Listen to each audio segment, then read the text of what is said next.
you all the action. It's, of course, Gazarin, Roll Disney, T-Base. We are here. Day 4 of the Winter Major, the first time we're going to have a crowd here. I'm excited. It feels like such a long time, but I gotta say, it's a beautiful day. Woo! To have it in LA at the SoFi Stadium base. How you feeling today, my boy? Boys, and I'm feeling good today. We are live at SoFi Stadium. We got YouTube theater right behind us at the RLCS Winter Major. We got the crowd lined up. Yes, They're sir. about to roll all in, and we're gonna crown a Winter Major champion this weekend. Tell them, Bates. My God, that's a lot of energy. Yes, sir. I'm ready to go. Yapping. Oh, but guess what? We got a lot of yapping to do today. So, of course, as the Winter Major begins and as the crowds roll in, we got to talk about who's still here left in the YouTube theater, who's still playing, of course. We have a beautiful slew of teams. Let's take a look at our contenders to see exactly all the regions that are still left. We know we have some NA teams. We know we have some EU teams. And, of course, if you look at that, we have a SAM team as well, that Team Furia. These guys are monsters. But Roldis, tell me how you feel about this. Oh, there's so many fantastic teams here. I know that we're going to have 2 exciting days to finish out the beautiful weekend. South America, that's vamos, baby! And I can't wait to see what they do on the main stage. Man, it's really fantastic to see Sam making it all the way here. Probably there's very few people that expect it unless your name is Jordan 100%. or Corelli. Yep. So outside of them two, really outside of them in their own region, nobody really expects them to be here just yet. But they're here to put on the show. They're here to really prime, and they got to go up against some great EU and NA teams. That's right, they do. As we take a look at the bracket, let's see exactly where these teams are situated as we get things underway. If you look at that top half of the bracket, it's all Americas, except that Furia team, that's a SAM team. It's a SAM team. Base, talk to me about them. Hey man, listen man, they have a great roster. They're composed, they're mechanical. Everybody, they can match with anybody in the world, and I'm really excited to see them. I know we're gonna have a couple guys on the desk who are really excited to see them as well. They're gonna really hype them up. But hey, I gotta talk about NA right now. You see 3 of them at the top right. That's right. I'm not seeing EU, no EU up there right at the moment, man. You got V1, you got SSG, and you got that boy. You got them boys G2. I know there's a lot of Them people boys, that me didn't too. expect EU to be struggling this bad, but they still got a couple teams that can make that comeback. They got outlets, and I expect EU to kind of make that lower bracket run to make it an exciting game, or day 3. That's right. That's going to be crazy to see. Like you said, we got some EU teams in the lower bracket, e.g. Queso and BDS. We'll see which one of those teams can make the run, or if just FaZe ends up knocking them all out. Maybe that might happen as well. But, of course, yesterday we had a lot of Rocket League action, and we had plays that took it to 11. Let's look at our 7-11 plays to see, who actually really stepped up there yesterday, because it was honestly a lot of just great Rocket League plays. I believe Abjack had a solid goal. I mean, in terms of individuals, T-Bates, I mean, who do you feel really stepped up? Man, we're gonna a lot of people stepped up, but we're gonna get into the MVP conversation a little bit later. Don't we have the 7-11 plays right now? Yeah. It's top 7 plays presented by 7-11 to see, which one. I mean, I think the crowd, you guys at home get to pick your guys' favorite ones here. As we see, this is our first one. Garito. And that's from Garrett G himself. Look at that See you drop later. down. Very solid work. Off the ceiling, man. Great so read. fast. Finish it too. Reminded me of reminiscent of season 5 and off the ceiling. Just like that, we got Vatira. Oh my Vatira, God. free flip. Justin, put a hand up, please. You're too late, baby. Come on now. And he was air rolling before you even got there. He was up in the air the whole entire time. That's Vatira for you right there. Number 3, who did? That's Squishy. Oh, baby. You always expect Squishy to be that's doing the own something goal. crazy. Wait, that's the own goal, though. Wait. Is that CJ? Who that? That's the CJ. reason why CJ's not playing anymore. He's going to join us in the desk later. You didn't have to do him like that. Kyle. Kyle. Look at that Oh dunk. my Oh my God. Reminds me of Devo kind of in season 5. Not the initial double touch, but the recovery's there every single time. Who we got? Rise. Wise, baby, Wise. Look at my man. He's so wise. He even got the dunk right there. And this is a clutch moment for them. Game 5 against NRG. Really had to put them away. Rise stepped up when it mattered most. Ooh, that's one. Monkey move. I can't believe this shot. Oh, God. This was Oh ridiculous. my God. Oh, my God. This is why they call him the best in the world. Extra, just throw it up high. Monkey move said, I'll finish it every How time, do you baby. save that? How do you You save don't. that? Impossible. Oh, and that man with a plan. We'll have him on a little bit later. Underneath one. Yo, Ivan, it's too late, baby. Don't try to roll in the front to go on me. Come on now. I'm going to dunk you every time. Every single time. Easy.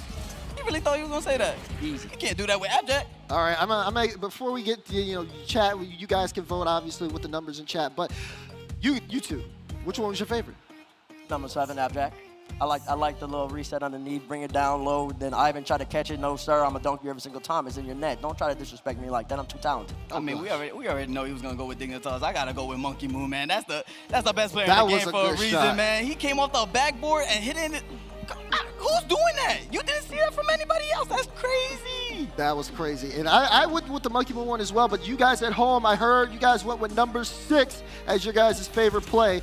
Take a quick look at number 6 again. That's that Monkey Moon. Look at that. Listen, man. Look at that. They know talent and they know great plays when they see it. And that's exactly what I expected. Look at my man. Look at the recovery. Boom. Bang. In your net. What you going to do about it? It's amazing. It's gorgeous. Monkey Moon, I mean, BDS in the lower bracket right now, but Monkey Moon's still doing what he can to keep this team alive.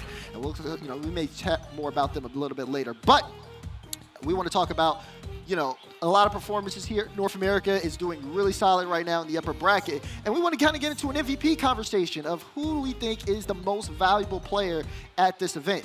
We're going to start here with Bates. Bates, who you got? Where the camera at, man? You already know who I'm about to roll with. That boy G2 Atomic Massimo. Let's roll the tape for everybody to see. Let's see what we got right now. This man is a danger. Look, Atomic off the steal. Oh, double. That 3's not enough, baby. We're going to slot that every single time. Oh, J-Naps beat out Monkey Moon. You're too slow. Atomic got to clutch it. 10 boosts left in the tank. That's easy. That's light, man. Listen, G2 has stepped up so much since Atomic has joined it. This is the best, probably his best play he's made all weekend. Off the wall, quick, fast, in a hurry, extra, man.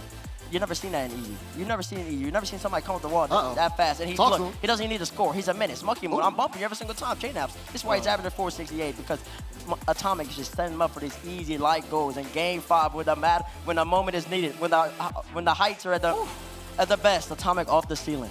Off the ceiling to J-Naps. Look at Chicago. I haven't seen Chicago that hyping forever. Hug ups after you. Coach Pops after you. That's an MVP so far for me, Atomic. Okay, I like it. I like it. It's a good pick. Can't argue with it. Oh, I can. Oh, who you got? Let's play the tape. That boy Beast Mode coming in. B-Mode. Oh, my goodness. Did you see version 1? Everybody was talking about them in the group stage. That's against FaZe playing right now. FaZe are in the lower bracket. Version 1 are in the upper bracket. This is like the start. Game 1 is OT. Whoa, you thought he missed? Psych! It's in your net every time. Come on, my boy. Beast Mode shows up. He's a land rookie, but he is here to make a statement. And he's doing it with every single one of these plays he scores here. Now, of course, you have an overall roster, right? You got Calm getting in everybody's head. You got some of the demos coming out from him as well. But look at this. You think Torment's got the ball? Oh, no, that's mine.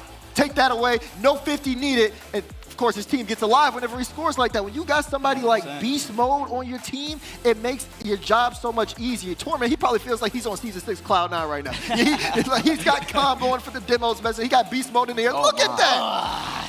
Who is saving that? I don't know if anybody Atomic is. That's why he's MVP. You're wrong. And you'll be proven wrong when version 1 move forward in the bracket. That's all I got to say. You guys brought up some great names, fantastic names, but I got the best name out of the group. You got the biggest name. I got RC Baby. That's my boy Arsenal. I couldn't go with anybody else. Man, you see Arsenal doing the work. He does the dirty work. And I said this man was going to be a land boy. Top 25 at land, and he's looking. No one else had him on their list at all, period. Not even in the conversation. But I knew he had to be mentioned because look at that flip reset right there, right? Especially when it comes to the land stage, the crowd. The crowd is going to get behind RC Baby, and he's going to prove why he's the people's champ. RC Baby's going to do it dirty. Look at this play right here. Look, he don't even have to be scoring a bump. Doesn't even matter. 77% goal participation in the reverse sweep against Dignitas. He was the catalyst in that reverse sweep. I don't know if we should have played the dig clip last, because look, hi Jack. Hi. We got Jack, we got Johnny joining us. Gentlemen, how we doing? I'm good. How are you guys? Doing great, we're doing great. I mean, this dude. I can't see, I'm gonna have to take him off. I can't see nothing. Okay, guys, of course, these are RVPs. Did you guys have anyone you agree with or different opinions, Jack? I mean, I saw my goal in there, so... MVP. Yeah. I think you gotta give some love to Monkey Moon. They're struggling in the lower bracket, but he's definitely still proven that he's one of the best in the world, if not the best in the world. He just needs. If Mark shows up today, I think BDS could go all the way. Yeah, BDS looks scary. I mean, Monkey's popping off. Even if they're in the lower bracket, you can't count them out. They're always there. Okay. Well, now, of course, we are at a live event. We have a beautiful crowd with us. Guys, you guys look amazing. I love you guys, by the way. Yeah, make some noise for yourselves. We love seeing you here. Now, my question is to the booth is, who will have the crowd on their side, right? You know, of course, we're in LA. Oh, I can tell you that. I can see some SSG fans, some V1 fans over there. I even see some KCP fans, I'm sorry. But, you know, of course, which one do you guys think will really get that hype and the energy when we get in the YouTube theater? Oh, there's no doubt about that. See, look, NRG's gone. That's only one N18 that everybody's really going to be rooting for. I think the crowd might even be with me a little bit. I think we're talking about that G2 Army. That G2 Army is going to be going really strong. Matter of fact, G2 Army, if you're here, get loud for me. Can I get louder than that? Oh, gosh. The G2 Army's here strong. I think this answered the question, Demar. Did they answer the question? No, Did they answer the what question? about Space Station? Yeah, Space what Station about gonna Space get, Station? they're gonna get a lot of noise. We got Space Station. I think Do we wanna the try energy it? from the Space Station. Do we have Space Station And the here? SSG fans! That's what I'm talking about. Wait a You want to bring some of that with me? You want them ready? You might have some competition when we get in there. Don't worry about none of that. We all know G2's here to stay, baby. I think they're the crowd favorite. SSG, they're clearly close, though. Hey, there's also one more in One two more? more N18s here. But Yeah, one more in the couple upper bracket, V1.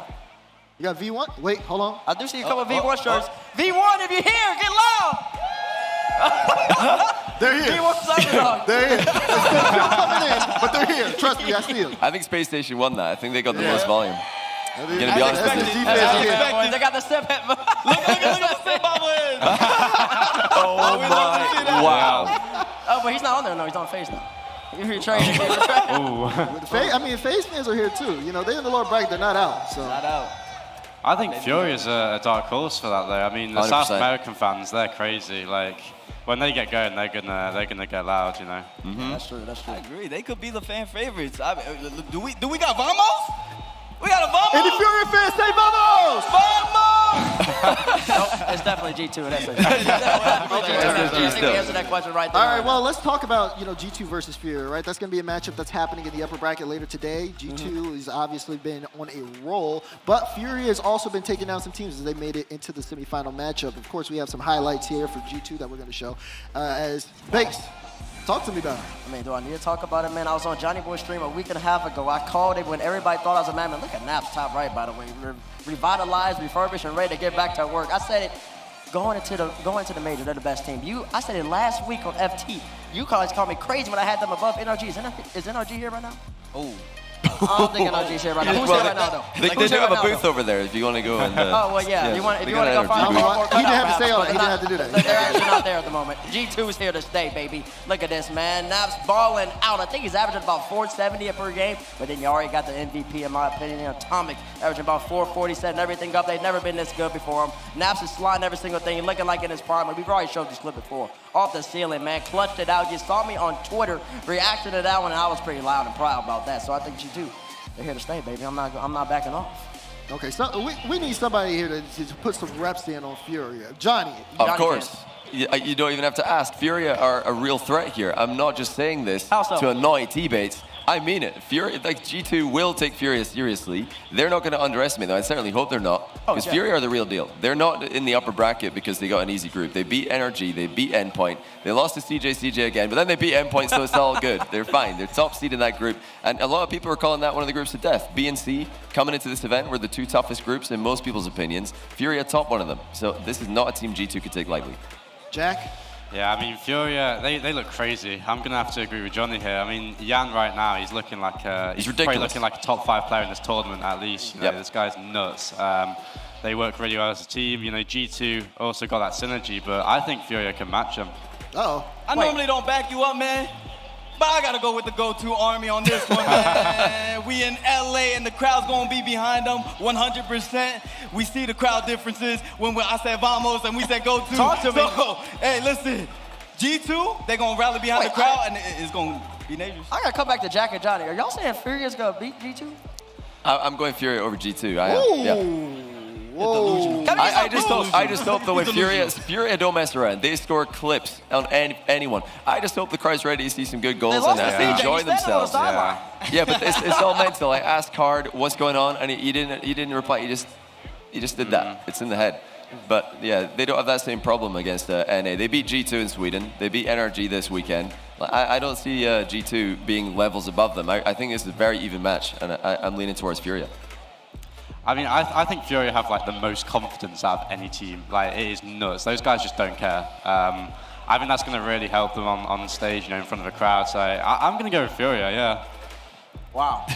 Unbelievable, right? That's crazy how y'all going Fury. Man, listen, Sam's had a great representation so far, but this might be where the road ends, man. Y'all heard the crowd. The crowd's gonna be in their ears. They're gonna be loud and proud. I mean, you got G2. They're moving too smooth, man. Jack, you should know that, man. We'll see. We'll see. I guess so. I guess. Listen, I think it's going to be a close series regardless. Like, the way Fury have been playing, obviously I'm saying that because they took down my general. But I think that is something that speaks for itself, because I remember that was the first match. Everybody was like, oh my goodness, maybe NRG starting slow. No, Fury were just here to play.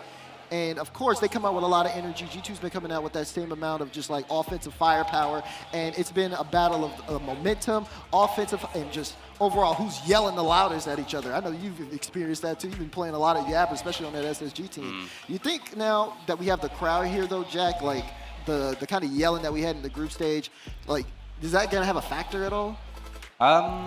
It's an interesting question, because obviously you're not going to be able to hear the other team as much, or if at all, but the crowd's still going to be there. You know, you're going to get a different kind of hype. I think it's definitely going to play a factor. You know, those teams like Version 1 and Com who kind of feed off that energy, they're still going to get that energy from the crowd. It'll just be in a different way, you know. He won't be able to trash talk the other team this time, you know. He'll find a way. He'll find a way. He'll probably run over to the other team or something, I don't know. But yeah, I mean, I think it's going to be crazy. The teams that are going to get the most hype will definitely experience like the best like factors out of it for sure. I mean, it's inevitable, man. You heard the G2 Army. G2 Army, can we stand up one more time? They didn't want to stand up. Cricket. G2, can we stand up? That's all we got. That's all we got. Yeah. They're not here this time. They left. They went back inside. No, do you know what they've realized? I think the crowd's now realizing, hold on a second. I can't remember who said it, but that's true. Furia did beat NRG. So all the NRG fans, you got to be rooting for Furia now and Queso. They're the teams that took down NRG. No. So to make NRG look better, that's not what you do. That's Furia not what and you Queso do. go all That's the not way, what you do. and NRG are like third best. No. If you're NA, you stick with NA all the way. Exactly. You don't switch it up. Listen, you always root for your team. You always root for the teams in your own region because you want those major points. You want those world points that come in line. Right, so that's you're definitely right. what you're rooting for. You don't go and root for Furia just because they beat the general. If Well, anything, actually, you're you just might like want to. Furia. Why? Right now, in the world's points, the auto-qual spots, Furia, because of their high finish, are tied with EU4 for that 8th spot. NA have got 4 automatic spots at the moment, EU 3, and it's tied for that 8th one between South America and Europe's 4th best team. So if you want to see Europe lose a world's auto-qualification spot to South America, then Furia need to go 1 round further, minimum. Oh, man, so you put my EU despise with my That's one right. for G2 to be great against me. Listen, he's trying to divide his base. I We got know. to stay together. We got to stay together. We got to stay together. We got to stay together. Okay, we'll see how the crowd really reacts when we get into games, but there's been a little bit of talk behind the scenes. You know, Bates, I've been seeing you, you had some type of recording the other day. I don't really want to get into it because it was interesting. I still look at you differently because of that. What? I'm talking about your confession, facts. Bates. You had a confession. You not remember that? I do remember the confession, man. I do. Yeah. And we'll let you live on that. But there's apparently some more talent confessions that are coming out, and it's bothering me. I think this one's from Wave. Let's see it.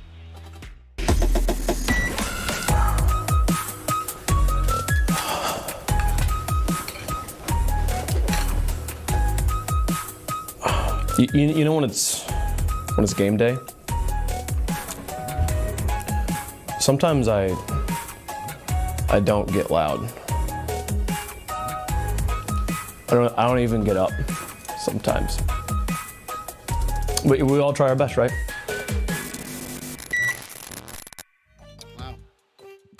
Wow. We need some booze for that, man. I'm surprised the crowd didn't start booing. Wave always opens up the RLCS, get up and get loud. It's game day, and he said he just sits down and doesn't get loud at all. Sit down and shut up, it's game day. Matter of fact, we've seen multiple times where I've been. Yeah, who cares about getting loud anymore, man? Hey, it's all about being as quiet as possible. I think Wave just said that just for the content, bro. I don't believe that. Yeah, I don't I believe hope so. You know, with these confessions, I don't even know what's real anymore. It's just constantly like Bates said one thing, it's another thing. Waves talking about he doesn't get up and get loud. I think he does get. He's tall. he's up. I've seen him He's today. up He's there. up. If anybody's always getting up. up, it's Wade.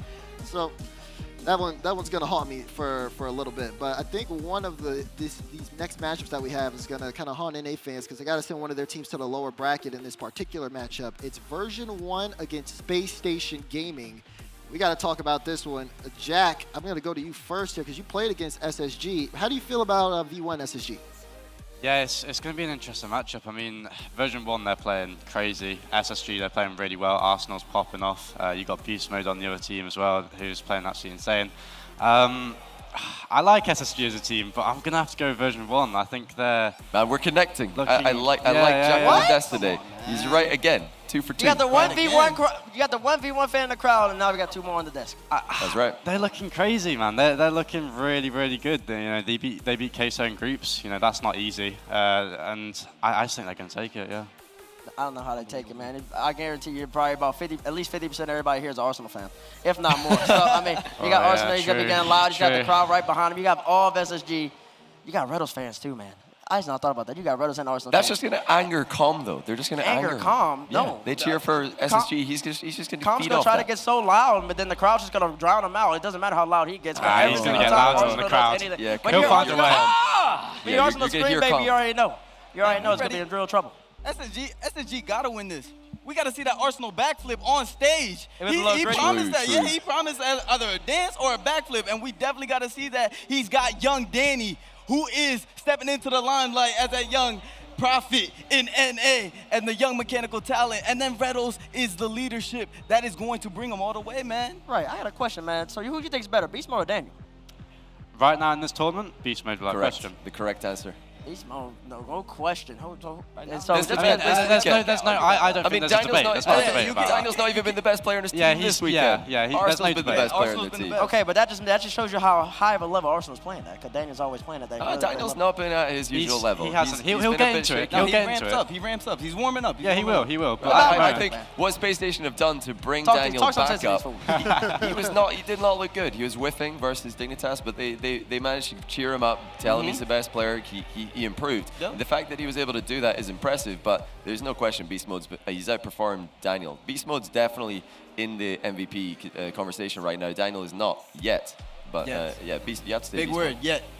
Listen, there's definitely a lot of chatter going on about these two teams, and especially for Space Station Gaming, they're one of the teams that I feel like are coming into this event with a redemption story, especially not for making the fall. We had a bunch of players speak on like the revenge or redemption arc, and we have a video we want to show you that tells you more.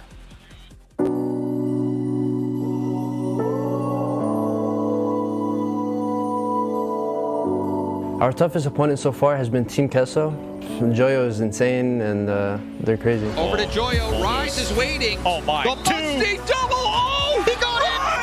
Up the musty pass from Joyo. I want to beat Queso again in this tournament. All I know is that I got to shut down Joyo. Yeah, I really want to beat them. O torneio até agora tá indo muito bem. Eu acho que o principal tá sendo divertido, né? We had some ups and downs. V1 gave us a really good game, and they beat us. You give him too much space, and he takes advantage. Oh my Version 1. If it comes in the bracket, then sure, I don't mind taking revenge. But also, just show them what we can do. We lost against G2. They were playing very fast, passing a lot, and stealing a lot of boost. So why change it up now when you're on match point? Jaina, top corner, is able to deliver BDS. We do want a revenge on G2, yes. I want to win. Atomic will get the ball. Pass. Jaina, shot. In! G2 winning 4! The tournament started pretty rough, losing close games against G2 and BDS. I think the nerves got to me the first time I played on stage. But this time I'm a little bit more experienced, and I think that will help us. Oh, they put the brakes on, and Extra is just gonna let it drop. And Team BDS survives a scare. It's been okay, I guess. I think I can do way better than I did the last 3 matches. Making it in front of the crowd is actually very motivating for us, so we will be motivated for the rest of the tournament. We're feeling the pressure a bit, but in game, we always lock in and we always get hyped and ready to play. Yeah, 100%. We're ready to fight. We're 100% here. We're ready to win. I'm really excited about seeing the fans on stage. We will be more hype and play better. Go watch us. So a lot of players coming in with a lot of revenge and redemptions and just trying to, just always having something to prove. And even like Jack, I know this is like going to be a really tough one for you, especially because of like, yesterday, but you guys came in with that same kind of mentality for Dig. Describe to me like, the kind of feelings these guys are displaying. Yeah, I mean, it's some of these guys took like first lands, especially for EG. They have the experience in RLCS, but it's a whole different environment when playing. It's like Catalysm. I've been playing with this guy in like the bubble scene and the pro scene. We've kind of been side by side. So this means everything to these guys. They're just trying to like prove that they're here and that they deserve to be here. Yeah, true. And Roldiz, I mean, you've been in that crowd, that live environment. What's that like? Bro, it's the most nerve-wracking thing, especially day one, day two. And then once you get in front of the crowd, it's so different, so surreal. It's such a different experience. But you gotta ease into it. And most of these players, they're rookies or they're day one players. They're rookies, and at a LAN, it's exciting, man. Once the crowd gets behind you and starts chanting your name or just screaming after a goal, you hear the thumps on the stage. The arena just feels like a whole vibration, and I'm just like, oh my goodness, the lights, the cameras, the action, it's crazy. That's why I'm so impressed by Team Queso, because they've actually had some pretty tough matches. They were 2-1 down against FaZe in groups. They came back to win it, crushed them in Game 5. They did the exact same thing against NRG, who are the team with the most experience at this whole event. Again, Queso trailing 2-1. They come back to win the series, and they destroyed NRG in Game 5. So the fact that they can play their best Rocket League in these Game 4s, Game 5s is what I think makes them the most likely team to run that lower bracket. But they're not the only team who are impressing as rookies. V1 as well. That's ridiculous to see from Common Beast Mode. But yeah, I think Queso V1 has to be, for me, one of the higher percentage grand finals in the entire thing. And I'll tell you why.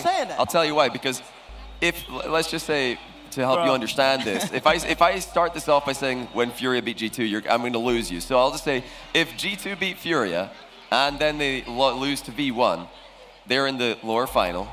And every team, almost every team that's gone to the lower final from the upper final loses in this format. It's 3 out of 3 times in Europe, this split, 2 out of 3 times for North America. It's just the likely outcome. So that's going to be tough to bounce back from against a lower bracket team who have got a ton of momentum. Yeah, can we take a look at that bracket again too? I want to be able to show that the bracket overall. The lower bracket teams right now, of course, EG, Team Queso, and then you have BDS and FaZe Clan. And you think Queso, Johnny, is that team that can make that run all the way? It's the team that I think have the highest chance of doing it. That's ridiculous. I think it's the highest chance team. That is absurd. Why? Who's in that lower bracket that you think will make the run? They're all young. What are they, 15, 16, and 17? You got about 3,000 people out here already, man. I'm looking at them. Who makes the run?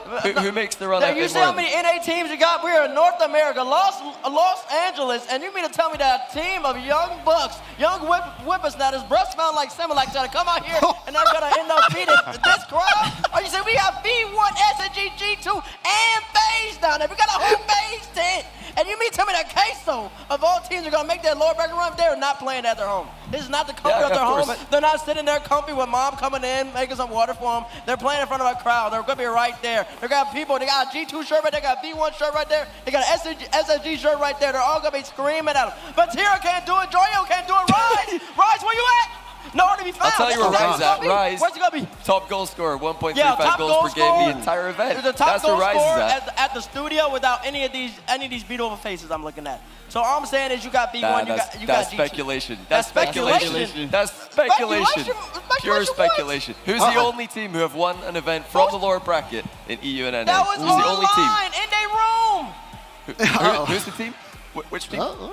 I don't know why this matters. They're Queso. I don't know what has to do with anything. So when I say that, I think they're the team most likely to make the lower bracket run. Can we get a camera of this crowd, please? I just want to pan the crowd. I want to pan the crowd and crowd. I want you to get loud when we pan, y'all, please. Just to let y'all, just to see. NA, are you here?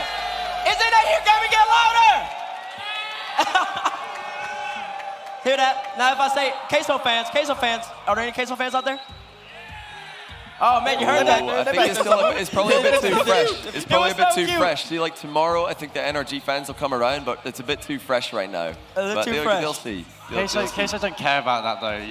They have so much confidence. They have so much confidence, and they won't care about who's on their side. If anything, that'll fuel them. They've got a matchup that they're familiar with, EG first okay, in the that's first fine. match Yep. day. Yep. That's going to let them And then ease they've into got another it. one after that they're familiar with, BDS, in the next round. That's going to ease them into it, you know. So I think that I kind of agree with Johnny. I hate to do it again, but We're just in sync, Jack. We're in What sync. can I say? I mean, I'm going to back them up, man. Joyo, Vatira, and Wise.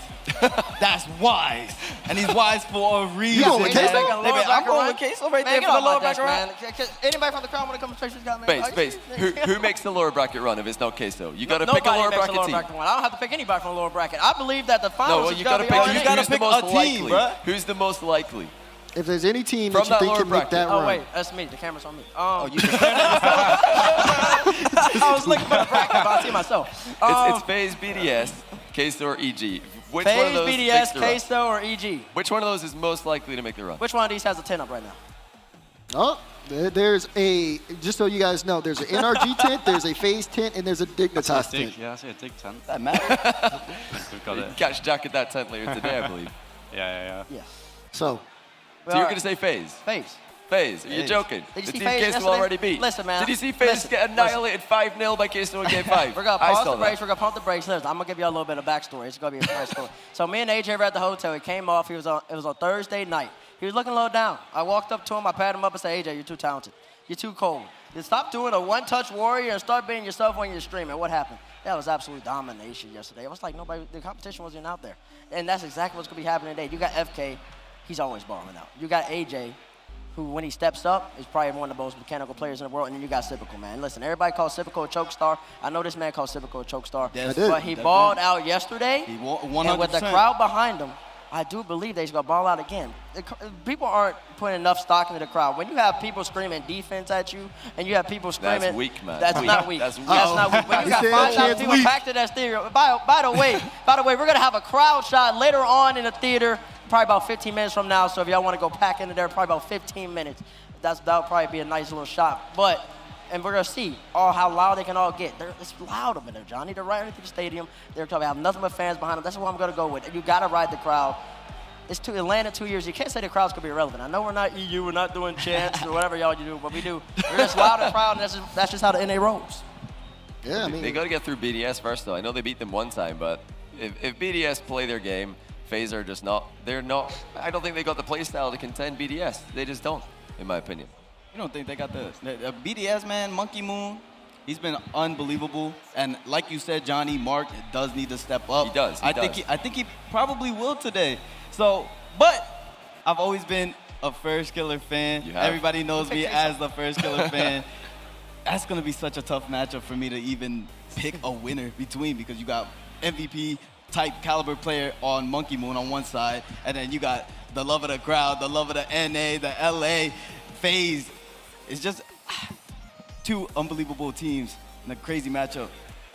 I don't know what I got, bro. Man, you pick Queso, man. Stop playing. I'm talking about for that matchup, though. Oh. Yeah, that specific matchup. Oh, okay. yeah, we'll definitely get into the matchup a little bit later. And then, of course, like we said, like Bates had alluded to, guys, have any of you guys been in the YouTube theater yet?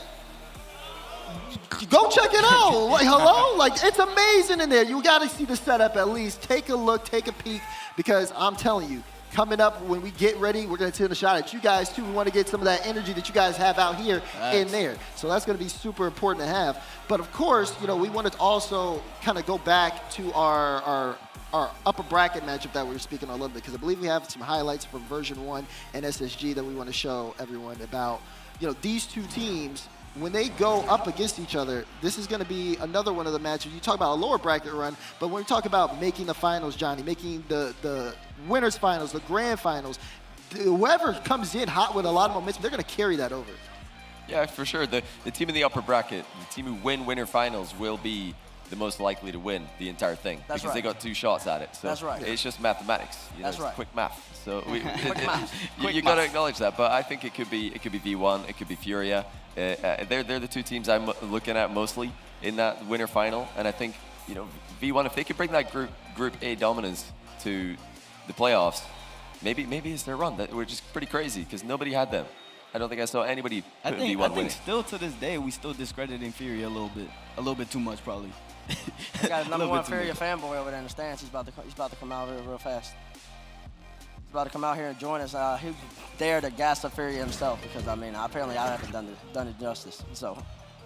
But you know, you guys were talking about like Beast Mode and Daniel and like that conversation of like power rankings and stuff. I want to know, based on the performance, because you three especially were the ones that made the list. Do any of those guys move up or down based on what we've seen? Is it both up for Beast Mode and Daniel, or did anyone actually not have any of them on their list? I'd leave Daniel about where I put him. Yeah. Yeah. But players, Beast Mode I think go up. Daniel, at least for now, Daniel would move a little bit slightly lower than I had him on my list. But Beast Mode got to shoot up. I think it was like gosh. 18, around 18. And Beast Mode is playing at an MVP level right now, so yeah, he's you definitely definitely got to move him up. Yeah. Well, we'll see as we get closer to that matchup, but we do want to take a peek inside the YouTube theater in a bit to see, you know, just exactly what that all looks like. But first, we want to get some thoughts on the players and what it is like playing with a crowd. We have a video to show. We'll go roll it real quick. The last time I played in front of a really big audience would have been the Season 6 World Championships in Las Vegas. To get everyone back now is unbelievable, and I think that's just more motivation for every player. I went to watch them the one before, and like seeing the people there and the attitude and the vibe that they bring, if there's anything sort of similar, it's going to be crazy. You guys are too much. Too much. I have never played a LAN before. I think it'll be surreal to play in front of an audience. I don't think I can really fathom it right now, and when I go out there, it'll be like, if we go out there, obviously, haven't qualified for it yet. Ladies and gentlemen, welcome! COVID's been a crazy time, and honestly I kind of forget what it's like, so hopefully we get to make the stage and get to play in front of the audience. The Chiefs have gone all the way and they've got the backing of this crowd. The best. I think once the crowd is cheering for us, it's going to be really cool. You know, obviously you're going to be like more excited and you want to like win even more. Definitely gets distracting when the crowd cheers for someone else. You kind of, at least me, I get like a little like hot inside and like I'm like, I just got clipped on in front of the crowd. So you definitely have moments like that, and then you have moments where the crowd, you do something crazy and the crowd's on your sides, and that's the best feeling. Winning Worlds, and the crowd was roaring whenever like I scored the goal, so it was a great experience.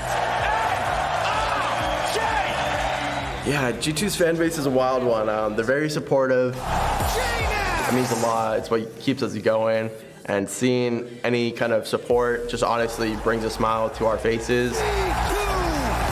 I'm hoping NA can, you know, bring it this time, and hopefully they can be louder than EU crowds. So those players are excited to play in front of a crowd, but we also have some newcomers here on the desk. Boston, it's your first time in front of a Rocket League crowd as well. This is my first LAN, man. I'm so excited to be out here. Los Angeles, can we make some noise? Yes, sir. Yeah, baby. Hey, come on. I love it. Hey, let's talk real quick. Talk to me. We need to put some respect on the team's name. Who? They've been making some noise. Furia, baby. Okay. Minor region who? That's my guy. We got to talk to him. Yeah. Furia is here. We acting like they just stumbled into this. Man, they stumbled into the upper bracket. Man, let's talk about it. Talk about 3-1 over the NRG, the machine. Justin, Gary G, Squishy. They've been doing it for the longest. I think this might be the first LAN that they're not here on for the championship weekend. What's up? They sure aren't. What's up? What's going on? What happened to NRG, baby? All right, let's keep talking about it, though. Let's keep talking about it. Please. All right, here we go. We got Furia over Endpoint. Another good team. Another solid team. Right? Now, we got Furia over Endpoint twice, actually. They go into a tiebreaker. But the most important, actually, let's talk about it. 3-0. They get 3-0 by the Renegades, right? I think it's important whenever you're coming in as an underdog, as a dark horse. Right. It's important to be humble. It's important to be humble. You got to face a little adversity.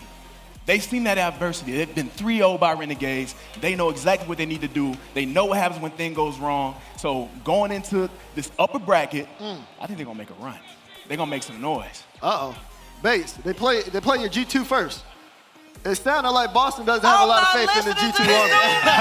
Talk to me, Base. What's up? Touching, you got the nerve to pick a team that's not going or with Bates. hashtag Bates number wrong. You got the whole entire chat. We gonna be screaming Bates number wrong all weekend, baby. How dare you come over to my set and then pick Furia over G2 Army? Come on now. Hey, man. G2, Hey, man, man. look. What? Yeah, give it to me. Go ahead. Look, man, listen. I've All been listening. I think about is moments. BDS, arguably the best team in the world, right? Fall major champions, right?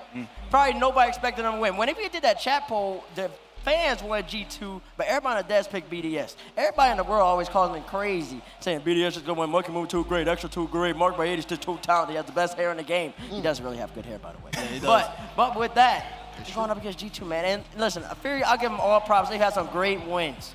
But I just don't see them pushing past G2 later on today. Unless you got some weird philosophy. And most people didn't see them pushing past to where they are right now. They have been humble the entire time. Okay. I think Boston makes some great points. Yeah. They've been humble. And let's talk about it now. G2, 3-1 over Evil Geniuses. That's right. Right? G2, 3-2 over Team Secret.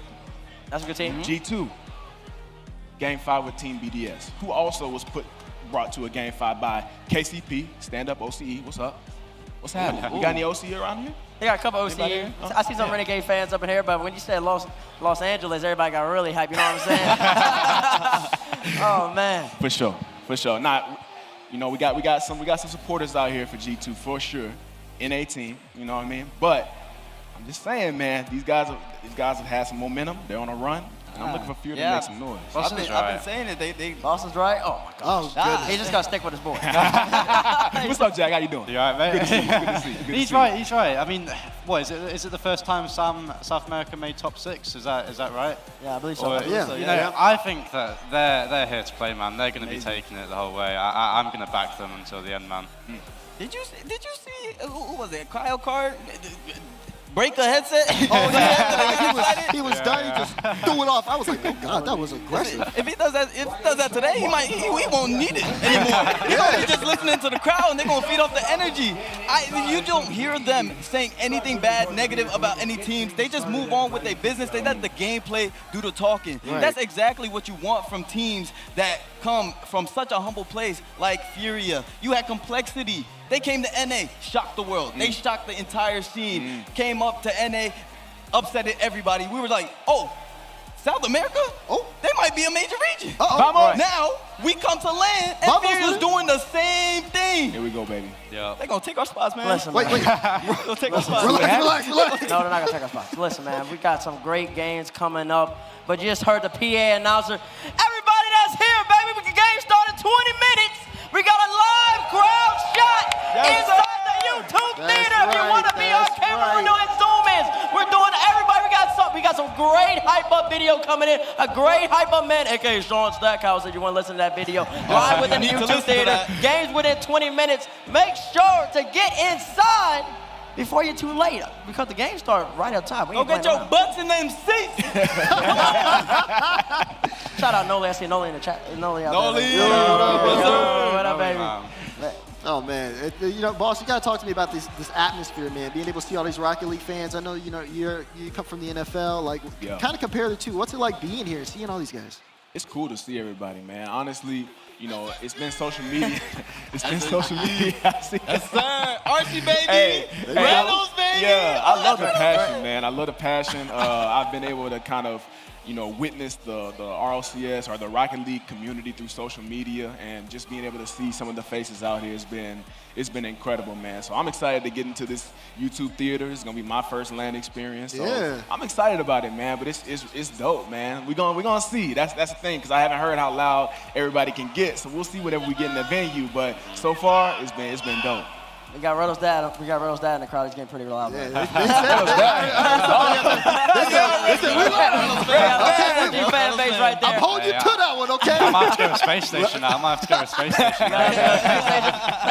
mean, he's out there passionate. He's got the passion. He's waving the SSG sign. Y'all can't see it, but it's looking amazing right here. We got the cheese heads behind us.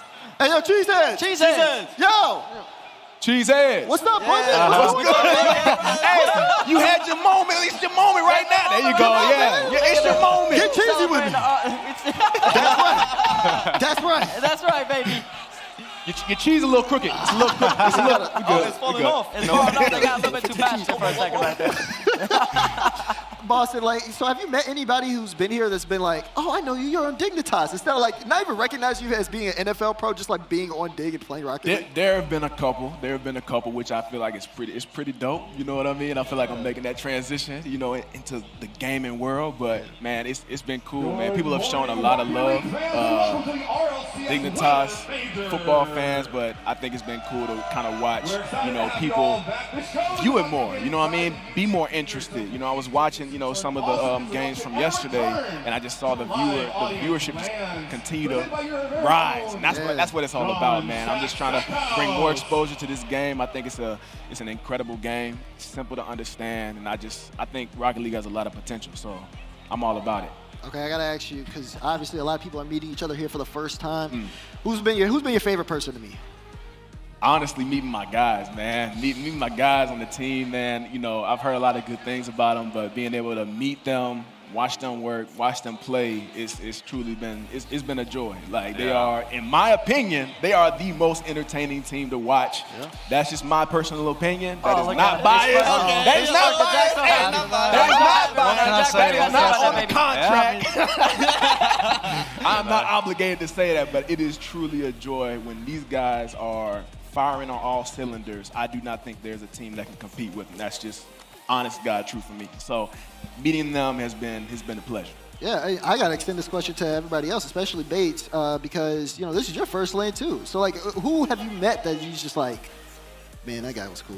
That guy was cool. I mean, everybody I've met so far. I met Jay Nap's dad. That was really cool. He's out there in the stands right now. That was crazy. Meeting the parents, really, of all the players. Like, even seeing Ruddle's dad, that's like really surreal. Just having that background, that supporting cast that really wants to see you succeed in video games is really important. It's something that's really different compared to like what a lot of families might push against. They always tell you go to school, play sports, focus on your books, focus on getting up late and all that. But this is a whole new avenue. So the ability to have this live at the YouTube there is right behind us. We got SoFi right in front of us, where they just had a Super Bowl. They just had the Super Bowl there, and then now we're about to have a whole entire Winter Major Championship. So it's really just getting to see that supporting cast and these families. That's really been the coolest thing for me, man. Yeah, it's dope. I mean, like, I met Com's dad last night, and I see where he gets the energy from. Yeah. I did the same, yeah. Like, I can totally see where he gets the energy from. Yeah. Being able to see all of the players and being able to meet some of them for the first time, I believe this is like the first kind of second time. This is the first LAN with the crowd. You know, obviously Sweden, there was a LAN, but it's not the same with the crowd. So meeting everyone here, it's absolutely crazy. Is that Calm Dad? He shows up. He just came through support's crazy, bro. The support is wild. I was going to say, Com's parents. They're amazing, man. They're amazing. Dog. It's so cool to see. It's so cool to see. We're so close to kickoff. I mean, what are you expecting from the crowd, Boston, when we get in here? Man, honestly, I'm expecting a whole bunch of energy. That's what I want to see. It's dog. just straight energy. It fires me up, man. Like, I know that there's, people have their respective teams and whatnot, but I think, honestly, this tournament is not disappointed whatsoever. Like, every team has come up, shown up, and brought some good Rocket League. So I think people are just here to enjoy and just, bring that energy, bring that passion. Let's see it. This is one of the It's craziest been 2 years, right? Yeah. 2 years in person. So I'm ready to see some energy, man. There have been some great games throughout the weekend, throughout the week. 100%. Hey. It's time, baby. It's been one of the craziest lands, the most unpredictable lands. Right. It's been pretty predictable for me. Pretty predictable. Okay. Man. Okay. I wish we had your bracket.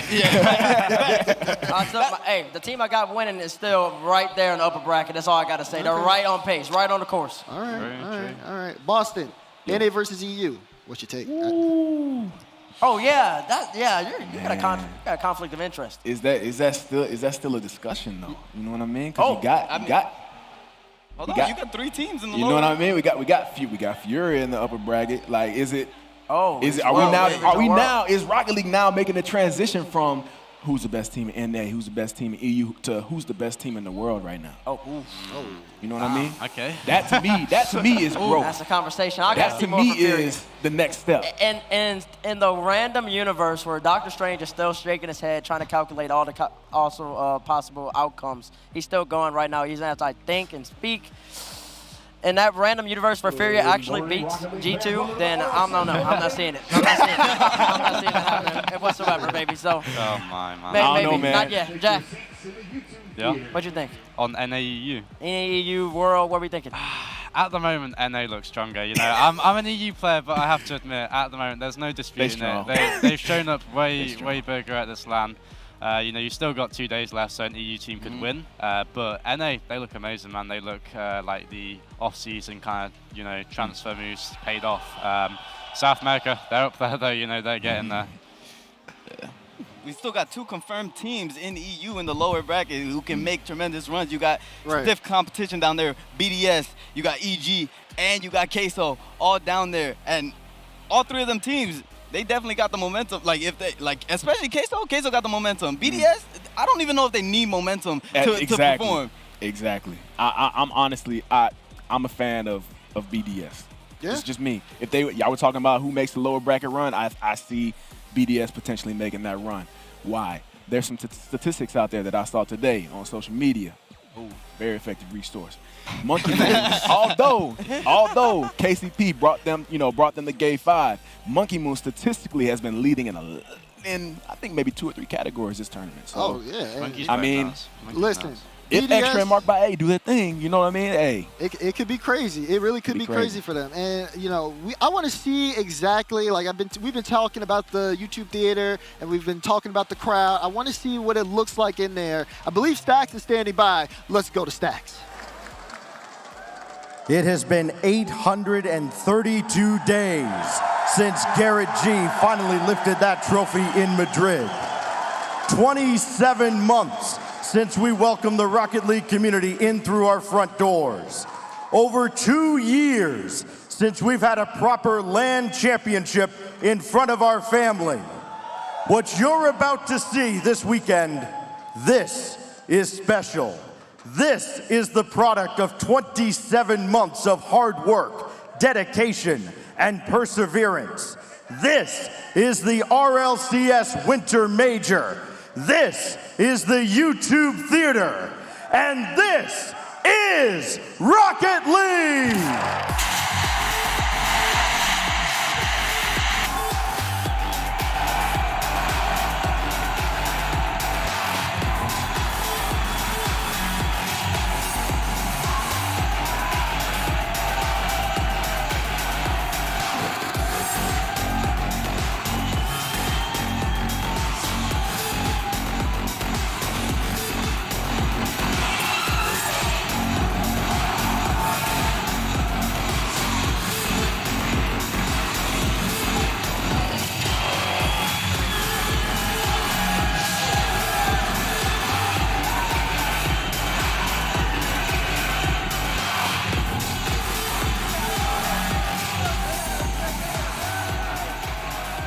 Everybody too, because you know we have people who are still outside, like around us. They're still out there shopping, I guess, shopping again. That NRG fade, Untitled merge, RLCS merge right behind us in my back right corner. They're also out here listening to us. I mean, it's crazy out here, man. That many people inside, that many people still outside.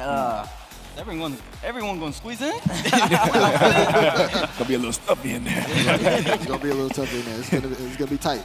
But also, they were gonna see. Oh, hi, Mom.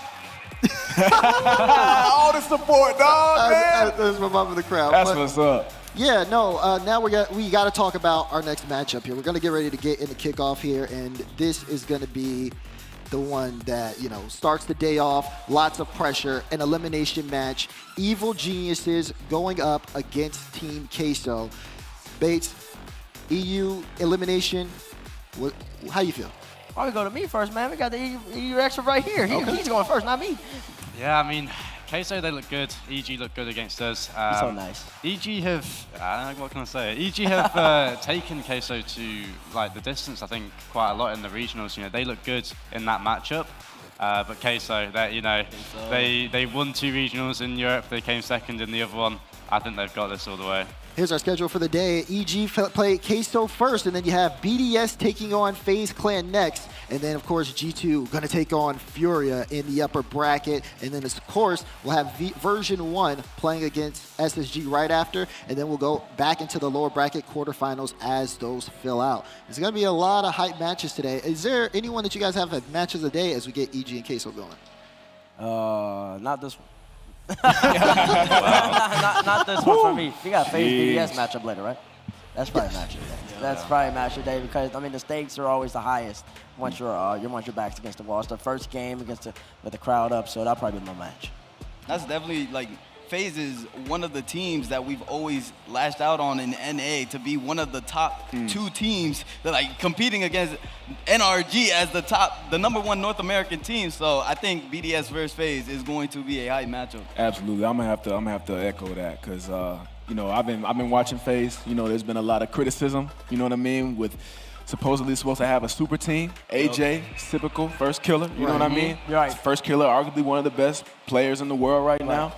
I'm looking to see them, you know, get some steam. You know, really just kind of get together, play together as a team. You know what I mean? Not rely as much on the solo plays. Let's see what happens when they play as a team and maybe take down BDS. You know what I mean? Yeah, and for me, I think, you know, looking at those matches, definitely agree with you guys on, like, matchup of the day, so to speak, for BDS and FaZe. That's going to be, I think, that is our second one. That's coming up immediately as we get those kind of elimination matches in, and you're going to see both of those teams play with, like, that hype of the crowd and also the pressure of an elimination on them, which is really going to kind of define those guys as teams. Especially, though, I mean, for EG and Queso, though, to kind of start off the day, it's going to be very tense for them. We actually got a chance to sit those guys down to do a quick face-to-face. Let's see EG versus Queso head-to-head. I think Queso is a really good team because of their mechanics. They're very unorthodox and they also save a lot. Their defense is insane. I'm most worried about Joyo, but I think if we have the right game plan, we will be able to beat them. It's going to be a fun match. I mean, we're 2-0 against them this split, but, you know, anything could be different on land. Watch out for us. 100% we're the best team there.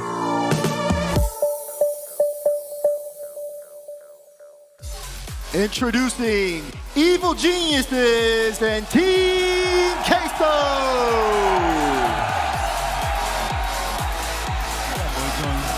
Look at him. They need to start pumping on. There's Joyo, there's Vatira. Look at them, they holding up the side. Catalysm with the wave. Oh, yeah. Look, they already fan favorites. They are pumping up the crowd. The cheeseheads already went inside behind us. You thought you were worried. They love it. You thought they were going to be worried. The energy. This is too easy. Pump it up. Pump it up. Let's go, Vatira. Let me hear you. Mama, where you at? Vatira's a look at the crowd. Yeah.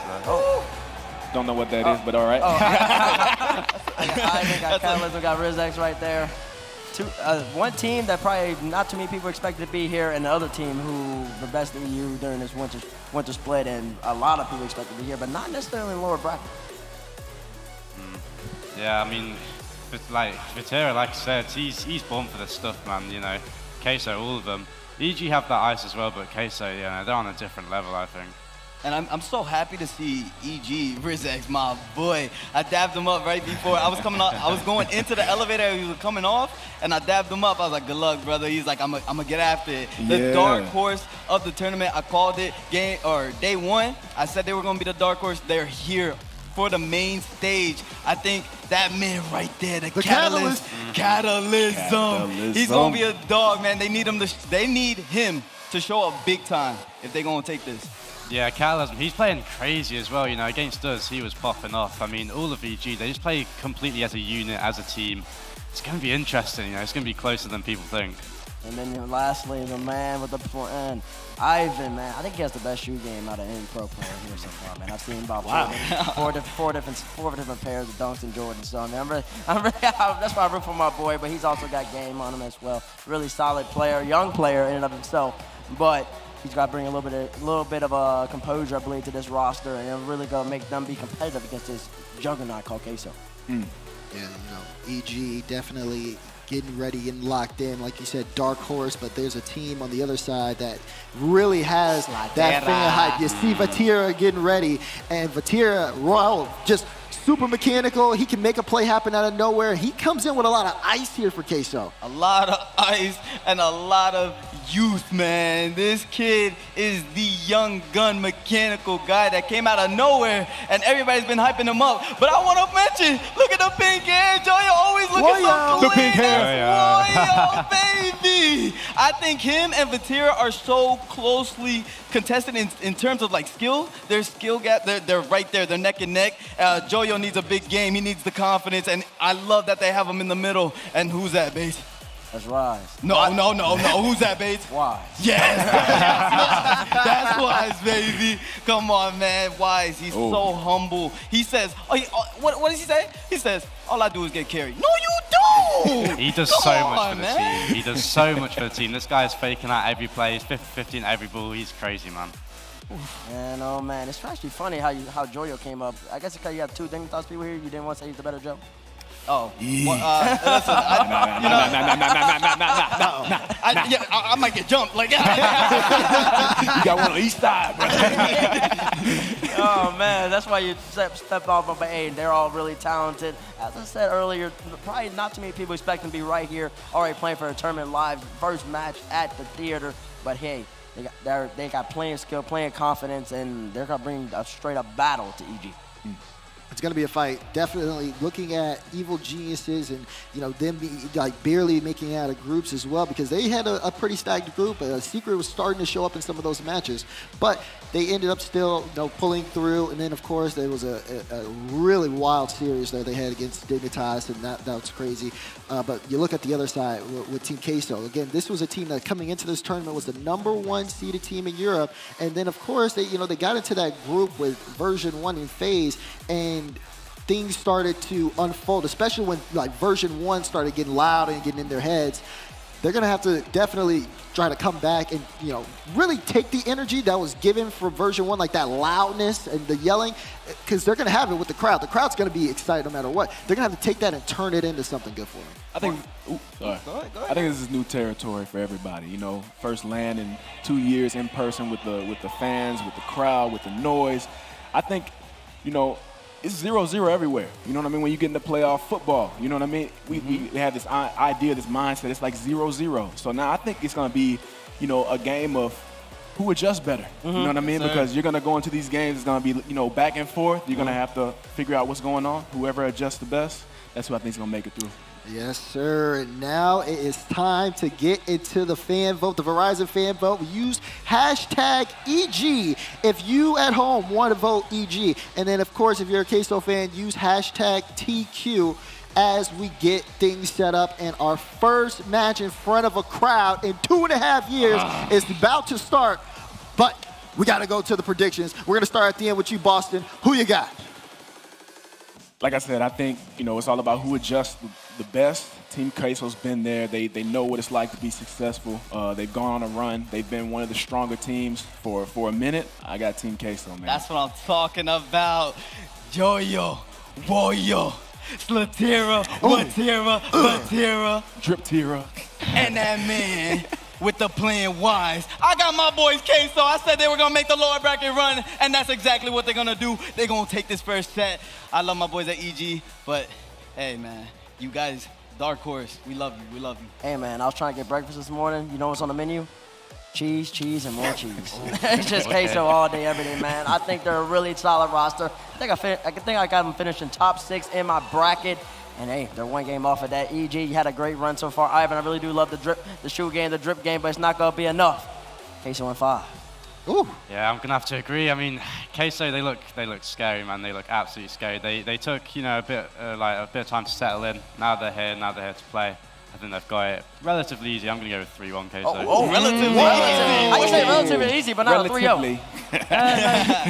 EG, they made top 8. They're going to get a game, but I think it's going to be comfortable. It's not going to be, maybe I chose the wrong word, comfortable. Okay. It might be closer than a lot of teams expect. For me personally, I'm going to go Queso in 5 as we're going to round the desk. But of course, I want to see. Queso? It's a full Queso. It's a full Queso on the desk. We feeling cheesy. But I want to see exactly what you guys at home had to say. What are those prediction results?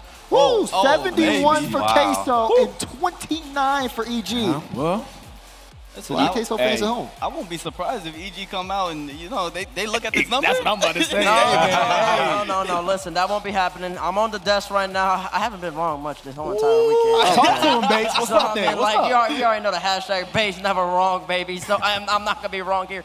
Bates is giving the Queso the stample. And that's exactly what's going to happen. I told you in 5. In 5. Yes. So I think, I have 5. You have 4. I'm going to predict, I think 5. I want to see 5, honestly. I think 5 gives the best show for the fans, the lovely fans that came in there. 5 definitely gives the best show. I want to see 5. Okay, we want to see 5. We know what you guys at home think, but let's see what the crowd inside feels about this matchup. We're going to go to the crowd inside the YouTube theater. If you're an EG fan, make some noise. I think they're making noise already. They are making some noise. Look at the crowd. They're going crazy. Queso fans, make some noise. Yes, yeah. You hear Queso getting way louder and more proud. They're getting up and they're getting loud. I'm like Wave Pump. But guess what? You better get up and get loud. It's game day. We're going on to our first match with the crowd in 2.5 years. Queso versus EG. On the call is Subi, Stumpy, and Spaceman.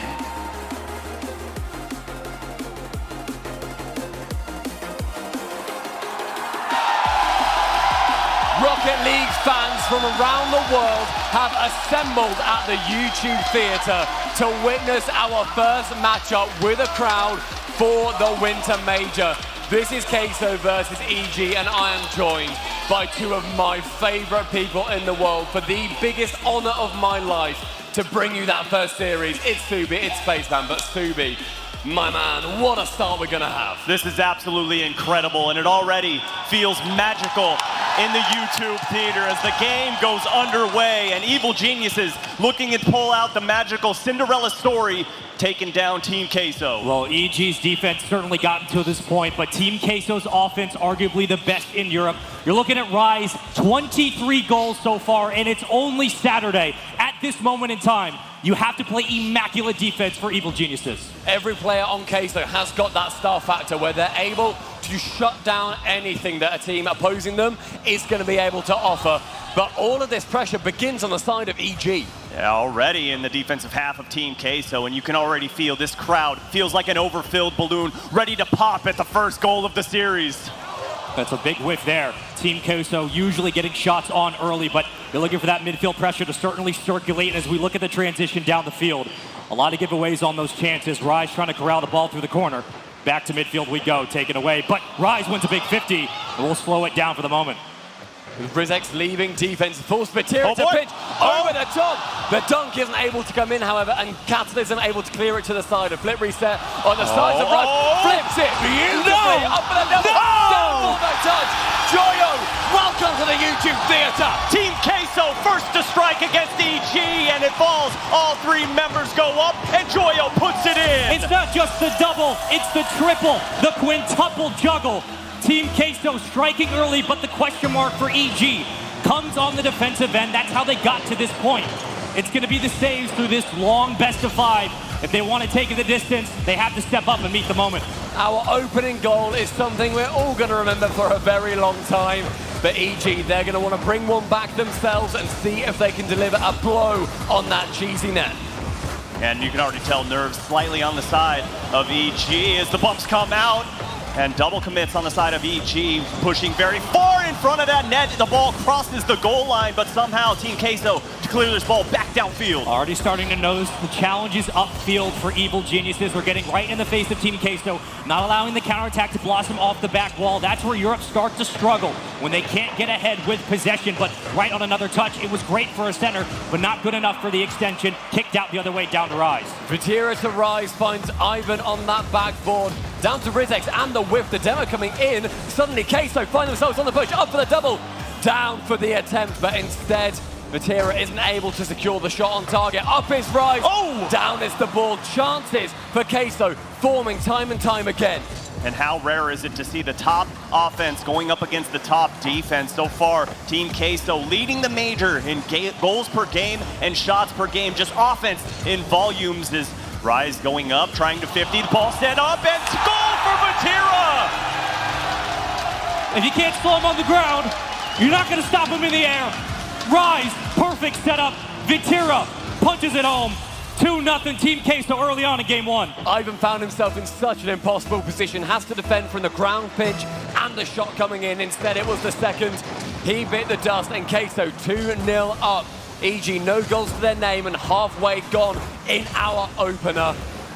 It's everything right now for EG to bring something back, because they've come into this series knowing they are facing off against the greatest team in Europe. Oh, team bump for Team Queso, and it all falls on Rise. Ball just sitting in the orange half, but no follow-up. Ivan's going to put this up off the backboard, and it's in! Bar down and good, and EG find their first. The three-headed Hydra of Queso on defense, but the silver bullet comes from Ivan. A ridiculous 50 on the side wall, and those are the types of opportunities Evil Geniuses need to capitalize on to stay in this series. Every goal counts for one, and if you just get a skimmer off the crossbar and it just finds its way in, you only got one goal as the deficit. Rizek with a lovely fake on the attacking player. And Vitira barrels his way in, but another lovely 50, sees the ball flying high. Rise to Joy Owen, just wide on the attempt. And all it takes is one simple mistake, as we just saw from Team Queso. EG so good at capitalizing against their opponents, as we're going to get a pause in the game. First one of the weekend. And we've got to see what's going on, make sure the players are on a fair level playing field. But this game already so tense between both of these teams. Subi, you brought it up earlier in the start of that game 1. We're looking at one of the best offenses in Europe. On the other side, though they did get third in their group, Evil Geniuses statistically the best team on defense. Their saves have been the crux of how they got here. The crowd's letting you know, Evil Geniuses, with this pause, take a moment to breathe, reestablish the commitment, and figure out the game plan going forward. Yeah, technical pauses sometimes really can benefit Queso. They might benefit EG. But the crowd getting loud so early on means everything to both of these teams. This opportunity is to really live in the moment. You can feel the energy. If you aren't in the YouTube theater, you can't feel the bass on every single ball hit. You can't hear the whistle of the Alpha Boost going around this arena. And Queso, with their early lead, that's exactly where they thought they'd find themselves. But how special is this? Section 104, right behind us, making Stumpy proud. They're within arm's reach, and it is so good to see all of you in the building. This is just fantastic. We got a moment to step outside before the series kicked off. And the volume of fans waiting 2.5 years to finally step into the arena. It's been absolutely unpredictable. I cannot believe that anybody is going out in public like that. And I adore that they have. Welcome to America. It's great. It's Rocket League fans at their greatest. Would you expect anything less from Team Queso fans? When you look up at Team Queso coming up to the stage, so confident in what they do, how can you not want to back this team? I feel like we can't talk about Team Queso without talking through how they got to this point. They take down FaZe in 5. They take down NRG in 5. You talk about two of the biggest challenges in the biggest moment. The clutch factor for Team Queso has been historical. And don't forget to bring up the fact that Evil Geniuses just yesterday pulled off the reverse sweep to get here against Dignitas. This is a team that refuses to lay down regardless of the opponent sitting across from them.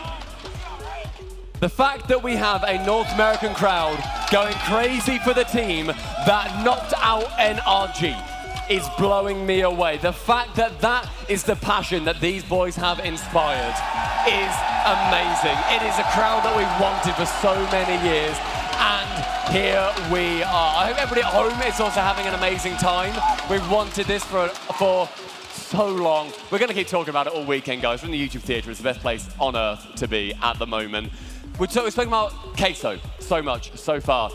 Let's talk about EG, because they have got here on the exact same merits. They came through as Europe's number 5 team. They just about squeaked in right at the end of the season, and it just matters for them to be here. All the previous results, doesn't matter. Doesn't matter the case amount of the winning record. Doesn't matter the shooting percentage, whatever it is. EG are at the same level, and they are level-headed with them. Well, and it all boils down to that defense the Spaceman brought up. Best save percentage in the Winter Major, sitting nearly at 70%. I mean, they are just a brick wall on that back line. And to get through that, you've got to be creative. But Team Queso, one of those creative teams that has so many tricks in their bag that they continue to pull out. And time again, we see them and go, where did that come from? How is that creativity possible 7 years later in Rocket League? But this team showing us that regardless of where that ceiling is, they're going to continue to raise it. Yeah, no one's going to stand here and compare Team Queso to Dignitas on the offensive end, but what we can say is the mechanics certainly do have some transgressions across both those lines. And when you look at what EG was able to do against Dig, going the distance, a reverse sweep, there's really nothing they can't be surprised about going in against Team Queso, but that's the beauty of Team Queso. Even if you bring in the distance to a Game 5, what do? They put up 4 goals a game. They just shut out everyone they play.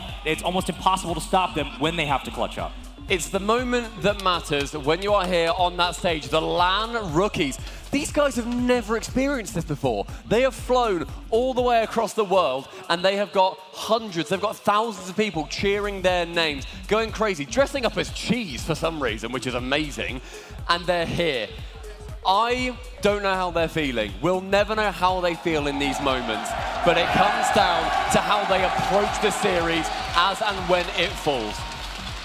And it's getting a little loud here. I think something might be happening. I think the players might be just taking the pitch. Feels like game 1 is back underway, and EG still chasing 1 goal. Minute and a half to go here. Team Queso looking to keep up the aggression. Well, folks, welcome back into game 1. We jump in with 1:30 to go. A great pinch off the ground. Vatira was looking for a teammate in the vicinity, but we shovel it from the corner. The Queso chance start in the venue. The rumblings of an offensive push are certainly here off the backboard. Catalysm denying play. We spoke about how EG would have to deal with that pause, but Queso have to do just the exact same. They have to just get back into that aggressive mindset. After cooling down a little bit, their Jets need to get fired straight back up. And that's what they've done off the kickoff. This ball hardly entering that orange half. Joyo onto the flip reset, showing off what he can do with Catalysm now. Trying to retaliate, does manage to get it over the side of Vatira, deletes him from the pitch, leaving just a wreckage on the floor.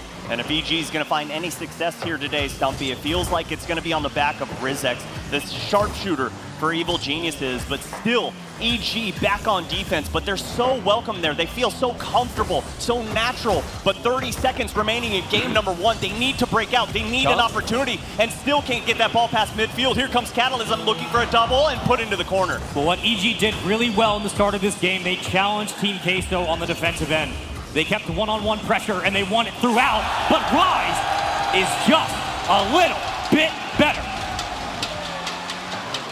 A 2-goal lead now for Queso in this first game is near enough going to win it for them. They're going to be theoretically closing it out with that 3-1 scoreline. EG, though, still have 20 seconds to bring it back. Crazy things have happened at Lands, and these guys may well be writing themselves in that history book. Vatira onto the backboard, with Ivan going central. Rise with a fantastic clear, and the dunk. The final 10 seconds of game number 1.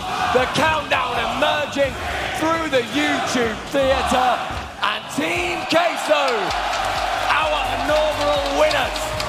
The first series going in favor of Team Queso.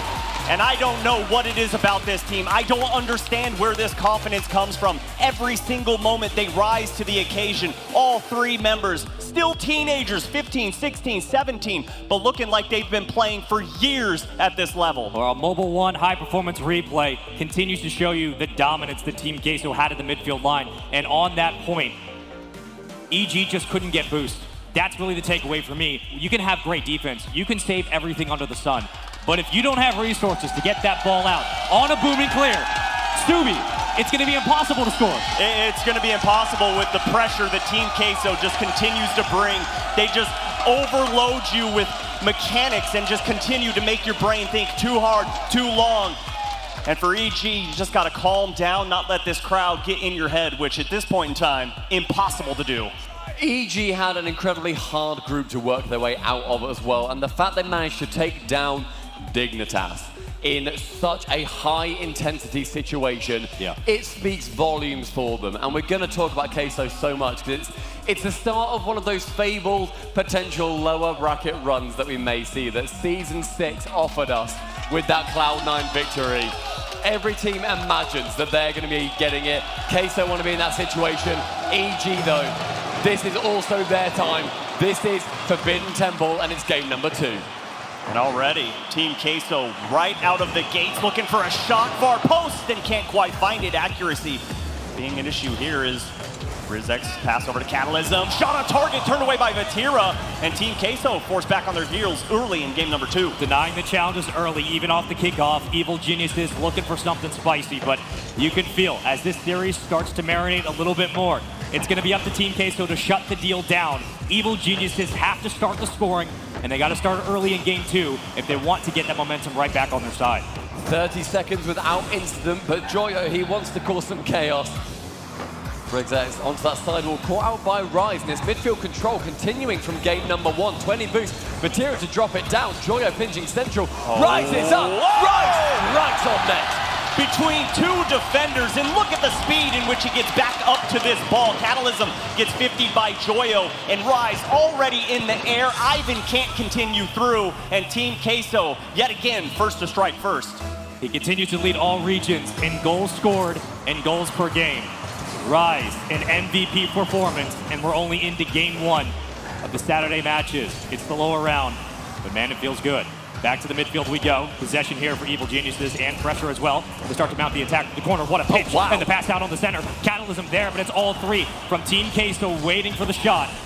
And they're slowing it down off the backboard. The shots being taken from EG need to have more imagination than just shooting dead middle on the floor at 3 awaiting lurking defenders. Go for those bumps because they are horrific to defend against. Rise can't fake out Ivan this time. Yeah, I agree with you, Stumpy. I also think EG needs to pull that second man a little far forward because right now Team Queso, too much time to clear that ball downfield. There's not a quick enough follow-up for Evil Geniuses to find success in the offensive half. And if there are 3 men on the goal line, send it high and let your teammate go up for the double. Do something with more imagination. That's what you need to do to work against Team Queso. But hey, it's the first time they're playing with that crowd. There's going to be the nerves. Comes down to who's going to battle. Joyo up, goes for the air dribble, but the Rizek is there. Queso are starting to spread laterally, pulling the defenders off in one-on-one situations where mechanically Team Queso should win those matchups 99 times out of 99 with 2:50 to go here. Still plenty of time in game 2. But this series so far has been all of Team Queso, and now it's up to Evil Geniuses, taken away yet again. Joyo with the extension all the way around, and it rolls in an interesting goal, to say the least, but it's a 2-0 lead regardless. Devastation as EG, Rizek and Catalysm meet up on the incorrect goal line and send it over. That's a 2-0 lead for Queso and Evil Geniuses. Their nightmare becoming that reality. Got to have better communication, especially on that goal line. It's already dangerous enough to try and clear that ball all the way across your own box, but the fact that your teammate's trying to pinch it out, got to be able to chatter to each other. As Rise coming up, puts that ball down, and Joyo can't find the redirect, but still, Vatira keeping this ball in for Team Queso, and Catalysm welcoming that ball to the side wall as EG trying to find another goal. Again, we jump back to the problems of game 1. They don't have enough boost to be able to continuously get up for the aerial. It's making a lot of these 50s favor Team Queso. A bullet through the corner, a pass through the corner, a shot through the corner! Rise to the occasion, young one! That is not allowed! Onto the corner, perfect amount of boost burns, and Vatira can sit pretty and watch it glide in. Get that in the next day highlights. And Vatira getting the bump on the defender for extra measure, but the fact that Rise can find that angle time and time again is absolutely brilliant. But Joyo, space, probably good for the flick, can't quite find it. Good 50 on the defender, but we're in the second half. EG need to start to find some offense. We're about 8 minutes into this best of 5. And we've seen 3 shots from EG, maybe 4. It hasn't been there. It's been all of Team Queso. They're treating the lower bracket like it's Group's day 1. And they have not slowed down. That's a great clear down by EG. Was looking for the redirect, just won't find it. Back to Rise, the back pass there on the infield. But instead, we go once more to traffic.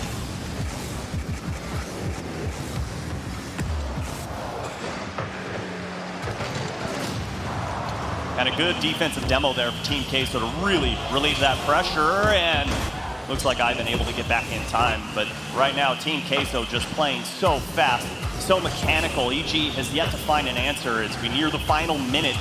It feels like Team Queso have really just dominated the offensive path, and EG unable to find anything. And I'm going to go back to what you were saying, zero creativity on offense, and Team Queso have seen those balls into the corner, off of the backboard so many times. You got to do something to try and trick them. It's also credit to Queso. They shut down those creative pathways in the brain. They make sure that EG don't have that space and time. Turn it up, young man. Oh, boyo, it's Joyo. Comes off of the side wall. Bye-bye, see you later. And he's styling on him. I'm not going to lie to you. If you're EG, you would love a chance for a tactical timeout, but you're probably not going to get it. At this point, Stumpy, in this situation, you need a goal. You need something to break the monotony that Team Queso have been dominating towards the midfield. There's been no offense, no creativity, no resources, and right now, no score. And right now, Evil Geniuses need to do something to get the momentum to swing in their favor. And that's a good opportunity, but Rise already cutting out that pass bump on the goal line, but Catalysm can't quite find the angle. And it looks as though game 2, yet again, gonna go in favor of Team Queso. Yet again, a chance for Evil Geniuses to shoot a bump coming out. That creativity starting to form. Their black and white world becoming multicolor all of a sudden. 4 goals though still separates them. The final 10, the countdown happens. Team Queso, they concede 1 at the death, but they still take game number 2, and Evil Geniuses have to go for the reverse sweep. That's a bit of a doggy bag goal. You get it on the way out, but still, it does establish something, a baseline you can work off of. And look, it's a 4-1 loss in game 2. Your backs are against the wall. They've done it before. Granted, Dignitas have not played their best, but in this situation, Subi, you feel like you'll take anything if you're EG just to get your head out of the gutter. Yeah, and right now it's just been Ivan for EG scoring both of their goals, and someone else needs to step up, whether it's Rizix or Catalysm. And again, I think it needs to be Rizix. He is so mechanical, so good in the offensive half, but right now he hasn't even had an opportunity as we get to these Mobile 1 high-performance replays. It is just all Team Queso all day long. He has so much more that he can offer, and just step away from the game for a minute. Bro, I love this crowd. Like, people are so noisy here. Everybody is getting up and getting loud. It's everything. It's an experience. It's what Queso are feeding off. I've got to know, is Section 104 making you proud right now? Oh, Section 104 are my babies. Folks, if you're not in the venue, it's not sunny outside. Get inside. I mean, there's no sun. Downtown LA. LA. You want people to get inside like all the time, though. Yes. You exist inside. Yeah. The It's fact been we 2 got years. you Let's keep it going. Just get Let's inside. keep it Come going. on. Let's just carry on. Get back guys. inside. It's Now is been the time to awesome. be okay. Get inside. Come watch some Rocket League. In general, watch Team Queso do what they're doing better than almost anybody else. Queso are feeding off that crowd energy as well. When that countdown comes in, they are dialing it to 11. And with game number 3 kicking off, it's Queso with the chance to sweep and EG to continue that Cinderella story. And this crowd seems to be backing Team Queso right now. It's sold out within a day, and already the entire arena all filled up. Everybody here cheering on Queso as Catalysm denied off the backboard. And Joyo has to defend, and that ball sent into the corner. We've seen Catalysm make magic before. Evil Geniuses desperately looking for some life in this series. Their tournament run hangs in the balance, and Team Queso, the only ones who stand in their way. Still plenty of time here in game number 3. If you're just joining us, welcome in. It's been an exciting start to this one. Team Queso have been absolutely lights out. With a big challenge, they continue that pressure into the corner. Opportunities continue to arise for Team Queso, but yet to take any of them.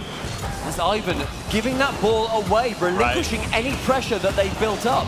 Almost scared to hold on to it where he didn't want to have that responsibility. Ivan was crucial in their victory versus Dignitas, a team that has beaten Queso over and over again. And the chance from the goal line. Joyo to the corner. But they have to continue to challenge through those corners and get the follow-ups. They can't allow for Team Queso to take the ball away so quickly and get nothing out of that rotation. I agree. The turnover is starting to be a problem for EG. They need to start surveying that field, see where their teammates are, because right now, ball control not in favor as Vatira gets 50'd, and this ball going to be in favor of Evil Geniuses. Still looking to press forward, but they are doing a much better job. Team Queso yet to score here in game number 3. So much better, where EG, their game management is starting to come out. Joyo, though, wants to kill the dreams.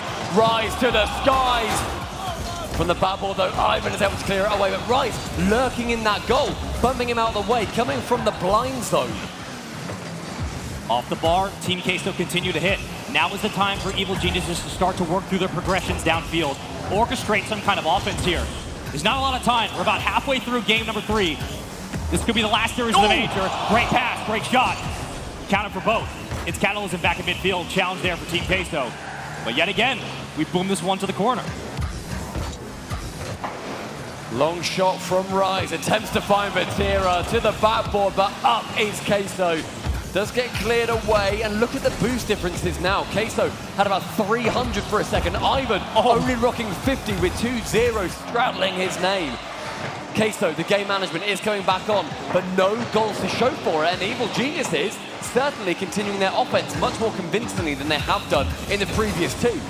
And the Tides feel as though they're shifting, starting to turn blue. Evil Genius is doing a great job at getting on the offense at will, but Team Queso consistently winning the 50-50s as Rise sends that ball back to his own half. Looks like Joyo able to get there at midfield and gonna pop that one up, but Ivan pressuring forward, and that's what we need to see from Evil Geniuses. Start playing more aggressive, start pushing past midfield, because you're on your last life. Their offense is more visible, but it's not any more creative. Time dwindling away, slowly but surely. Still plenty of opportunities for both sides. Vatira is trying to get cheeky through the corner. As we shovel it down, back into traffic we go. No one with a clean possession. Rise looking for the toss up. But Team Queso fall off. They don't want to overcommit and give up something long. Evil Genius is pushed very far back on defense for the last minute or so. And Vatira, he wants to turn that screw more and more. The final minute approaching. This next goal could mean everything to either team. Either the start of a novel or the end of a story. And EG starting to build that castle wall, and you can feel Team Queso marching downfield, bringing the battering ram. And still, Evil Geniuses yet to find too many shots here. Catalysm up, and Joyo puts that ball back into his own corner, and Ivan gonna keep the pressure for Evil Geniuses. I love those stretches from EG. They're pulling defenders out of the goal line, and you're forcing Boost to get burned from Team Queso. Maybe a chance here. Oh, there it is! The pass, finally! It's broken up, and EG on the board. Rizek's the man who needed something to come from it, and he is right place, right time. And the fact that he was able to flick so quickly after that ball found its way to his hood. What a redirect coming out, and it falls onto Rizek, who I was looking to see. That may well be a confidence booster through this series as well, especially going up the first lead that Evil Geniuses have managed to cement themselves. 30 seconds remaining. I wonder if the crowd are going to chant nearly as loudly for the last 10 now the Queso aren't winning. We'll see just what they've got to offer us. It's the final 20. Queso on the back foot. Oh, dangerous man to ask that. Double commit on the side of Evil Geniuses, and Rise gets that ball out. Vatira looking for a double, finds it, and ties it up with 11 seconds to go. It doesn't even get to the final 10 seconds for EG to have that support with Vatira up for the double. EG are down for the count. If he touches that too hard, the ball clangs off the backboard, but he puts it in park and waits for the extension, the natural momentum of the ball. Gets him down to the final 10. Tie game with such little to give. But Team Queso looking for the pass. Could it be golden goal opportunity? Ball still up. Joyo off the backboard. It's there for EG. Catalysm misses the touch. Ladies and gentlemen, it's the first golden goal of the weekend. Overtime, and the place to prove it is here on land. Rise up in the midfield with the flip reset. He's got an open net. He's got a 50, and he has got the series win for Europe's #1. Rise putting Team Queso on his shoulders, carrying them to victory, and marching forward through the lower bracket. How many goals is too many? How many does he need? Rise the MVP so far. He doesn't stop. The moment is never too big. And Team Queso with one of their easiest wins, and it's only Saturday. And we see the mutual respect between both teams. Evil Geniuses sent home packing early, but some would even call it a miracle that they got to this point, getting in front of all these wonderful fans at YouTube Theater. But Team Queso continue their dominance. 2 out of the 3 regionals were theirs, and they're looking to take home the Winter Major. That is where Evil Geniuses' run will end. Everybody, please give it up for them, because they have come to play for our first series here at the YouTube Theater. The love and respect means everything to them. And no one expected it. The Mobile One high-performance replay shows you it all. It looked promising for Evil Geniuses, but this Cinderella run had to come somewhere, and it had to end in a different place. But just the fact that they got to this point, Stumpy, Subi, again, we don't like to throw around the word quality loss because that's a heartbreaker. You're into Saturday, first time in front of fans in 2 years. But EG did what many people considered nearly impossible for them to do. They reverse swept Dignitas, they got themselves to the weekend. I hope they hold their heads high and continue to work on the stuff. They have to. They came in as Europe's number 5 team, and they made it to the live crowd. Better teams on paper than them didn't make it. They knocked Dignitas away from this opportunity. They stole it away from them. Bigger teams like NRG didn't make it. And yet Evil Geniuses, they are the ones that got to open the show for us here. It must mean everything to them, Subi, where you have the opportunity after a couple of years to show what you can do. Well, I'm looking over the arena at Team Queso and how they can just continue to find success and then put themselves in their first moment in front of a live audience and have no problems. They go down 1 goal, get that game tied back up, and to take it, something of brilliance. Well, if there's one word to describe this team, it's brilliance. And one of the players who knows that more is Rise. Let's throw it down to Achieves with Rise. Thank you very much, Spaceman. Indeed, standing here with Rise from Team Queso. I just have one question for you guys, because he hasn't been in a live event before. Can we get a nice RLCS Lion welcome for Rise?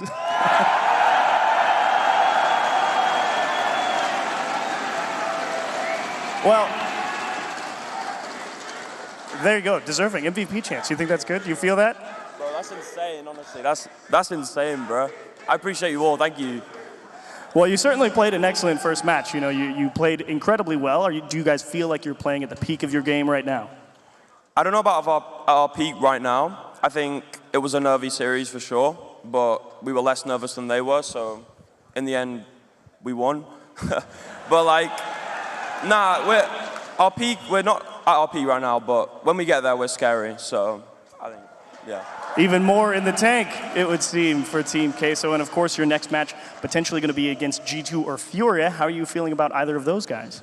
I'm confident. I think G2 are a scary team as well. Furia too, to be fair. They've been looking really good. But yeah, I think we'll probably play Furia based off how G2 are playing. So, I think we beat whoever. I'm confident. You love to hear confidence, and of course, outside of just your next match, who do you feel might be your stiffest competition left? Ooh, I want to play Com, bro. I want the chirpy series. Let's go. You love to see the confidence. Either way, Rise, I really enjoyed your first series. Thank you so much for joining us. When we come back, we'll continue with the RLCS Winter Major. It's going to be FaZe versus BDS. We'll see you in a few minutes.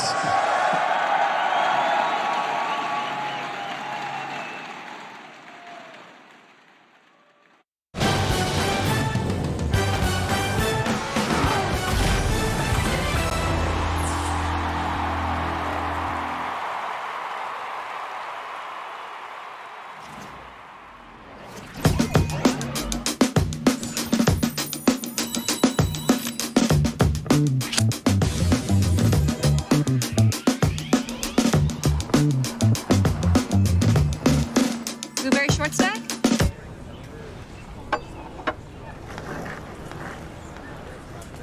Got any games on your phone?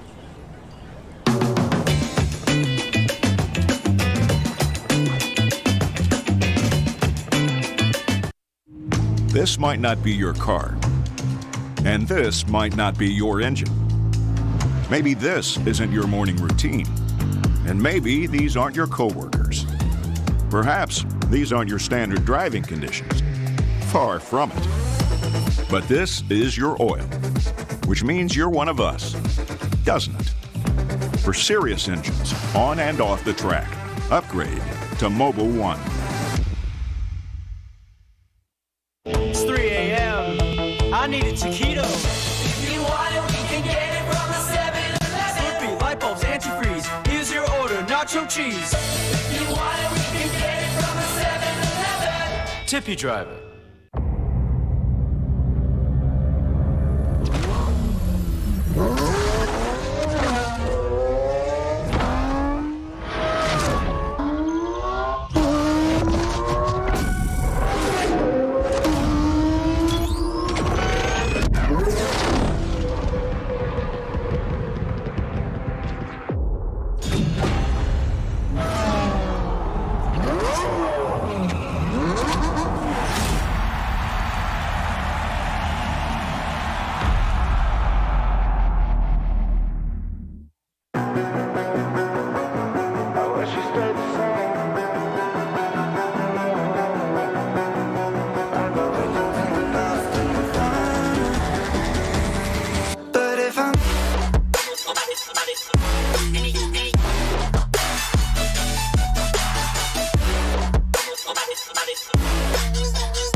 We on the top and we ain't gonna fall. This an obsession, a habit you call. We hitting automatic, never stall. Only got one tactic, do it all. I'm from the bottom, I hate what I saw. I couldn't walk, so I learned how to crawl. They wanna talk when you're back to the wall. So I say later, my aim moving small. Money grows from my intuition. I just bought a crib, that's my first edition. People hate it when you claim a vision, but I use a static when I hit ignition. Hungry moves, I'm faster in a minute. I stay fresh to death, I'm in a mid condition. Forge a heat, no matter where I've been, and give me any place, and it'll be a kitchen. This how we flow to the top. I'm on a wave and it never gon' stop. I hit a 3, now we running the clock. 24 seconds, I still block your shot. I'm making this an eternal spot. Permanent stain in the flow, ink blot. Don't step to me when I get too hot. I'ma end your life and it's all you got. We on the top and we ain't gonna fall. This an obsession, a habit you call. We hitting automatic, never stall. Only got one tactic, do it all. I'm from the bottom, I hate what I saw. I couldn't walk, so I learned how to crawl. They wanna talk when you're back to the wall. So I say later, my aim moving small. Homemade flow, I'm a PVC. There ain't one player out doing this like me. Heart rate froze, check the EKG. I hate wasting time, no eventually. Routine work when nobody see, but I ain't feel the stress, I know it's meant to be. 30 beats, I'm on a killing spree. I made every song in my discography. Yeah, that's every cent, every dollar. I ain't tryna listen to a broke scholar. Making moves to make the money taller. To the cash topping on the Eiffel Tower. Labels calling, I won't wear their collar. With my own drive, I can take it farther. Do it myself, don't ever bother. Been self-made now, shout out to my father. We on the top and we ain't gonna fall. It's an obsession, a habit you call.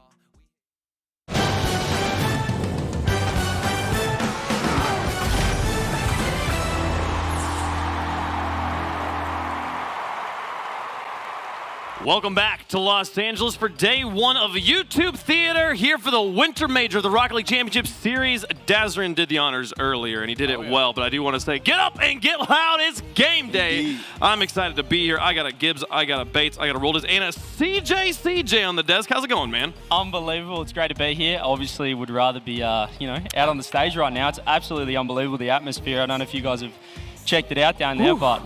And you're looking good. I like the colors and everything. Little Renegade sort of Renegades action. Yeah, I appreciate that. Thank you. Well, I'm happy we could play second fiddle here. It'd be the next best option to being on the stage. Yeah. But guys, let's talk about that match we just watched. Seeing Team Queso coming up hot, Rolders. Oh my goodness. I didn't really get to watch too much, but I heard everything. Joyo, Wise, and Vatira. They started it off on the right foot. I said they were gonna have a lower bracket run. Great start. This is it. I mean, Bates, actually, Gibbs, you were telling me that Rise has one of the best offensive stats at this event. #1 goals per game, #1 in assists per game as well. This boy is doing literally everything, and these guys are so young. They're going from the crowd and they're like, let's just 3-0. Let's just get the 3-0 sweep. Why not? Listen, man, they were the crowd favorite in that matchup. And the crowd, so taking that into account, the crowd really wasn't against them as they had popped off the whole entire series. That is nasty. That's nasty. Way to clap it off. I was actually walking by the stage, coming to the desk, and how loud it got in there was out of this world. And let's not forget that Europe, the only bracket reset that won, there was none in NA, there was one in Europe, and it was Queso. They're in this lower bracket, and Bates, I'm sorry. I'm just letting you know, those NA teams need to watch out because Queso is looking amazing. Tell them, Gibbs. They beat EG, man. EG's a great team. EG should be really happy to be here. Now EG's going home, man. Now this is when the tournament really begins for Queso because the crowd's not going to be on your side anymore, man. That's okay. The amount of SSG fans and V1 fans and G2 fans, man, I've seen in this stadium so far. Woo! They'll have to find a way to feed off their own energy or to shut up the North American crowd. Crazy to be here, though, at the YouTube Theater. I mean, I don't know if the fans at home can see. SoFi Stadium is literally right there. The biggest game in the world, the Super Bowl, happened there just a few months ago, and we've got Rocket League happening under literally the same roof. The roof stretches across both buildings here. We'll take it. This is incredible. What a place to be, and what an environment to invite back the crowd for the first time. Oh, no, this is incredible, man. All I'm seeing is nothing but fans out there. Everybody's so hyped in the crowd. There's probably, CJ was saying, actually, in the concourse right now, there's probably more people than there was at the Season 3 LAN, one of the most iconic LANs. Absolutely, 100%. I mean, it's unbelievable, and I think that, previous LANs, people are sort of a bit nervous coming up to you, but this time it's been 2 years with no LANs. The fans, you guys are absolutely crazy so far. So it has been, it's been full on. Anybody with a credential walks out there, there's a line of queue forms immediately for stuff. I mean, it's Los Angeles. We're wearing all black out on the beach. We got a Lambo right there. We got a line of food trucks over here. This is quite the place, quite the I environment. walked out onto the stage, and I just had jitters. I looked up, and I was like, this is unbelievable. That And screen is massive as well. It's crazily, bro, and it's so loud. You feel the vibrations from the gameplay and the crowds. That's how loud they are. That's how passionate the fans of Rocket League are, and I'm so excited to be here. Yeah, one of the things that Sunless Khan said in the video that Stumpy and the gang made yesterday about the crowd, which was amazing, by the way. Oh. Wonderful video. Go back and watch it if you haven't. The sound of the Alpha Boost is a thing that you don't realize until you're in the crowd and you have that just there the whole time. Like every pro, they're like, we need an Alpha Boost. I need to trade for one because I'm going land. Yeah. And they rock it. That's the main reason I can't get my hands on one. One day you'll be pro. One day you'll be back. Let's take a look at the bracket as it stands after the conclusion of match number 1 here at YouTube Theater. Team Queso taking down Evil Geniuses. They will advance to the lower quarterfinals. On the other side of the lower bracket, BDS taking on FaZe Clan. That'll be our next match. We have the upper bracket waiting for a little bit later, but Bates, BDS in lowers. BDS and lowers, nobody expected that. No, not even me. Actually, no, I did expect that. I expected G2 to beat them. But that's because I had an unfortunate group drawing. Thanks, Gibbs. But anyways, though, BDS is a great team. Monkey Moon, probably one of the best players in the world still, if not the best player. Yeah. Extra is so humble. He's so confident, even though he acts like he's even though he acts like BDS really won't perform as well as they usually do, but he always knows they're going to perform it in. Mark by 8. Yeah, but just real quick, we're talking about the crowd, though. And they were loud for Queso EG. Ooh. Just imagine here. We got FaZe. We got so many North American fans for them versus BDS. And I'm telling you, North American fans do not like a European powerhouse. They don't like seeing the same team win all the time. That's what BDS does. Yeah. That's what BDS does. It's going to be crazy. BDS are so high, and the higher they are, the more excited people are to watch them fall. They have set themselves up as the villains, especially here in front of a North American crowd. It's going to be BDS versus FaZe.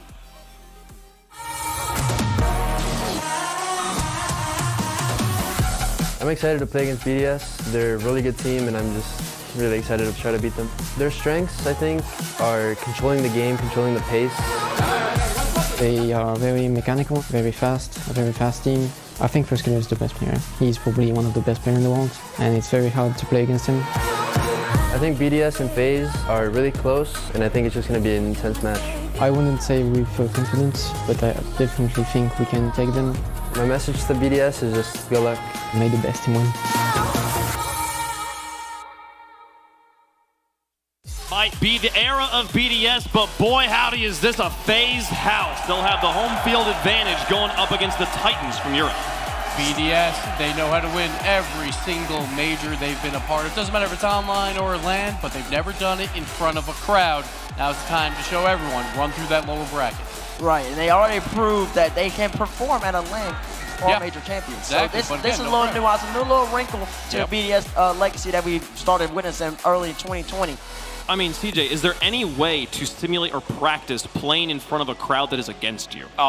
Absolutely not. I think, especially this sort of crowd, it is unbelievable so far. And we talk about FaZe sort of, losing Illusion, not having that leadership role, but perhaps now with a home crowd advantage, that could be sort of the push they need to really motivate that team and get them going on game day. Yeah, and I really believe in Monkey Moon, especially, and he's always been a spectacular player. He's in the MVP conversation. On First Touch, we really didn't mention it right now, but he is in the MVP conversation. You got Extra alongside with him, always the most consistent player. It has to be in conversation for one of the most consistent players on the field, and then Mark by 8.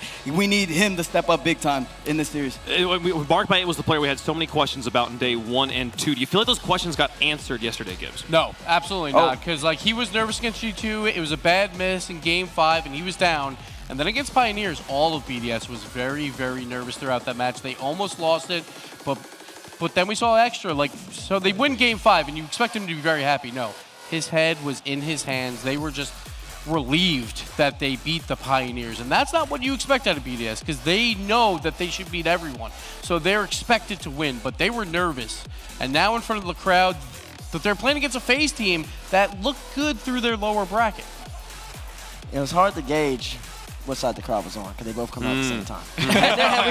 Initially, the camera was on BDS, and when the crowd got loud, I was like, wow. Yeah. I was like, this is about to be nuts. But then also FaZe came out at the same time, so it's hard to see which side I do wonder how much of a home field advantage will materialize in a matchup like this. Given how many of the fans I talked to here and I asked them, like, who are you rooting for? So many of them said, CJ, that they're just rooting for good Rocket League. They just want to see the best. I mean, this is the first time we had EU versus EU. It was 10 a.m. and we nearly had a packed crowd, and it was insane. So I do agree, it is for good Rocket League, but at the same time, I think, it's phased. They have to have the home court advantage. And I think if yesterday didn't happen, I would have said BDS 100%. But yesterday, FaZe might have found something.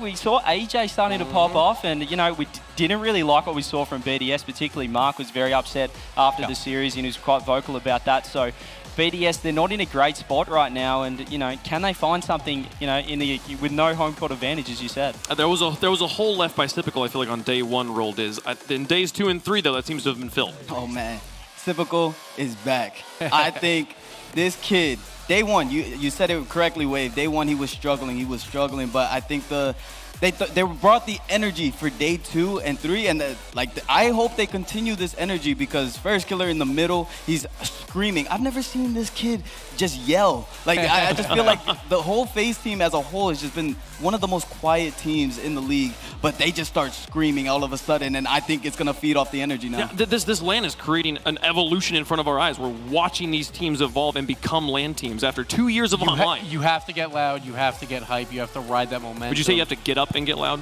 Oh no, because they have to stay seated to play the game. So, but besides that's more. Sure, they could, but then they're going to break stuff. Like Arsenal's going to want to bring in something later. We all know that. Card's going to yeet that headset again. But First Killer and FaZe, they're starting to get loud. BDS, they don't do that. They will not do that. Even if they have a big lead here, they don't play that game. So we'll see if that plays a factor. It's absolutely massive as well. We were talking about it before, Gibbs. This seems like the first LAN where it's literally the loudest team is winning the matchup. Every game, It is a mental edge, and it might be because, everyone is so close mechanically, the skills, everyone's so close in skill right now from every single region that it is that sort of mental edge that you see. You see Queso yesterday against NRG really rise as the guy on LAN, and maybe that's why he's stepping up, but, FaZe, that's what maybe they need to add to their game, and we saw a little bit more yesterday. I wonder if BDS feeds on the reverse there, of the other team's getting so loud, and yet we're still beating you, and then you just hear it slightly get quieter as things go on, as fans have to go, go FaZe, I guess, and you're just like, we got you now, we're in your head, and we didn't say nothing. But I can see it on the reverse too, if BDS starts off slow and FaZe starts off strong, they might feed off the energy of the crowd, and BDS, they have mentality issues all the way. Even when they're successful, they still struggle with a little bit of mentality, so I hope they don't start off on the wrong foot. And let's not forget, BDS Fall Major, they lost once. That was to FaZe, and AJ, very confident when they go up against Europe. They did lose to Queso, but Queso's, they're looking amazing. Maybe that was just a one-off, and FaZe has EU's number. We aren't in the lower bracket here, Bates. There's another thing we have to remind. Both these teams on the line. One of them is going home this match. Right, and we already saw the pressure, the stakes of being in the lower bracket unfold yesterday. You had NRG, you had Dignitas, backs against the wall, game 5, and they ended up not clutching it out. And now all these players are in front of the stage, on the stage in front of everybody, all the fans, everybody that they always see in their Twitch chats, on the streams, everybody always is always supporting them. Now you're playing in front of them, and it's one and done. And so it's crazy, too, because we talk about Fall Major and all those top 8 teams. There's only 2 top 8 here at Winter Major, and it's both these teams right here, FaZe and BDS, and that's it. Everyone else is brand new to a top 8 spot, and one of these guys is going home now. Do we see the lower bracket run today? Not who, just is the lower bracket going to win? We normally do at World Championships. There's a team that comes out, and sure, it's very hard to get through the lower bracket, but when you do, you are the very best team possible at that point. And those teams in the upper bracket, they're going to lose in front of the crowd and have to bounce back on the same day. Sure, you don't want to be in the lower bracket, but once you win, you have an advantage when you go up against those upper bracket teams later on, CJ. Yeah, I worry about BDS. I think greatest respect to Pioneers. They were unbelievable, almost reverse sweeping yesterday. But just as you said, the reaction from Extra is just not what you want. They have to win, 6 or 7 series to be able to get on this grand final and take out this tournament now. And I really worry. You talk about the mentality issues, Rold, is how do these guys really bounce back? And you have to be so consistent. You can't drop it. You can't drop your head for a series. Yeah, 100%. And BDS, I mean, mechanically, gameplay-wise, they have been one of the most consistent teams in their region, in the world.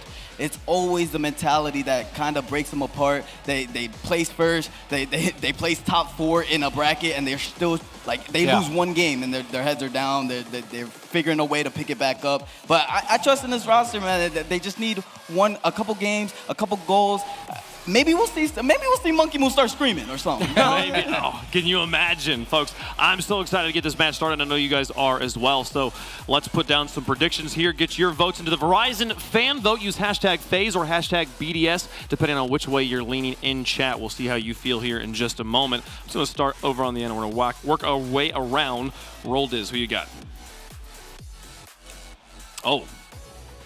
You see this, man? Day 1 performance, it wasn't cutting it, and he knew it. Day 2 and 3, and so on and so forth, typical. Oh, he was once an MVP, and he's going to give us that performance again. I got FaZe. I think he's on FaZe. I had to make sure he wasn't on SSG anymore. I was like, wait. Oh, wait a minute. Who's playing? Yeah. Look, I think, you know, if it yesterday didn't happen, if we didn't see, you know, BDS for the first time really struggled, you know, mentally. We saw almost a reverse sweep happen, and just the reaction afterwards, I would have been fully with BDS, but I'm going to have to borrow this. With the home crowd advantage, I'm going to have to go FaZe Clan as well. They found something yesterday. AJ found something, and these guys with the crowd, get behind them. It's going to be a great one. And CJ, make sure y'all keep that up, because now I'm an out teammate on top of that. AJ, I gave y'all the story at the pre-show, how I hyped him up a little bit, got his confidence back up, and boy, did they ball out in that lower bracket yesterday. Base has already been right once with Queso. It's about to be right again. FaZe, 3-2 over BDS. All right, I'm going to do a little impersonation. Hi, my name is FaZe First Killer, and we dominate all these bad teams here. The problem is we can't beat Energy, G2, Queso, and BDS. So I'm going BDS. There's no way you just took my man's... Give me that face. Personage. It's down. I can't reach it. Yeah, you should have gave me that. I was I'm not going to lie. I was a little nervous. I was about to get 4 people predicting FaZe. No, I can't do it. There's no way. It's BDS, right? Like, what is happening? I don't know. I think I have to contractually predict BDS in this situation. So I'm going to go with BDS. Yes, the money. What is BDS? We'll see. I'm going to go with BDS on this one, but I've never been less certain about predicting BDS to win a match. FaZe versus BDS. This is going to be crazy. Let's see what you at home thought in the Verizon fan vote here. FaZe got a lot of fans, but not enough. They're 51-49. That sums it up. That sums it up right there. Down the middle. Close. Woo, baby. Crazy stuff. I want to hear how YouTube Theater's leaning. We've been predicting a FaZe home field advantage. Does it exist? If you at YouTube Theater are rooting for BDS, make some noise. Pretty good. It's a solid roar now. Let's hear it for the North Americans. Give me some noise for FaZe. FaZe gonna get low and get broad, baby. It ain't get low. Give them your energy. That's a home court advantage. That's a home court advantage. Let's take it right down the middle, folks. We're going to see what happens, though. We got BDS on one side. We got FaZe on the other. In the Verizon Skybox, we've got Johnny, James, and Jorby. Take it away.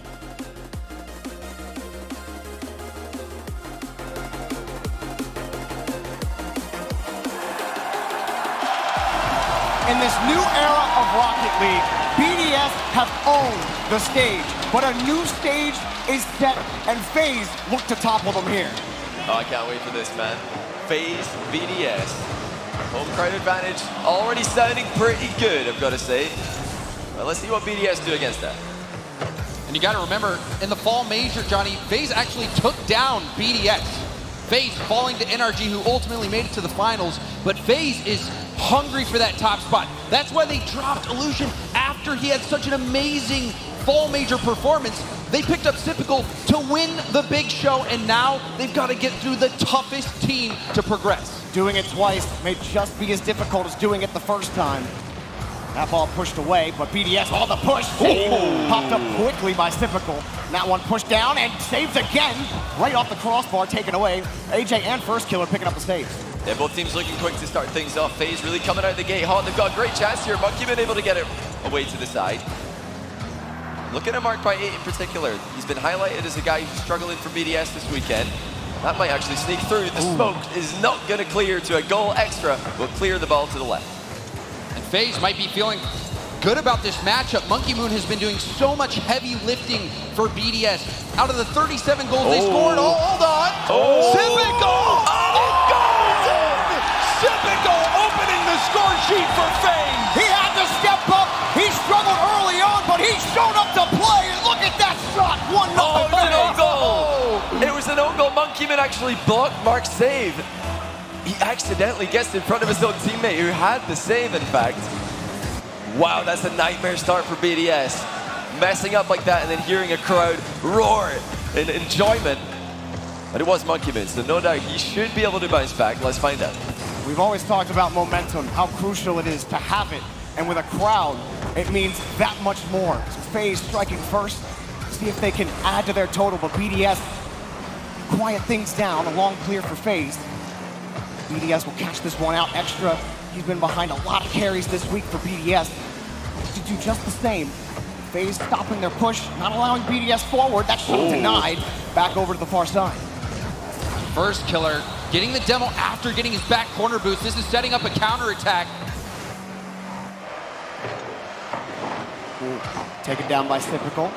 First killer next up, off the bar and Monkey Moon, or off the wall, excuse me, and as extra pushes it back downfield. Oh, look at this. BDS actually double committing here. Communication breaking down, but they're still able to get the offense going, and the recoveries are coming through, so nothing too bad is going to happen. But it's worth noticing they are not communicating clearly at the moment. They're going to have to if they're going to come back from one down against FaZe. On the corner for extra. A cut off by FaZe again.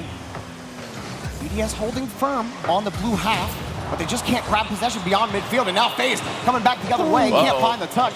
Maybe a transition for extra, but he gets pushed out of the way, and FaZe stopped the assault. But it's been looking good so far for FaZe. You saw them take their time on that ball. AJ turning, going for an ambitious play. We know FaZe has the mechanics, and now more pressure mounting. Mark off the back while trying to relieve some of this pressure. Back to the far side. Typical, no boost will allow first killer to come in. Or AJ, excuse me, to push that ball downfield. And things kind of stopped for now. A light shot turned on. Maybe BDS get the rebound. Popped up high by Monkey Moon. They'll pick up that corner boost. FaZe looking for a way out. That's very well dealt with by AJ. Tricky position, easy to miss that kind of touch up, but he does get it clear. Not able to get the ball off FaZe. BDS with just over a minute left, still looking for that equalizer. This game's been all FaZe. They only have a 1-goal lead, but they really have had the best chances, the only real chances of the game. Oh, and another great touch from first killer on defense. Does get challenged. The 50 handled well by AJ. And FaZe, the rotations are looking good. We saw them get tripped up a couple times on that second man. Now having to defend extra, who is trying to slip that by. Got through first killer, but the defense still holding strong for FaZe. Nice dunk there from Monkey Moon on the challenge. FaZe feeling the pressure. Shot forces 2 up, but they get the clear. And Monkey Moon's forced back quickly. It's a decent challenge, but pushed downfield anyway and taken out to the side by extra. Yeah, air dribble. Actually just an aerial bump attempt there by FaZe. Those worked exceptionally well for Space Station. Mark's actually just missed the ball. Extra has to go for this. BDS gonna need to take some risks here. Chances have been few and far between, and there's not a lot of time left. But they are pressuring in front of the box. That one popped up high. It's going to be Monkey Moon. First touch. He doesn't get the second, but Mark Baye's there. Light shot turned away. Monkey Moon trying to get in the way. Now it's a race. Extra's going to get there first. Back to the corner. And that race, you can see BDS going for having a chance, now panicking on the retreat. But they have had the steps forward. But can they finally get the goal? Oh, it's the 6 ball. And it's out. Ball's still alive. BDS trying to push down the field. Pop the ball up. Mark Baye back over to Extra. Monkey Moon trying to support. Extra gets the touch out. Quickly up. Here comes BDS. Taken out by FaZe. They need to get the ball onto the ground. Extra, does he have the catch? No. FaZe will take game 1. And a scary ending there for FaZe, but a deserved win in game 1. They were by far the more consistent team. They were by far the faster team out the gate. BDS rallying towards the end, but Extra in particular gonna need to do better than that. There was a lot of panic flips. There was a lot of slow movements to the ball. Early on in the game, boost management out the window. But if BDS can continue with that momentum at the end of the game, they definitely have a chance here. But if they let FaZe get another early lead, it's going to be so difficult to come back. And even just looking at that goal, if you're BDS, you're still feeling pretty positive that it was Mark hitting that ball into Monkey Moon and it going back into their own net. So they didn't give away a quality goal to FaZe. It was one of those goals that just happened. So for BDS, they're feeling positive. They have, like you said, the momentum in those final moments, even at 0 seconds. This could be a long series with the way both these teams are playing. Well, you know who else is feeling positive? This crowd back here. Let's hear it. Yeah, wow, that's crazy. Oh, man, it's so good to have a crowd back. And BDS, we'll see if they can come back. They seem to be able to stabilize near the end there, but just those shots just weren't good enough against FaZe. So for you, Johnny, what do you want to see first from BDS, or what does the look have to be for them against FaZe? They've got to calm down a little bit. You know, FaZe really came at them with a fast pace, and I think in response, we saw some double commits from BDS. We saw some just flips towards the ball, attempting to block shots that aren't even coming. They've just got to calm down a little bit here. You know, they're definitely not outclassed mechanically. FaZe, probably, I think, top 3 in the world if you're just looking at pure mechanics. And BDS are right there, just not quite at that level, but it's not a big enough gulf that BDS needs to really worry about it. And also, another thing, Johnny, there were a few touches that just got away from BDS. One in particular, Mark, was in net. He had a heavy first touch that sent it up the wall, and if you do that to a mechanical team, you're going to give them opportunities to go for flip resets, go for solo plays, so it's just not as clean as we've seen from BDS. And this is their first time on a stage in front of a crowd, and that can make such a big difference for the nerves. Like in the interview yesterday, you feel, you don't just hear the audience, you feel the audience. It's a different environment. It's crazy. It's absolutely crazy, but keep it up, because this could be an absolute banger of a series. We're going to get started with game 2 in just a moment.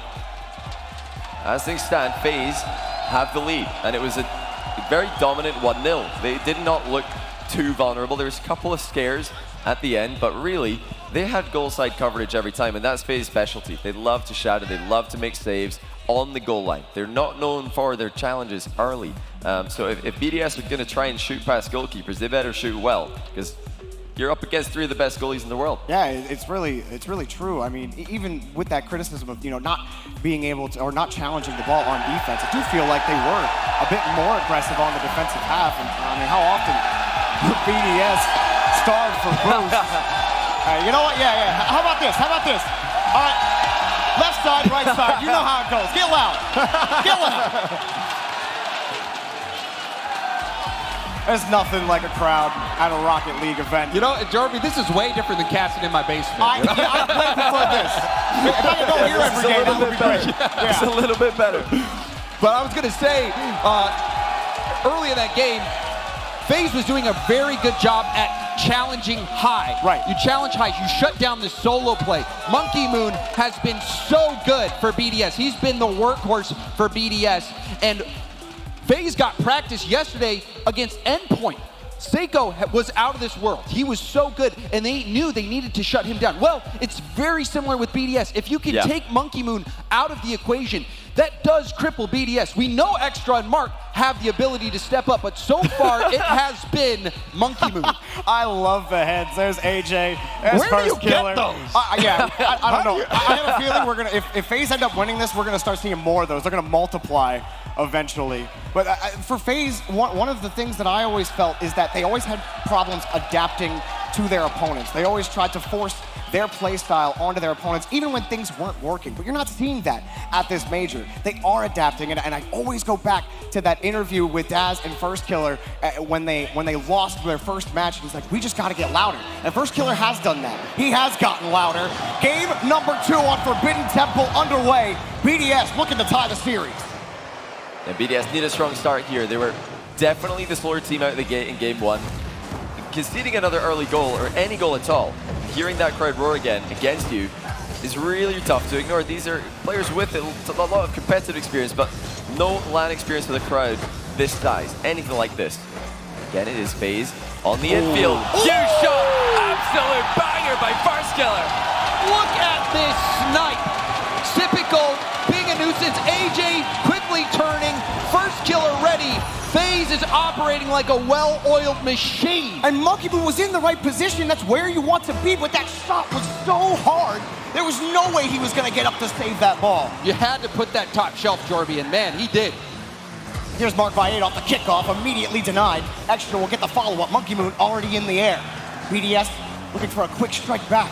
Can they get the offense set up? Marked by 8, had to go for boost. Extra gonna take the pass. He's got control, but taken away. Still BDS are set up here. Bounce off the ramp again, but no follow-up shot's gonna come, and FaZe get out. Though we did see that whole assault come off a double commit from FaZe. So they're starting to make a few mistakes, open the door a little bit. Extra did have space for a solo play, but still, FaZe able to shut it down, and a nice stop from Typical. Yeah, unlike BDS earlier on, FaZe are able to shut down the infield pass. You have to attack that early with strikers like which we've got here.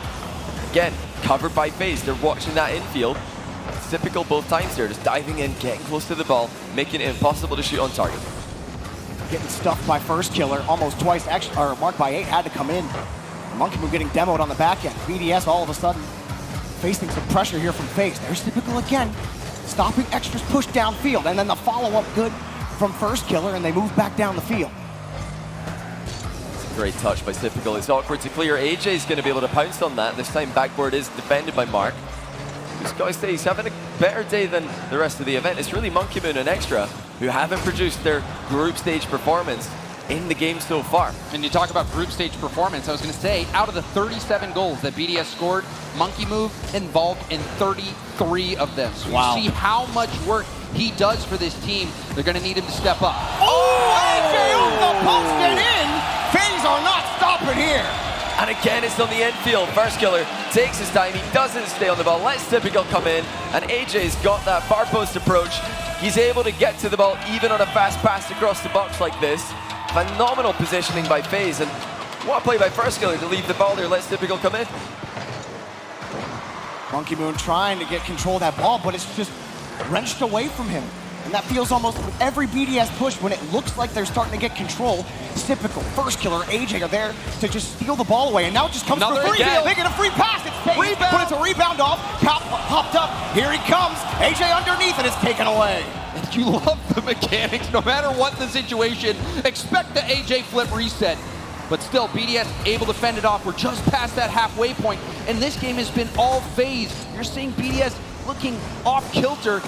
They've got to get some life in them. Time is running out. They have not managed to step up at all here yet. They're not even creating realistic chances to score. And it's down to FaZe intercepting every pass. It's down to FaZe being correctly positioned on the goal line. Nice little step to the side there by Extra to dodge the demo. BDS needs so much more than that. Monkey Moon gonna get past one. Of course, first killer's got the whole goal covered and some. Extra following this ball back down, but the challenge not really in a place for Monkey Moon to handle it. He's got to go back, and now FaZe get control. Monkey Moon comes straight back down, and BDS got to chase this. Can't get to the 50, Marked by 8, just missed it. And you even saw there, BDS stepping on each other's toes. Mark was in net, ready to get a boom and a clear, but it looked like Monkey Moon had just fallen off the sidewall. They need to get on the same page, and you see him scrambling here. A nice boost steal from AJ in the corner. This is another FaZe chance. Nice catch here from Monkey Moon. They can't get control of that midfield. That one taken away. Pass in front. Shot up off the bar. Just missed the follow-up touch. I love the slow play there from AJ, but he just hit it a bit too far to catch up with. So what would have been an easy rebound for a player like AJ just gets away from him. They're still sitting pretty on 2 goals. Ooh, Extra, that ball almost over his hood. He was able to make contact, but the shot's still coming. Barely saves off the bar, and Monkey Moon can push it away. The initial save by Marked by 8. And the transition just never comes. Immediately stuffed at the midfield line, and even when they get that next touch, they're met with an orange card. Oh, almost finding that double, but leaves it and saved, taken out by Monkey Moon. And not enough effective touches by BDS, and they're in the final minute again. Still scoreless, not just in this game, but 2 games. And what a shot that is to go up by 3. It will be saved well. And a miss. But the misses are coming through. Boost is just nowhere to be seen for BDS. Extra and Mark actually pick up some, so they're going to have a chance here, but they need a goal, and it has to come soon. Oh, Mark pushes it up. Where's Monkey Moon? He was there, but immediately defended. FaZe are not letting this ball in the back of their net. And that was such a tough read. Typical wasn't able to make it, but you saw how quick First Killer was able to get back and shut the play down. And now a critical demo, opening up space, melting these final seconds off the clock. BDS, a last cry, maybe a consolation prize at the end of game 2.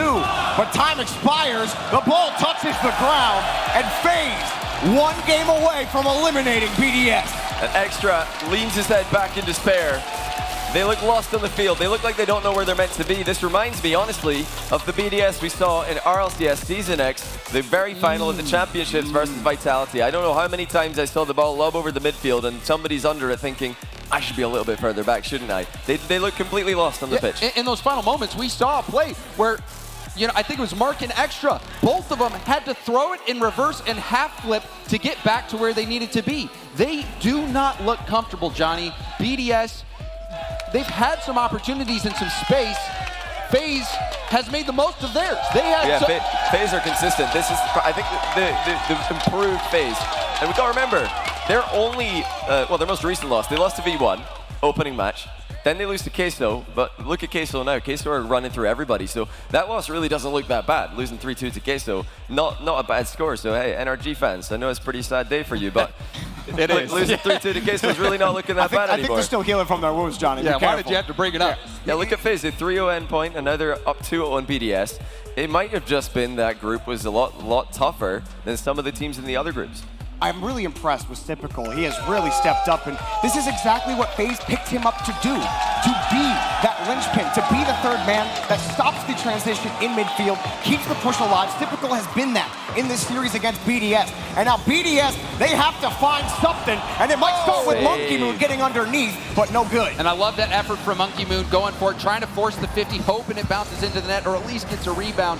A nice, solid start from BDS, but FaZe, their infield passes have been unstoppable. The striking, if you remember, First Killer's shot a missile top shelf. Yeah. FaZe has been, it's just been working for them. Defensively, even offensively, they're putting together the performance, but they need to close it out.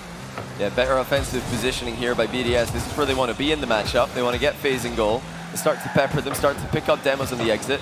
Now the passing play attempted. AJ sticking in the middle there despite his boost running low, knowing that the ball might actually be in a dangerous position. So this is excellent ball pressure from FaZe, something that they're not that known for. They're getting better at it every day.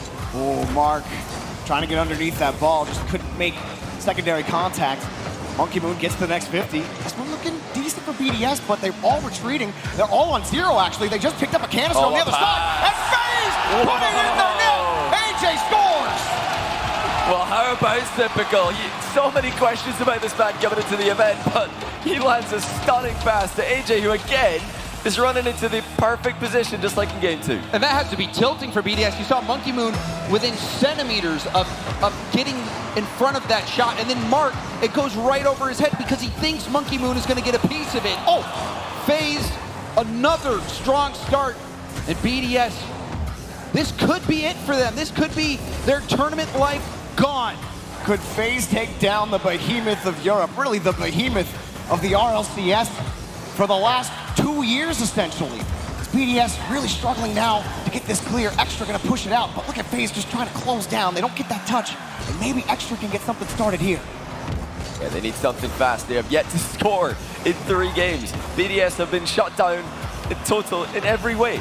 They have not been allowed to play any of their usual game, and if they don't start to put it together, FaZe are going to perfect sweep them.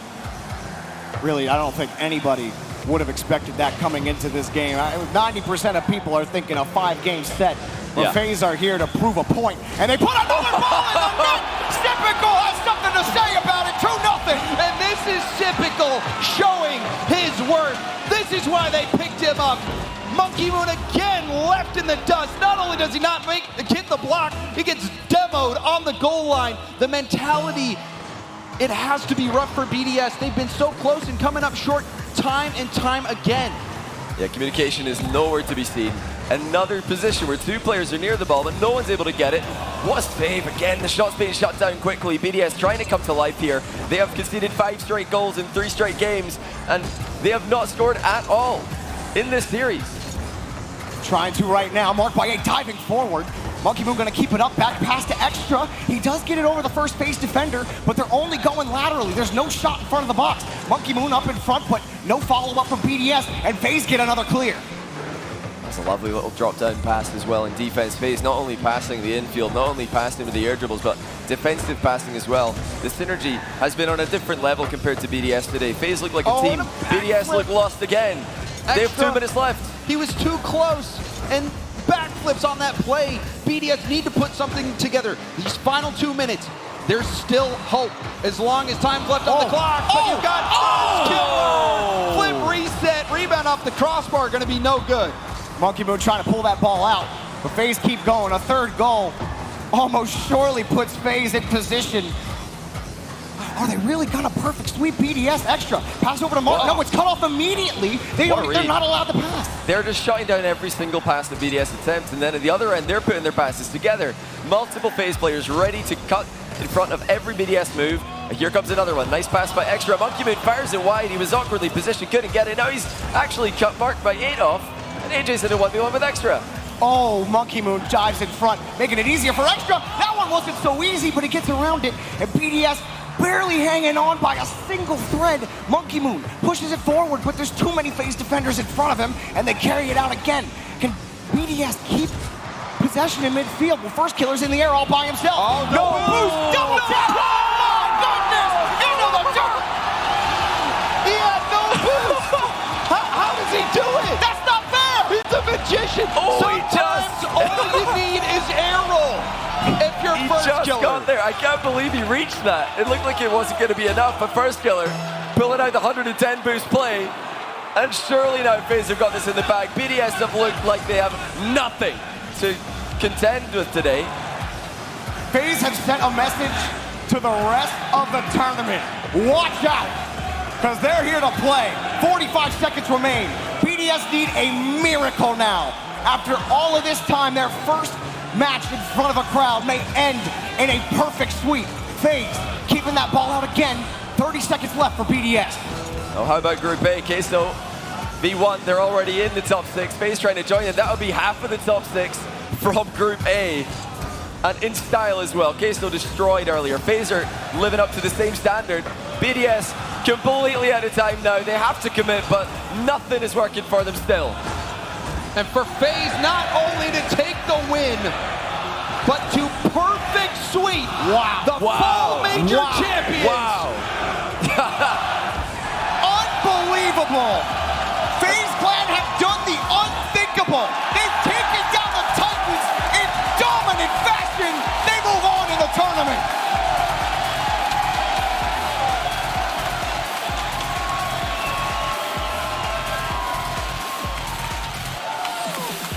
Perfect sweep. Perfect sweep. And perfect play, really. Where were the mistakes? Nowhere. They were cutting off every pass. They were shutting down every solo play. And a team who have had so many questions asked about them before this event, even when this event started, they're 1-2 in Group A. They're answering their critics. They're answering all the doubters. And BDS, they cannot beat FaZe. That's 0-2 now in 2 events. And FaZe take another giant leap towards being that team in North America. What First Killer, he's been trying to build this team, build a team that can be the best mechanically, but also playing as a team. You saw the infield passes. You even saw the defensive plays with Sipical and AJ camped out in the middle of the field, shutting down that option for BDS. They had him downloaded, figured out, and guess what? Perfect sweep. I never Every time you say that. it, I believe it less. I just don't understand how it happened. And BDS, they seem to have the right idea in Game 3, but they were just stuffed every single time. And this from First Killer was just disgusting. Oh, I know. No boost, double tap. That's nuts. I can't even double tap in free play with unlimited boost. First Killer does it with none.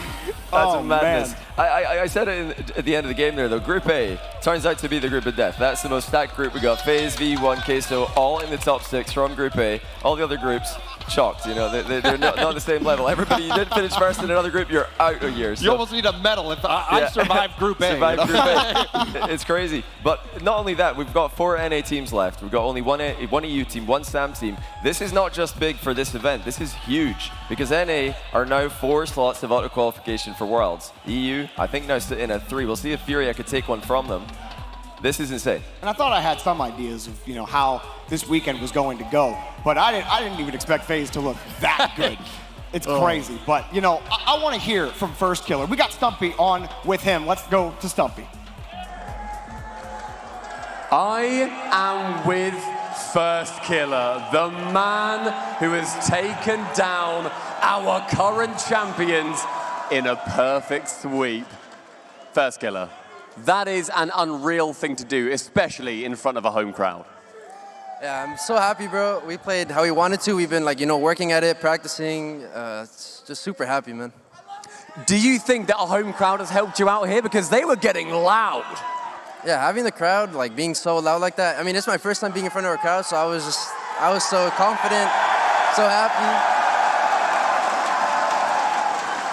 Is this what you expected when you came out? There were huge cheers for you guys. Coming up against, as well, you are the American team. NRG aren't here. It is what a lot of people would say, your tournament to win. Yeah, I hope for the love of God that NA takes it home, because, we can end the debate that EU's better than NA, but I'm super happy that the crowd was so loud, and yeah, I expected something like this.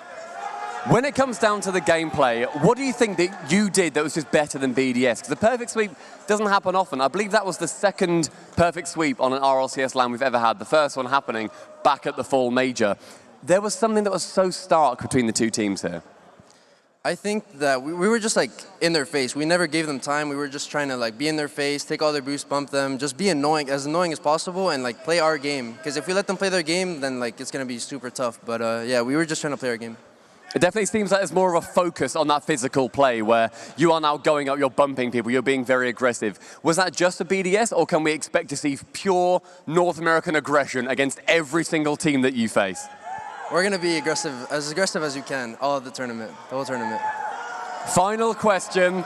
I want to know what you say to anybody that has been doubting FaZe Clan, because there have been people out there, hey, look, I was one of them. I'm going to bow down. I was one of them. What do you say to me, somebody who was just not on that same train, but now you're here?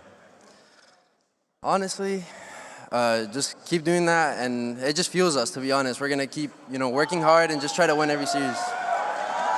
That is First Killer, showing why North America may well be taking it here in Los Angeles on home soil. We're going to be going to a quick break. After that, more Rocket League to come.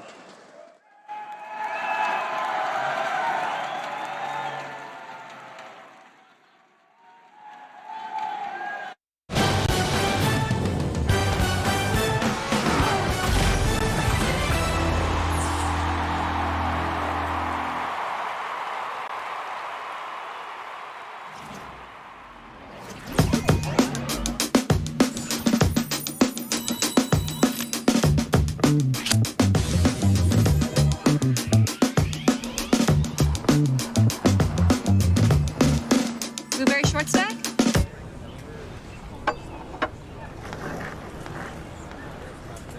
Got any games on your phone?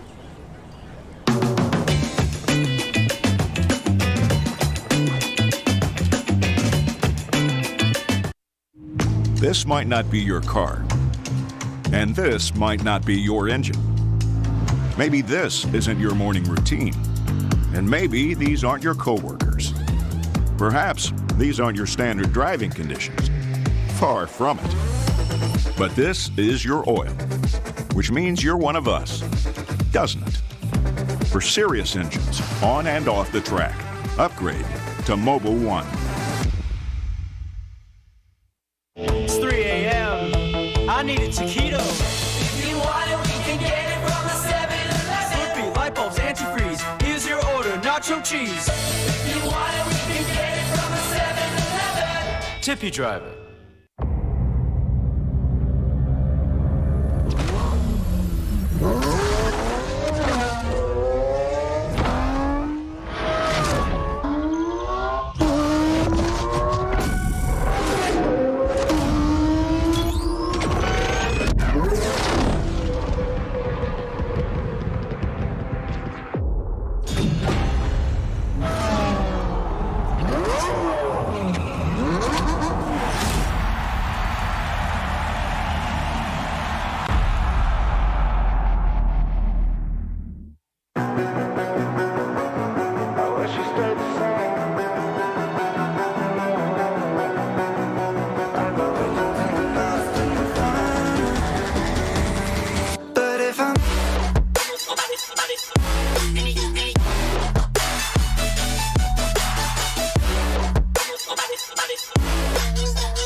I've been feeling just a little bit low. Got to get back to the show and we'll fly.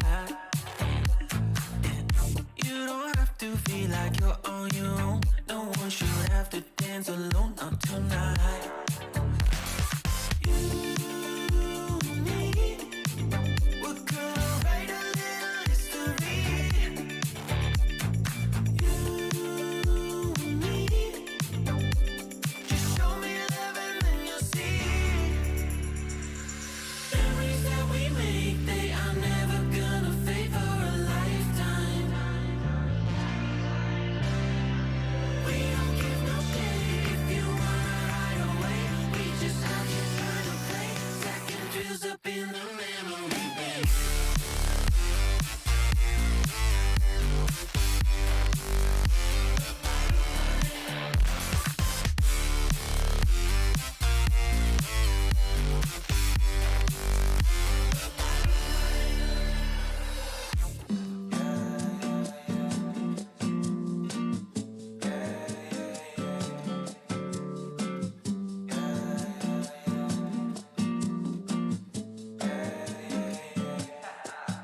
We on the top and we ain't gonna fall. It's an obsession, a habit you call. We hitting automatic, never stall. Only got one tactic, do it all. I'm from the bottom, I hate what I saw. I couldn't walk, so I learned how to crawl. They wanna talk when you're back to the wall. So I say later, my ain't moving small. Money grows from my intuition. I just bought a crib, that's my first edition. People hate it when you claim a vision, but I use a static when I hit ignition. Hungry moves, I'm faster in a minute. I stay fresh to death, I'm in a mint condition. Forge a heat, no matter where I've been, and give me any place, and it'll be a kitchen. This how we flow to the top. I'm on a wave and it never gon' stop. I hit a 3, now we running the clock. 24 seconds, I still block your shot. I'm making this an eternal spot. Permanent stain in the flow, ink blot. Don't step to me when I get too hot. I'ma end your life and it's all you got. We on the top and we ain't gonna fall. It's an obsession, a habit you call. We hitting automatic, never stall. Only got one tactic, do it all. I'm from the bottom, I hate what I saw. I couldn't walk, so I learned how to crawl. They wanna talk when you're back to the wall. So I say later, my aim moving small. Homemade flow, I'm a PVC. There ain't one player out doing this like me. Heart rate froze, check the EKG. I hate wasting time, no eventually. Routine work when nobody see, but I ain't feel the stress, I know it's meant to be. 30 beats, I'm on a killing spree. I made every song in my discography. Yeah, that's every cent, every dollar. I ain't tryna listen to a broke scholar. Making moves to make the money taller. To the cash topping on the Eiffel Tower. Labels calling, I won't wear the collar. With my own drive, I can take it farther. Do it myself, don't ever bother. Been self-made now, shout out to my father. We on the top and we ain't gonna fall. It's an obsession, a habit you call. We hitting automatic, never stall. Only got one tactic, do it all. I'm from the bottom, I hate what I saw. I couldn't walk, so I learned how to crawl.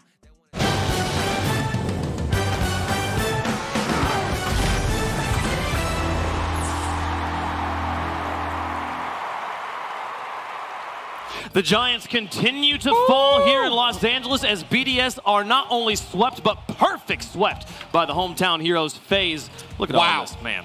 Wow. Rolled is. You're not on the team. Come on, man. I got a jersey. I feel right at home. Oh, you know what? I'm wrong. You got the jersey. You must be on the team there. Man, how about those FaZe boys? They popped off all 3 games, 1 through 3. A perfect sweep. Perfect sweep. That's the second time it's happened to BDS, by the way. They've been perfect swept in 7 games now. Once against Dignitas in 0-4 in one of the regionals. They're now here at the Winter Major. That was just absolutely unbelievable. I mean, we predicted FaZe, but we didn't think in that tournament. I mean, perfect sweeping BDS. Like, that is, I mean, pretty much sums up this event so far. We've had so many upsets. We've got, NRG obviously not here at the moment, getting knocked out yesterday. I mean, this is unbelievable. And I mean, I guess NA, they're insane. They're here to play. They're insane. They're here to play. We're going to crown a new major champion no matter what. BDS going home, doing nothing in front of the crowd. Nothing, basically. Yeah, man. The crowd really played a factor in that. You got to give it to the fans in the stands as FaZe fed off that energy. And BDS, I know how Extra said and Mark Bay said he might not be rattled by the crowd and all that in between, but it definitely phased him a little bit because, no pun intended, because FaZe were popping off FK. No boost double tap, I believe, and they were just balling in and of itself. How? It was insane. Like, FaZe was just all 3 members were playing so incredibly well. And on the other side, they were saying a lot throughout the cast. BDS just looked lost on the field. And they had to keep half flipping back and going back on defense, and then FaZe would capitalize with infield passes or a double tap, and FaZe, man. They look like they're Listen, Gibbs, that's what happens when you play 3 of the most mechanical players the game has ever seen. I mean, we pointed out Typical having disappointing performances. Is no slouch. You can't perfect sweep if all 3 players aren't playing fantastic. You got First Killer, the best, one of the best, probably the best player in North America right now. And then AJ, fantastic duel. That's a Batman Robin. Which is worse? Getting eliminated in the match before this, where you don't get to play in front of the crowd, or playing in front of the crowd and literally not scoring a goal? This is worse. This is worse because you see everybody here, and now you have to, and now you just want to really ball out and perform because you made it here, and now you're just gone. So now it's just like kind of taking away from you. I just like to be here, so I mean, playing in front of a crowd would have been unbelievable. But I mean, in terms of BDS, Monkey Moon just could not get going. We saw in the replays there, he was hitting some flip resets, but everything was getting saved. And then on the other side of things, First Killer, you touched on, Gibbs, 0 boost, double tap, just the perfect first touch. He could not move his car after that, and it was just absolutely dynamite. So, I mean, FaZe, it was their day, and perhaps yesterday was the spark for that surgence. FaZe dismantle BDS in the lower bracket, knocking them out of the Winter Major. Let's take a look at that bracket as we move forward here.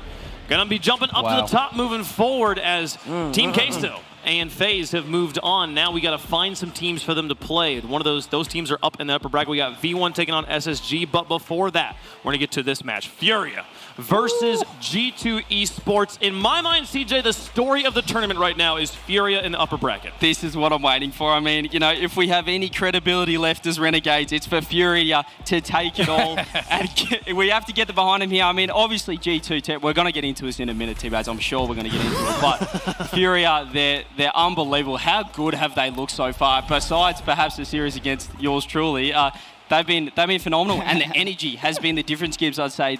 You know, you see Kincardi's throwing the headset around. These guys love the energy. They live off that sort of stuff. They're popping off, but it's all about they finally got that big win to now be in the top 5. And that is, so at this point, there is nothing left for them. They are so happy to be where they are right now. There's no pressure anymore. They can just play their game, and that's a dangerous game. This is going to be wild. Furia taking on G2 in the upper bracket. They both have 2 lives. One of them's about to lose one. Eu acho que a principal força deles é ofensivo, o ataque. Muito rápido, muita velocidade também. Fear is very good, and what they've done this tournament so far has honestly been insane. A gente é o melhor time daqui, eu acho que é por causa da confiança, né? Ao decorrer do campeonato, com o top 6 garantido. I think we're the best team here because our chemistry is really good, as well as our communication is just on another level than most teams here. O que eu tenho para falar para os haters é que a gente falou que ia vir aqui para fazer acontecer e fizemos. I think it's going to be a fun one, but I don't think you'll come out on top. Espero que seja um jogo divertido e seja bastante acirrado.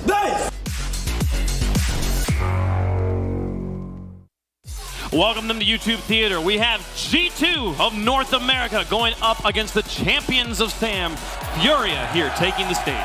Here they are, the Furia, the boys from SAM. Absolutely loving the King card. I named him the King back at his first World Championships, and here they are again, guaranteed top 6. The pressure is off them. Can we please, ladies and gentlemen, get a vamos! Vamos!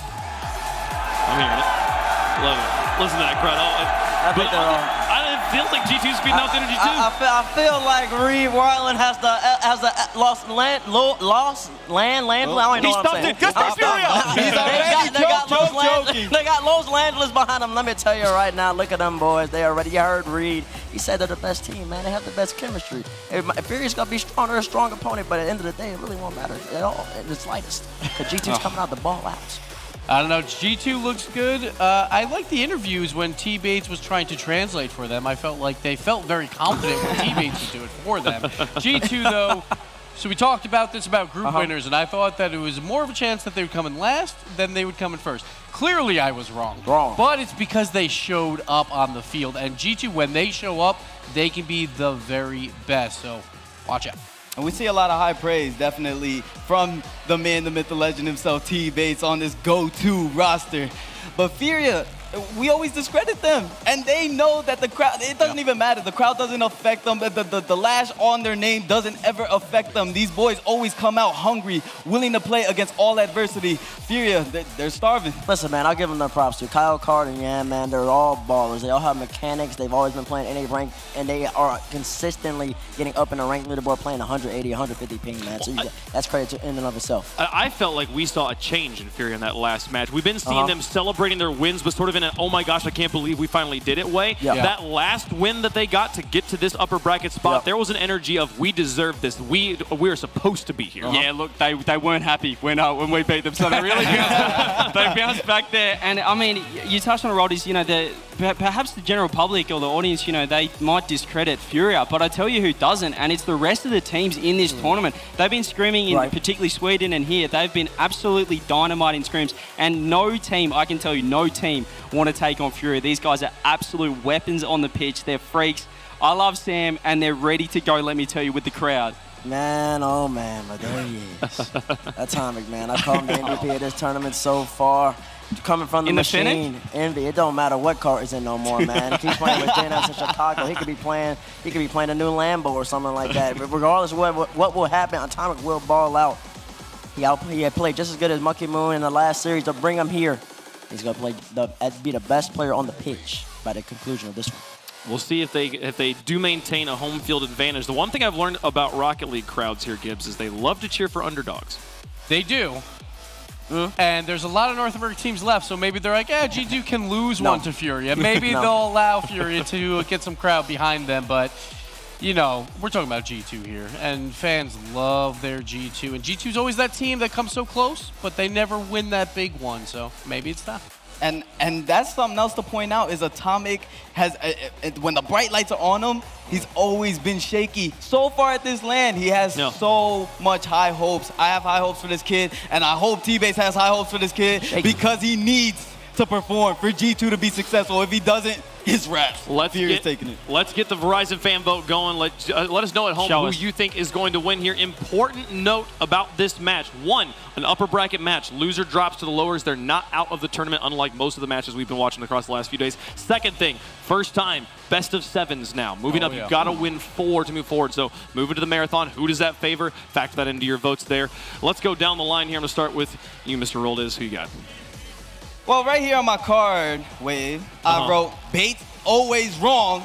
In parentheses, I had to put sometimes right because I can't last long like that. But Furia vamos! Vamos? They're gonna take it. Okay. What? Well, I think I've made my thoughts pretty clear. I think we're heavily disagreeing here. I mean, Sam may not have the public vote, the home crowd advantage, but I tell you what, there's some supporters back at home of the Sam region that are gonna give me some vamos in chat right now, and maybe if you're in the crowd, give us some vamos! Come on, Furia! Awesome. Let's get it done. We're getting there, folks. What about you, Bates? That's amazing, man. CJ, you make some terrible points. It's everybody can be rooting for Furia all the way back in Sam, but guess what? They ain't here. The Twitch chat can be behind Furia, but guess what? They not phasing them. All you hear is that NA crowd behind. You saw what just happened to BDS? BDS against that NA crowd phase. Just balled out, and you already know that I got to roll with G2. G2 Army, baby, stand up! G2. All right. Splitting it down here. Oh, I guess I'm going to go G2 as well. I'm going to go with G2. I'm going to split the desk. So now and it's now up to me. You got to change Gibbs, things. you know what to do. Well, Come on, let Gibbs. me tell you about the greatest team that is left here, and that is G2 Esports. And they are going to take this, and they are going to win this entire tournament. G2 and Atomic are going to take it. That's right. Being wrong. Okay, all right. Let's see how you guys felt at home. Pretty split up here. Really could go either way. 41-59, the G2 Army showing up in style here. Let's hear what you think, YouTube Theater. CJ, I'm gonna let you get them hyped up here. I mean, come on, YouTube Theater. What do we got? We got Furia G2. It's the first game to the upper bracket. Best of 7. Ladies and gentlemen, make some noise. All righty, YouTube Theater. Are you ready? If you're a G2 fan, if you're part of G2 Army, I want you to get up. I want you to get loud. Let's go! The crowd is going wild. They're ready for upper bracket gameplay. Teams with nothing to lose, everything to gain. Best of 7s. Furia taking on G2 over in the Verizon Skybox. It's Achieves, Corelli, Chamaco's on the stage for his boys. Let's hear it. Thank you very much, Wave Punk, and two incredibly powerful offenses here, Chimako, and a rematch as well from the Fall Major.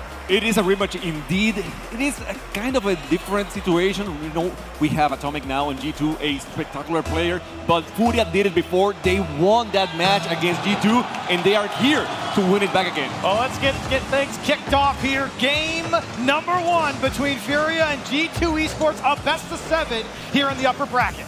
Marathon, not a sprint, and early on, Furia pressing under the G2 defense. Here's a chance for Kyle, and that's going to be saved. Chicago equal to the challenge. And G2 having to fend off some early pushes and great stalemates as well at the midfield line. A little bit of extra space here for Furia as they work their way out. JNAP's trying to close the gap, a little too slow. Both teams very comfortable, and that's a big demo in the back line. And a couple of demos as well. Kyle making sure G2 doesn't have a man advantage. Starting off the game physical. Here's a double tap as it's turned away by the Furia defense. G2 trying to put on that offense. You heard it from the desk. You heard it from Bates especially. Oh, they've got a strong offense coming out from North America, and they're showing it here off the post. Furia figuring their way out as they go down to the orange side of the pitch. This is a free ball for Atomic. He's just going to elect to punt. G2, they want something. The G2 crowd demands blood. Yanks working his way down the midfield line. Little lax pressure from Fury in the midfield, but there we go. Nice close from Card. And he find a little help here from his teammates. Pressure applied, and Kaio expecting his teammate to get a touch. It's a race back, and Kaio making sure not to get demoed, but still get the ball out to safety. Well handled. That was a bit risky, but again, Kaio was in the back, making the balance for this team. And that's what he's been doing all series long, just making sure that they don't overcommit too much on that defense, and they have someone behind to stop the attacks. And we mentioned this was a series that was played in the Fall Major, of course. The G2 had a different roster, but that was a best of 5, and you have to pace yourself a little bit differently here in a best of 7 as Furia trying to put on the attack. G2 quick to push it away and win the subsequent challenge. Chicago looking for a little help on the sidewall. As Atomic not even going to waste his time. Didn't have the boost to get up the wall. And Yanks with a free ball. Yanks, 100% goal participation against that game in Endpoint yesterday. He really is the heart of this Furia team. He has to have a good day if he's going to take them down. Good dish out in the middle for G2 towards the net, no problem. For Furia's defense. Kyle wisely on a dribble, trying to force possession back into Furia's favor. Pushing G2 away from the ball in the corner as well, seeing if they could try and open up a gap. Chicago cleanly through the midfield line with support. There's a lot of traffic in the middle of the box. Great save. I have to say, G2 is doing a great job at defending that midfield. They are not allowing Kaio to do any damage so far, which has been a pretty good weapon for Furia, and that's why we still have a 0-0 match. Yeah, there's 2 minutes, 14 seconds left. It's been a stalemate in this almost 3 minutes here in Game 1. Very different than maybe the games we've seen so far here with the crowd as JNAPS wants it off the ceiling. Not going to happen. Card, a big clear. He'll take a second shot at it as G2 turns it away. Kaio trying to get back to it. No help, though, as Chicago to Atomic. Can he get back? They need a third person to put this one on target. Double tap! He'll find it in the bottom left-hand corner. G2 will open it up. These guys, I mean, they did everything right. So many attempts to not... I mean, they went for the ball at exactly the right time. They have many attempts to go before that, but they knew that was not the time. They waited and waited and waited until it was perfect. It really is a triple threat coming out from G2. And JNAPS, how many times have we seen him put away shots like that? Here comes G2 again, as the defensive Furia having to hold on here. Plenty of time for them to work back into this game, but G2 ramping up. Great clear from Furia as JNAPS. Quick support from Chicago as well. Have Atomic pushing in as Kaio off the boards. Great stop. Furia really trying to find a way past this midfield line. Finally a small gap out to the left-hand side, but struggling to maintain possession. Atomic going to force them to work as hard as possible. The more G2 keeps the ball in the air, it's going to be very difficult for Furia to bring it down and make sure they retain in control. And every time I see Furia from a POV on the players, they bring the ball down and there's 3 of G2 in front of them every single time. It's been so tough for them to find some space here in Game 1. Yanks, a little extra time to work with here through the midfield. Drops the flip reset, needs support from Kaio. Card rushing in to try and get aggressive. You like to see Furia trying to start to send as much as they possibly can. trying to equalize late in game 1. Just Furia has not been able to match the speed right now for G2. G2 just being able to win those contests in the air, and they have been most of the time unmatched. It's like they get to the ball first, and Furia knows it, so they don't force a 50-50, so, which is smart, but at the same time, G2 is winning everything. No, you're absolutely right. You're seeing the ball being poked around here on the Furia side, and that's the space you're talking about. G2 has really taken advantage of it here. Less than 20 seconds to go. Furia within striking distance, and they got to put one away now. Like the fake from Furia to try and work through. That's to the right side, off the wall. Can they find one more look at it? Dished back towards the middle. Card. No, everybody's going to leave from Furia. They're going to have to do it in the air at this point. Off the wall, missing the double tap as this is not quite going to find its way onto the floor yet. Yanks not able to get a hold of it. Kaio cleanly. Solid catch. Atomic should just kill that. Well controlled. G2 going to fend off a Furia counterattack. And boy, was that a battle there in game 1. G2 coming out on top, and of course it was JNaps to put away the only goal. But you got to give credit over to Furia. They really did stop that G2 offense for most of that game. But as you mentioned, Shamako, there's a lot of space for G2 to take advantage of, and they certainly did with that one goal. And then when they can play so happily, you know, they're not being contested, then they can do so much more in the offense. They can find each other, they can go for the passes, they can set up offense, which Furia was not able to do because they didn't have control of the ball. There was a lot of big clears for both teams as well. I mean, surprising to see both teams so willing to take the punt approach when it's just so good. You can't come back on camera without getting these guys. And they're excited to be here. I mean, when you heard the beginning of that game, the fans were going crazy. The G2 chants were coming out. So, you know, when the desk was talking about the home field advantage, G2 certainly has it here, as Furia is going to have to work through that as well. And honestly, Chamaco, I felt like that was a pretty decent first game to get things into. Yeah. Again, a long series here in this best of 7. Yeah, it is a best of 7, so a lot of time for teams to adapt to each other a little bit. So hopefully, you know, STL is doing some work with the guys over there. He's telling them what to do, how to cut that distance, which is so critical right now against G2. And I think there's a lot of confidence here for Furia. I mean, you talked about, or listening to the interviews there from STL yesterday and the days before. Sure. They were very confident in the way they've been playing. They want the respect, and I think they've earned it here, and a big win over G2 would help that, as there might be a double tap coming! Guard puts it down, and Furia on the board first! You could feel it coming, all the space in the world at the midline, and that is a great pull-off from the first man. Let Card come through and put the pressure on. But it was Kaio with the fake because he was there, and obviously G2 was expecting Kaio to be the one to touch the ball, but he let it for Card, and Card got a beautiful, you know, just play right there, a beautiful shot. Beautiful touch. Furia setting the tone here in game 2, and that's kind of the spark they needed that they didn't get in game 1. It wasn't that it was a horrible game, but we didn't see a lot of offense. That's how you start off game 2. Free to put a lot of extra pressure on G2 now. Thrown into the midfield, see who comes down with it. Will be Card, not quite able to keep possession, as Atomic will just take some extra space with him down onto the blue side as... Oh my gosh, he's actually going to find the dunk. What a play from Atomic. He pre-jumped him before he even knew he was going to hit it. What a read from Atomic, and then he dunks him again. G2 able to tie it up. And he's actually looking for that play. You see him boosting for the ball, boosting for the dunk, and got it. That's what Atomic brings to this team. He doesn't need anyone. He actually can do a 1v3 sometimes and still get something done. Quick equalizer for G2. Not willing to concede anything for free. Yanks, solid clear. See if Furia finds a way to really lock down in this midfield line. And again, peeling off there. A little scare for the defense. A lot of space there, too, for G2. Furia with their backs turned towards the ball, driving back towards their own net. G2 no. And they've been chasing them down. Furia trying to work from their own side. Here's Yanks into the air. He really has to be crucial. Almost got a bump on JNaps, but unfazed will move down the field. Here comes G2. JNaps, it's an open net. Nobody's there from Furia, and G2 in the lead. I wouldn't see it from another angle because we were waiting for someone to be there, but Card was, he was down. He wasn't in the field, so nothing to do right there. And just like that, G2 got the advantage in this match. Well done, G2. You find the demos, put pressure, can't close the gaps, and now Furia finding themselves in a very similar situation as game 1.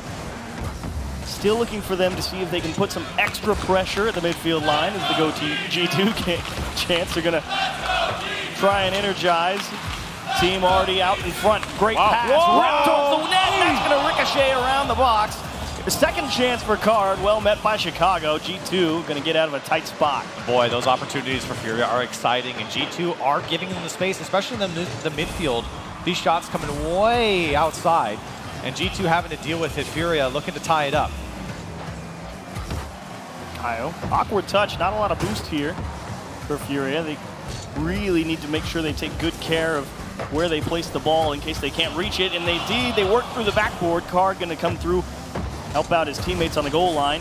With a little space, tries to lift it over Atomic. Kaio, can you get there for a second time? This is a solid enough transition, but JNAP's really great control there off the wall.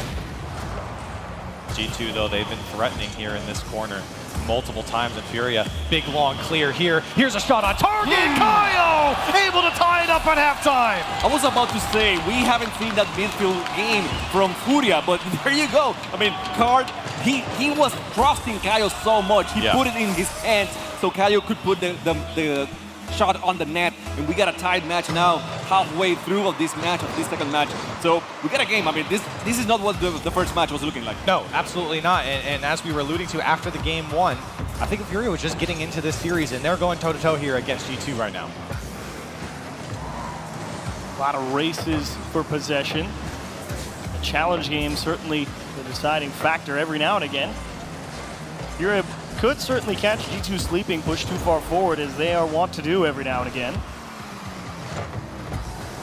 G2 trying to find some gap in the midfield line, struggling at the moment. This is really what you want to see from Furia, see if they can exert some extra pressure, and that's really when that misdirection from their offense pays a lot of dividends. And you see Furia being a little bit more aggressive on the midfield line here. A lot more challenges are coming out for them, and G2 gonna have to be more creative if they want to break that midfield line. Challenge after challenge. Yanks here, boost to work with, flip reset. The pass is over. Card is there, and Furia take the lead. I love it how you said they're gonna be a little bit more creative, and just like that, Yanks puts a beautiful pass right in front of JNAPS. I mean, JNAPS was not bad in his positioning. It was just such a great pass that Card was able to put it in net. Beautiful pass, to be sure. Excellent flip reset to beat the last defender. Great follow through.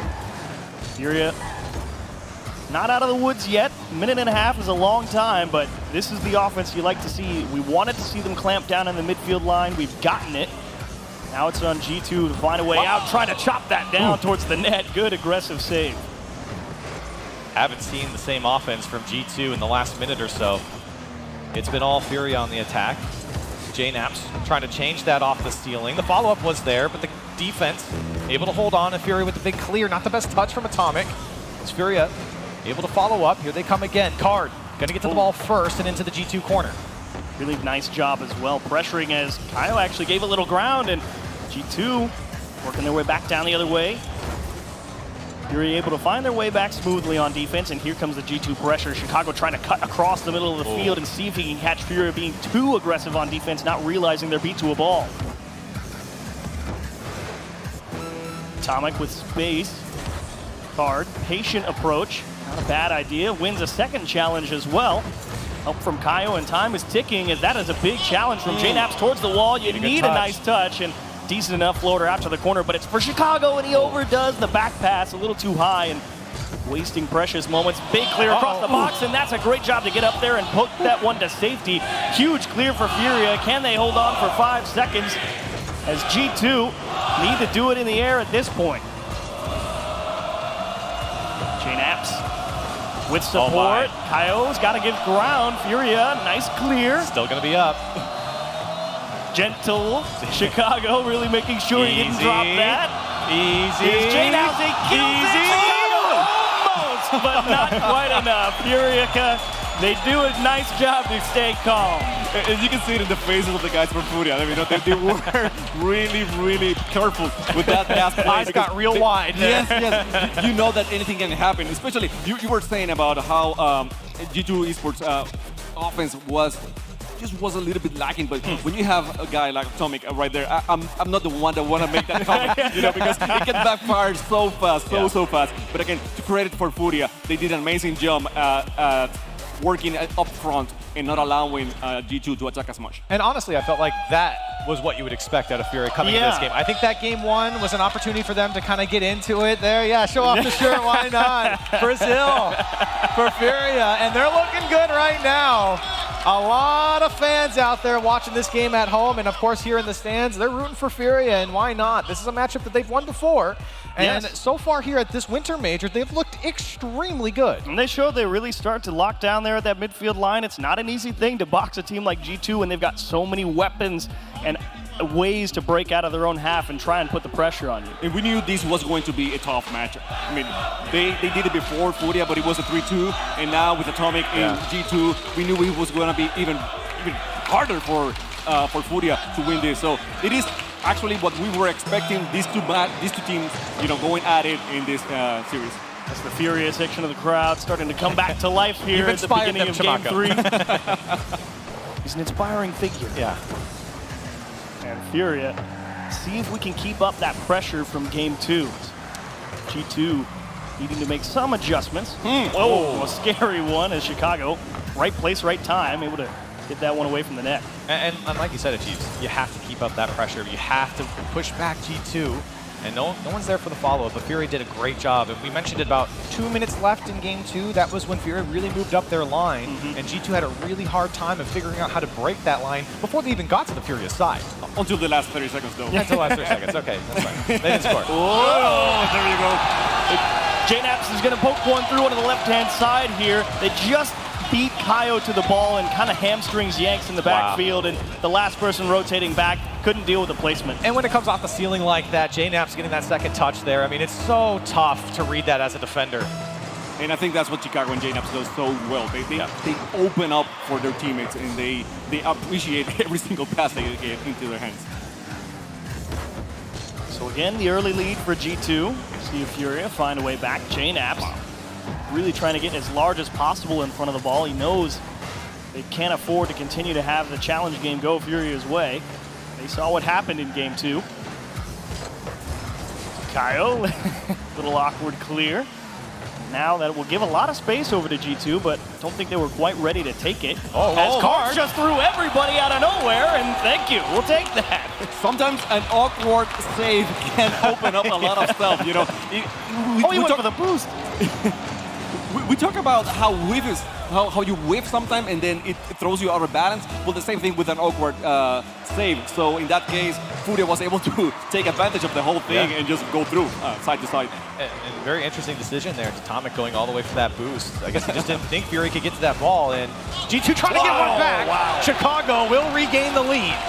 Great pressure from G2 to get it back. Again, quick equalizer. I suppose in this case, go-ahead goal, but that's what G2 really does quite well. If Fury is going to all stick on one side of the pitch, G2 takes a lot of space, and they really do put the pressure on you to make some quality touches on your own half, and if you don't, that can be exactly what happens. Seems like the strategy in this match is to be up front the net every single player. Like if you control that midfield and forward, then you're going to be able to score. And both teams are doing that. I mean, sending every single player up front. We'll see if Furia find a way to push the G2 line back. Crazy pinch. Card trying to get a hold of it. Everybody in a race for the ball now. Yanks is trying to figure out when's the best time. He didn't see Atomic there before it was too late. G2 pushing back the other way. Decent enough pass, and it's going to tie up the defense. What a touch from Atomic. 2-3 touches from Atomic. He came off his own back wall, the touch down the sideline, and then another one off the back wall. He's all over it, and a great setup to his team. I love for all the noobs like me that will have gone for the boost, just to make sure that I have a little bit just in case. No, he trusted that he was making the right call. He went for the pass, and his teammate didn't let him down. Furia definitely trying to spread the field now. Great vision on the passing game as they push up off the kickoff. Unfortunately not able to create any chances. Collision from a couple players, but a free ball for Kaio. Yanks considering how to defend this one. Big boost steals from G2 here. You need to be careful they don't get too aggressive, because now they're going to be out of position with not a lot of boost, and they're going to rip it to the back corner. What a save. Huge save, and Furia trying to turn this one away. Again, this is the threat that G2 poses with this offense, and Furia just hanging on there. And into the midfield they go. Some space to work with. Yanks try to get a piece of the defense. Chicago not the best touch. And Furia able to stuff it in the corner.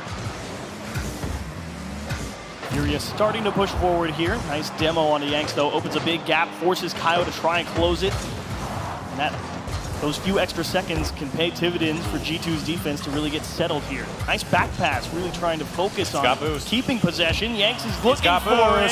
Stretching, back support and denied. G2, way to keep it out. And he's been quiet this game, Yanks has. That's, again, the big driver force here for Furia on offense. He led Sam altogether in the winter split goals per game, just over 1. And he's been quiet. G2 have shut him down. G2 coming back the other way. A demo will open things up, and it's 4-1. The demo plays from G2 are coming on, and they're coming very handy. You see how he opened all the space right there. I mean, Jax wasn't able to do anything against Chicago, and 4-1 lead. This is the biggest lead we have so far in the series. Crazy touches as well from G2. Fury is generally not being caught out of position per se, but G2, the approaches as they're coming through the midfield, I should say, getting some real nice touches on the ball that put them in positions with a lot of different options to go towards net, and it's a tough thing for any defense to handle. And I would just say that this has been a well-executed game from G2 more than anything. I was about to mention, I feel like G2's just done a good job of whittling down Furia here in this game. It really hasn't been too big of mistakes. A lot of great outplay coming out from Atomic. G2 brought him on to make this team better, not only domestically, but internationally as well. And right now, it's paying off as Furia trailing by 3 with 50 to go. Find something to hold on to here as you look forward to game 4. Again, this is best of 7, so not too much pressure being applied, but you would like to feel like you'll be able to make the adjustments going into the next game, because you certainly don't want to have a repeat here. Find yourself scratching your head going into a potential game series decider. Yeah, they definitely have to work with that demo-heavy strategy that G2 is implementing. And they have been doing so very well, where they are going for the demos, but they're not being too aggressive at leaving their defense, their net, wide open. So that's a great strategy from G2, and the biggest lead, again, that we have had so far. So Furia seriously have something to do after this time. G2 trying to get a cheeky final goal here. Atomic with a flip reset. Going to struggle to get back to it. They what still a kept it up. Okay. Put it in your own net. Come on. Come on. Great game from G2 overall. Yeah. I would say there were definitely a couple of points where, had the defense broken down for G2, certainly could have been a much tighter game. There were a couple of really nice pushes there from Furia. I just felt like G2, for all the compliments that we gave Furia in the last game, and even in game 1, I didn't really see it too much other than the beginning of the game where they were able to tie things up, but it just felt like G2 were never really threatened here. Well, if you're lacking one person on the team, it's very hard to get creative in offense, you know. So they were 2v3 a lot of time, not the whole match, but a lot of time. So that player comes back, low boost, he's out of position, so it's very difficult. You need another player to fill in for that person, and again, that demo-heavy strategy that G2 is having, it's working. And that's actually quite a difficult thing to handle, because I think a lot of those G2 demos really stemming on their ability to push the ball towards the Furia half and find places where the defense isn't. Like, say, for instance, they're not defending the backboard, they'll smack it up there, which means that Furia has to react to this. Then they have time to go out, circle around, try and grab the corner boost, maybe just go across the net while they're all looking up. And that means there's a lot of different places you have to look on the Furia defense. So it's really going to be about reading, I think, where G2 is trying to place the ball and see if they can find a clear immediately off that touch so that they don't allow that extra time for G2 on offense, even if it's not an immediate threat, to create the extra pressure. And I think there's a story being told here from G2, especially the changes they've made. Furia, they moved up their line, they were upping their challenge game into the midfield, but G2 really ramped up the physical part of the game and took away the Furia defenders, took away the Furia offenders as well, and it really slowed down and stunted the Furia's power on offense. Yeah, you were talking about Yanks, that he wasn't attacking as much, but hey, he needs someone to feed the pass or something to him. Or maybe he's trying to get the pass to someone, but if there's no one there to get the pass, then it's all over. There you go. He's demoed right off the bat. Chicago getting a piece of him, and here comes G2. And that's really that touch right there from Yanks is really what you need. You have to see, okay, G2 attacking the backboard, need to make a quality first touch. How about put one back on target the other way? And Furia trying their best to handle this G2 approach. That's a nice chip down into the middle, but well defended. As G2 continue to just try and sweep right through that goal line, see if they can catch the Furia defenders looking somewhere else. Another demo right there. Yeah. Again, it's Chicago. I mean, he's just all over them. Yanks trying to get one off the back wall, won't happen. And a big clear here for G2. Still very spread out game, beginning of game 4.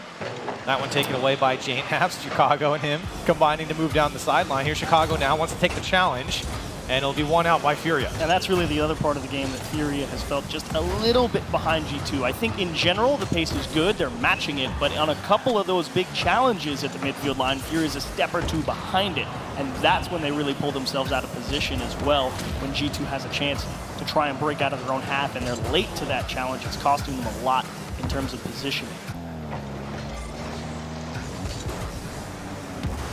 Jane Apps muscled off by Kaio. Pass to Atomic, and actually got a piece of it. Can G2 actually turn this into something is the real question. Don't really have too many people in position. It's looking very reminiscent of game 1 here. Scoreless, players fighting for position, fighting for possession. The midfield certainly up for grabs at the moment as both teams have just been skipping it with the long clears. A double tap isn't going to drop for Jane Apps. Maybe another attempt here for G2 as it's cleared away. And Furia trying to gain some ground on G2.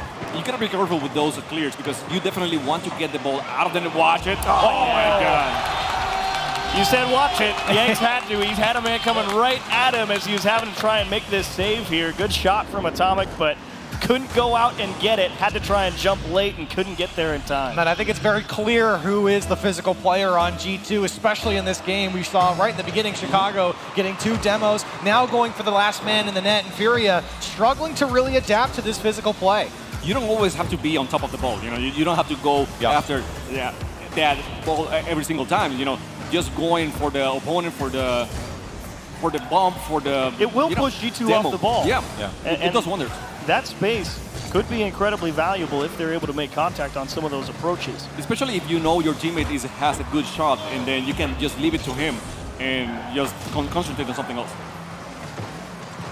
G2, all taken away by Yanks. Jane Apps in charge, buying a little time here. Good boost control of the midfield as well for G2, trying to limit Furia's resources as they push up the pitch. Oh my, I was about to say Furia. Oh my, twice. Oh, you thought the first one may have been on purpose, and then it's like, oh, then okay, the second never one mind. happened. No, no, it wasn't. We're in this together. You know? A real team effort. Yeah. And luckily nothing comes of it. Here's a weak shot turned away by the defense. Card easily able to take this one out. Furia, a chance to break out with no boost here for Card. As G2 very patient to let him work down the sideline. Chicago dishing it back off as Furia trying to move that line back up, but again, G2 shuts them down. Gotta be careful on their spacing as well as they push upfield. Good attempt from Furia to try and break through the last man. Ripped on target as hello, Chicago. Take that opportunity away. A minute left. Furia really going to try and push as hard as possible now. Don't want to be down 3-1 in the best of 7. And here's a chance for Yanks, looking for a little help. And not quite Card off the wall. And that is going to be defended. G2 put up a brick wall. And that's the defense they're going to need when Yanks gets the ball, behind the ball like that. And that's kind of the spark that you feel like Furia needs. They need one to drop like that. And here comes another player. Kaio into the air. A flip reset off the back. Whoa, the follow-up was there, but G2 to clear it out.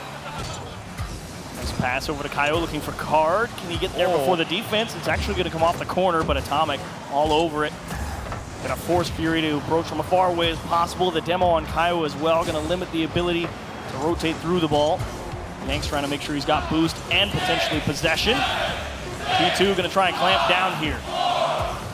We've seen some 0-second balls, and here's one now for Yanks. Full boost, flip reset, over one. Follow-ups there and turned away by Atomic. Still another chance. No! G2 going to knock it down, and they're on match point.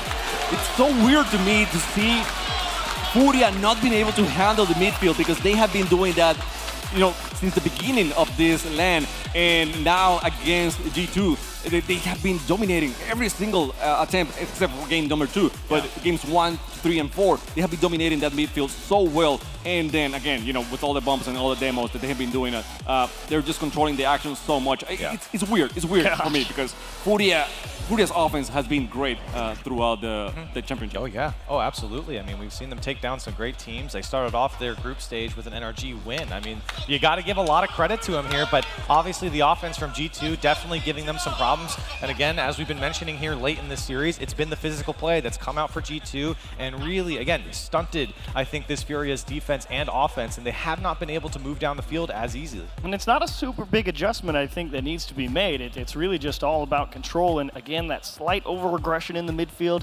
They can make sure that they take quality challenges. I feel like Furia will find themselves in some better positions, and then they'll be able to at least try and put the ball into a neutral space on the pitch and not just allow G2 to come through on that blue half, because we spent a pretty decent chunk of time over there in that blue corner off the blue backboard, and it's not like Furia was playing poor defense. It was just a matter of getting unstuck was the problem. And I don't want to admit this, but Sam is not a demo-heavy region. They don't have that experience as much, and G2 is just exploding that. I don't blame you for being not demo-heavy. The plays you put together look a lot better. Well, G2, see if they go with the old, if it ain't broke, don't fix it. Yeah. It really is on Furia to make the change. G2, they've certainly figured them out as for now. But a game 5, reset the score, and maybe reset the mental here for Furia. This one, gonna bounce in. Queso puts one on the board for Furia. Really out of nowhere here for Furia as well. JNAP's the one to finally take the suboptimal challenge, lost the race, and Queso just happened to put that straight in the net. It didn't matter if it was out. Yanks was ready. You need Queso to be doing that a whole lot more. Just be faster. Go for it, even if you whiff it every now and then, but just make them believe that you're going to win every single challenge on the midfield. That is something that generally, as we've seen Sam come and play in a lot of these international events, more often than not, taken aback by the amount of pace that they have in the midfield and catches many teams off guard. And perhaps G2's seen it at least enough times by now that really trying to put the pressure on them to make the right decision every single time. G2, flip reset, dropped it. However, JNAP's playing tight on support. Everybody coming up empty in front of the blue net. There's opportunity there for Furia to move down the field. Like you said, every single player from G2 chasing after that one. Here's a back post shot. Yank's gonna put it over. Card, can he get there in time? It's turned away by JNAP's. A lot of space here for Queso. A lot of options as well. You can see G2 making sure they try and take away the backboard. Stops on the goal line as that is just going to be touched out into the corner. Great control. G2 winning not panic in a scary spot. You needed someone there. You really needed someone there. I mean, it's a 3v3 matchup. You can't have one person stay in defense and then one going for the follow-up. And I mean, those follow-ups are crucial right now because you got him. Oh my God! Get it! The follow-up. I'm telling you, you need someone there. I mean, don't let it go to waste. You need to make just. Oh my God, that was. I would have been crying right now if Queso wasn't there. That's what I was saying. Get in because, I mean, you're just making the point that they're going to have the follow-up, and they were certainly there. Furia up 2-0 now, and they're crashing the net. The offense is clicking, and I think it's a lot of individual play coming out from Furia that's breaking down G2. Well, you can call it individual play, but at the same time, it's a team effort because, again, the follow-ups are crucial. Yes. And G2 is defending so well. So a 1v2, 1v3 situation will not be a goal. But then if you have the person to follow up the challenge, then like that, exactly. I love that one from Card. Yeah, great challenge from Card. Really puts the pressure on G2, forces them to react to the attempt, limits their ability to counterattack with extra people upfield. And Furia doing their best to keep a hold of the lead, and they've got a player in the middle, Queso, figuring out a way through. That's an excellent challenge indeed. And a second one. Can you put it away? Made sure to put it in between the posts, lost a little pace. And they got back. The challenge game going back in favor of Furia. That was 2 high-quality challenges that gave them an opportunity for the shot, just not enough power on it to beat the G2's defense when they were scrambling. I'm not mad, though. I'm not mad. I mean, that was a good defense from G2, but Furia put the offense right there. They made this statement. We're winning the challenges, we're pushing the ball forward, and we're going to keep attacking. Ooh. It's a good bump from Atomic. Gives G2 a chance of getting the ball back, and Card jumps up. Dodging that demo, but Chicago still headhunting, and he collides back the other way. Atomic was fighting for it, but couldn't quite get command.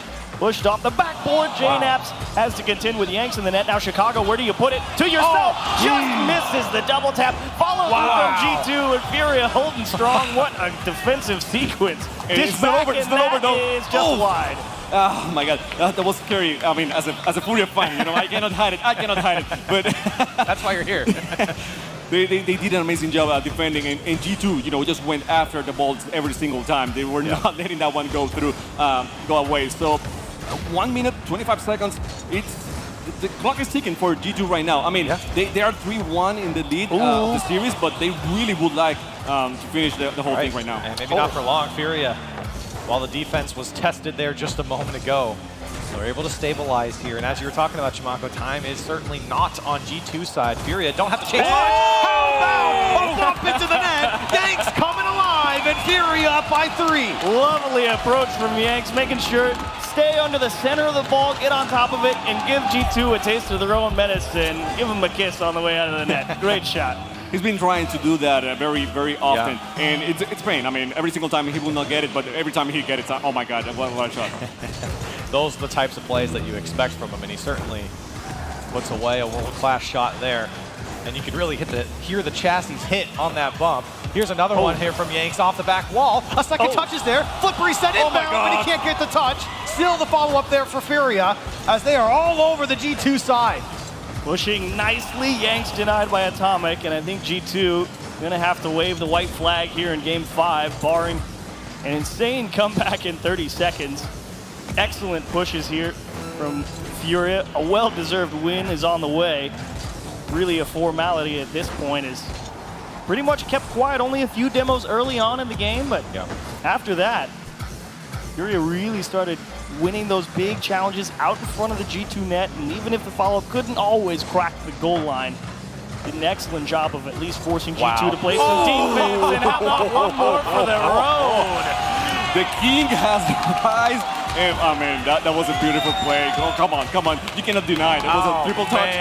Wow. What do you mean? Everyone's going to give him credit for that one. That is an amazing touch. Multiple touches from Card. Adding insult to injury there with that one. 4-0 for Furia, and they're looking good going into the next game. Ball will touch dirt. Furia, well-deserved win. To be honest, you can't really fault any of the approaches. Chimako says, we need the follow-up there. Well, ask and you shall receive. It arrived. Sometimes I wonder if they're actually listening, you know, when we are online. But right now, I'm like, maybe not. That was a beautiful display of adaptation from Furia. You know, they didn't get demo as much. They were winning those challenges in near the net, and they were attacking every single time and doing the follow-up. So the way that they reacted to the first to those 3 losses, it was amazing. Yeah, and I felt like the challenge game really started to shift back into the Furia side. Yes, absolutely. Again, you talk about that defensive line that we've been talking about throughout the entire series. They really have pushed it back up and won a lot of those 50-50s, which allowed them to put shot after shot and crash that net. So we'll try and gauge a little bit here. I know there's still a lot of G2 people. Let's hear it. You guys think Furia comes back? There you go. Pretty good. Okay. That's not bad. They won Game 7. And yeah, that's one good thing about having a long series. You know, it would have been over for now in a best of 5, but Furia still showing up. They're showing that they are alive and that they really want to win this. And I mean, that's kind of a statement game coming out 4-0 over G2, who are at this point sitting in the upper bracket, very heavy favorites, I think, for a lot of people looking at this series. So taking them down 4-0 like that is, again, a statement game for them. Can they keep that going into this late series? After losing a 4-1, I think. Yeah, even more statement. I actually think they're going to have to fight a lot of JNaps on the back line here in this next game. He was very close to breaking up a lot of those approaches, and JNaps prides himself on more than just hitting the flashy double taps off the backboard. He's an incredibly powerful defender on the pitch. And I have a feeling that he's not too keen on allowing a lot of those challenges going back the other way this time. Yeah, I mean, obviously defensively he's been great. I think a lot of people look at him for his offense as well. You know, just going back, he shot 40% against BDS in that series the other day, at 76% goal participation as well. He was all over the pitch for G2. A lot of people talk about Chicago. Obviously, T-Bates talks about Atomic, but I think some people have forgotten about JNaps here in a few of these games because he has been spectacular. Well, we shall see if Furia can find a way to continue to push. Kyle, well controlled as they kick off here on Neo Tokyo, but what you really want to see is, just like after Furia came out, won the challenge game in their previous win, the same thing in game 5. Want to see the approach be similar. Big stop from Yanks on the goal line. Atomic needs a little help here, and he will not find it. Card gonna slam it out to the corner. I mean, JNaps tried to show up right there. It was stopped, you know, right flat. So it's not a matter of, we're not talking about him, is that really right now, Furia is doing a great job of nullifying the teamwork from G2. And to be fair, it's a little scary with a couple of those goal line saves. They're going to need one here. It's not going to come. It's JNaps and G2 on the board. Really nice job here from G2 on the approach. They gave up a little bit of space on the challenge, decided to see if they can handle it. What a read is right. I don't know how you've got the timing down to that degree, but it's pretty easy when you're that good, I guess. Yeah. Be a world-class player, Cheese. That's all you have to do. I'll try my best. Yeah. G2, strong opening, but a lot of time remaining as Furia looking to regain the momentum. Card picking his moment in the corner with a boost steal as well. They're through everybody in Atomic. That's quite the touch. We'll side flip into that one to pop it up and away. Not to get any full momentum on it as Chicago can't get down the sideline. Furia gets a great pass to the midfield. Atomic turns it away. Furia threatening here as G2 scrambles. And Chicago takes a couple of low challenges to get out. The G2 fans are on right now, and G2 knows it. So they're trying to attack and try to get that hype in their system. That's what you want from this crowd. Gotta be scared of game 7, that's for sure, but a big miss. JNaps trying to tuck it into the top right corner. Chicago will be looking for Atomic here. Fortunately, he was contending with Kaio as they almost break through the midfield line on transition for Furia. G2 regaining possession. In this game, not out of hand for Furia, but again, a lot of those saves coming on their own goal line. There we go. G2 certainly testing them once again. And in game 6, they're trying to close it out. That one saved away by Card. And an easy clear in the end as nobody connects there in the midfield. G2 has some space to work with. Atomic just booms it all the way to the Furia side. He had no boost, and he was thinking, normally I'd like to air dribble and try and score this, but I have to point Kaio with a flipper. He's on the floor and really tried to tie up JNaps. Way to stay poised on the goal line. They need to take advantage of that. They haven't been playing on the orange zone that much, so they need to take advantage of every single clear that they have gotten. But it seems like Furia has been having 2 players behind on the blue zone every single time, and that's not allowing them to put a lot of offensive pressure. Oh, Card just able to keep it out. This one's also off the post, and finally G2 gonna run out of people to try and score a goal. They would have loved the insurance there. Under halfway at this point, and G2 seems to have fought right back, pushing Furia into those corners, up against the wall, not giving them a lot of mobility in the middle of the pitch where they can create a bunch of options. G2 not able to build on their lead. The defense holding strong. That was a great dunk. Nice touch. And a fantastic touch there from Card. But Furia, as you were saying, Schmacko, haven't spent a lot of time on the G2 side. They need to find a way to get possession. The pressure's on them at time, not on their side. Can't have the breakdowns in communication there from Furia. You can't afford to spend extra people where they're not needed. So you'll be late on another challenge that needs to be made. Minute 40 now. JNaps actually catches everybody. Furia absent. I don't know where Furia went here. Card and Kyle working in the corner. Yanks goes all the way to the boost. And the clear was a pass to JNaps, opening up the net. G2 doubles their lead. You got to make sure that you control those clears. I mean, if you're going to put it in front of the net, then you have to be right on top of that ball to avoid a counter-attack. And this time, it was JNaps. I mean, you call the guy. You call him, and he's responding. Yeah. G2 certainly better for it here. 1.5 minutes left. And again, still within arm's reach here for Furia. Just need one with time left on the clock. Get within one. Anything's possible, and they may have something here. Cards up. There it is. And on the bar, you're kidding! Again, JNaps with the save. I mean, Corelli. I don't know. I'm so sorry. You gotta stop calling, guys. I'm so sorry. He really came alive on both sides of the field here. Furia denied, and that was a fantastic play from them. Space was given over, and they took advantage, but G2 on the goal line. Now another shot comes through. It's JNaps again. A hat trick for him, and G2 up by 3. And again, tough backboard read to make. Can't really fault card, not an easy play, and G2 trying to put this one well out of reach. Furia gonna have to work overtime. Pretty much need one in the next 15, 20 seconds or so to feel like maybe there's something there. The way this is going, I mean, it's not going to happen because they haven't been able to attack that much. It's all that they're trying to push the ball, but every single time they try, they get a clear, they get a counter clear from G2. Popped into the middle.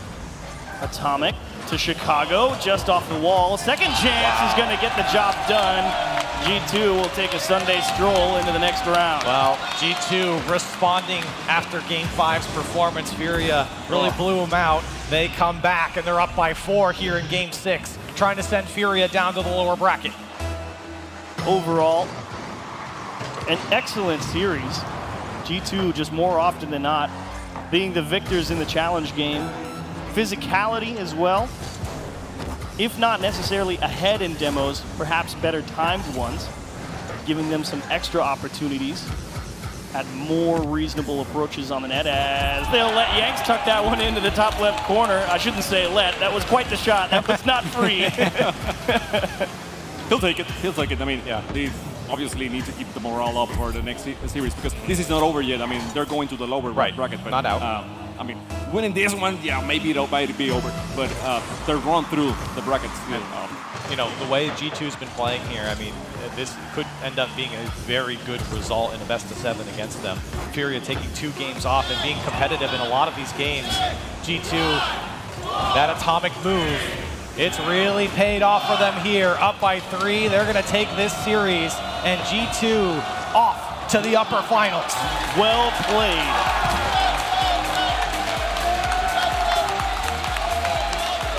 G2, a quality game in the upper bracket.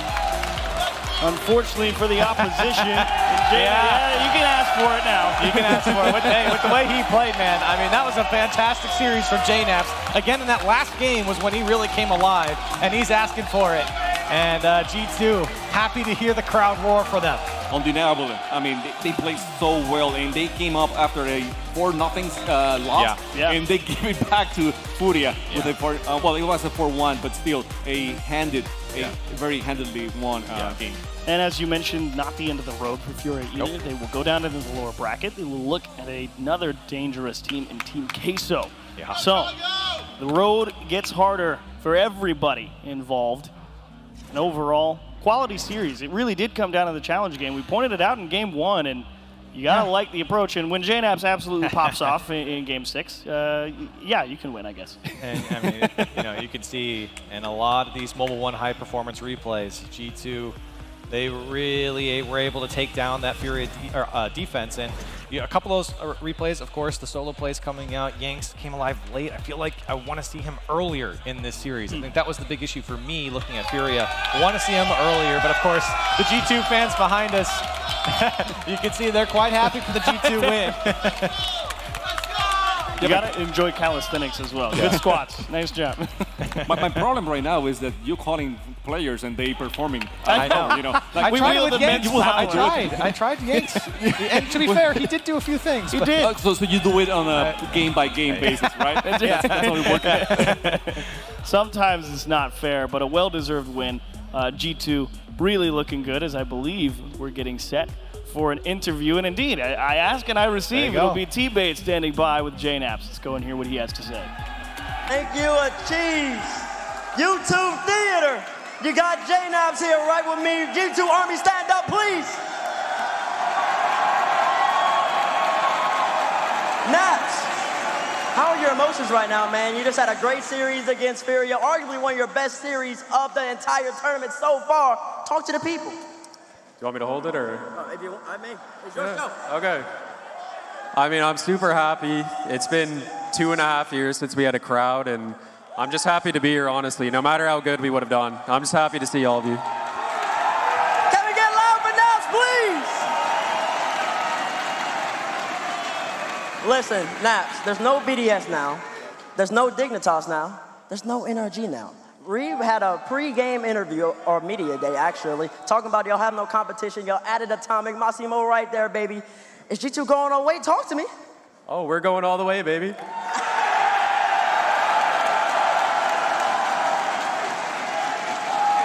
Last but not least, Naps. You got the whole entire home crowd on your side. Reed's from Los Angeles, and y'all just balling out, man. Guaranteed top 3. Were you expecting this coming in? Just let me know. Get the people. Tell the people something. I expected if we topped our group, like this format is super top heavy. If you get first in your group, you have a good chance of going far in the tournament. So after beating BDS, we knew we had a really good chance to make a deep run in this tournament. And after that angry translator, are you the best in the world? Still no. Oh man. But anyways, let's go. Hey, chat. YouTube Theater, let's get loud.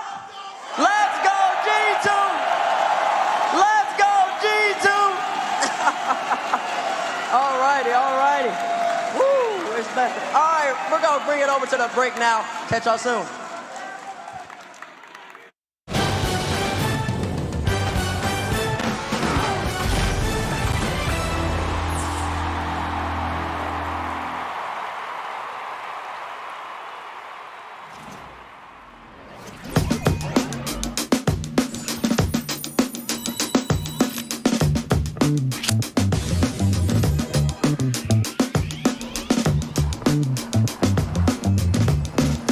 Blueberry short stack?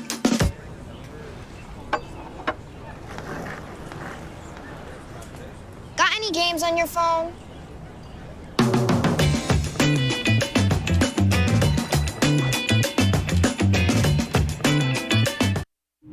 This might not be your car, and this might not be your engine. Maybe this isn't your morning routine, and maybe these aren't your coworkers. Perhaps these aren't your standard driving conditions. Far from it. But this is your oil, which means you're one of us, doesn't it? For serious engines, on and off the track, upgrade to Mobile One. It's 3 a.m. I need a taquito. If you want it, we can get it from the 7-Eleven. Slurpee, light bulbs, antifreeze. Here's your order, nacho cheese. If you want it, we can get it from the 7-Eleven. Tippy driver.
We on the top and we ain't gonna fall. It's an obsession, a habit you call. We hitting automatic, never stall. Only got one tactic, do it all. I'm from the bottom, I hate what I saw. I couldn't walk, so I learned how to crawl. They wanna talk when you're back to the wall. So I say later, my aim moving small.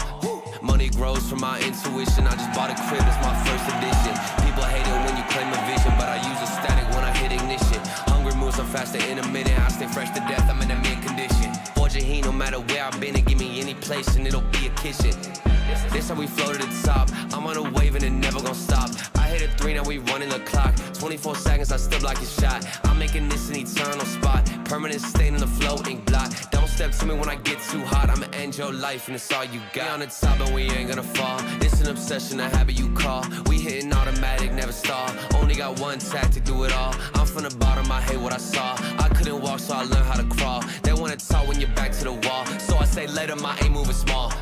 Homemade flow, I'm a PVC. There ain't one player out doing just like me.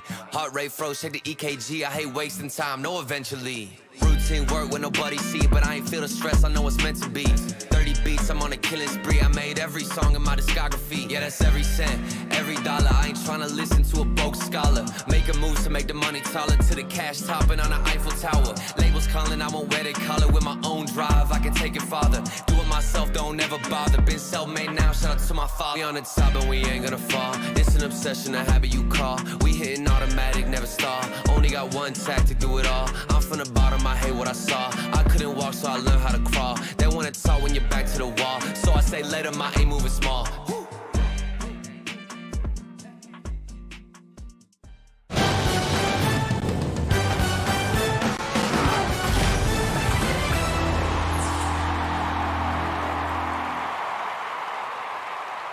First of our upper bracket matches concluded here. G2 taking down Furia in 6 games. Finally a close match here, a battle down to the end there, but G2 able to take it out. I can't believe that happened. See, that's why I wrote base times always wrong, but sometimes he's right. Sometimes. Because the go-to army, J-Naps, unbelievable. I felt like it was over and over and over. But you can't complete that against a hungry Furia team without all 3 of them players. And we are guaranteed an all-NA upper final at this point. North America is just destroying everyone, CJ. Yeah, like obviously pretty flat about Fury, but the good thing is they're lower bracket weapons. I can feel it. They're dropping down the lowers and they're still alive. So can't wait to see what they do. But G2, I mean, how impressive was that? I mean, just that whole series, they seem to never really falter, and you know we didn't see too many mistakes from them, and some of the saves that they were pulling out was absolutely ridiculous. The saves and then the shots as well, but I mean, there was a battle on both sides. To take a look at some of the highlights here, Furia putting up some bangers. There was a few kickoff strats here, Stumpy, that I loved out of Furia. Well, Furia themselves, they focus so much on kickoffs, where I think some teams, I was talking to Endpoint before, they were saying, look, we're going to try and counter that as much as we can. But when they're trying so many different things, and they just have plans for the only set piece in the game, they are going to get a couple of goals from them. But G2, man, the fact that they were able to pull it back, stay dominant throughout every single game, and J-Naps, as you mentioned him earlier, my God, he was getting like hat tricks, he was saving shots. I was out here thinking like, yeah, right, okay, Fury, you get one. And then he comes in from like the side post, just knocking it away. Crazy. It blew my mind. It's exactly what you should expect from somebody like J-Naps, one of the best shooters in North America. And I say it so much and so often, but oh my goodness, Atomic still pulling up. He told me, I met him in the elevator, he said he was nervous. Can you believe that? I mean, first time on the stage, I can maybe understand that they've got to be gone now after how well they performed. And hearing that crowd be behind them as well. In there, I was walking through and I was chatting to people because everyone here is absolutely lovely. Yeah. And I was chatting to someone and then there'd be a goal scored and I'd just be like, can't hear you. Just wait like 30 seconds. Just wait please. 30 seconds and we'll see if we can chat later. Wait for the building to stop vibrating here. Well, chat, it has been an amazing weekend so far. Many things we've announced, but a few more still to go. If you're watching outside, I'd encourage you to find a video screen and watch this. Yeah, we got an announcement, baby. Please do. It's going to be special.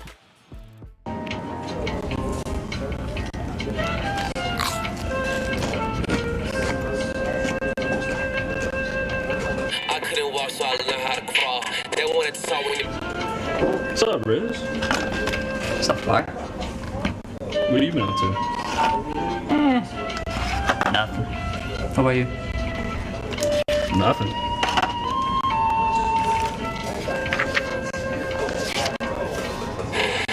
Go in, go in. Come on. You're crazy. Uh-oh. Oh, you didn't even get to the announcement yet. word. What a cliffhanger, what a cliffhanger, what happened? No. My heart was like going, and then it's like, I need to cut. I promise I scored that goal. I promise I scored the goal. I don't think we will announce it at some point. Yeah, I'm sorry. Yeah, we'll be back. You do want to see it, though. It looks like they were maybe having a small technical difficulty. We'll get back to I that did in a also second, see people move to screens, which I love. People were like, they're you know what, Wavepunk? I shall do that. Did Wavepunk just clickbait me in real life? I'm so sorry about that. Let's take a look at the bracket for now. Show you kind of how things have gone so far today, what's in store coming up. The upper brackets, we're up there right now. Saw Furia take on G2. G2 going to emerge victorious. That puts them into the upper bracket finals, which means two things, Gibbs. We're guaranteed an NA versus NA winners finals, and we're guaranteed a North American team in the grand finals. Yes, and we might see two for the first time ever. Two in the NA finals for an RLCS LAN. But on the bottom side, Furia, well, you lost to G2 and you get Queso. That's rough. I would be concerned. And they'll play later today. And Queso, bear in mind, coming off that win versus EG. And they made EG just non-existent. Like, they weren't there. That was the first series of the day, and EG just hadn't woken up. Like, it was huge from Queso. That is a very, very tough team to face off against. How does Queso feel right now, knowing they're the only EU representatives? Is there a weight on their shoulders? Is this a motivation? That has only just set in as you said that sentence. You waited until CJ, he was up here to say there's that. one team left.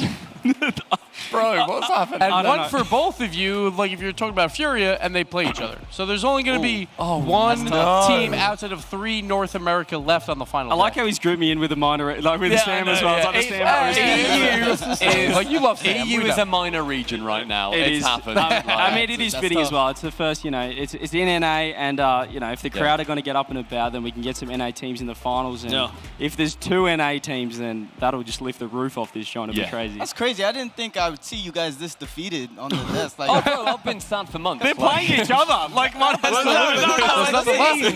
so sorry. You got Queso, the young boys. It's either that or we see all this North American hope and joy. There's jets flying over. There'll be plenty of time to talk about which one of you is knocking the other off here in a second. We're going to get to the final match, or the next match of the day. 2 North American teams taking on each other in the upper bracket. Both have an extra life. Both have to play a best-of-7 V1. A big surprise here from North America, taking on Space Station, who are looking to write the story from the Fall Major. The North America 4 seed, the North America 5 seed. Both these teams were not supposed to win their groups, and yet they're here, Diz. Like you said, they were written off. I think nobody expected these 2 teams in particular to be here at this current moment, and I can't believe it. You got RC Baby. These are the most 2 electrifying teams that we have in North America now. We got V1 versus SSG. Neither of them were supposed to be here. No one told them that. Version 1's a team we've played a lot, and they've been really good this split, and I'm excited. I think we're pretty confident going against Space Station. We know they're a really tough team, but I think we can come up with something to beat them. I think a few things make us better than V1, but I think mentality is one of the best. I think at this point we consider ourselves the best team in North America, given our recent results. I mean, watch out. I'm looking forward to it. My message for the haters, just watch the game play. No more talking for me. I'm good friends with those guys, so it'll be a fun match, but I think we can definitely take it from them. Good luck.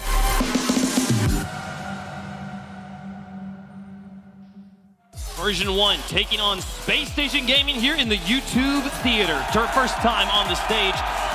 CJ, both these teams consider themselves the best in their region.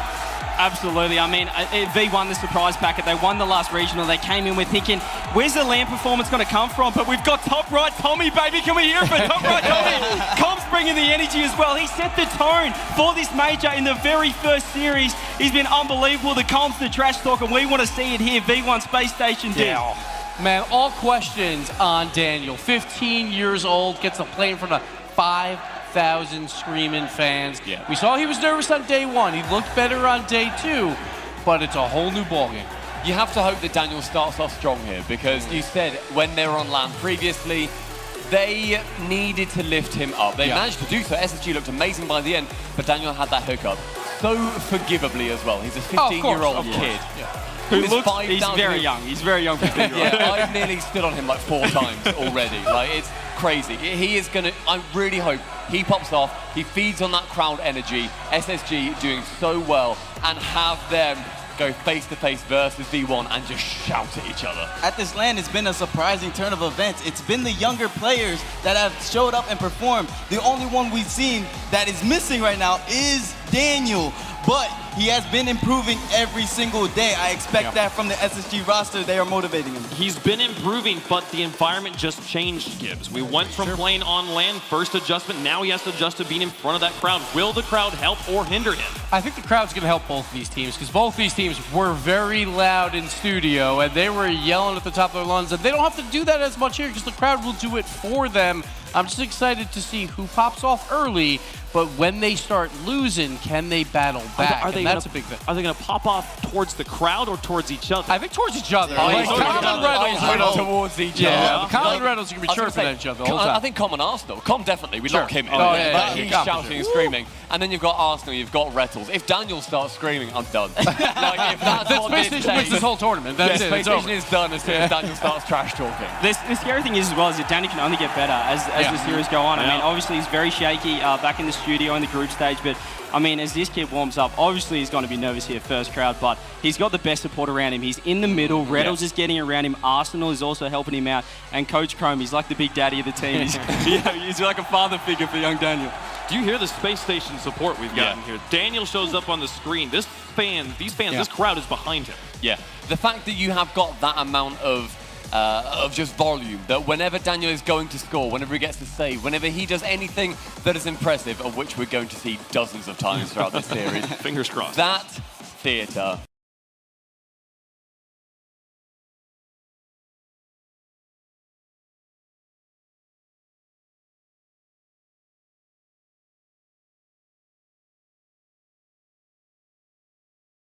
SSG. SSG. Hey. As simple as that, and as simple as it can be. That's USA. It doesn't need to be new. That's just USA. But with only two different letters. Kill me. It's easier. Come on. That's enough for the NA crowd at this stage, Stumpy. It's okay. It's enough for them. Sorry. Simple. Got my two favorite letters. Let's do it. I love those letters. Folks, get your votes in chat of who you think is going to take it down with the Verizon fan vote. Hashtag V1, hashtag SSG if you think it's going to be Space Station there. And I am befuddled here. I love both these teams. I don't want either of them to lose. I like that. I think that, I'm going to predict first, I think Daniel is the big question mark for me. And I have trouble putting that much faith behind that question mark when we have a player like Torment on the other side who's been in this environment so many times. I'm going to pick V1 to take down Space Station. All right, I got special instructions from Mama and Papa Rettles. So I saw Papa Rettles, and he's like, you have to hold up a Space Station sign. And then Mama Rettles came over and said, but do not pick them. Do not pick them. So Mama Rettles, I will do you a favor. Space Station sign, but I'm going V1. Oh, wow. I'm helping him out. You really did not, you just like straddled the fence there real quick. I didn't do it. It was Mama and Papa Rettles. V1, let's go. Not my fault. I appreciate you, Mama and Papa Rettles, because this guy has a history of, let me have this. Thank you. I appreciate you. Yeah, RC Baby, Rettles, and the young prophet, Danny Dan. Oh, he's going to be fantastic in this series. I have high hopes for him. He has a family backing him, and he's going to be amazing. I want the crowd to shout Daniel every time he's scoring a flip reset. You see him in a double tap. He's off the ceiling. It's going to be live for SSG. I got SSG. Look, my heart, I love the SSG boys. Chrome, we're back with the CJ show. We love him. Rettles, he's got a look in his eyes. I spoke to him before, and he said, you spoke about if the heat's going to be, towards the crowd or they're going to be to each other. It is going to be to each other. He's got a look in his eyes. He's ready to go. However, my head says top right, Tommy. He's going to be absolutely popping up. V1 Com, he has set the tone for every single team this major so far. With the screaming, he's been going off. They have the vibes right now. They have the perfect energy for a crowd environment, and they are ready to go, this team. And let's not forget, we haven't even spoken once about Beast Mode. How incredible. He was the player day one. He's the MVP right now. Unbelievable. So I got V1. I am so on the fence. This is the closest series I think we've got throughout the entirety of this event. And I'm going to have to side with Roldiz. That's what I'm talking about. I think that Arsenal has got so much energy, and with him combined with Rettles either side of Daniel, I think he has a couple of hiccups really early on, and these guys will think, oh, you know, we got top right, Tommy, you got to come shouting, they're going crazy, and V1 has got it. But then SSG, they'll turn it back, the reverse swept dig, something I never thought would happen. They have that X factor. SSG for me. Something I never thought would happen was V1 winning their groups, though. And that group, by the way, 3 teams are alive still. That group was absolutely insane. Group A is a beast. Version 1's the top team from that group. You cannot pick Version 1. Queso phase V1. V1 came out on top. Everything you said is also very true. I'm not trying to back down from a fun argument, but man, is it easy to see both sides on this one. The question mark for me is Daniel. Is there any other X factor in this game, though? Anything that could really make a difference? I mean, apart from top right, Tommy come back on land. We talk about Torment so much. He's the Season 6 MVP for a reason. And coming into Season 6, everyone's talking about Squishy and Gimmick's ability, and all of a sudden he just popped off. And I feel like it's very similar right now with V1. No one has really talked about Torment. Even in the group stage, it's all about, you know, comms vibes and then Beast Mode just absolutely doing everything. Perhaps now he's back at home, NA crowd, the crowd is back. Can we see Torment really start popping on? And I could definitely see Beast Mode being a question mark. We haven't seen him in front of a crowd. We just see he's at LAN and he's popping off, but this is a crowd now, and we see how that affected even the most consistent teams in BDS. You're using my argument about Daniel against me. no, but Daniel different. He's different. It's very fair. This new environment is new for so many of the players. 2/3 of the V1 roster, they are LAN rookies here. Yeah. So that's the thing with Space Station. Sure, there's Daniel, who's going to get nervous, but you know Reynolds and Arsenal are going to feed off that crowd. I've been told that they have fixed the things from earlier. That announcement I told you all about, it's happening Watch now. Watch the screens. Get to a screen. Get to the screen, everyone. Fingers crossed it gets through the first 15 seconds. Let's take a look.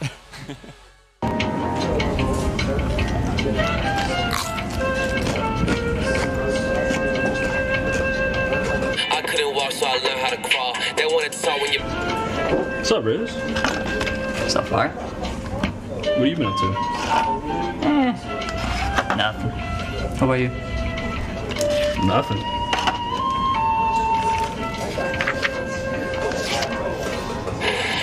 Go in, go in. Come on. Yo, I'm crazy. Ridiculous aerials.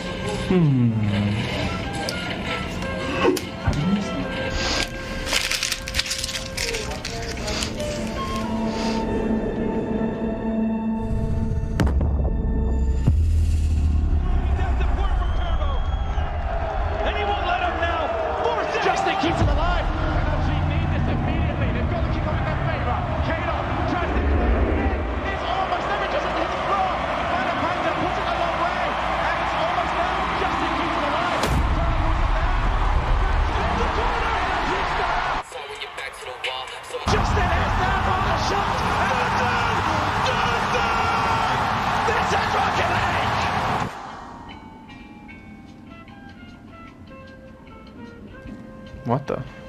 You good? Yeah, I am. That happened again, didn't it? It did, yeah.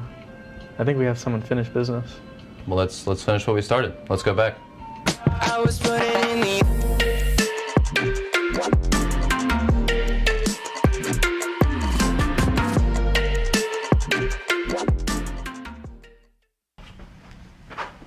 Oh, sorry, man. My bad, bro.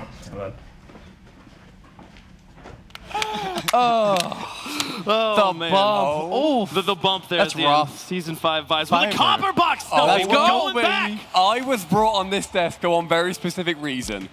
We're going back to the copper box in London, back on EU home turf in one of the best cauldrons of esports we've ever witnessed in our lives. It gave us magic. It was something that was everything at the time. Team 104 was born. Team 104 was born. My babies are in there right now. I rode a toy car for some reason. I don't know what happened. You have to get another toy car. I have to get I get a real car, maybe. Get a Lamborghini Countach LPI That's 800-4, maybe? I don't know. I don't know if it'll fit. That's the Huracan STO, but the LPI 800-4 is a pretty good car. You can get it in the shop right now. You should probably go check that out. Anyways, July 3rd, June 29th. There's the period. Look at that. Look at that car. Oh, you riding on this thing? Come on, Lamborghini. Beautiful. Have to call some people, CJ.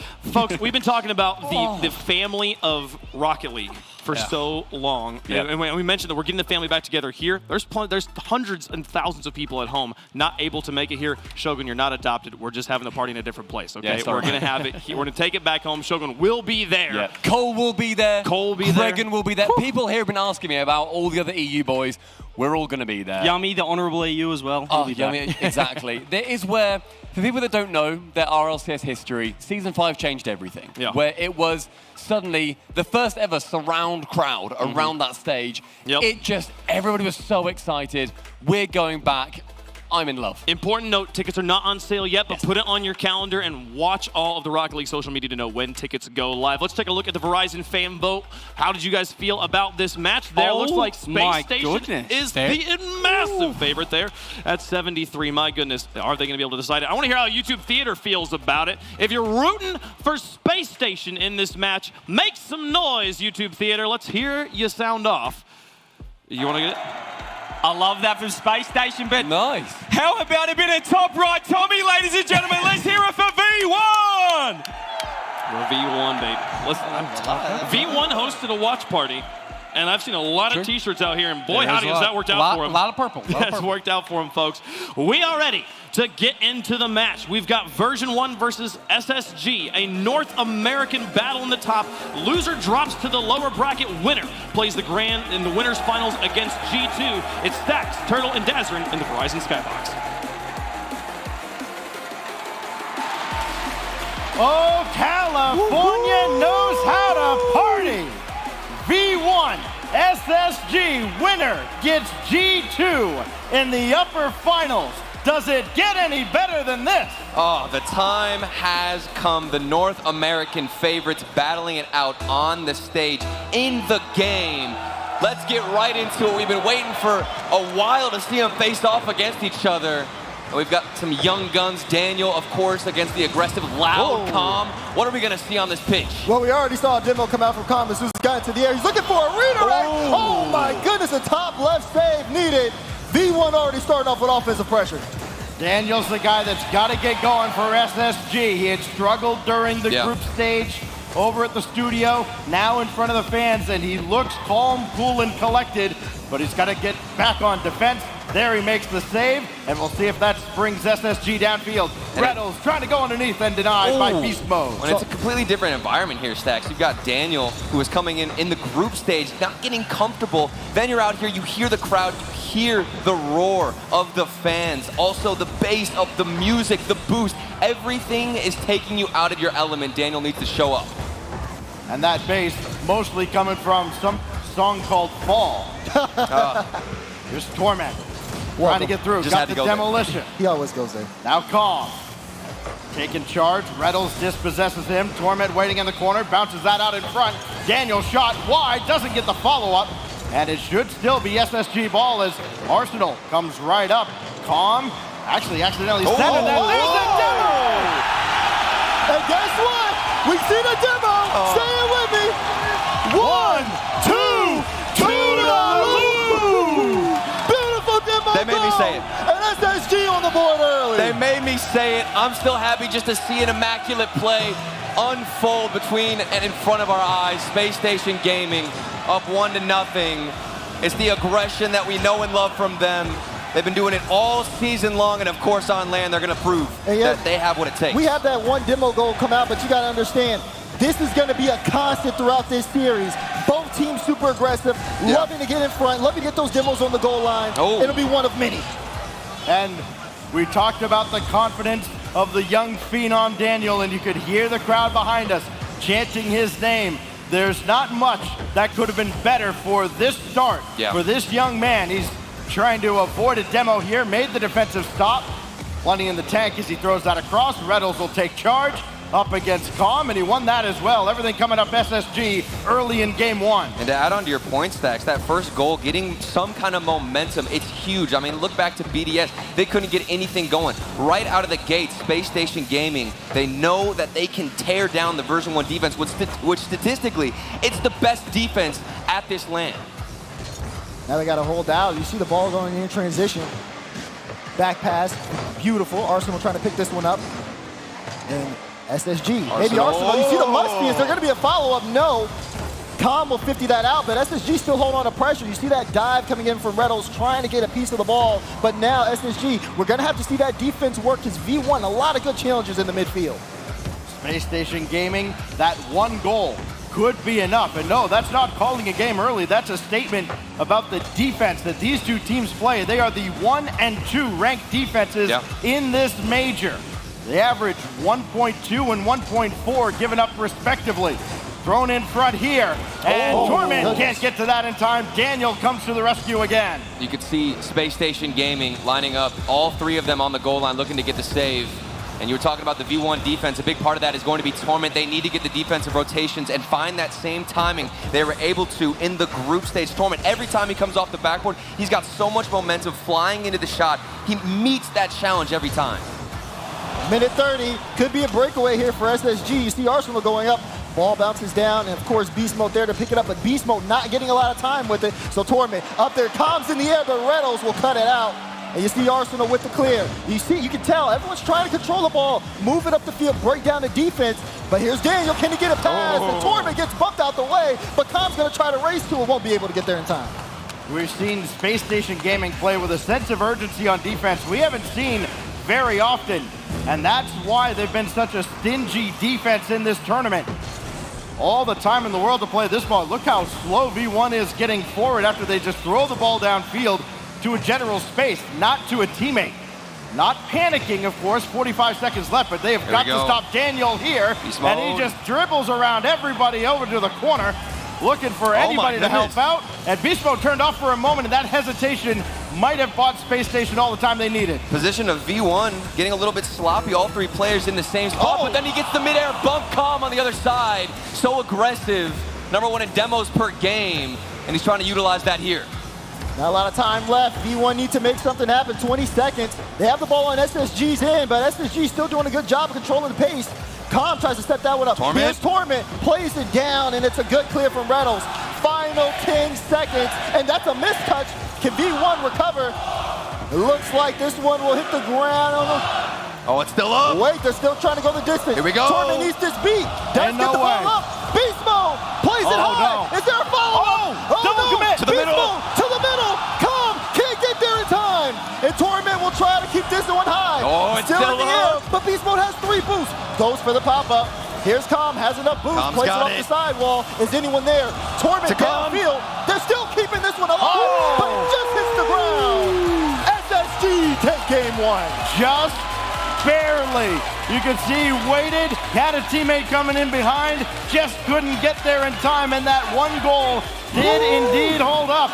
Listen, this could go 7 games. It'd be the fastest 7-game series y'all ever seen because these two defenses do not relinquish much. Yeah, and if we're reflecting off of this Mobile 1 high-performance replay, you can tell a lot of those goals and a lot of those opportunities that were coming out from Space Station Gaming. It started in the beginning, and it was solo plays. Arsenal going for a reverse musty, it seems like, and then a big clear downfield for version 1, barely saved. That was maybe the one opportunity we saw at the beginning. Otherwise, it was pretty flat for V1. It was flat for V1, but for SSG, you see the fans behind me. They're here, they're ready to go, and now version 1. Think about it. They had a lot of energy, they had a lot of offense, they were scoring, they were getting loud, but the crowd hasn't been on their side. It's been mainly Space Station focused here. They got to deal with that. Yeah.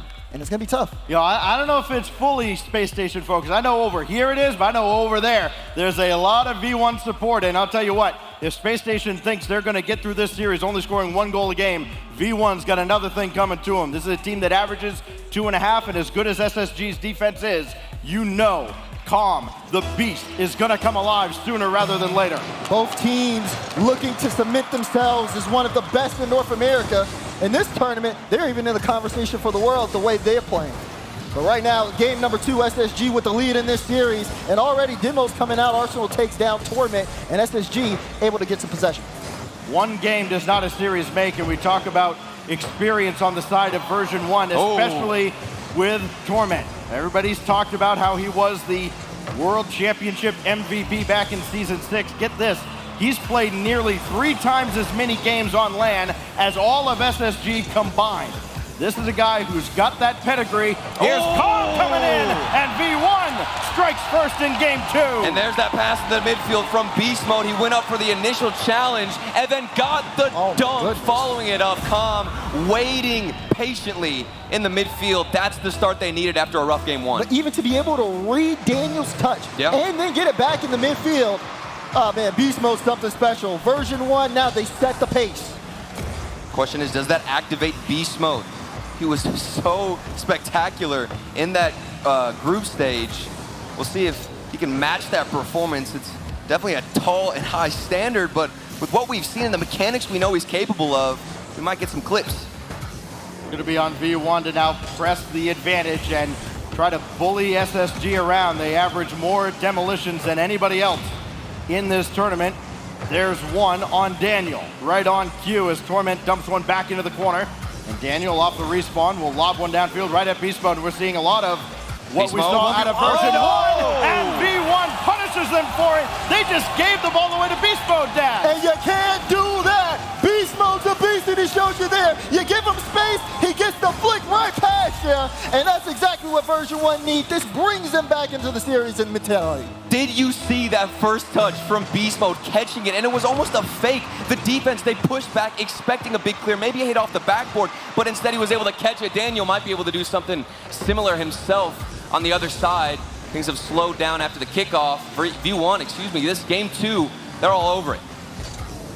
You see Torment, he's been relaxing. When you have a play like Beast Mode able to set up, I mean, he's been kind of taking like a back seat. So is Reynolds. Yeah. Arsenal looks for the quick shot, though, to get Space Station back on the board, but can't find it. Yeah, V1 has stabilized in this series. They've turned the tides back in their favor now as this goes up for Beast Mode, trying to drop that down to Calm and see how far back Space Station is. This is a mirror image of game 1 where V1 was so far back. Now they're pressing the advantage and Beast Mode roars again. It's a hat trick for the Beast. Torment, look at that setup. Able to knock Daniel out the play, get it right out to Beast Mode, and another goal for version 1. That's not what you want to see if you're a fan of SSG. Beast Mode, he has activated himself in game 2. Mechanics flourishing for the young prodigy. Maybe a flip reset. Why not keep adding to the tally? He looks unstoppable. Looks in control, looks confident. And that's exactly what you want to have a player like Beast Mode on your team. This is going to be dangerous if the SSG cannot get this under control. And this is not a Space Station team that has that big comeback potential. They don't score very often. Only 1.6 per game, granted in a smaller group. And they don't convert there. Daniel came as close as anyone. Reynolds gets one back right after the halfway mark. And it's the follow-up, staying persistent. Look at how determined Reynolds is, patiently waiting for that touch from Beast Mode to come out. Daniel gets a bump himself, and the accuracy, it's picture perfect. Reynolds, that's going to get him back into the game. The third lowest scoring offense, only ahead of Secret and Detonator, trying to erase a 3-goal deficit in the first half of game 2. And this is the guy that's got to lead it. Daniel's shot just narrowly saved. Follow-up goes through, and here comes Space Station. Here comes Space Station, and here comes Daniel.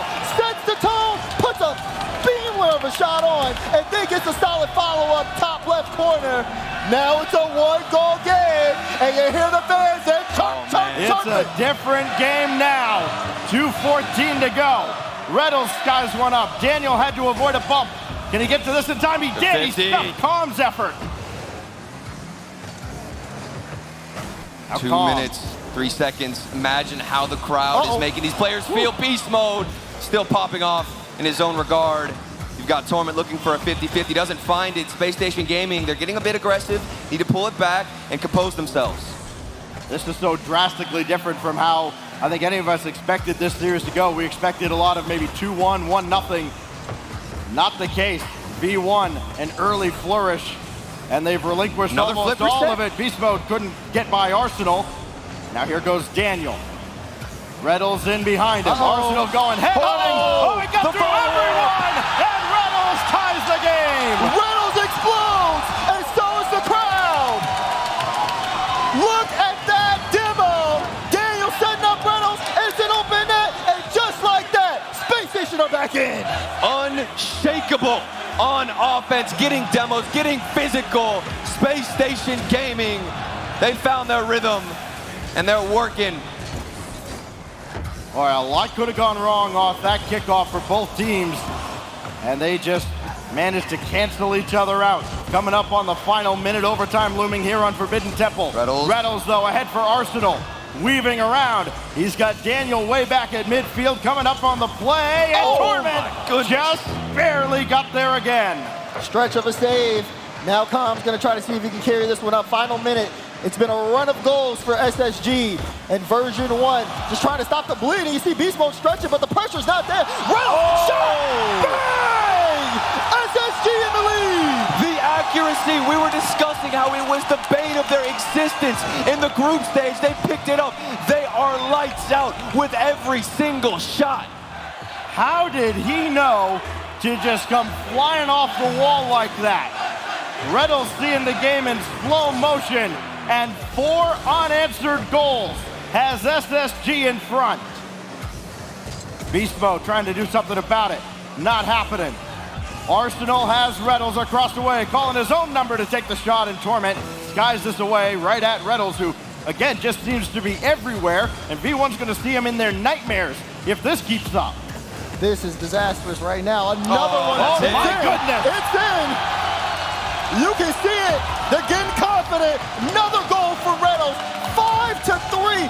They have been going on a run of unanswered goals. It looks like version 1 don't know how to solve this problem. And Daz, they're just adding fuel to the fire at this moment. Every single goal. So much energy feeding off of the crowd. They've got to feel so good on that stage. Daniel, this is the confidence he wanted to feel. Popped up here. Pressure out of version 1. Needed something right now to give themselves a shot at tying this game up. And it just doesn't look like it's going to happen. Reddles scores 4 times. And SSG runs away at the end. So many people were doubting Space Station Gaming, including myself, after Daniel, the performance he had in the group stage. We didn't know what he would look like. We didn't know what the whole roster would be like.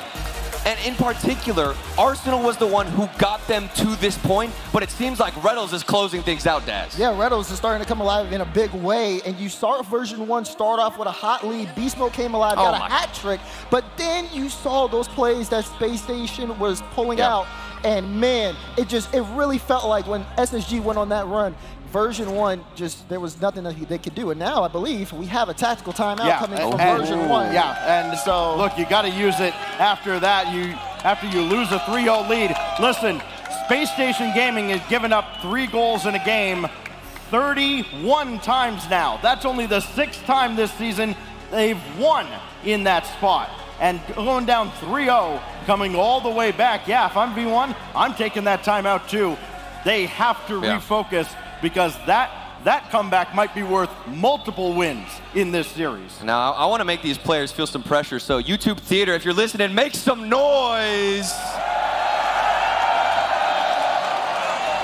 Oh, that's gotta be a shaky feeling up on that stage. I remember up there, you hear anything, it takes you out of the game. That's why your monitor, that's why you see Monkey Moon in particular. He's got the monitor right up to his face. He doesn't want to look away. He doesn't want to see anybody in the crowd. It just makes you nervous. And this is going to be different too, because again, when you take this tactical timeout, this is the chance where you really want to communicate and break things down. And for version 1, like you had said, Stacks, just that run of just not being able to stop the offense that SSG was coming out with. You got to think, okay, for Fireburn, let's make sure, okay, this team regain composure, try again. It's really easy to lose yourself in this type of environment.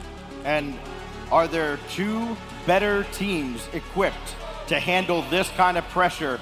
Chrome on one side, Fireburner on the other. You talk about a wealth of knowledge available to a lot of young players that have never been in this situation. This is going to make all the difference as we move on to game 3. Yeah. And if you're really feeling the pressure, your mentality might be slipping a bit. Go into some breathing exercises. The coaches need to enforce that. Calm the players down. It's their responsibility to get everyone on the same page. But we're heading in to game number 3, Space Station Gaming. They're on a tear, but V1, 60 seconds. Let's see if that made a difference. Torment almost had an opening shot. Got nudged away from the play. Here's Beast Mode denied by Arsenal. Daniels Actually, Reynolds comes in with the demolition on Torment. Oh my And then goodness. Arsenal's shot on the other side, deflected away. You can see the pressure mounting again very early on out of SSG as this goes deep into their territory. Got to get out of the zone. Beast Mode centers. Torment coming on. Up for Beast Mode for the redirect. Left it for Torment. And that's going to go back to Calm. Wait, He's does he got have this? enough Does in he the have this? tag. Does he have this? Bang, bang! What a play from Calm! Jumps early, using feathers to boost perfectly, and smashes it into the net. That's 60 seconds. Yeah, it paid off. And now you feel the hype Calm exploding after that play. A lightning bolt of a shot crashing down from the heavens. And that's the best way to start out after the timeout. You said it yourself, Daz. Can they follow up, though? Space Station Gaming, they're right back in the half of V1. Thrown across here as now SSG has to answer back. They've proved very capable of doing so in the last game. Beast Mode, not a lot doing there. Arsenal, demolition again on Calm, but nobody to follow up the play. Reynolds has to make a quick turn on this. Maybe a little sooner than he would have liked. Got around Calm, but that's going to be wide. You see Daniel waiting in the midfield, just trying to wait for the right moment to get involved. Reynolds and Arsenal have been doing a good job of breaking down the defense, but right now, version 1 seems like they're in the driver's seat. They don't have a lot of midfield boost either. So far, it's just been a lot of solo plays. You can tell Space Station Gaming, they're just bringing this ball into the air, going for solo play after solo play. Air dribbles, flip resets, loading up their entire arsenal. Beast Mode, big clear downfield. That's going to alleviate some pressure stacks. Yeah, it feels like things developing, though, a little too slowly on both sides. You know, these mechanical plays, great, but when you take all that time, the defense has time to recover. More cooks can get into the kitchen. Here's Calm to the backboard. Arsenal's got that cleanly away. Calm's going to go way back and reset as he watches Beast Mode taken off the pitch. He starts a stalemate here, though, in the midfield. You see Daniel. Big demo. Trying to get that extra 50. Again, just V1 looking to set up for another goal. You see a little bit of stretch on the defense there from Reynolds, and a big win from Beast Mode, but now Torment trying to take control. This is the kind of game you would expect that Space Station would want to play. One of those low-scoring, kind of grindy games, make it a little messy, and not let Beast Mode take over. This drops down for Arsenal, and Torment an easy clear. They've got to get Torment away from the goal line somewhere or another, capitalize with him downfield, and make Calm and Beast Mode kind of squirm a little bit on the defensive end. Double commit. This is one of those opportunities, but Beast Mode bailed him out. Double commit was big, but now Beast Mode looking for that midfield. Meanwhile, SSG, you see trying to bump it for downfield. Calm doing a good job of dodging them, and Torment clears away the danger. SSG are looking for every opportunity, but the net was almost open. Torment. And Beast Mode missed that chance. Torment off the backboard, no chance Daniel's there. And this is a very comfortable position for version 1 while they're only leading by 1 goal. Defense, of course, we talked about it, the best in the tournament statistically, and they're comfortable with being on the backboard, letting Torment get some saves, crash the net a bit, go for booming clears, waste every single second off the clock.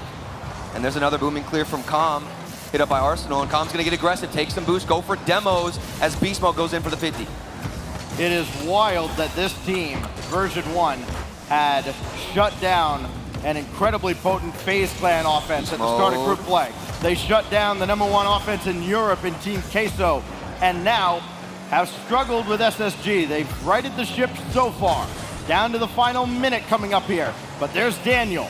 He has been phenomenal in this series. He's looking for another assist, and Beast Mode's going to deny him. Enough in the tank to get by another, and Torment almost disrupted SSG enough. Yeah, they got a piece of it, but now it's a race the other way. Daniel trying to get this one in midfield to Reynolds. Pass, that's shot, it. blocked down. Could have been a good chance for SSG. They'll have to try again.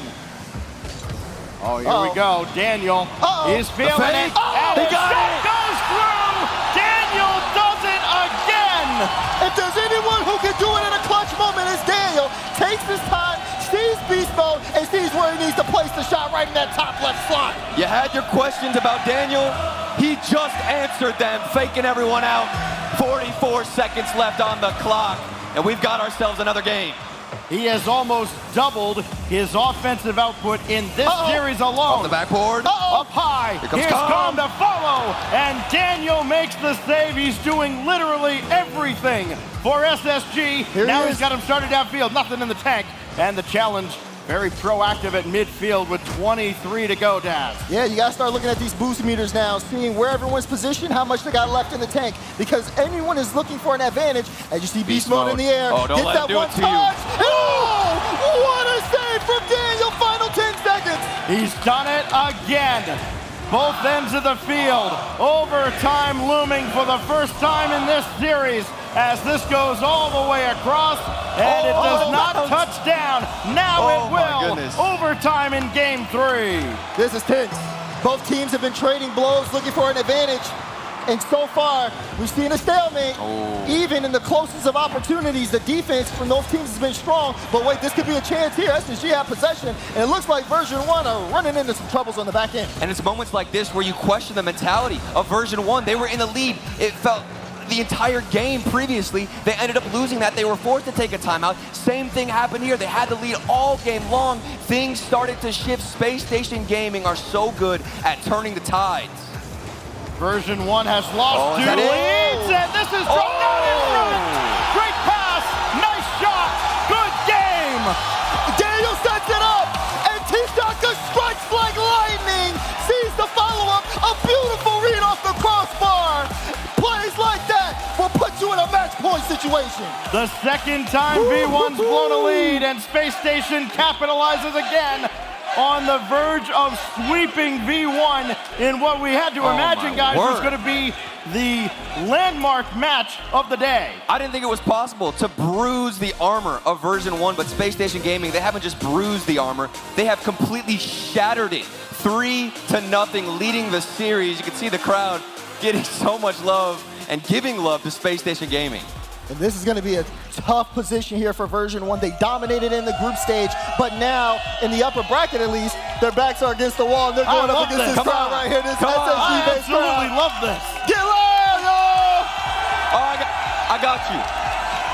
4 goals out of Reynolds. They all came in one game. 3 goals out of Daniel, another one out of Arsenal. That goal by Arsenal, by the way, his first goal of this series. Now he's getting going. If he starts roaring, there's no answer over there. And that's unbelievable. Arsenal was an insane madman. The dude could not be stopped in the group stage. Now he comes out here. He's as quiet as ever. There's crickets from this man on the field, but Daniel and Reynolds are just that good. Yeah, now you got to look at V1 again. What do they do here in this type of situation? Because now it's reverse sweep or lower bracket. They're going to have to make some magic happen here as we get everybody loaded up and ready to go.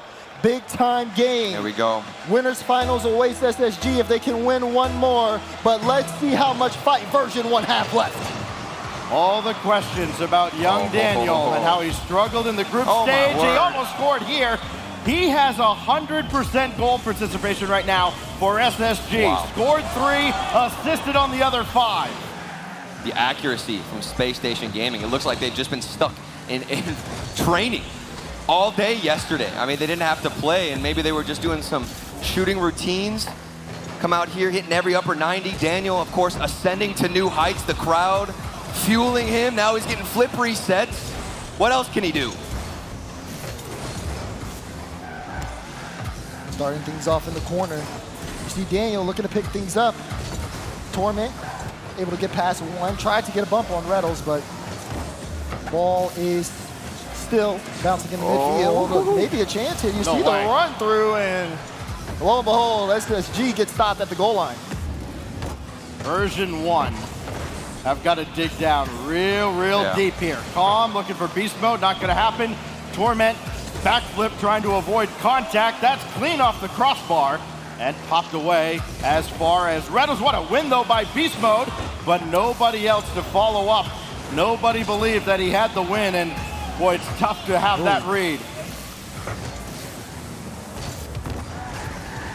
Waiting for someone to break the tension here. V1, I mean, look, they came in statistically. You have to imagine that they were the favorites. And sure, look, you can chain dash on the wall all you want. They still have a big goose egg. There is nothing under version 1 there on the top of the scoreboard. There's the demo, though. Demo's all over. No one's grabbing that. Nobody can get to the ball. Yeah, that could have been a wasted opportunity there for version 1.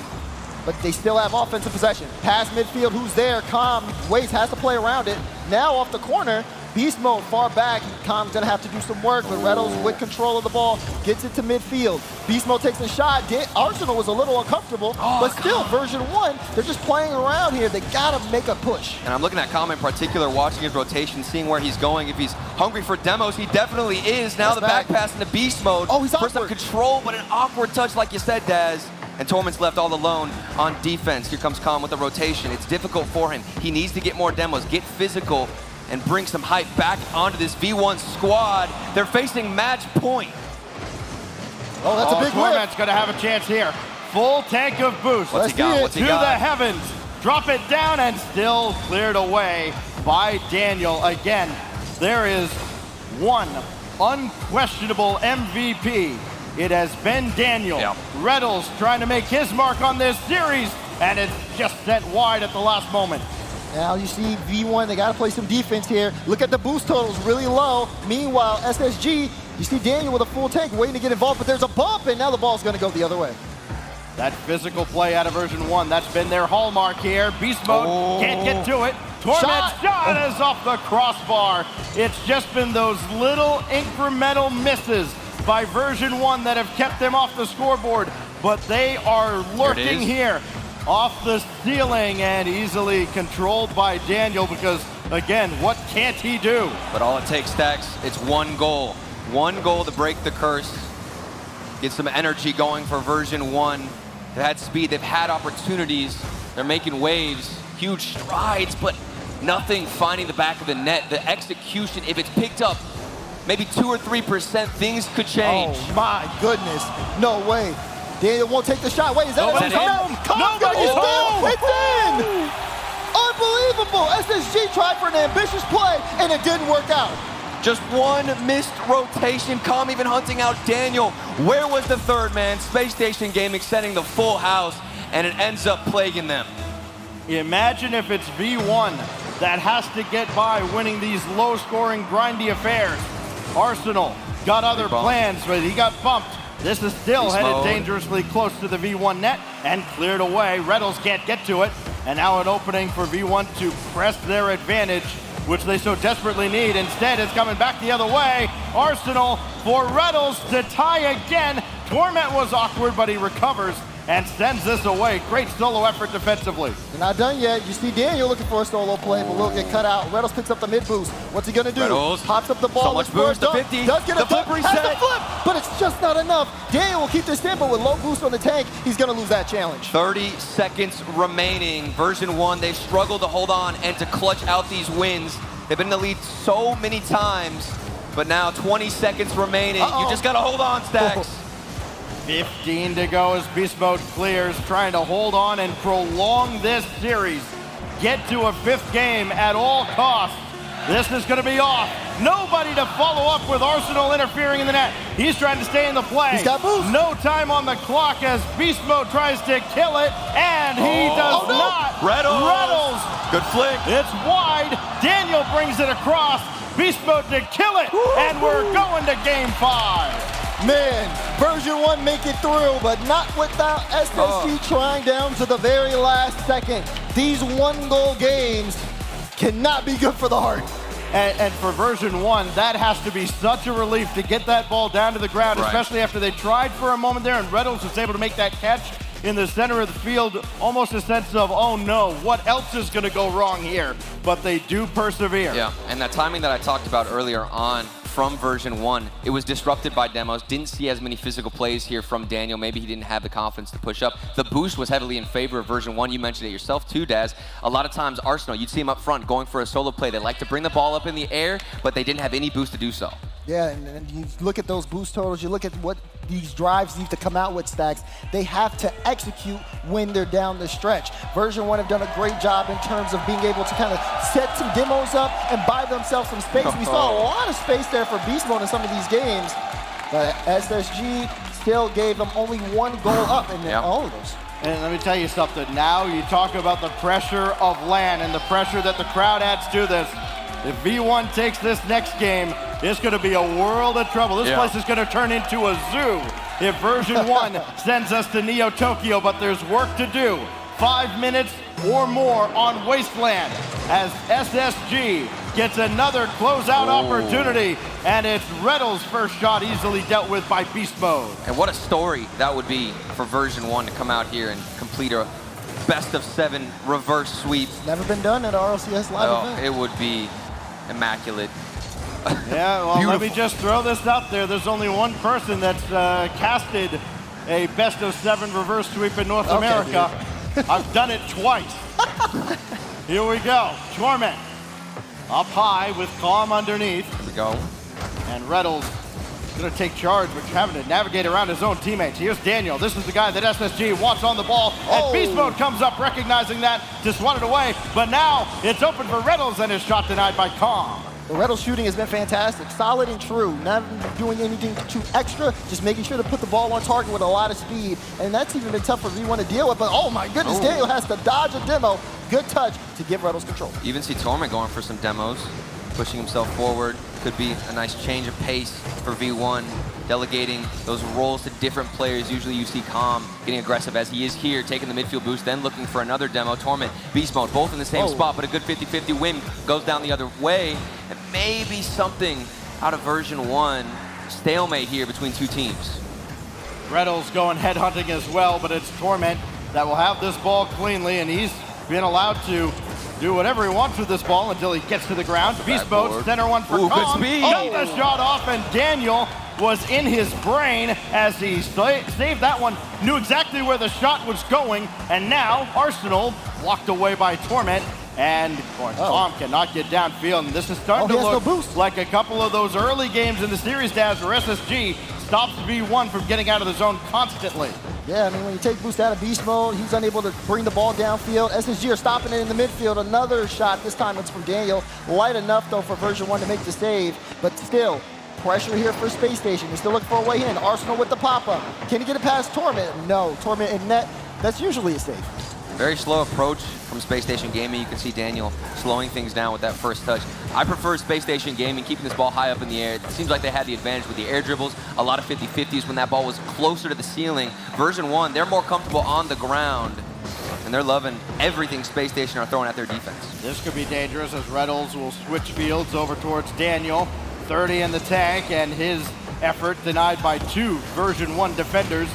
That's what it has taken. Look, one-on-one. Look at the wing. They haven't done much against him. Calm, this will drop down, and he gets bumped away, so can't follow up the play.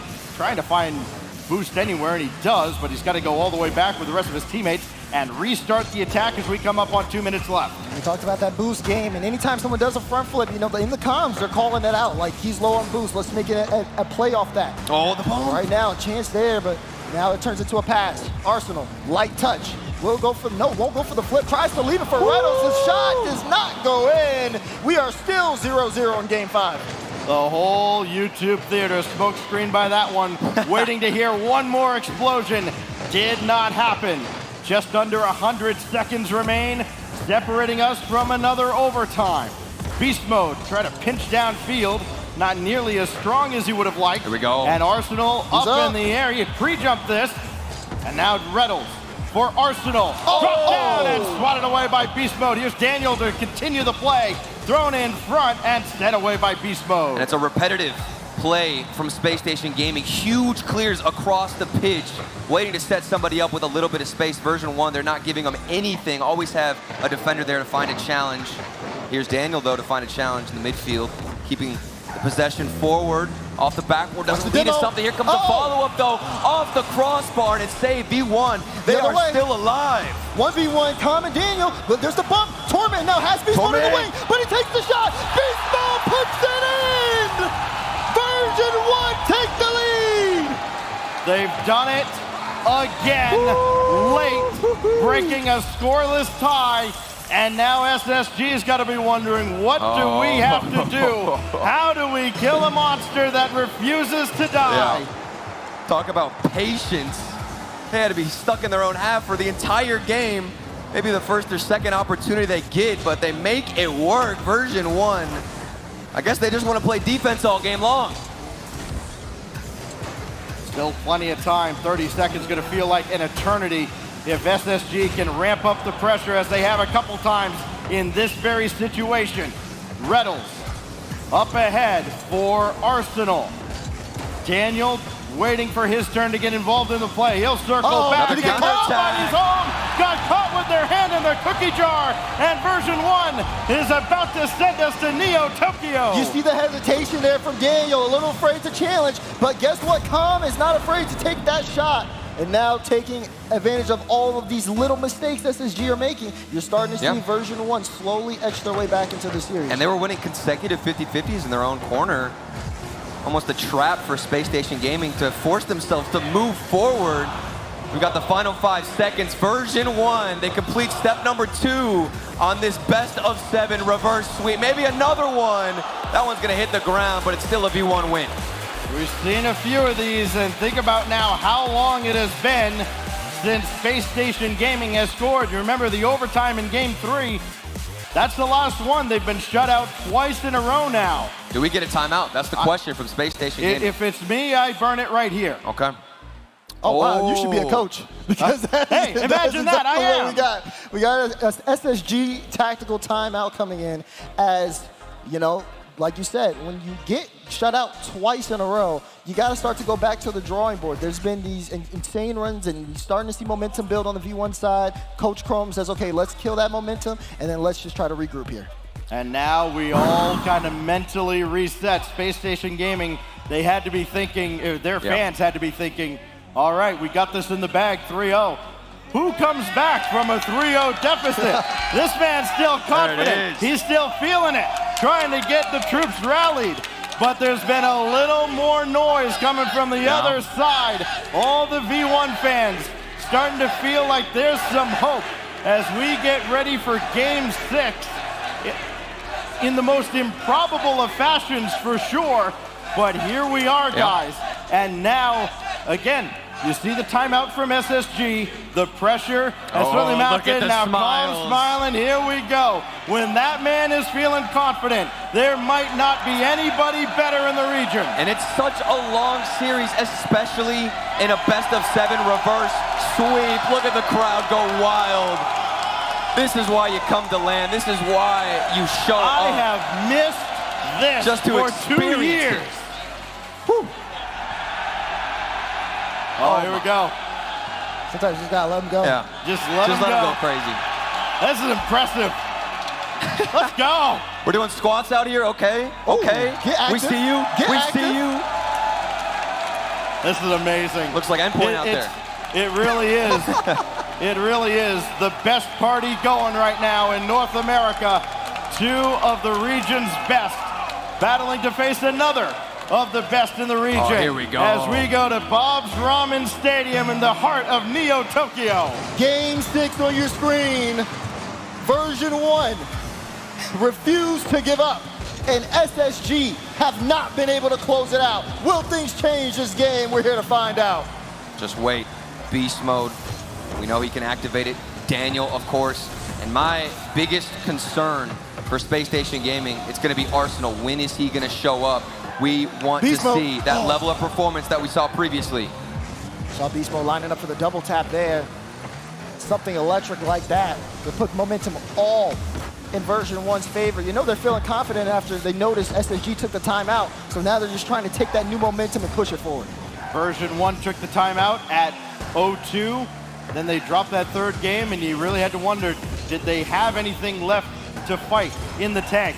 Yes, they did. They've come back with back-to-back shutouts.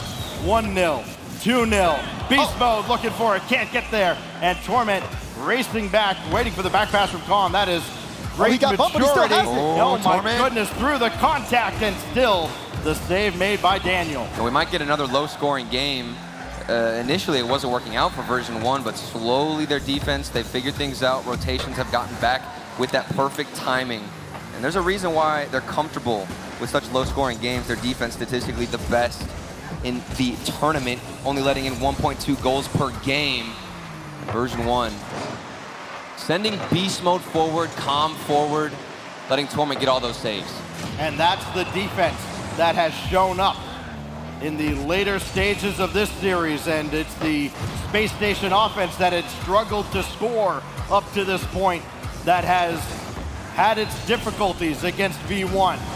Arsenal got the shot off. Beast Mode's got to get there. He couldn't. Torment backward, still made the save. You could do it. He can, and Beast Mode pops that out. Looks like that was the best time for SSG to strike and just barely missing the mark. And now version 1 slowly starts to make their push. But Arsenal take that demo on comm, slowing things down. V1, though, they cannot play most of the game from their own half. I know they're comfortable with it, but look at the demos coming out. Calm, hero save, trying to move this one downfield. Comes the counter. Oh my goodness!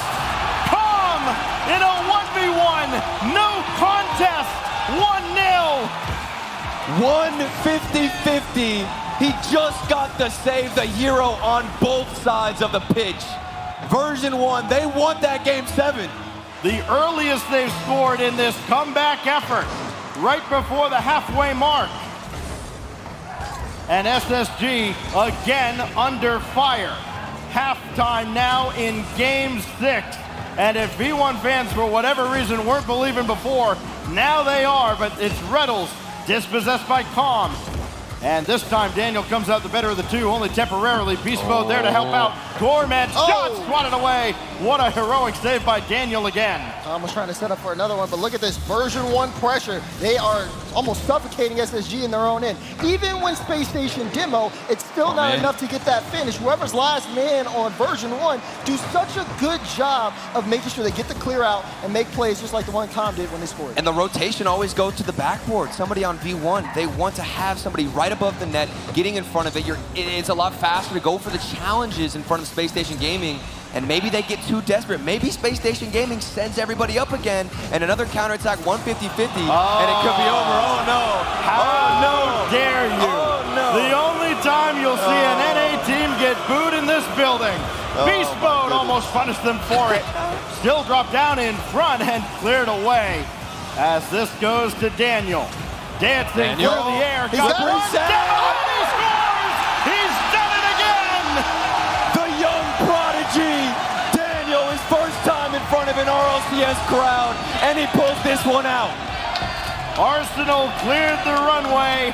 Flight Daniel cleared for takeoff with 1:20 to go. It's a brand new ball game. Now here we go. As that clock ticks down, the next goal scorer, knowing these teams' defense, could be the one that wins this one if you're SSG, but right now they got to manage this V1 offense coming at him. You see Reddles with a demo on Torment, but Torment's been back in time. That clear will go to Beast Mode, and look at this. They're trading blows. They're trading possession. This is tense. Absolutely incredible. First goal for Space Station Gaming in over 13 minutes of game time since the Arsenal overtime winner. And it's Daniel who's been involved in every single one of them. 4 goals, 5 assists. Any questions about his poise in this situation have been put to rest, but is it good enough? 30 seconds, Beast Mode couldn't get the shot off, and Reynolds will collect. These types of situations, you start to feel your heart pound. As the clock ticks down, any drive could be version 1's last, or it could set up a potential game 7. They have to make something happen here. First, they have to get out of their own zone. It's not the best touch from Beast Mode. Reynolds is going to try to take advantage of it, but it will get cleared to the side. Arsenal has 6 boosts. Will there be a 50? Yes, from Calm. He tries to keep this one up. They're looking for one more in regulation, but will this one fall? It will! Overtime in game 6. This is the sort of thing these things are made of. Every game close, coming down to the end. As version 1 finds a way time and time again to stymie SSG. Up top now, Daniel's got to get this cleanly out of the zone, and does. His teammates will be thankful. They can reset. So too did version 1. Oh, this could be it. A double commit. Space Station Gaming, they've been throwing everybody forward, going for demos, getting involved. A fake there from Calm, or maybe he just went for the 50-50. A flick into the midfield. It's saved by Reddles. Good interception. defense is looking strong, impenetrable right now, Daz. Yeah, Space Station right now on their back wall, and version 1 looking to attack. Khan with full boost, plays this ball off the side, looking for another touch. Won't be able to get it through. Here's Beast Mode, not in the best position, will have to retreat as SSG on the march forward. Has this one on the goal line, Khan back in time, but can Arsenal feed this one to Daniel? Looking to do this one all by himself, gets it past one. Beast Mode, though, would be able to get it clear away, and SSG struggling to keep this in. Even when they get the ball out in front, they get demoed because someone from version 1 is trying to stop the pressure. Daniel's up. Daniel has the flip, but not going to be able to keep control. Every demolition, every bump could be the last in Game 6. It could be the last in this series. Daniel trying to do it again, this time playing table center, but Arsenal got the shot blocked away very quickly. Reynolds off the crossbar. Scores! And SSG denies the reverse sweep effort. SSG pull it off in Game 6. Look at those boys go. The energy's all there. They took version 1, pushed them to the brink, and finally when they needed to, they finished the job. Arsenal waiting till the final moments to pop off, make his presence known. And with that angle, there was no saving it from V1. Game 2, Reynolds showed up, where he scored 4 goals to lead SSG back from an 0-3 deficit. They took that game 5-3. And finally, the one goal that Daniel had nothing to do with, the game winner, series winner, as Space Station Gaming continues along the upper bracket. It's a group effort from SSG. Even though everyone has all these eyes on Daniel, you start to see Reynolds and Arsenal get involved. Reynolds, especially in that series, came alive, whether it was demos, whether it was quality shots, and that made them a triple threat where, you know, a team goes in to look to shut down Daniel. No, you have to shut down this entire roster. And when it gets to that point against version 1 where they're stuck on that defense, they're trying to establish themselves and intercept every clear. Listen to the crowd chant for Daniel. Oh my goodness. Hey, just let it go. Just let it go. Out of here, I might be joining them. That's one of the most impressive rookie efforts I've ever seen. And we thought he wouldn't perform this well coming out of the group stage with the added pressure of this new crowd, but instead he just used it as fuel. Exactly, and you have teammates like Reynolds and Arsenal here, even when version 1 set the pace, even when they struck first. Daniel didn't lose confidence. You see the setup there, beautiful flip reset to get SSG back in. And of course, Reynolds, Arsenal, they've been here and they know how to finish, and they did that series. One of the great comeback efforts we've seen at a LAN cut short by Space Station Gaming. Reynolds and Arsenal get the job done. They pick up Daniel after the scoring had dried up.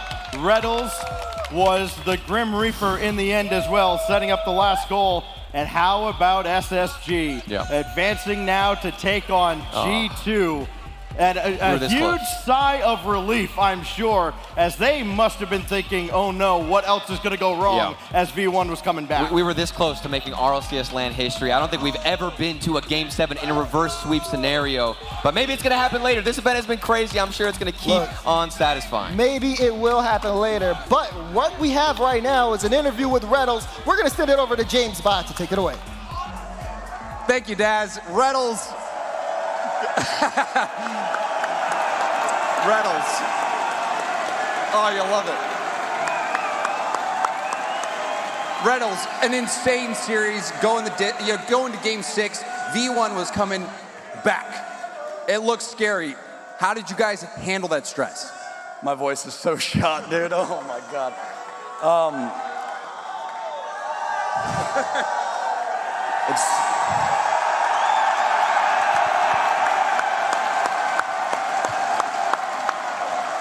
LAN started tough, 2 games down to Dignitas. Arsenal found his footing and hard carried us. Luckily, we had Daniel to do the same thing today. He was unbelievable. Daniel was remarkable. You guys, smart pickup on that. But Reynolds, you know, it's been a tough journey. You know, there's been ups and downs for you, but now you're back. You're back. You're here in front of an RLCS crowd winning. What does that feel like for you? The world. I mean, it means the world. Having fans back finally after 800 something days, I couldn't ask for a better crowd. This question's for me, but whose idea was it to pick up Daniel? That would be me and Chrome. All right, well, that's a smart decision there. But Reynolds, you guys, you're going to be in the upper bracket finals against G2. Huge journey. I want to give you, though, the floor to say a shout out to anyone who's out there watching for you. Shout out to all the fans in the crowd, obviously.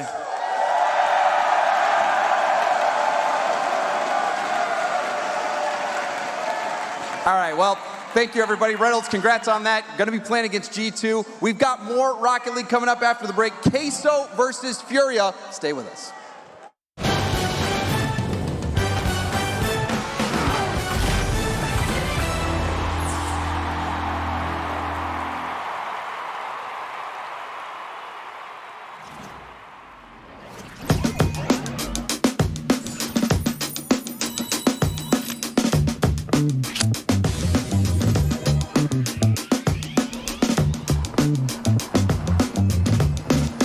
Blueberry short stack?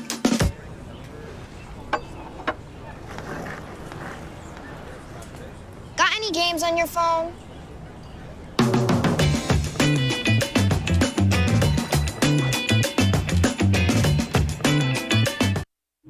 This might not be your car, and this might not be your engine. Maybe this isn't your morning routine, and maybe these aren't your coworkers.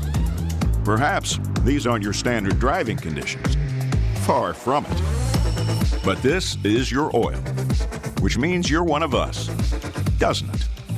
For serious engines, on and off the track, upgrade to Mobile One. It's 3 a.m. I need a taquito. If you want it, we can get it from the 7-Eleven. Slurpee, light bulbs, antifreeze. Here's your order, nacho cheese. If you want it, we can get it from the 7-Eleven. Tip you, driver.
This unfamiliar glare blocks me out, I'm blinded. These fighter knives to keep you satisfied. I seem to be losing you, it's not worth the fight. So I speak up, I scream into the void. I reach for a hand to guide me through the shifting land below. I'm running up, the walls are closing in. I feel the cold embrace of dust. We rise and dust we come.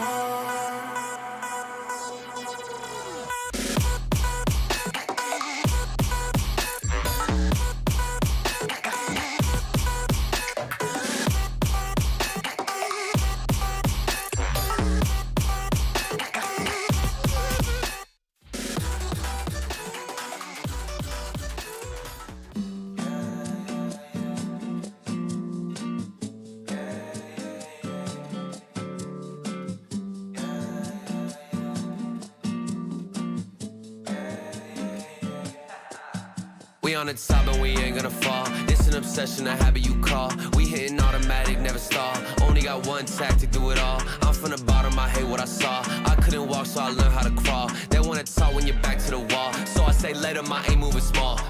Money grows from my intuition. I just bought a crib, that's my first edition. People hate it when you claim a vision, but I use a static when I hit ignition. Hungry moves, I'm faster in a minute. I stay fresh to death, I'm in a mint condition. Forge a heat, no matter where I've been, and give me any place, and it'll be a kitchen.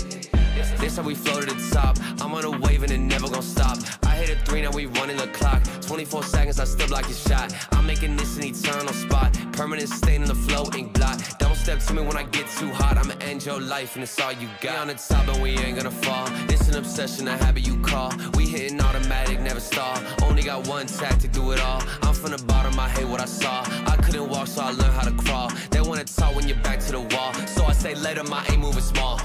Homemade flow, I'm a PVC. There ain't one player out doing just like me. Heart rate froze, check the EKG. I hate wasting time, no eventually. Routine work with nobody see, but I ain't feel the stress, I know it's meant to be. 30 beats, I'm on a killing spree. I made every song in my discography. Yeah, that's every cent, every dollar. I ain't tryna listen to a broke scholar. Making moves to make the money taller. To the cash topping on the Eiffel Tower. Labels calling, I won't wear their collar. With my own drive, I can take it farther. Do it myself, don't ever bother. Been self-made now, shout out to my father. On the top and we...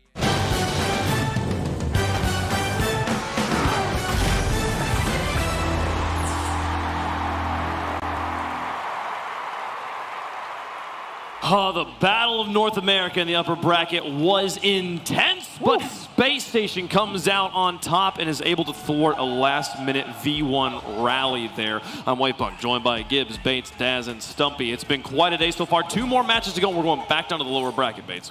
We sure are, man. Listen, I just want to touch on a little bit on that upper bracket matchup that we just watched. SG versus V1. That was something special, boys. Let me tell you, the Babbrin, you cast it. I did. I was there. You're so good at your job as well. You're so nice. You're so nice. But it was intense, right? Because you have these two teams, incredible defenses, but also the way they both break down offenses is by demoing each other. Right. But the bumps were there, all the demos. I think there was one play where I saw SSG get 2 demos, and whoever was last back, I think it was Calm, he was able to get a save and then bring it all the way back around. Like, that's how tense that matchup was. But version 1, we watched game 2. They had a 3-0 lead. They blew it. They're going to go back to that game and think we could have had this series here. It could have all changed around because then you have that rally at the last minute wave you mentioned, and it almost felt like they were going to come back. The V1 fans in the stadium were so ready. They were so amped, and yet it all fell down to Laniel, the man of the hour.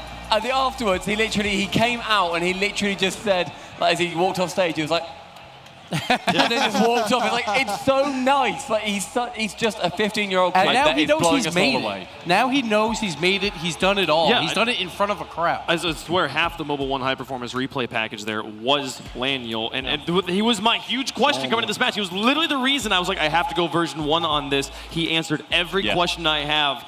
And I'm terrified for G2 fans. This is a LAN team. This is a team that thrives He's in this environment. Are you gonna be okay? I'm perfectly fine, me.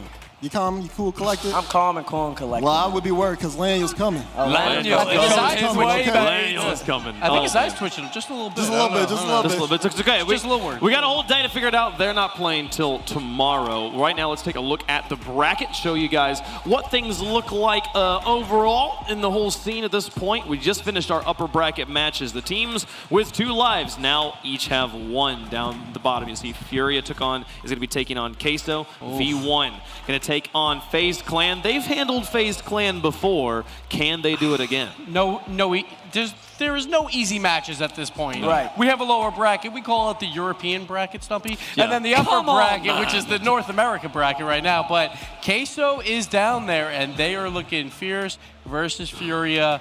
But Furia played well against G2. That was a very competitive series, so watch out for that. Team Furia taking on Team Queso. We say it's the European bracket. Is that because Queso's going to win the whole thing? It might be. Yeah, it has to be. Queso, they are on that lower bracket. Of course it has run. to be. That's the only EU team left.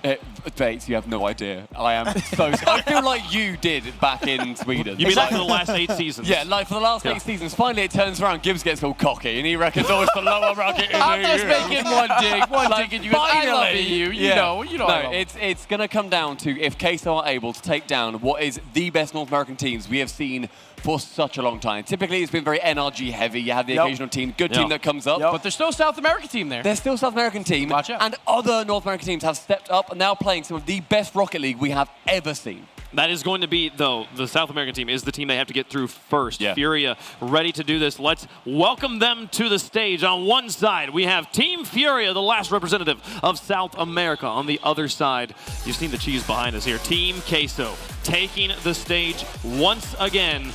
How will it go? Man, both these teams now playing for a second time on the stage, Gibbs. How does that first adjustment make a difference in this match? And this is why we always see these lower bracket teams when we're at World Championships, they make runs because the lower bracket team now has that advantage because they're playing off of a win while the upper bracket team coming down to them is playing off of a loss. They got to regroup. I actually spoke to Rise earlier on. I saw him on the corridors after he was getting swamped by fans. He literally said, yeah, we sweep the lower bracket. Like, we don't drop a game. Like, we're doing it. Like, and honestly, I would believe him right now. Literally just like, yeah, we're doing it. That's too much confidence. He's just talking the talk. Yeah, but you say that just talking the talk. He's been this confident for so long and it's done so well. And you got to talk the talk, right? Like, to convince yourself of this situation. You know that better than anyone, Bates. Yeah, you just yap. Yeah, you only yap. He always plays the yap until it makes sense. I'm so sorry that just turned into a 4v1. Yeah, sorry. That felt really... And you're in the middle of everybody as well. I'm so sorry. It's fine. Listen, man. Rise is a great player in and of itself. You got to have that confidence. Credit to you, Waypunk, for really giving it that. But listen, man, this Furia team's no joke, man. They played G2. I think they're still playing the best Rocket League this whole entire tournament, starting from Wednesday to now. They play G2 tight, man. G2 had to give it everything they had to give to beat Furia. There's not a team to gloss over at all, and they're repping Sam, the region, entirely on their backs. Queso's coming off of a 3-0 sweep of VG. They looked solid in that match. That was a long time ago, though. That was a while ago. Is there any momentum here, Dazarin, for Team Queso? I think there is, definitely, especially if Rise is confident as you think he is. Really Stumpy. Like confident, the way they ended up dismantling EG, you got to think EG wasn't a bad team. They took down Dignitas, and when they clicked and they figured it out, I mean, EG looked like a really solid team representing Europe. So for me, it's like, yes, Queso ended up taking down EG. They have some momentum. I think that this will definitely be close because to T-Bait's credit, you know, G2 is looking like one of the best teams, if not the best team. If not the best team. If not the best team. The best team.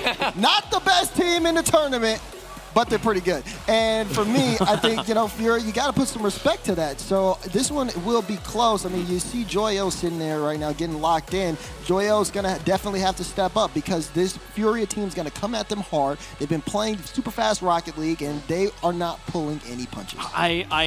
You know, the match against G2 with Furia, it wasn't one-sided. They went back and forth. They took it to Game 6 there. I don't feel like, Stumpy, I saw Furia comfortable and in their element, though. I didn't feel the energy I saw from Furia when they won the tiebreaker to take first in their group yesterday. I want to see that same Furia. But I think that's something that they were forced into not having. They had that ripped away from them, and that is something that Queso need to do to battle it out of them again, because their confidence, when they've made this point in the competition, which they've never done before. They have got the entirety of South America on their shoulders, and I think that really drives them. Like, they really seem to want that. They're like, yeah, we are the South American team. We are here. We're going to do well. And it's so hard to argue against when you see how well they played. They were in that group where they battle against all odds to make it to the top. But then at the same time, a lot of pressure on Queso because Europe. It's Europe Rocket League. They're supposed to be the best. And they're the only team left here. So if Europe goes home with no teams on the final day, I think there's a lot of pressure on Queso. I'm hoping, we saw Dignitas 10. I'm hoping they got some scrims in versus Dignitas. Maybe they played Queso real quick to help them out, to get them ready for this match. But Queso, I don't think they're worried because we saw their Game 5 record, Game 7 record. It's like 12-2. They've made a lower bracket run before. They've got the bracket reset before. They know how to do it. They were even in Regional 3, down 2-0 to Vitality in group stage and could have came in last. And they battled back and won that regional. So Queso knows how to play here. And we talked to CJ earlier, like, is there any way to simulate sitting in front of a crowd, any way to prepare for that? And there really isn't. The only way to do it is to show up and be here. But as far as how much preparation can you do, Team Queso has been in every situation imaginable here and managed to find a victory. Here in the lower bracket, last life, best of 7, got to win it against a huge Furia who's having the tournament of their careers. This is the most important game. I think this is a thing that's really easy for us to miss. We're like, oh, it's a lower bracket match. We kind of want to see we want to see the big dogs at the top. This is the most important match of every single one of these players' lives. I mean, it's win here or go home. Like, that's it. That's all you have. And the reward for winning this is you get to play the next most important match of your life. Like, literally every match is just keep doing it. It just gets more and more intense as you go through. And you say about the pressure, you say about everything that's resting on Queso's shoulders. Say that again for Furia. Like, these guys both, I think, clearly did thrive under the pressure that they had in there. I think, though, when you look at when it comes down to what they can achieve, Queso were imperfect earlier. They did get the 3-0, but they were not clean. They were not perfect. There were issues. They missed shots time and time again. And EG, though, they didn't punish them. I feel Furia will be able to. And that's a very scary thing for Queso to have to realize. They have to get that perfection, ramp it up to 11. Otherwise, Furia, they get runaway goal after runaway goal. And going into what Boston Scott said all the way on the pre-show, man, Furia is playing for Sam. And if Furia ends up beating Queso right here, I think we got to stop the NAEU. Everybody just talks about NAEU, but we got to really add Sam into that mix. I mean, if SRG were here, we already brought Mina into the mix. OC, CJ, they still have a little way to go. But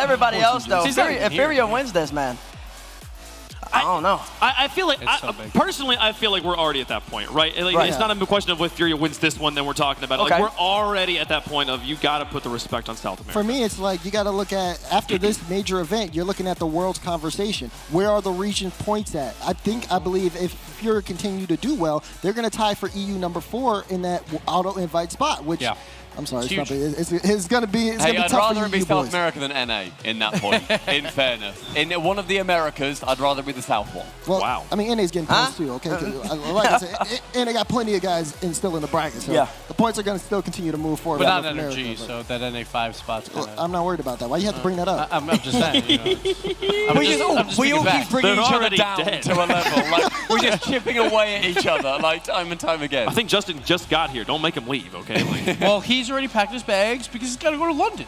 All right? He does gotta go to London. You got some unfinished Just business gotta over qualify there. first. If we had to highlight, I want to talk about the specific matchups in this game. I think it's really easy with 6 players running around on that pitch to kind of like try to lose track of who you're watching for here. You have to pick a player versus player in this team comparison here, Gibbs. Who would you pick?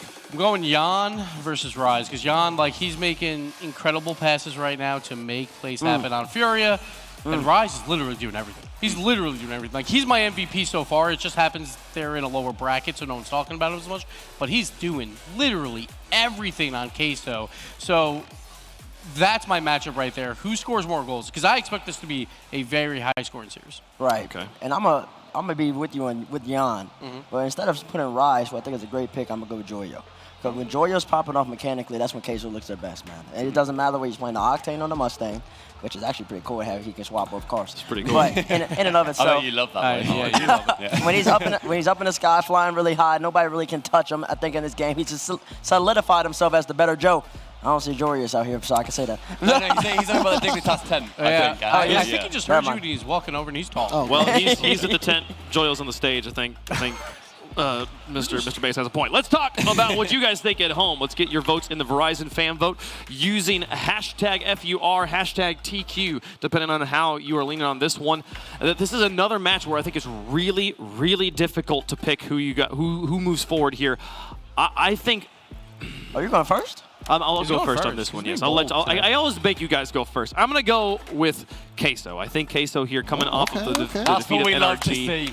I think we love to see it, mate. I think they take it through the lower bracket. I understand it. I think this might be the European bracket, Gibbs.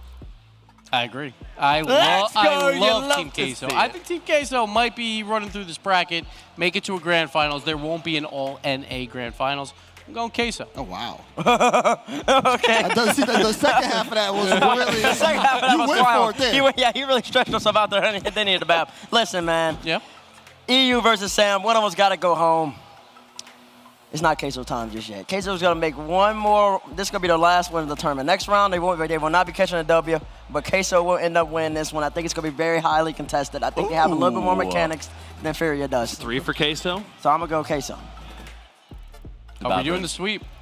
Make it 4 for Queso. 4 for Queso. We're feeling cheesy We can't right now. curse them. What are you guys doing? I haven't been wrong all day. Oh my goodness. Tactically, I feel like I need to go. You need to predict Furia. I'm going to predict. No. For the sake of Pick your region. Pick your region. Have confidence in your region. That's what I like to see. Yeah, you better not flake. You better pick your region. You go out when you clap. Let me the Verizon fan vote here. Let's see what the poll is like there. 55% in favor of Queso, 45%. Maybe chat's vote counts as one. Let's get over to the stage. The teams are ready to go. I'm ready to go. I'm ready to find out who's moving forward and who is going home. A region ends their run here. Furia on one side, Team Queso on the other. The Verizon Skybox has Achieves, Corelli, and Chimako.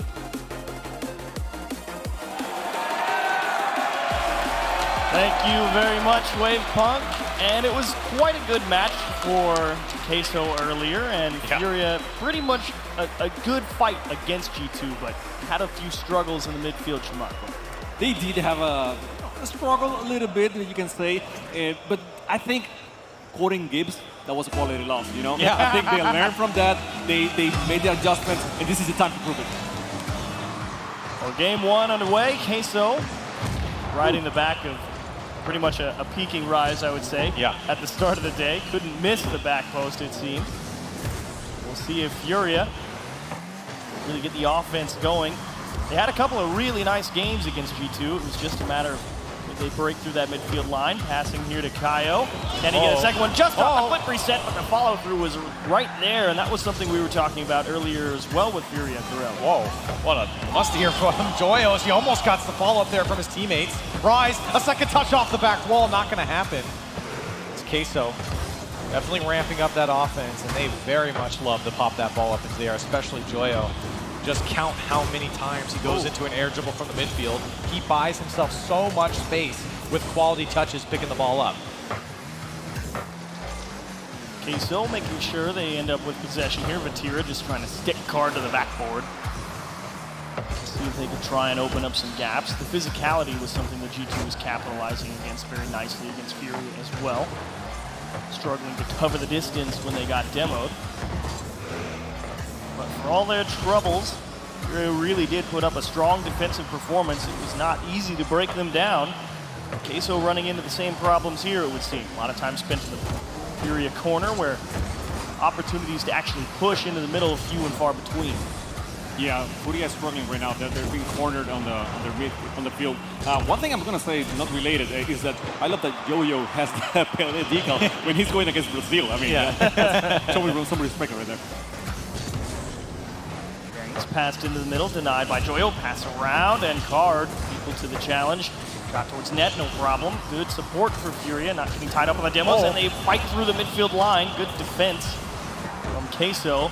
Furia finally a small bit of room to breathe, and we'll see if they can hold on to it here in the midfield. And this is very reminiscent to the first game against G2. Furia just trying to feel out what Team Queso is bringing to the table, as they felt a lot of pressure so far. Now an opportunity here to break out. That's not the touch that Rise wanted. Furia there to bail him out. Furia having an opportunity now to go on the offense. No one there on the challenge, as Queso struggling to hold on. Here comes Furia now, past the midfield, no one's there. As they might have a second chance here to the corner. Yanks trying to make it work, but Queso getting in the way and able to find each other out. Nice patience there from Kaio in the midfield, knowing that if he committed, he was going to get beat on a couple of challenges there. Joyo catching Card, trying to wait for the midfield boost, and Furia doing a nice job now, really starting to win a few more of these challenges, make Queso work for possession at least, trying to dump the ball down to Rise. Card again, nice couple of reads, but a big miss, and Kaio diving back into his net. Solid enough save. It took a while for Furia to learn the distance. You know, they were trying to figure out how close can I be to the ball, how much can I give, how much space can I give them, because they don't. Well, back at the space. Okay, he got it. Another shot that was almost in there. Bajura finally got the ball on the net, getting the goal. And I was talking about space, but man, these guys just with the follow through, after in the end they got the shot. And that's a painful one to give up if you're Furia, because it all started with that backflip there on their own side, and it allowed Queso, as you were saying, the space to take up into the Furia side and put a tough shot on a couple times, eventually breaking down the defense. Queso up by one here with a minute and a half left to go. Certainly not out of it yet. Furia a couple of really nice pushes, see if they can put them into scoreable positions towards the net. Nice push out to his corner. Rise trying to figure out a way through. Very proactive Furia defense here. Joyo, nice idea, keep it close. Really make Furia come and take the ball away from you. Very effective at wasting a lot of time, and potentially you beat a couple defenders, and Card, that was a quality challenge. Great control behind the ball from Queso. Every single player has done it at this point. Furia still, we said this a lot in the G2 series, still within arm's reach of Queso here. Less than a minute to go.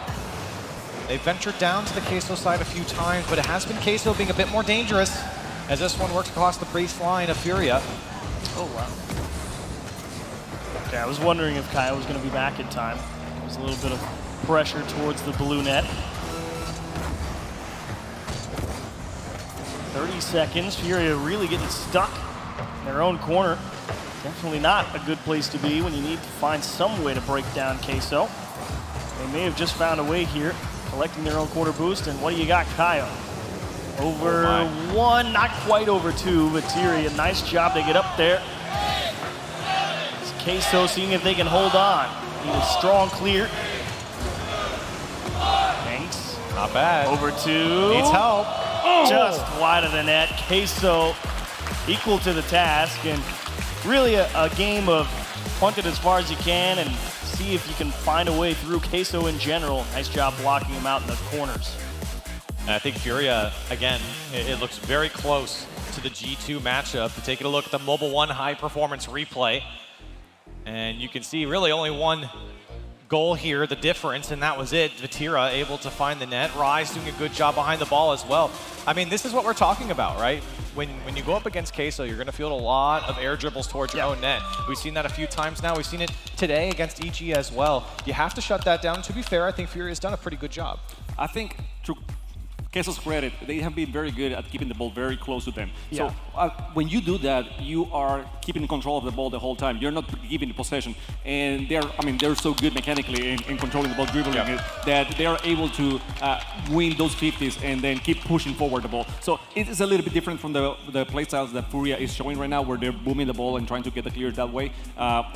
Queso is just keeping control the whole time and then attacking until eventually they open up the net. And they do like that space, Queso, because like you were saying, keeping that ball so tight to you really does force you to win a couple of challenges. And all it takes is getting pushed off the ball one time, even if you don't come up with a touch on the ball, if you bump the player off it, Furia may at least find a little more breathing room on the defensive side. But as we saw in that series against G2, Furia more than capable of making some adjustments, becoming a dangerous threat. It's all just a matter of can they get enough possession? Is Joyo making them work for it here? And how much data have they collected? It is the same thing with G2. As they're going to have to field this one from Tira at a very dangerous spot. Backboard touch is turned away by Yanks as Furia get a hold of that one. Still Queso lobbing one towards the net. And the first 30 seconds coming on, it's been all on Furia's side. Queso is attacking good. I mean, again, they keep it the same hype they had from the previous match. And now that was a good clear, though, but it will, be a counter-attack right away from Rise because he's going to attack. And oh my God, that was so close. Garden coming in clutch to save that one. Yeah, really nice recognition from Card, not wanting to put his teammate in a one-on-one uncontested, and that's a nice demo across the net. Rise is going to try and put this one on target. Yanks well aware of where that one was headed, and here comes Queso circling, float over the top, and Card this time misses. I think Queso didn't expect him to come up empty, though. And Furia going to get out of a jam. And it has been just kind of a one-man on the ball here from Furia when they break out. Vatira into the air again, and look at the control towards the backboard. And again, Furia doing a good job of fielding it. Oh, there we go. And the thing is, when you're doing attacks like that, when doing the air dribbles, you're forcing your opponents to also go and fly high, and you're wasting their boost. If that's the only person that is in the back, and it doesn't have any boost for the counterattack, then they might be doomed. So it's very, very important that they actually make the difference. Oh my God. He was trying to, he has been trying to go for those dribbles and then the bumps over and over again. But these guys in Team Queso, they're smart. They know what to expect. Yeah, really nice layering from Queso's defense. Not panicking and double committing and letting that fake drive him through. Is Card again tasked with keeping Queso from putting the ball in a scoreable position, but Rise trying his best. A couple of awkward bounces here, and you're looking for a gap somewhere in the midfield line, and Shamako, you're bang on the money with Queso really trying their best to stick as close as possible to that ball. It's been very difficult for Furia to wrest consistent control away from them. And that's what you can do when you have three mechanically excellent players. They have excellent control on the ball, and they will not let it go. I mean, they know the bounces of each angle, so they're able to do so. And, so far, Furia has been doing great avoiding those attacks and not letting anything in, but how much more, because the game itself has been playing on the blue zone. Right, you don't want to spend so much time on your own side. That was a nice drop down there from Joyo landing on top of the ball. But to your point, a lot of this game is being played on the Furia side, and it's great defense coming out from them. Let's give them credit. But at the same time, we haven't seen a lot of offense here as an opportunity, as they are able to bounce into the Queso side. And a good challenge here from Yanks might allow them to keep possession. A good flip reset as well. We're still tied up, just under 2 minutes to go. I really like Kaio trying to get aggressive there, see if he could win a big challenge, come off the ceiling, put a little force behind it. That's a big demo and a quick follow-up. Oh my gosh, Rise is just, you know what, I'm committed. It just sticks it through. They were both chasing after. It was Rise and Joyo. Joyo takes the man out. Rise takes the shot perfectly in tandem, and Queso able to put up the first one. So wise. That's such a wise play. You got two people in the air. Okay, I'm going to use it. It's not a double commit if it works. Oh, yeah. It looks brilliant now. It's not a double commit when one guy's going for the ball and the other going for the player. Yep. Furia, again, down 1. Certainly within striking distance, just a matter of can they put the ball in a scoreable position. I believe they only put 3 or 4 on target in the last game, and Queso well over 12. It's just been difficult. Again, making Queso work really hard to get the ball in at least high percentage shooting opportunities, I should say. It's kind of just putting the pressure towards the net, like that registers as a shot, but it's not like Queso's been really making Furia dive and jump at everything. It really feels like death by boa constrictor here as that one again off the wall. Rise misses the flip reset card out to Yanks, but a little too far behind him. Furia again, precious seconds ticking off the clock. And you can really feel that we're playing at Team Queso's pace. Furia, I think, kind of thrown off kilter. Here's an opportunity, but it's too wide from Yanks. That was probably their best look they've had all game. But it has just been awkward for Furia. There's a great mind game from Vatira as he's still on it somehow and takes away the corner boost. Unfortunately loses possession, and Furia, 30 seconds remain. And they just need one opportunity here to push through. Card putting pressure as well on Rise in the corner. That one's drilled through and just missing the timing on the bump. Furia so close. Ball down to Kaio, floating for Vatira, the only one there for it.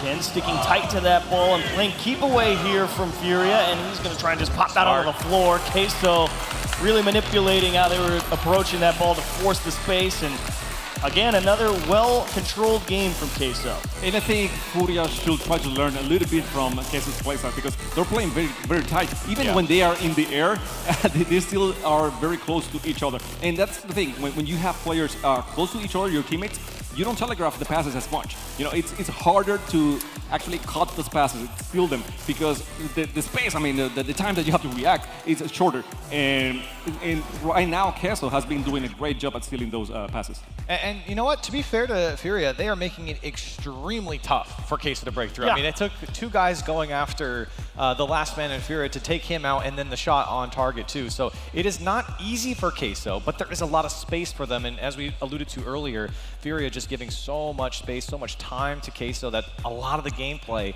is on the Furia side. And Furia currently on a 7-game win streak, 2 versus NRG, 3 versus Evil Geniuses, and now 2 versus Furia. We'll see how long they can keep that up. But this has really not been a particularly pass-heavy game for either team, really. It's kind of just been go fight for the ball, see if you unstick it from the corner, and maybe you wind up in a position where you can put one on target and see what happens.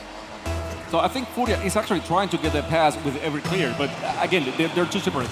They're not being able to get to the ball before, and that's unfortunate. I mean, well, unfortunate if you're a fan of Furia. A really good play from Queso actually going for that ball. They just going after that one. Card just wasn't able to read it. And when you get aggressive, sometimes that happens. I'm not going to blame Furia on that one. You know, you really have to be aggressive because you don't want to be remembered as a team that make it difficult to make them for them to make goals. I mean, you actually want to have some offense as well. Right. And you really want to see that offense come out. It feels like time really running away from them here, and that's a great shot. They finally break through. Card able to get on the board for Furia, and we're tied up. Really nice idea from Yanks here. I mean, using this timing of his approach on that dribble to force Queso to think about playing shadow defense, and then as soon as he cuts that ball in, puts the pressure on the player in the net. Really well executed transition on Fury. In traffic as well. Had a guy right next to him. Yeah, that's what I was going to say. He not only made the pass, but he was going for the demo as well. So, you know, just trying everything he could to open up that net. Fury have find their first goal of the series. Looking good while doing it. We'll see if they can find something else here in game 3. Kaio doing his best to take a page out of Queso's book, stick tight to the ball, ran out of boost up the wall, however, and that's a nice demo from Vatira to try and give Queso a lot of space to work with. Floater over one, and you can turn it in. Joyo, well played. And Vatira has so much command behind the ball here all series long. He gets the demo, whips back around, then flicks it over the last man. He's really got a read on that play, and Queso back in the lead. A lot of things to consider there if you're the defense of Furia. I mean, what can you do? I mean, once you see the short hop and you realize what he's actually doing, it's too late. So the situation back to the 1-goal deficit, but they've broken through the midfield line, and Vatira again gonna catch on to Kaio's tail with a demo. Furia trying to do the same thing right back. Try and open up a few holes in that Queso defensive front. Joyo, very focused again. Quality first touch, trying to stay tight, force Furia to take the ball away from them, because in general, that challenge game has tended to favor Queso. That's kind of how those first two games went, while not exactly, you know, super high-powered offenses, just playing at Queso's pace, and that's an own goal, right? That's an own goal. What happened here for Queso? I mean, this one was just lobbed into the box by Kaio, but who was it on the Queso side? Oh, he got bumped into Never it? mind, that's not no goal. That was a good goal. That's a pull shot. We're going to change it to a good goal. That's a pull shot. We count that. And for Furia, I mean, that's a humongous, you know, gift for them, especially with the lack of offense. It's been showing up here in Game 3. Yes, that one. It's all Queso and Vatira able to put away another. And we were talking about how dynamic is Team Queso's offense throughout the match, throughout the series, I should say. No game was the same when they were playing EG, and now they have the first two matches maybe quite similar, but now this third game, bump heavy. They are demoing a lot, and they're opening the net that way. And what's unfortunate about that last goal, too, hold on, Furia's going to get one back. That's off the demo, and Yank's going to put it away. Really nice job here to get it right back, sticking close to him, and now it's the aggressive kickoff for Queso that goes wrong, and Furia gets it right back from earlier in the game. Well, I was going to say, in the last goal that Queso scored, it was coming off of a failed kickoff strat from Furia. This time, they just kind of went a little bit more aggressive, as you were alluding to, and now they're back here tied up. 6 goals here before 2 minutes in Game 3.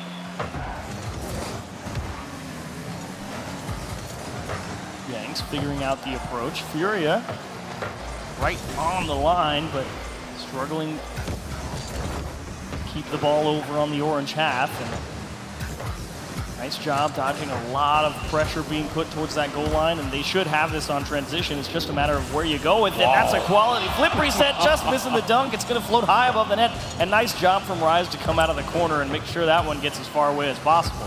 That was as good as you can get on a flip reset there. This one off the post, and Vatira didn't know which way it was going to go. You can see he turned his nose for just a second, but got the read as it came off the post. But Furia, all of a sudden, Chimako now showing the offense, showing some poise here in this game. A little bit more lethal coming out from the Panthers. And I think a lot is Yanks just being very close to the ball, keeping it near. I mean, when he did that flip reset, that's just keeping the ball very near opening your options. Oh, that's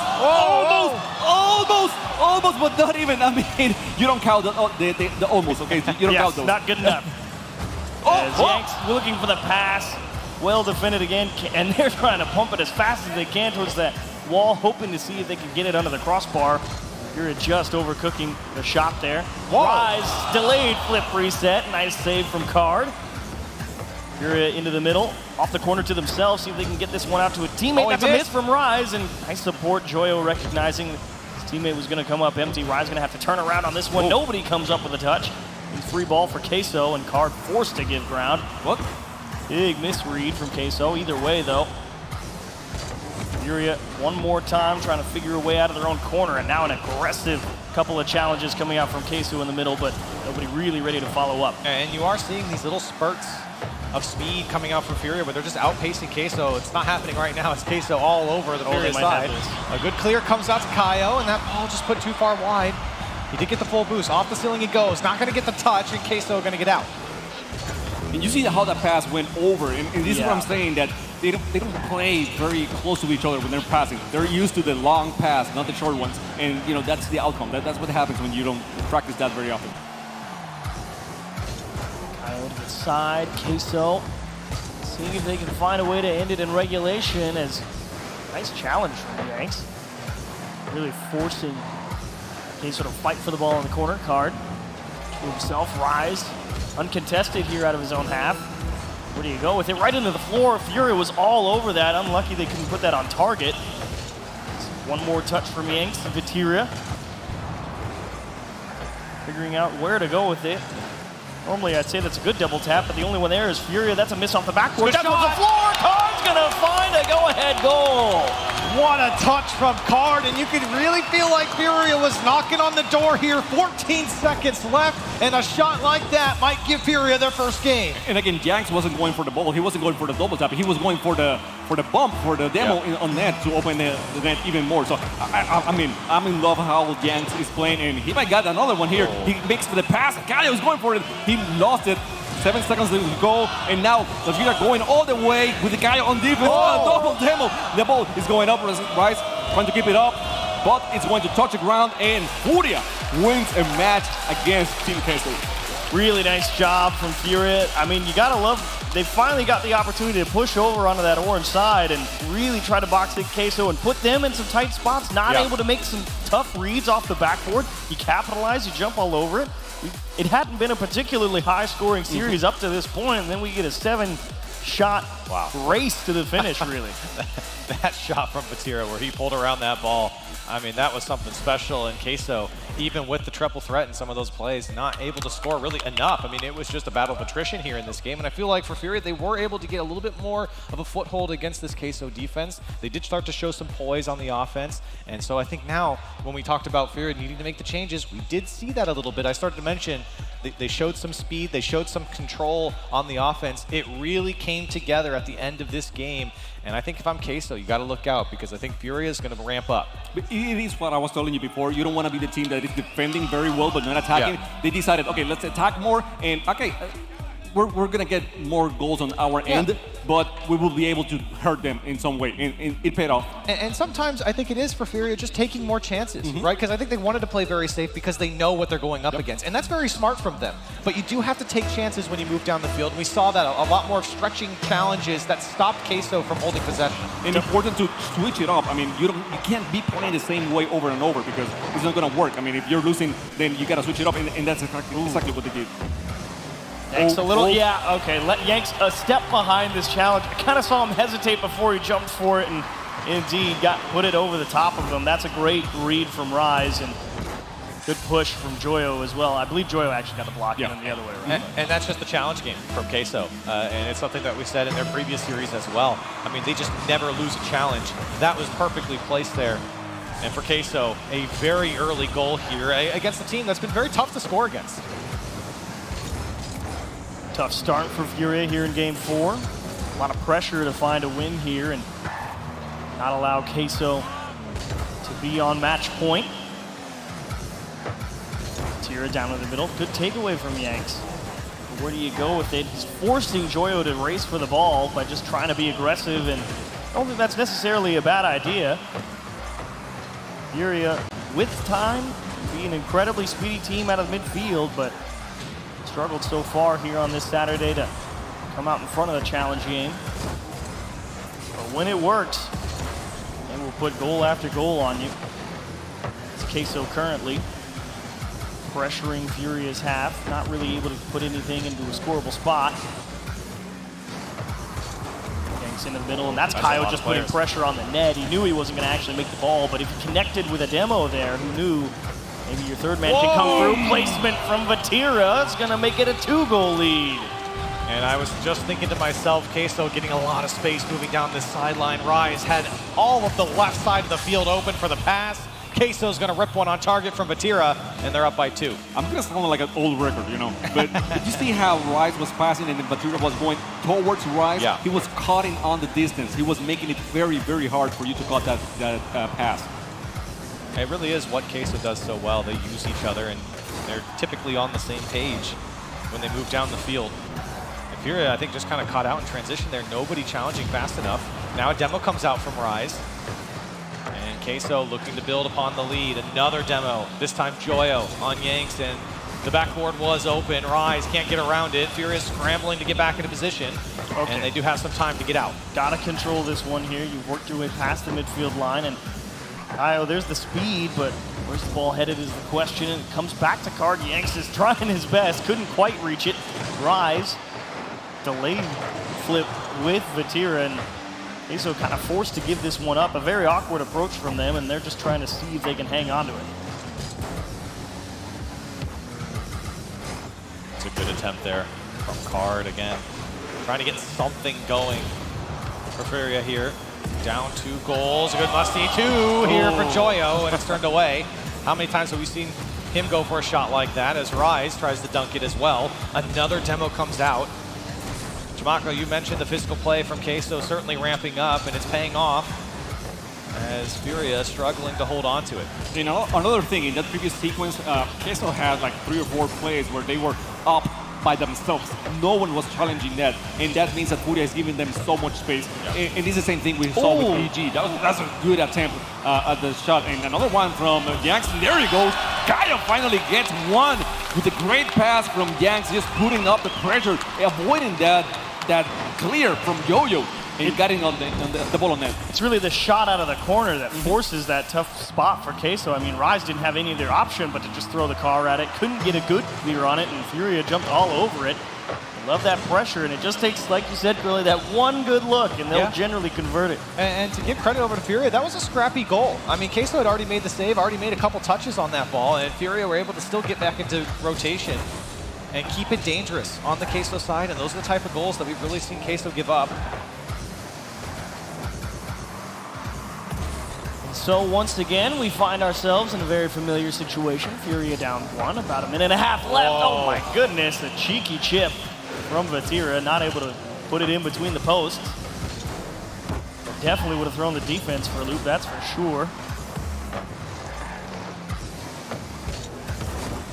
Shot on target, Kyle cutting it off early. It's Queso again, unwilling to relinquish control at the midfield line. Getting boost steals as well. It's very difficult for Furia to approach the ball with a degree of control behind it, as they have to run so fast to cover so much pitch to try and grab boost and make it back. They're doing a good job, though, of poking it away from Queso, and they're trying to hold that midfield line again. Here's Yanks with an opportunity, but lost it. And Joyo was just hovering, waiting for him to come after it. Rise trying to get a couple dunks downfield. They will get it. Furia, 45 seconds to make the difference here in Game 4. Taken away by Kyle. Again, boost steals, demos. Queso trying their best to limit Furia's counterattack options. So Yanks into the middle, that's a good block. He just needs a little help. That's not a good clear from Joyo, but what a recovery off the backboard to make sure he could get back up to it for a second try at it. Hard taking away the pass to Joyo. Yanks looking for a spot on the net, and he's actually going to pull the defender out of line. 2-2. And Yanks has been the guy that is still going at it every single time. You know, if the ball is nearly the net at any point, any given point, he will make sure that someone from the team is there to attack and make the pass, make the attack, and make the shot. I mean, whatever it is, but it's thanks to him that we have a tight match right now. It's the hustle coming out from Yanks. Like I said, some scrappy goals coming out here from Furia. 7 seconds left on the clock. Queso threatening here. And Furia might have some space to work with. That's a great pass down all the way across the field. This one's going to get to the backboard as Queso is able to turn it away for now. Yanks demolished for his effort. It'll drop down, and we got a Game 4 overtime. Way to work back into it, Furia. No easy roads here at the major. They're putting on a good show. Queso trying their best to crack a Furia defense, which has been incredibly stingy. Not giving away anything for free, and that is so close for Joyo, not able to turn it forward. I'm so glad that you said that Furia's defense is good. I mean, how long have we been saying that Sam's defense is not worthy, you know, of international Rocket League, and now you're saying that? I mean, that's amazing. The defense, you got to give him credit, has been stellar from Furia. It's really the lacking offense, and I mean, to be fair, I think Queso does that to a lot of teams. Yep. As this one from Yanks will get to the sky, an air dribble over. Kaio, that one's going to be blocked away. And coming up on the first minute of overtime, Furia trying to push this one across. Queso doesn't deal with it well. A little dicey on the Queso side, but they get out. Now, I don't understand where all the space went for Furia. I mean, like you said, there was a lot of confusion over on that Queso side, and to have nobody in position to really try and rush forward and put even more pressure on them is confusing at the least, as Joyo tries to get the bump, but no one there for Queso. A little late on the pickup, and Furia have managed to recover just in time. Vatira wants to try and float one towards the net. Kyle well aware of it. He saw enough of that early on in the day. keeping their heads above water here in overtime. Furia having to field some tough shots. Queso really unrelenting, and a second touch, back post, it'll bounce off, and a good challenge will clear the goal for Furia. And the breakaway as well. Rise the only one there for it. Furia thinking that maybe they were going to beat everybody back. They're through Rise. Vatira not really in the best position, but what a great recovery. Nice clean catch. Gives his team a chance to win possession. Huge pinch towards the Furia side, but a free ball, and I don't understand why you're trying to pitch that, but Yanks was on his way, but Furia will return fire. Yeah, miscommunication in the overtime. Yeah, that's one thing you don't want to see. I mean, you gotta win this match. It's obvious, but you don't want to be in a match point right now. Yep. Whoa. Oh, Kaio caught too far forward. Yanks, you have to make a nice touch here. We'll actually leave it for Kaio, who recovered nicely. Part of the catch, looking for Yanks, a little too far forward, and Vatira will cut it down. There was Rise in the backfield, seeing if he could catch Furia being caught too far forward. Poke towards the net, Card again. He's had to make a lot of saves on the goal line on the rotation back. They let this one go forward, and a huge touch from Yanks. I'm not too worried about Card. I mean, he has been an amazing defender, I mean, ever since I remember. So if he's up back there, there's a good chance that the ball won't go in the net. And they're going to need him. Queso, they are inching closer and closer. I mean, they can't really get much closer to the goal line on a couple of these shots. But here's an opportunity for Yanks. He wants to put over the back shoulder, and Joyo. Great control, even with no boost, to turn that one away. Here's an opportunity. Can Card dish it out? The shot inbound. It'll get through! Furia tie up the series! A way to fight through it. It was no easy path. And a really nice job to finally, instead of just trying to drill a challenge, let him hit it into you.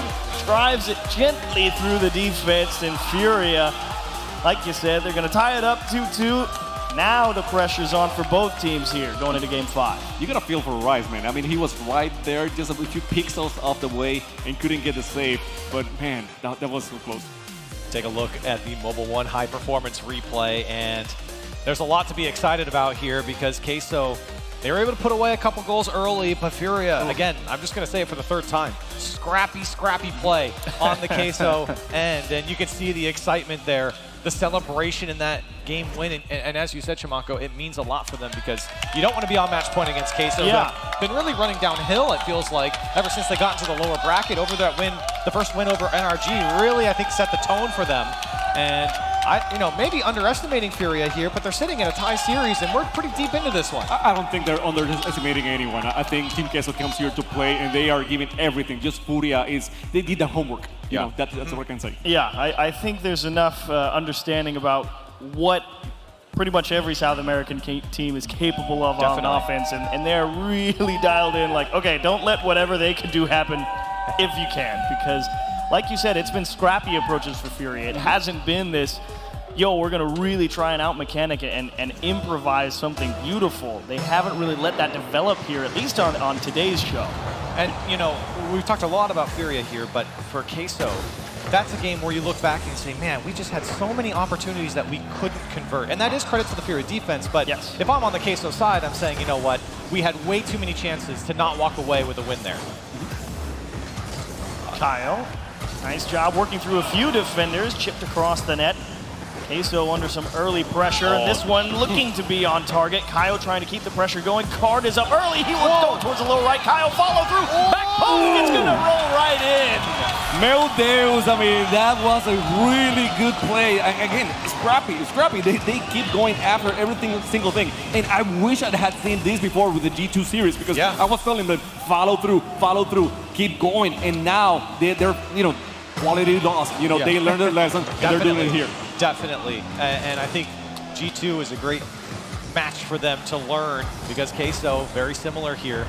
The way this game has gone, and Queso trying to force it through. Vatira did his best, but Furia able to turn it away. The recognition from Yanks on how early he committed to that and instantly recognized they're doing something completely different and put the large part of the car right behind it. Some bumps from Queso there, making the rotation back from Furia a little awkward to approach the ball from.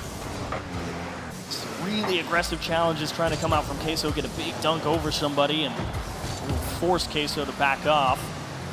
Clear a little breathing room for themselves. Card looking for the net, denied. 2 defenders in the goal for Queso. And you're noticing, especially in this game, through just over a minute, Lots of space just above the box on the Queso side for Furia to work with as it's getting scary and scarier. 3 go. The follow-up's there. It's too high. Looking for another. The demo comes down. It's a tough ball for Yanks to get over. Ooh. And still Furia threatening right side. Card drops it down. They're up by 2. I'm telling you, you said it was too high, it was for the crossbar, but it was good because they knew that they were going to defend any shot right there. So they keep it high, they keep going at it, they open up the net, and then once it was open, they decided to go through. So now they have a 2-goal lead, 3:26 to go. It's a long time, especially against Team Queso, but this Furia is looking really good. This is certainly the best game of the series so far for Furia. They're the ones in the driver's seat, forcing Queso to react to the pushes. So not able to generate that same type of boa constrictor pressure in the corners or at the midfield line. And Joyo trying to find a way back to equalize, really trying to stretch for that one. And a little bit of keep away here from Queso. I think Furia, especially in this game, really proving to themselves that, yeah, we have that offense. We have that killer instinct. Queso are giving them the space to do so, and I think now Furia really capitalizing on the chances. Joyo needing a little help from his teammate Vatira as they will back off and just give the ball away to Furia. Trying to get real aggressive on the challenges, but definitely a step or two behind here at Queso. Furia had a few of these games in their series against G2 where all of a sudden the offense just came to life. The opposition kind of left reeling as big miscommunication from Vatira and Joyo. They figure it out, and we'll see if Furia can wrest control from them here on these next couple of challenges. That's a tough ball here. Rai's not able to get after it, but that's a little concerning for Queso to have that type of miscommunication. Yanks. Wow! Oh, Yanks! 3-0 for Furia! This guy's just, he's making highlights after highlights after highlights. If you had any doubt if Yanks was one of the top 20 players in the world, I mean, you gotta be asking yourself now if he should be on that list. It is on mine, though. That was money. That was money. Yeah, he's got to talk to those guys who make lists after this performance. Joni, did you hear that? I mean, huge shot from Yanks and a lot of pressure on Queso, and Ole is right. And this is scary for Queso. Furia winning over the crowd here, a North American crowd, and they have come alive for Furia, and for good reason. They have looked good. As you said, Chief, the best game for Furia so far. Game 5 really panning out for them. Nice shot to the back post, well defended. Card and Yanks in position. And if Furia win a couple of games where it was tough, you come out here, blow Queso out of the water, put them on match point, who knows what happens in game 6 and 7. Furia very well may knock out Europe's last hope. And this is a very weird match, I should add, because even though Team Queso is playing on the blue zone, that's how I feel. They haven't attacked that much. It's very easy attacks, very easy for Furia to get the clear and the counter. So, wow, that's another attempt from Yanks, and now I mean whatever Yanks attempts, you kind of breathe in and try to finish, let it finish. You got to stop talking when you get to the top like that. Nice shot, defended well from Card. Kaio sizing up the defense here. Only 45 seconds for Queso. Time of the essence, and certainly not on their side. Vatira to himself. Queso really just seeing if they can get anything to feel decent about here in game 5, because really start to finish, it has been Furia's ball game. And they're even going to take a little extra time. Grab some boost, dish it into the middle. Just a little out of reach, though. You can see Furia certainly gaining a lot of steam in this series. The crowd once again behind them. Final 10 seconds, and Queso having nothing to show for their offense here. It's been all Furia. Game 5 looking to go to their side. Queso can't do much about it. Europe about to be put on match point as Furia will drop that one down. Really got to scratch your heads as well. My words, exactly. That's what I was thinking. I mean, if you're Queso, lights out game versus Evil Geniuses. And you come in here and you put it again in a very, very succinctly, Chimako. It's been a controlling game for Queso, but not really an attacking game per se. And they will indeed take a timeout here as we watch the Mobile One High Performance replay. Furia That was what you wanted to see, catching him in the one-on-ones on the transition, trying to outplay, and they delivered beautifully here. And I appreciate that timeout from Queso. I have to say, on the first few matches that they were really close or Team Queso was dominating everything. But on this one, you have a 3-0, and how do you feel about it? Because it's a game where you should be dominating, you should be the one attacking and getting the goals, and it didn't happen. That's the play style. That's the expectation. That's what we saw against EG. And to be fair, that's what we got in the beginning of this series. But we talked about Furia really learning their opponents, and I think they have done it here against Queso. Now, we did see a few Queso fans, just a few in the crowd. I gotta wonder, you know, there's a lot of OLED. Yeah, I love this. I gotta say, I love this. I mean, man, these guys, they're playing. It may be their first crowd, but for me, it's the first crowd commentating as well. Yeah. So I really, I'm hyped with these fans. So I don't know. We did the same thing earlier with G2 Furia, seeing if Furia would come back. So I don't know. What do you guys think here? You guys think Queso comes back? We go 7. No. That's a resounding no. That is a resounding no. Wow. There was a lot of Queso people here earlier, I felt like. You said it, Tamaka. They're winning over the crowd. Where are the cheese boys? They need you more now than ever. It's the power of Furia. I mean, it's Dia de Furia and they're getting infected. No? I don't blame them. They're a fun team to root for. You heard in the interview from STL earlier in this tournament, they've doubted Sam. I think they've earned a lot of respect from the fall major, coming into this major as well. People have looked at South America and say, you know what, there's something here to these guys. Furia certainly showing it here, and to take down the #1 seed in Europe, that would be a statement victory. And Queso so close to starting off with a bang in Game 6. Must win at this point. Out of lives, and Furia going to see if they can keep the pressure on from a wonderful Game 5 performance. And I'm curious to see if Queso, now that they know backs against the wall, they really try and get aggressive and mechanical, as indeed it's going to take all three to get it done, but they will break down Furia. A couple of poor touches from Queso, especially there from Rise, skying that one over the Napa Joyo. Again, the triple threat coming up from Queso, able to close it out. And I don't mind Rise, just going a little bit high on that one. He's there. He's there for the ball. He's keeping the ball right into the net. So if he's not going to be able to make the goal, one of his teammates will, and that's a mentality that you have to have at this level. There's the unfortunate change of pace, I feel, for Queso. I mean, just that first goal really tells you, we're not out here to see if you make a mistake. I think they really are going to try and absolutely put on a show here to get some crazy goals and little misdirection, and Queso's going to snipe the left post. They are doing this on purpose, the whole time. I think you see how Yo-Yo, he was on track. He was on track to hit the ball, but then he purposely went off track to let his teammate go for it. Because let's face it, you are paying attention as a defender. You're paying attention to the guy in the front, not the guy in the back. So whenever someone else is going to attack, it throws you off really bad. And you can see that timeout certainly figuring out their communication. Last game we said it was a little concerning to see them not be able to communicate around the ball as clean as they normally did. Now up 2-0 here in the first minute. That timeout certainly paying off. Fast start for Queso. We'll see if Furia has an answer here in Game 6. Queso again. I am kind of wondering, because those first 2 goals, very fast, very aggressive, trying to get as quickly downfield as possible with a lot of misdirection and creativity. And now I'm wondering, if you hold a 2-goal lead, do you just try and go back to controlling the game? That is an interesting thought. I don't think that's in Queso's DNA. I think they just go, go, go.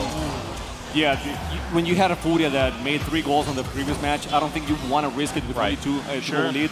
So they will have to go and just keep control of the ball. But yeah, then again, still try to make more goals. Especially since Furia is not just going to quit on you, even no matter how big the lead is. As that one comes off the crossbar, an easy tap in for Joyo, and it's a 3-goal lead for Queso. Tough sequence here to be sure.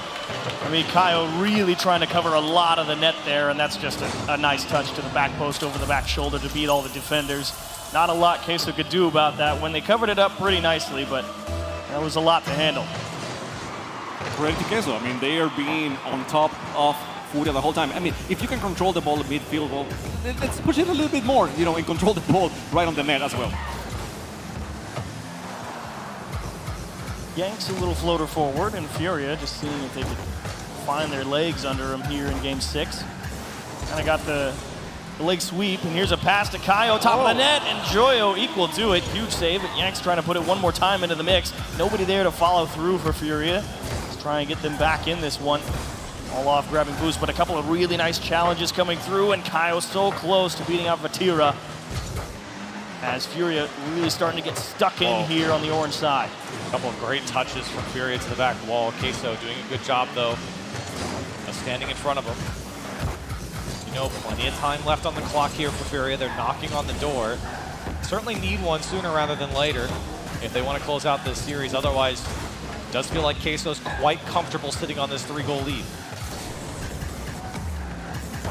Ooh, Card so close to chipping it over Vatira. That's actually a big challenge for Queso. And Kaio gonna dish one right back. They may go for the demo here, dumped into the middle, and Vatira gets right through the rotation, and great understanding of where to press, and Joyo's gonna convert back the other way. Furia got a little bit reckless on that one. They sent someone to get the bump. They had another one to get the pass, and keep, you don't have any more players. That's it. I mean, the only one that can defend that is a crossbar, and nowhere near. And I don't blame Furia for pushing that hard. You need something. You're down by 3. Momentum has swung completely in Queso's favor. And to be fair, the setup for that type of play with the bump and sending 2 after the ball is not a bad play from Furia. Just not executed. And Queso, of course, able to counter. Back pass to Joyo, and that's a nice bump. Will give Furia at least a little bit of an opening here. Some miscommunication, though, with 2 players committing, and Yanks actually got that one all the way in between the posts. What a shot. What a shot coming out from him, and Queso sent 2, and Vatira actually got a decent touch to avoid Card. I didn't believe it. But didn't see Yanks coming, and he swatted that one through just all the players inside the box, and Furia gets one back. Are we still calling this too late, a little bit too late, or not? I mean, a minute and a half, 3 goals, doable. 30 seconds a goal, you feel okay. Dwindling every moment, though, but we'll see if Furia can at least string one more together. As right now, Queso unwilling to relinquish control here in the midfield. And it's kind of the frustrating thing for Queso, especially when they have a lead like this, because they go for air dribbles so much. It takes 2, 3, 4, 5 seconds off the clock every single time they go into the air. Even if you get the challenge, you already lost 4 seconds. They're a very frustrating team as far as game management goes. Thanks. Poking and prodding anywhere at that defense to see if he can find a way through. It's Joyo who comes down with it. Flip reset. That's perfectly executed. How about you just put that one and dot the I? That's excellent. And one thing I was going to say before that is that they're not actually going for 50-50s. They're waiting for Furia to hit the ball slightly so they can win the contest afterwards and then get the pass. And that's how I think it was Joyo, right? That got the ball and beautifully executed flip reset. Now I will say if that went too little too late, but 30 seconds left. Furia really kind of came out here in game 6, got popped right in the mouth. 2 goals in short order. And well played to Queso, but Furia, now they got to scratch their heads. Do you think they take the timeout? I'm curious. I mean, why not, right? Yeah, I mean, why not? Queso took the timeout and really got the momentum back in their favor. As the crowd, of course, will count this one down, but we all know Queso is going to come out on top here in game 6. We will be going to a game 7. And for Queso and Furia, well, for Queso, 12-2 in game 5 and 7s this split, 5-0 in game 7s. They've won the last 7 game 5 and 7s they've played. Okay, that's fine, but Furia hasn't lost two times in a row, okay? True, they haven't. They haven't. So, I mean, not in this tournament right now, right? So I'm still going with Furia. Again, quality losses. They learn from it. They make adjustments. We have seen this over and over again, and I feel that they're gonna figure it out. That's it. I mean, I got the shirt right here. Show them the shirt. Show them the shirt. Yeah. You gotta go all the way. I'm still here. There it is. Let's go. You can't doubt going into game 7. They've got a lot to live for. They've had a fantastic tournament so far, knocking off some of the toughest teams in all the regions. Furia, a lot of love here from the crowd as we shall see what they concoct here in game 7. Oh, wow. What do you got under there? Oh, okay, you got to take the jacket off. Now he's ready to go. Well, it's a sweaty match, you know. It is a sweaty match. I don't blame him. And for this Game 7, I mean, for Furia, I don't know. I don't think I've got any word that they've taken a timeout. So for them, you know, they just want to jump back into it, and I don't blame them for that. I don't think that's a bad. I think either way, it's fine. Just depends on who you are as a person. They had a 5-minute timeout right now. Right there, you know? Yeah, that's true. I do think that in going into this Game 7, I think the biggest problem they ran into in that Game 6 wasn't necessarily that Queso was like super outplaying them. It was just that it happened so early. Because like that 2-goal lead with 4 minutes 20 on the clock is just like, how do you try and be as aggressive as possible to get yourself back into the game? And you have to take some of those risks as Game 7, presented by Lamborghini. I believe this is the first one of the day. Big moment here for Europe and South America. One game to decide the fate of a region. All the stops will be pulled, no expense spared. Marco, how are you hanging in there? You all right? I accept any outcome as long as Furia is winning. Okay, that's it.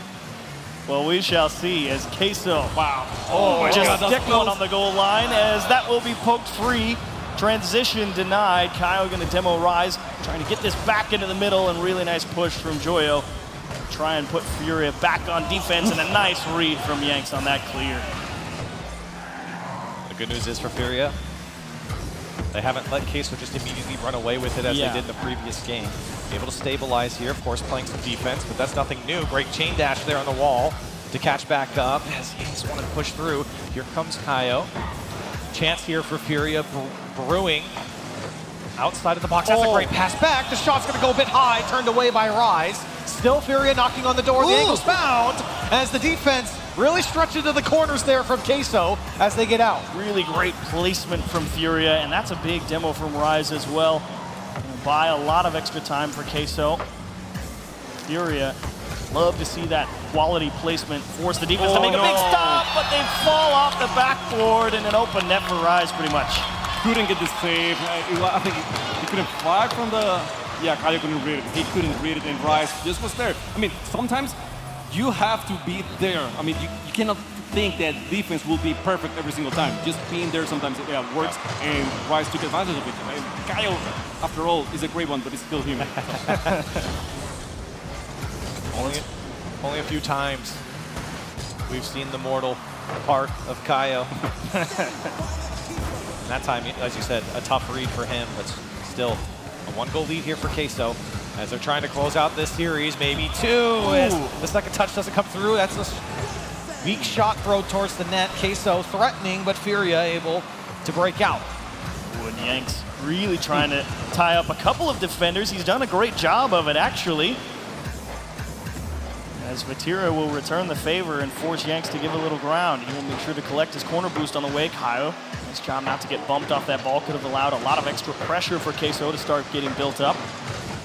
Joyo going to fight for possession. 2 players for Queso go, actually. Card, you need to control this one. Can't lose it to this challenge. And even if he lost the ball, he at least pushed them backwards. Ball floating dangerously around the Furia corners. As almost, I think if Yanks hit that, that might have went straight into the net. He had a good read on it, but even better cleared. You can see it's very easy for Queso to break out from their own side. I mean, Furia not really locking them down at the moment.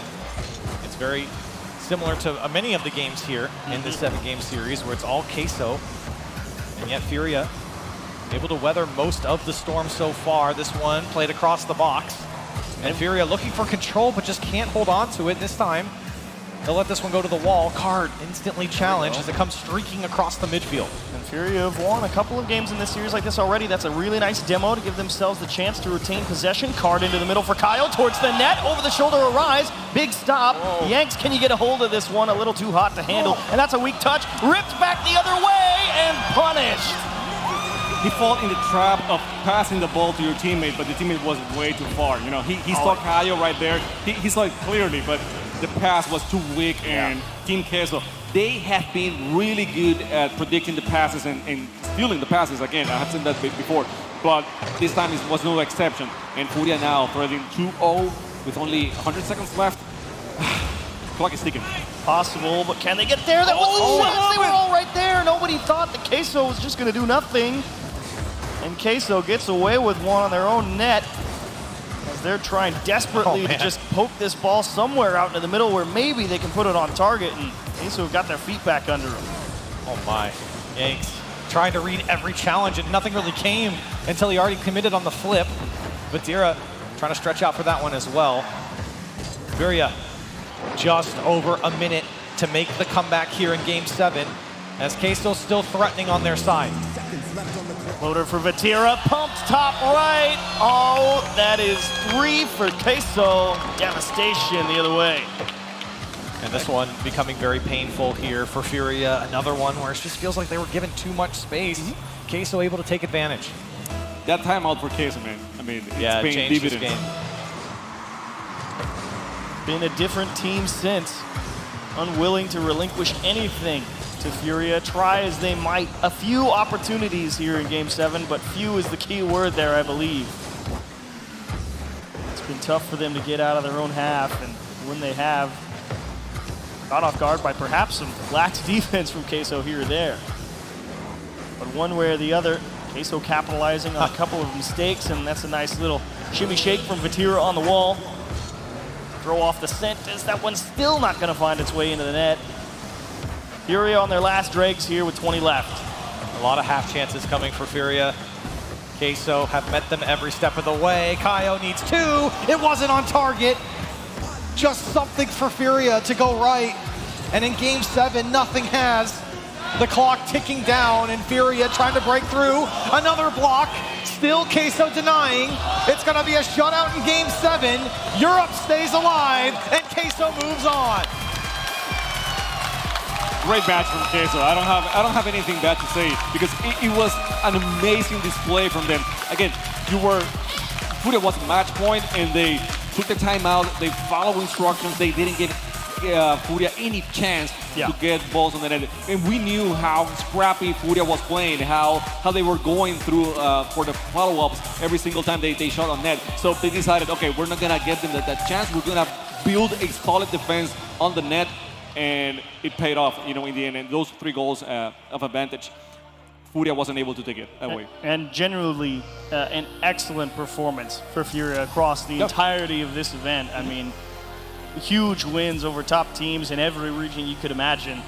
And they looked really, really good doing it. Unfortunately, here today on Saturday, out in 2 games, but they had to play some incredible opposition in G2, looking on form, and Rise, Vatira, and Joyo just refused to let anything go if they could help it. And Furia, try as they might, will have to look for the next major. And you gotta feel happy for both teams. I mean, you have this Furia that is the best team ever for Sam. They have never been this close to a top seeding in the world. And but Queso, they were the best team in Europe, and they're showing that they can also play here on... Hear that, BDS? That's the best team in Europe, Queso. What did I just get? He took his shirt off. I love them both. I love them both. You have to love Furia, but you also have to love Queso. They have been doing amazingly throughout the whole split, and they're here to win the whole thing. I mean, it doesn't matter that they're on the lower bracket. They're still fighting very strong. A lot of excitement there for South America and Furia. We say goodbye to them, but we say hello to Subi on the front there for an interview. Thank you very much, Corelli. Appreciate it. I am here with Joyo from the winning team of Team Queso. But before we get into this, I need everyone here in the YouTube theater to make some noise for Furia, representing South America so well.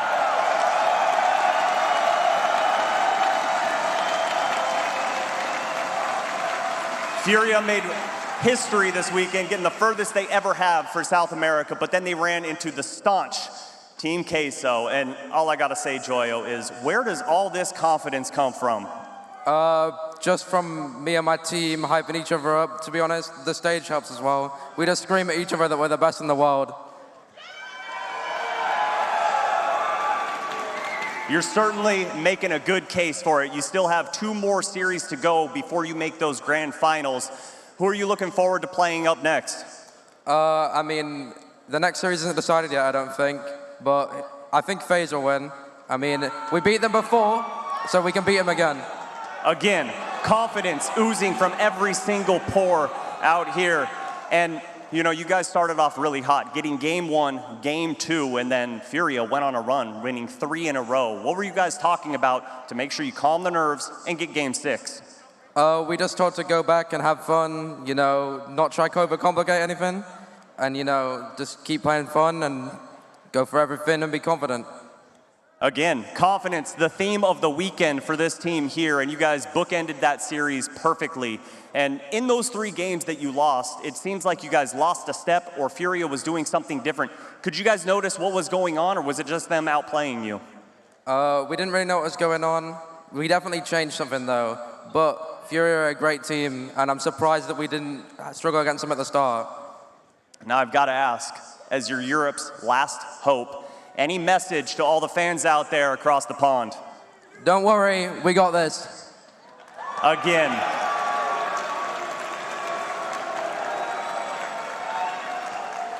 These fans love you, and it's your first time playing in front of them, and I know it can be nerve-wracking. I mean, I'm sitting up here and I'm shaking too, so what does it mean to you to just have all these people coming out for the love of Rocket League?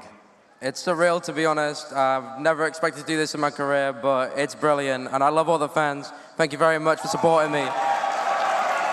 There we go. Los Angeles, make some noise one more time for Joyo and Team Queso. Now up next, our last match of the day, it's going to be FaZe going up against version 1. You're not going to want to go anywhere. We'll be back after the break. After the break.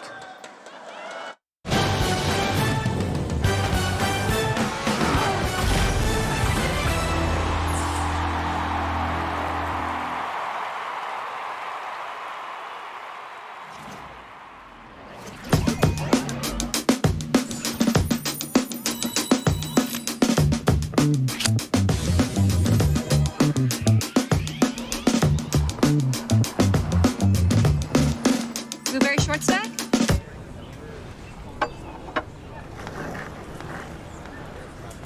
Got any games on your phone?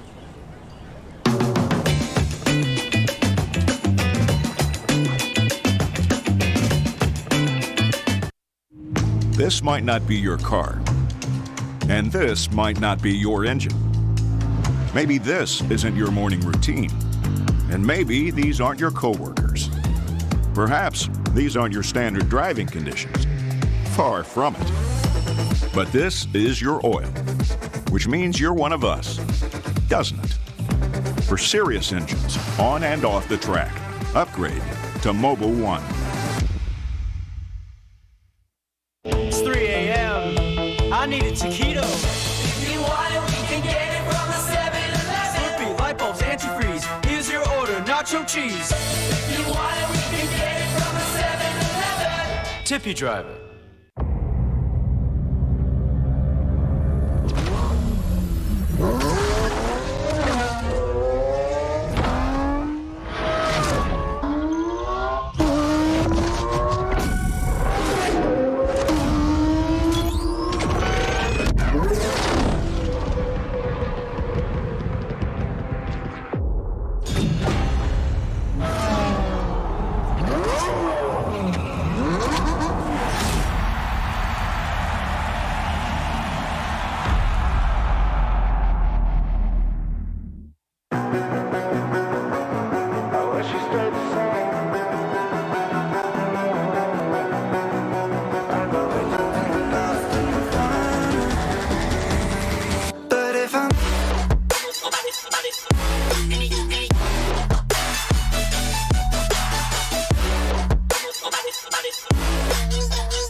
We on the top and we ain't gonna fall. It's an obsession, a habit you call. We hitting automatic, never stall. Only got one tactic, do it all. I'm from the bottom, I hate what I saw. I couldn't walk, so I learned how to crawl. They wanna talk when you're back to the wall. So I say later, my aim moving small.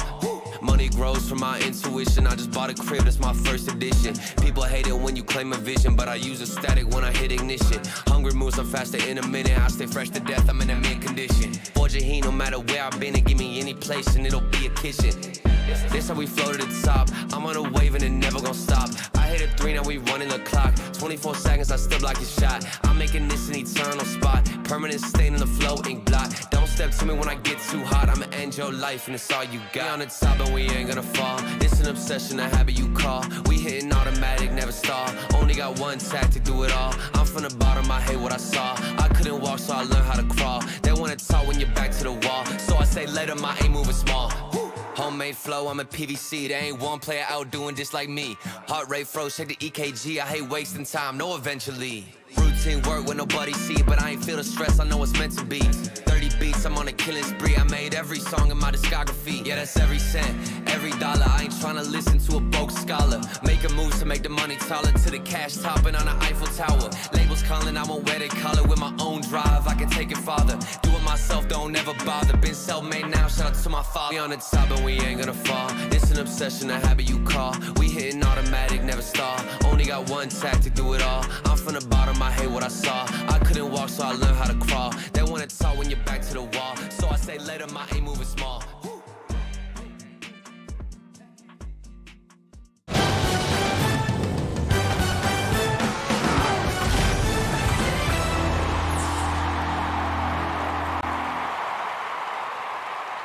Another match down here in Los Angeles and another region fully going home. Team Queso taking down Furia in 7 games. What a battle to the end. I'm Wavepunk with the desk of analyst and one coach. We're joined by Mateus from Furia. Mateus, welcome to the desk. What up, baby? Thank you, guys. I'm so glad to be here. Base. Oh, you just got left hanging. That's there we go. I didn't saw, sorry. Okay. You were looking over here. That's his fault, not yours. It's more important on this side. Yeah, for sure. Man, so walk us through that match. We're going to watch the Mobile One high performance replays here of the game. But man, 7 games against one of the best teams from Europe. What was it like from your perspective? Like, we started slow, but we said before, even in the G2 game, that we play better best of 7s than best of 5s. So we started rolling, we warmed up. So, like, when especially Nicholas called the timeout, I think like he changed the mentality. I don't know what he said, but after that, game changer, and they managed to beat us. So then you guys are up 3-2, and then Team Queso called their timeout. So what did you guys try and talk about there when you had the lead? Well, to be honest, I kind of trash-talked Nicholas, but in Portuguese, so I know it. But I just said to the boys, like, we are playing well. We started, I think we won 3 in a row, so like, just play our game. You guys know how to play it, and let's go. Let's try to reach top 4. So yeah. What's it been? Has there been, or like on social media and stuff, have you like received a lot of response, a lot of love from the people back home with how well you guys have been performing? Yeah, not just the Brazilian community, like Argentinian, Chilean, like everybody in South America just like goes on Steam, Discord, Twitter, like you guys are rolling. You guys are making us proud, really, really proud. So I think we did our job. That's it. I mean, that extends into then the arena as well, where you've got so many people, thousands cheering for you guys when you score, especially against a European team in North America. Like, you are the favorites from the crowd perspective. What was that like, and how did the guys respond to it? Like, to be honest, I think they didn't even heard anything. So, really? But I heard a bit, and like it's nice to have like some respect, you know, even against Europeans, or I think even against G2 they like said a bit for us. So it's nice. It's nice. It's a start. It's a start. Yeah, I'm super proud of you, Mateus, man. Dap me up for real. Thank you. You connected this time. You know what I'm saying?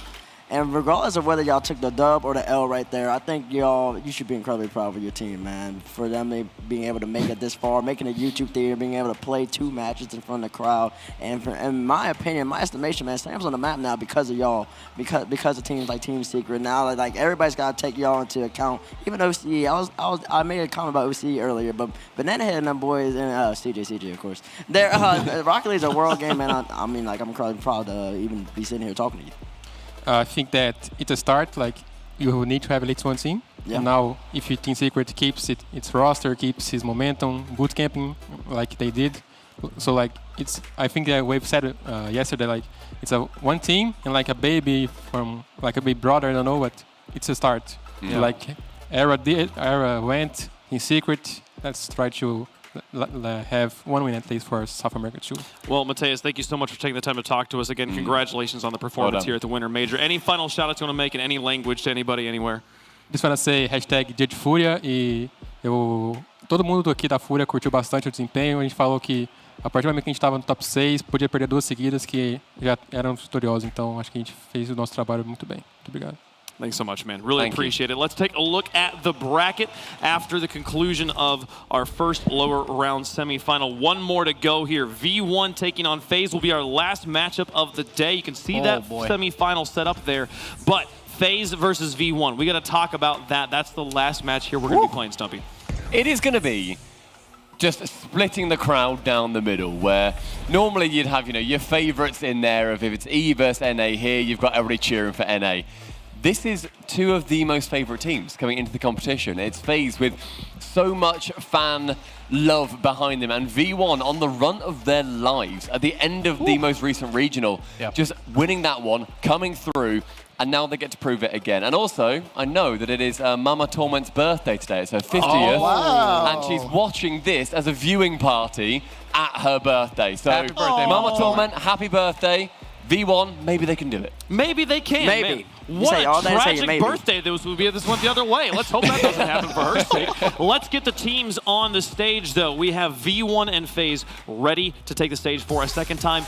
We're one of these teams, Dazrin, this will be their last time playing at the Winter Major. Yeah, I mean, FaZe started out this day in elimination territory, and they battled back with a fight. And so now you got to look at version 1, who are coming off of a series with SSG that almost could have went the distance. Yes, and that is an important aspect where V1 versus Space Station. Sure, Space Station wins 3 in a row, but V1 battled back in that series. So I don't think that they're coming down here thinking that they are going to lose because they battled their hardest. They almost brought that to Game 7. It was so incredibly close. Version 1, I think they're pretty happy overall. They knew they threw away Game 2, but they could have won that series, so now they got to do it here versus their regional counterpart in FaZe.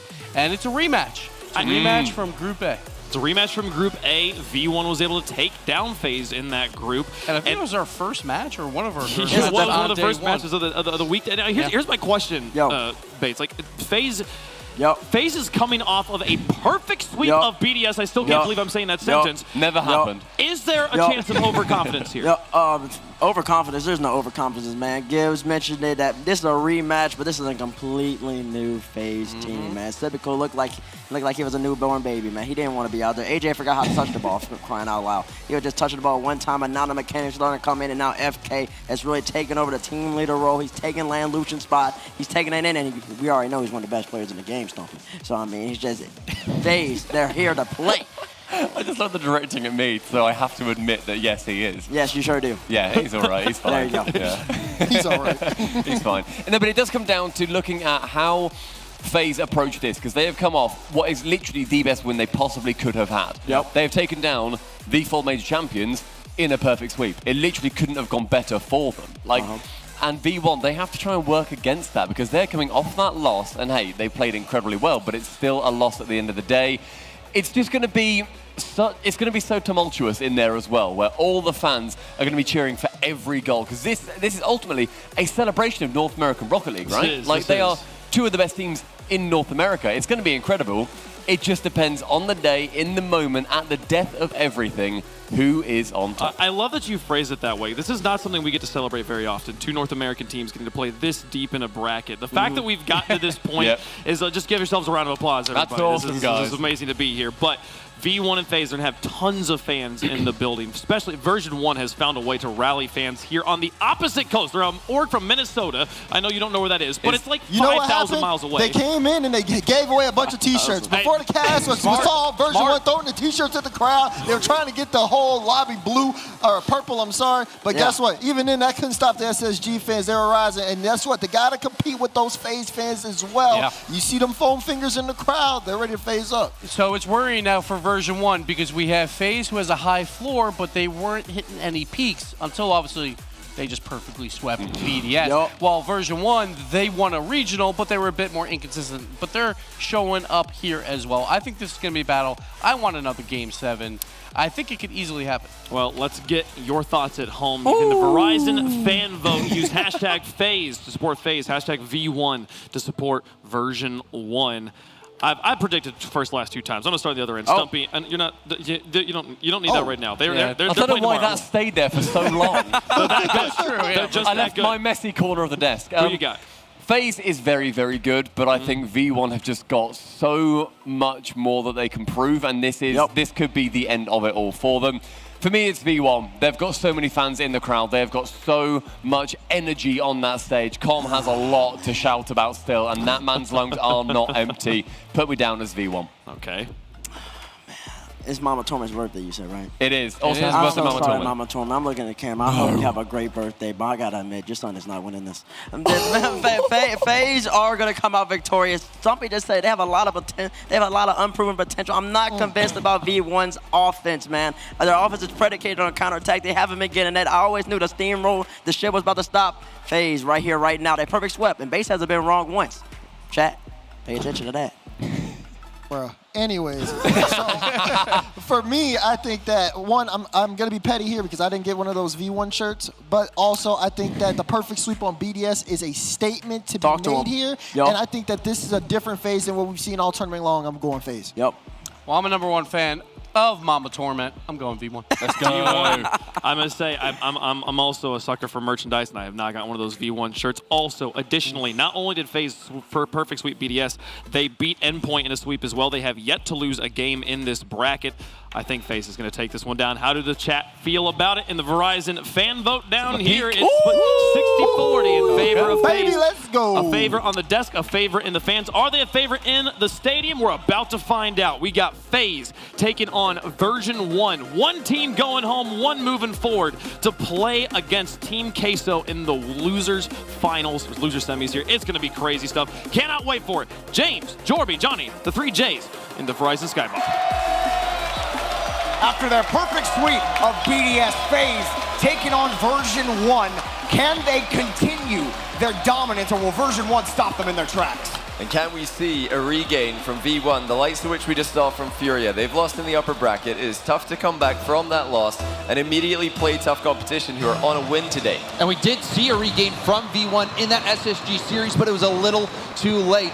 And we know that V1 has it in them. They took them down in the group stage, but now is when it's all on the line, and they have to step up, otherwise FaZe will continue on their tear. And while version 1 did lose that series in the upper bracket, they were able to come back, and it very well could have gone 7, but they were able to regain, and that is such a difficult thing to do in Rocket League. It is a quality that you need as a top team. So version 1, absolutely every bit as tough as any of the teams here. This one cleared out as FaZe and V1 get underway. Love that boost leave in the midfield moments ago from Beast Mode, leaving even mid-boost for his teammates coming in behind him. The FaZe have started off with the same pace, that same venom that they had against BDS, but unlike BDS, V1 are actually organized. Oh, I spoke too soon. Big whiff, typical there to capitalize. Torment getting hard 50, and you saw Beast Mode awkward off the post. Zero boost. Tough for Beast Mode. Rough start for version 1, and FaZe Clan kind of just pick up where they left off. Another goal right in their corner. Already diving forward off the kickoff, but getting in the way. And version 1 able to kick the ball back downfield. FaZe Clan hanging on to midfield for now. And you have to be careful. Giving them that midfield is dangerous. We saw how good they can make those infield passing plays on a dime.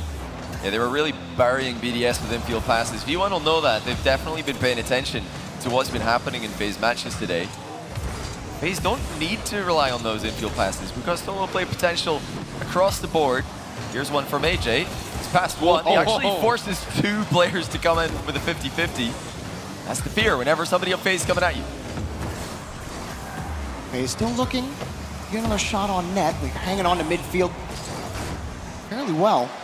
Version 1 really starting to struggle. Beast Mode on 0. Comp starting to run out as well. That one off the crossbar. Beast Mode will fall back down on top of the ball. FaZe will push back to their own corner. And I love that patience from AJ. He saw the V1 attacker right behind him, opted to get the boost, take that up the wall, let his teammates regain. You see Sipical getting a demo on Calm. The patience from FaZe, they're in control of the game so far. This is exactly what we saw against BDS. FaZe were the team in control. FaZe were the team creating chances. They all look threatening. Version 1 are at least spreading out a lot better than BDS did. They're giving each other space. The double commits are not happening. But you need to get in the middle. You need to block these guys. First kill against the second one, but it's all about the setup from AJ. AJ doing a great job setting this ball up. Stole it from Beast Mode off the back wall, and First Killer, all he's got to do is commit. He's got Typical to protect the back. Low risk play for First Killer. 2 goals for FaZe. And quality positioning as well from First Killer. Far post. You saw all 3 defenders from version 1 right there, but First Killer was the one who read the play off ball the best. And FaZe, strong start and able to hold off an attack so far from version 1. We'll see if anything comes of it. Fall back onto it. Calm quickly up for this ball, but he loses the touch. First killer gets there first. Typical drops it down, immediately met by a challenge. Torment gives that one down to Beast Mode. Pass to Calm, back to Beast Mode. Goal! Version 1 on the board. Selfless play by Calm. He could have taken a shot here. That looked like a juicy one, but he passes back to Beast Mode, who pre-flips to send it behind the goalkeeper. Version 1 on the board. Splash play for Version 1. They didn't have a lot going for them in the orange half in the opening minute, but as we've already eclipsed the halfway mark in game number 1, starting to find their fold. You know, T-Bates made a good point on the desk. Version 1 really relying on that transition game, the counterattacks. That's really where they've been successful. So they can keep finding ways to find those gaps through FaZe's defense. They can find a way to tie it up as FaZe head the other way. Two taps. Cross the box, the shot doesn't come, taken away. And that was great from Calm to help out Beast Mode. He was in net, and it was a scary situation. Didn't really know where that was going to go, and you can see the physicality coming out from Beast Mode as well. Version 1 starting to get their head above water, still fighting back. Yeah, it wasn't what the bump that they were looking for, trying to get AJ off the ball. He just uses that against them. 90 seconds left for Version 1. You're starting to see the FaZe net up close and personal here. The worst thing FaZe can do in this position is sit back and let V1 come at them, because V1 have been so aggressive. Top demos per game. If they just sit in net, they're going to get annihilated.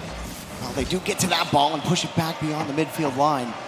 But Version 1 have a little bit of time to square that ball up. Not as much as they thought. FaZe starting to close the gap. Calm underneath on the flip reset. Beast Mode following closely at the top stage, but they made it happen. First killer had the first, and he can't make the second one. Torment slots it. Oh, and I love how this play developed. Immediately, as soon as Beast Mode saw that Calm had that ball, he was moving upfield. But Calm had to go for the flip reset, delayed pass play. Beast Mode reading it all along, and Torment, like a shark circling the waters, was able to come in at the right time and overpower the FaZe Clan defense, and we've got a tie ball game. The defense from FaZe is still impressive, even in all that onslaught from V1. You always have to take that extra shot against First Killer in particular. He always manages to deflect something into the post. Perfect clear on the back wall. AJ's there to defend it. 40 seconds to go. V1 have got the comeback. They're starting to see more and more of the possession. FaZe have always got the threat of the solo play. They've always got the threat of the counter attack. They've not slowed down from this game start to finish. Torment taking out AJ just to try to break that FaZe rotation. Near the end of regulation, popped up high by Beast Mode. FaZe. He's finding another touch. No, Torment's in the way. We're in a lockstep right now. Each touch going nowhere. FaZe looking for a way out. But Version 1 closed the gap, trying to crash the box. Version 1 might have a chance. Beast Mode coming across. Is there a shot coming? Comes there. Squeezes it across. Oh my goodness! Calm squeezes the ball into the net. How has Calm managed this? Oh! Squashes the ball into the crossbar, gets a reset, waits for it to drop in front of the top corner, and puts it home. Oh my! You know, happy birthday, Calm. That was a gift wrap. Gorgeous goal at 0 seconds. Version 1 started off this game on their back foot. They were struggling to get in it. FaZe was setting the pace, but slowly Version 1 battled back, and to win in that fashion, that is a huge boost to Version 1. Especially notable for them where you remember this game. Oh, look at that. Look at that. One more time, please. Oh. Look at him pop off in the middle. He's been chirping all week, and this team has felt that energy, and that's part of what's gotten them to here. And you know, we got the whole Version 1 crew here behind us. They're loud. Show some love for V1, man. Yeah, that was energy from Calm. You can't ask for that much better. He was getting up against FaZe Station and like looking across the stage at them in the eye, trying to get in their heads. That didn't pay off, but you can bet we're going to see plenty more energy from that guy in the middle if they keep scoring. Now the big question for FaZe is, you started off so well, and things ended up not going your way. And when you face those kind of situations, that's where, you know, your mettle as a team is really kind of tested. It's going to be a long series. It's only game 1.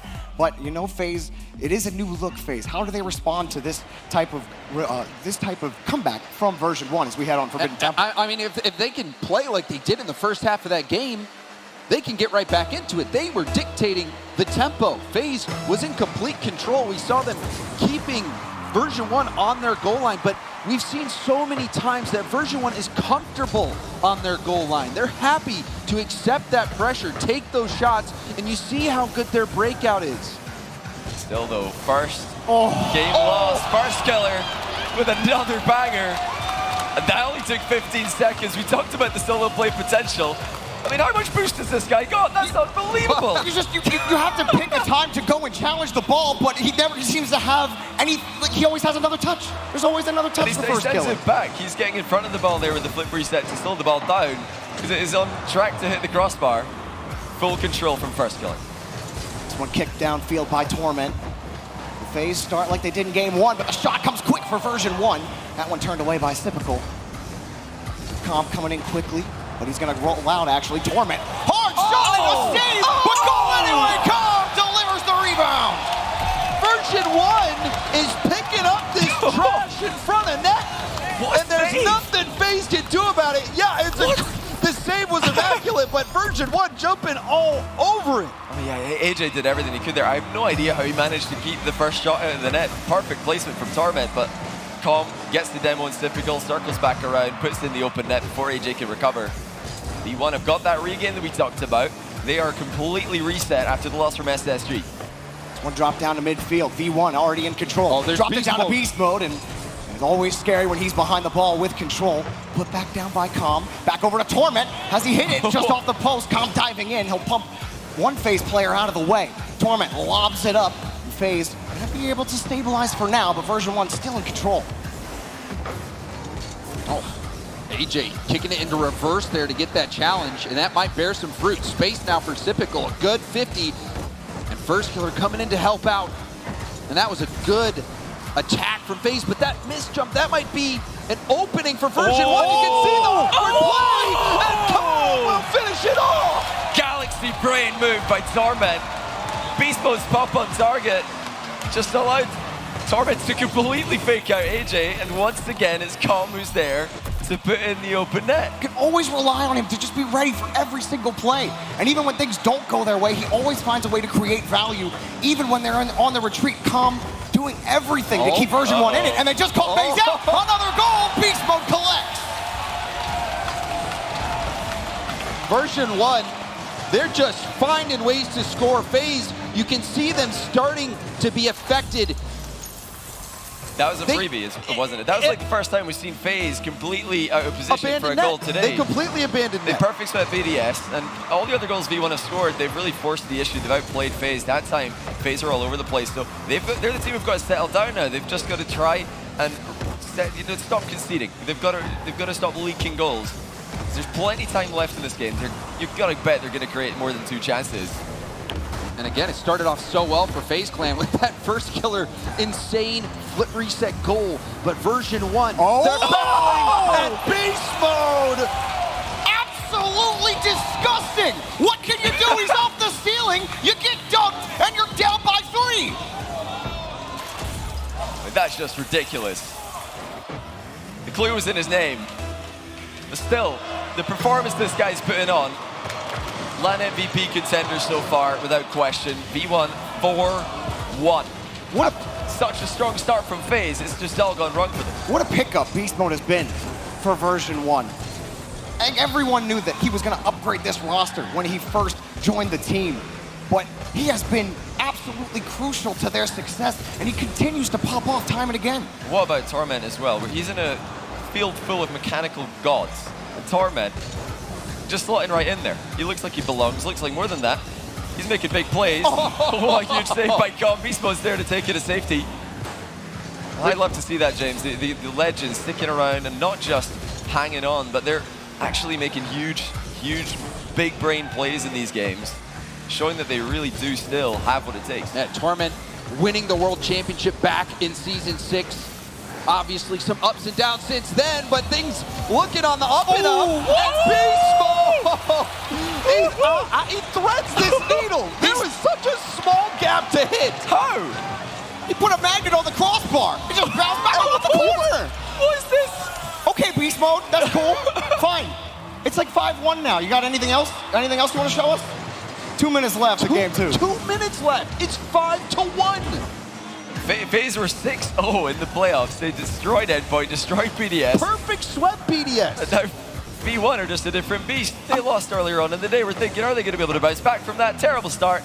No big deal. These guys got the mental, just like Furia earlier on in the day. So impressive to see that. It's incredibly difficult to do that when you're down after already losing on the day. I mean, the first match of the tournament, version 1 shocked a lot of people by beating FaZe and then topping their group, even beating Queso. And we see how Queso have looked so far this week. Version 1 get boxed out. First killer, not done just yet. And that's not the first amazing first killer goal that we've seen him do all by himself. First killer, someone's got to step up and give him some help. 2 great goals, but the defense for FaZe Clan has been struggling. Version 1, they smell blood in the water. It started out so good for FaZe Clan. Looked like that game 1 was going to be unlocked, but that Calm 0-second goal, and you've seen how loud Calm has been, how energetic he's been, getting up out of his seat, talking at the other team. That really can throw someone off their game. 100%.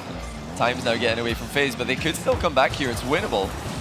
They have to be so clinical, and they have to really overextend. We might see goals go in against them because they don't have a choice anymore. With a minute left, it's time to just send all 3 players. Well, AJ, the ball gets knocked away from him. Typical pass to first killer, just misses contact. Instead of a challenge, it will roll to the corner, and the Calm gets the clear. But FaZe, as time ticks away with each touch from a blue car, might already be looking towards game 3 and how to adjust. Because that's kind of where crunch time comes. You don't want to go down 2-0, I mean 3-0, and the confidence coming out in the air. Couldn't quite nail that one. That's Rocket League improv at its finest. I mean, when you got a cushion like this, you can go for it. These guys are showmen. They want more. They like the sound of the crowd. Make some noise for V1. They're just scoring for fun at the moment. The game's as good as done, but they're going to get some more in the net. Quick victory lap on Forbidden Temple. Beast Mode leaves it, and first killer, there's just no chance. FaZe Clan have not been able to get that high-powered offense going at all in game 2. Comb's laughing at him. He's laughing at them right now. FaZe, what are you going to do about that? They're just sitting back with nothing. No fight. Do they have anything left? Suddenly it's them who have to come back. They have to really dig deep here. Got to stop leaking goals, and they've got to watch out for the aggressive plays that V1 are inevitably going to throw at them. I feel like the offense for FaZe is still looking pretty good, as long as they can put it together. Get the ball to first killer, get the ball in the infield pass. V1 have been so much more impressive. They really have been. We saw those 2 fantastic plays. Let me see a third. Torment, you got it? Going for it, and there we go. Finally, Version 1 closes it out 6-2. But Version 1 now sitting at 2-0 in the series. We have a timeout now called, and I'm assuming from FaZe Clan, because you have to get this next game. Imagine V1 call a timeout now. The big, like, brain move. It's like, we're going to call a timeout just so Comp can get up and look at you. Just so he can yell. I feel like that would be the power move. If V1 go 3-0 up, they should just call the timeout as well. Has that ever happened? Has a team ever called a timeout? I don't think there's ever been a timeout after a win in Rocket League. I would love to see one. I don't think we're going to see one, though. I think V1 just want to get the job done. That would be like extra BM, just to throw some extra salt into the wound. But speaking of wound, FaZe need to grab the bandages, wrap up a little bit here in this. Yeah, they have to stop the bleeding, Jorby, and it's life or death. It seems like in this next game, if they lose down 0-3, have to reverse sweep against a Version 1 team who we've seen is determined. You even saw in the Space Station series where it looked like they were going to get swept, but they found that extra boost of energy, brought it back, at least forced game 6. So Version 1, it's tough to imagine this team blowing a 3-0 lead. This next game, it is life or death for FaZe Clan. Yeah, you really have to think about it like that. Not a lot being said by FaZe. They need some of that energy the crowd's clearly got. Crowd definitely feeling it. The crowd's going to need that energy. All those Version 1 fans out there, because they got to, sit back and relax for about 3 minutes of gameplay. FaZe, there's some love for them in the back. It really looks like they've just called this timeout to try and kill the momentum from V1. They've not a lot being said over here. They're just waiting now. And not a lot of movement either. We've seen teams like Endpoint, get up, move around, try to just change the feeling, change the environment to get out of that mindset. Because you know that FaZe Clan, they might have version 1 rent-free in their head right now with how these first 2 games have gone. And I think you have to talk in this situation. You have to be like, it's all good, you know? Yeah, we're down 2-0, but look, all good vibes, no problem. GG, go next, 0-0, 5 minutes, no problem. That's the kind of mindset you need if you're FaZe Clan right now. As we head into game 3, version 1 look to continue to tumble their way through this tournament. Can they get their 3rd win and put the match on point? So many times today, even versus Space Station, V1 lose the first goal and they come back. Like, FaZe can't even be happy with a 2-goal lead against these guys. Just imagine if V1 can actually get the first goal. Just how confident they're going to be in the matchup, on top of what they already are. And for me, Johnny, FaZe really needs some of that typical magic. We saw some crazy plays for him, impossible angle double taps, crazy double tap passes into the center. Typical really starting to make you remember that MVP season where he was truly one of the best in the world, and he's trying to get back to that point on the main stage, and this is it. It's games like these where you earn that reputation. Got their break. Now it's right back to the grind. Pushed up. It's going to be beast mode. Back over to the far side of FaZe territory. V1 just so aggressive, diving into that back corner. They're just relying on their fast rotations to get them into position after committing like this. Something we don't really see from FaZe anymore. I mean, I love the aggression of the FaZe second man earlier. We've got one here, and it's going to result in another opening goal for FaZe. What a pass by Typical to set up first. Yeah, and another first killer goal. First killer has been clinical when given opportunities. 2 defenders go, completely missed. Beautiful setup there from Typical. And first killer finding the angles. If they can keep feeding first killer, that might be all they need. We've seen first killer take over series before. He has carried this team at times when they've needed him to. And they might need him to now. But with the way version 1 are playing, you might need the whole armory to throw at them to get through this best of 7. As FaZe move back down the field, but can they actually get some pressure built against version 1? Love that defensive play from Calm, even forcing the awkward save. Rebound chance, but you saw how patient Calm was and how smart he played that defense. First, dodging the bump, recognizing the defense was giving him space, dribbling it out, flicking it, and now it leads to a goal eventually as Beast Mode will tie it up. Knock FaZe, anybody at home? Doesn't look like anyone's in for this one. The ball just goes right into the open net. First killer trying to get back, but he knew he couldn't. It was just hope, like, more than anything else. I love what they're doing to get the ball out of defense. Like you mentioned, James, they're passing. They're even pinching the ball in defense. They're using the dribbling plays. It's another infield denied by a beast mode interception. FaZe trying to find the planks to plug these holes. Right now, having difficulty as Beast Mode just launches another one towards the net. Tough save for first killer, but he's able to do it. AJ taking away the rebound. It's Typical on the catch, just trying to stay away from version 1. Pops it over another. Get the ball back down, but Beast Mode steals it away. He's got a full tank. Here comes Beast Mode. Flip reset taken away.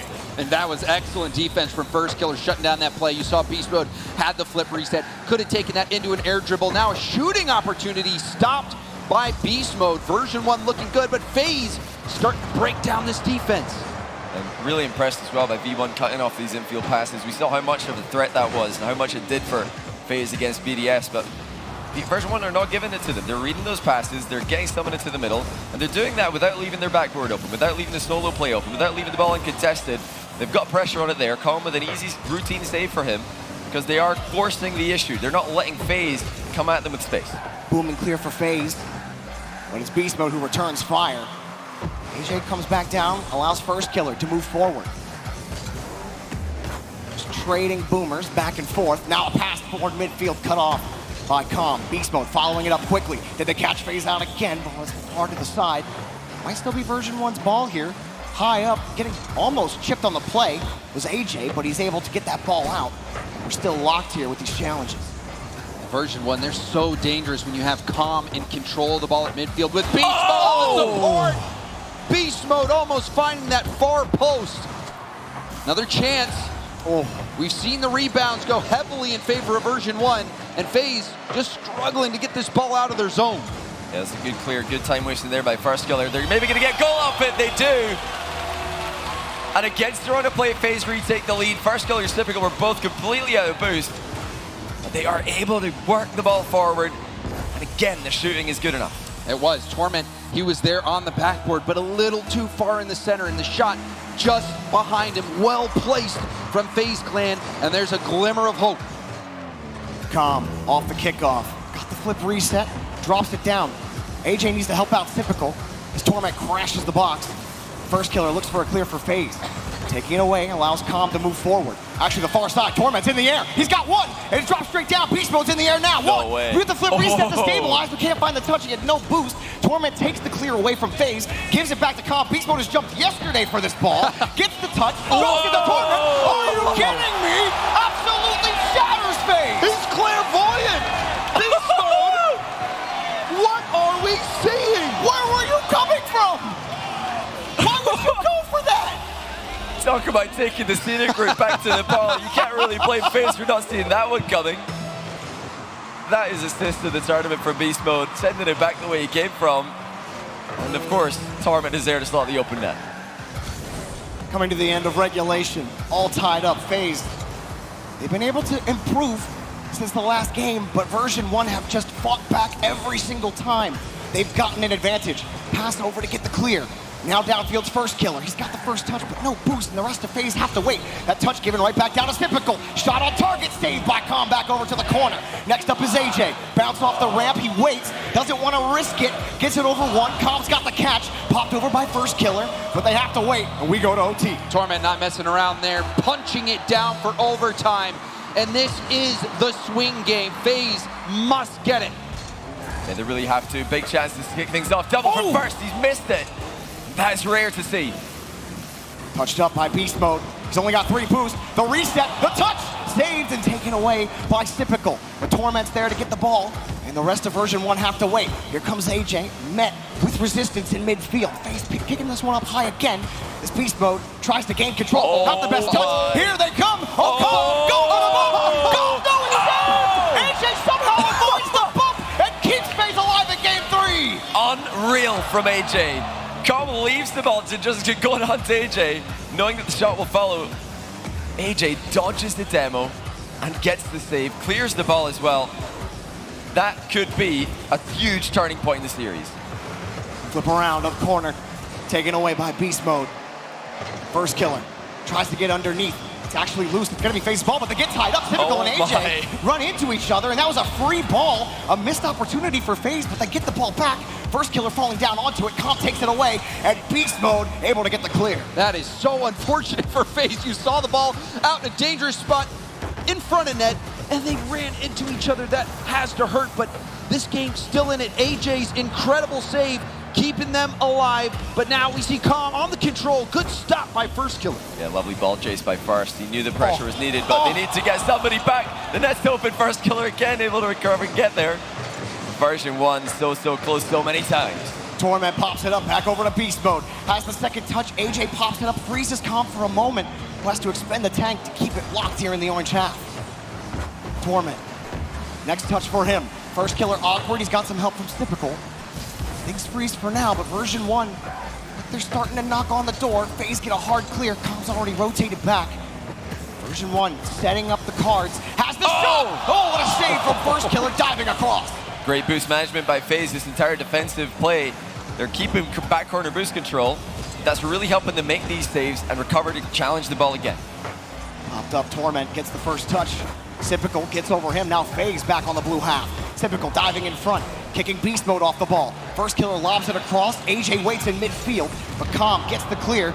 He gets harassed as well as Torment got deleted. But Beast Mode's got the shot, and he almost got it, but what a save! The rebound isn't going to come for version 1. It's Typical saves the day. Version 1 struggling to get boost, couldn't follow that up, and now a chance. First Killer won't be able to connect, but how many lives does FaZe Clan have? So many great chances for both teams here. Typical with an unreal save keeps FaZe in this. V1 being careful not to overextend. They know FaZe are looking for a counterattack here. They're sitting back. They're not coming forward like they did earlier on in the series. They've switched it up after the timeout, looking to capitalize on V1's overextensions. V1 not falling for the trap. Beast mode up in the air now. Really love going for that control on the flip reset, and he ends up saving his teammate. Shot Torment had the goal, but Beast mode couldn't get out of the way. And I love what Beast Mode did there, getting the bump play, going for the shooting lane. First killer striking as we take another look at how this net was open on the replay. Oh, Torment leaves the net. He thought he had to come forward, but actually, he needed to be in the net there. That's a huge mistake by the veteran. And an easy goal for First Killer, but a much, much needed one for FaZe. Wow, and FaZe Clan desperately needed that win. That was truly the game they had to get to have any hope in this series. They get it. And let's talk about some of the plays that they had to make. AJ, in that 2v1 situation, having to not only dodge the bump, but make the save, it was remarkable. We saw the ceiling pass from Beast Mode, and this typical shot, even getting another touch on it. FaZe Clan, they rose to the occasion in this game. This crazy defense. That 1v2 play from AJ, that unbelievable save from Typical, First Killer, just scoring goal after goal. That's a big, big wake-up call for V1. You know, it's not over yet. And that's the Subi family, as his daughter and his wife with him. And Uncle Achieves, I'm assuming. Uncle Achieves, yeah. But for version 1, you know, you can't let this one phase you, if you will. But it has to feel good if you're FaZe, getting that win. And in a tough overtime where you really didn't have solid control of the ball, the fact that you come away with the victory when you really weren't controlling the deck means a lot for your mental moving forward. Can they keep it up, though? You know, Furia started off 2 down against Queso, and then they got that one game. They got the second game, then they got the third game. They were able to really build that into momentum for themselves. I'm going to be interested to see if FaZe can do the same. You know, they really switched their playstyle. They're playing a lot more defensively. They're trying not to concede as many goals because V1 scored so many in game number 2. And it did end up working, but that wasn't without a huge fight and a huge struggle. So if they are going to continue doing this, it is going to be difficult. They will have to survive very, very scary situations. And we saw how many scary situations they had to survive that last game just to force overtime. Oh, pass in front. My. What? Are you kidding me? It's pinball in front of version 1's box. And AJ will take the goal. FaZe Clan have the lead. What's a save by, was this Beast Mode? It was. Honestly, quite unlucky for Beast Mode. This ball didn't bounce clear because it's really stayed in the one place that FaZe can continue working with there. But V1 can't really be too upset because FaZe were all over them. Yeah, and Beast Mode had a second effort on that ball. You even saw the brief moment of indecision whether to turn around, completely stay grounded, or do the wraparound on the back of the net. Ultimately, wasn't able to make that save. FaZe, strong start. Their defense is starting to find its footing, and their offense is looking better and better. That's a nasty pass from First Killer. Perfect carry up around the corner. Stays behind it. Nobody can get back to that ball. It's typical to showing the power of the air roll shot. You don't need to dodge in every ball. He just places that one right through the net. And V1, they do not like taking the lead in pretty much any of the games I've seen from them. They always try to go from behind. Long time left to do it this time. Can't be good for the heart rate. Calm, get this touchdown field. Can't follow it. FaZe get a free clear. Version 1 get the bounce. Does avoid one FaZe attacker. Calm diving backwards. Might find Torment. It's back towards Beast Mode, but he has to avoid a bump on his way back to the ball. Succeeds. Version 1 able to move the ball back to the orange. Oh, Beast Mode, one-on-one, pops it up off the bar, and coming up for the save again, Typical able to carry that ball out. Jarby, this really is shaping up to be a Beast Mode versus FaZe Killer, or First Killer showdown. You did it, James. It was bound to happen. You know, I tried my best, but both players, 5 goals. First Killer, 3 assists, Beast Mode 5 assists, both of them up near 90% goal participation. They are such critical pieces of their team's offenses, and we're seeing this showdown play out. Oh! Another chance, almost cleaned up from Typical after First Killer was leading the charge. And that's, you know, V1 making a lot of plays to create goals off the ball. Not seeing so many from FaZe in this matchup. A Calm in particular, leading the entire tournament for demos per game, and he always checks that after RLCS matches and RLCS events. He checks to see if he's got the most demos. It really is a big deal for him. And he got one here, but not that any help was needed. Beast Mode up in the goal participation stat even further. And the patience as well from Torment. You see Torment wave dashing defensively, getting up to that ball, shadowing it, looking for that passing angle, getting around the defender with not much room to spare. It demoed the defender right afterwards. And that was a great breakout led by Torment, and a nice finish there from Beast Mode. Now version 1 again. Start the comeback clock. Here's Calm, pushes that ball forward. FaZe have been good for the most part on getting those quick clears off their back wall. But then something happens where version 1, all of a sudden they take control of midfield and it becomes really hard to get back to these challenges.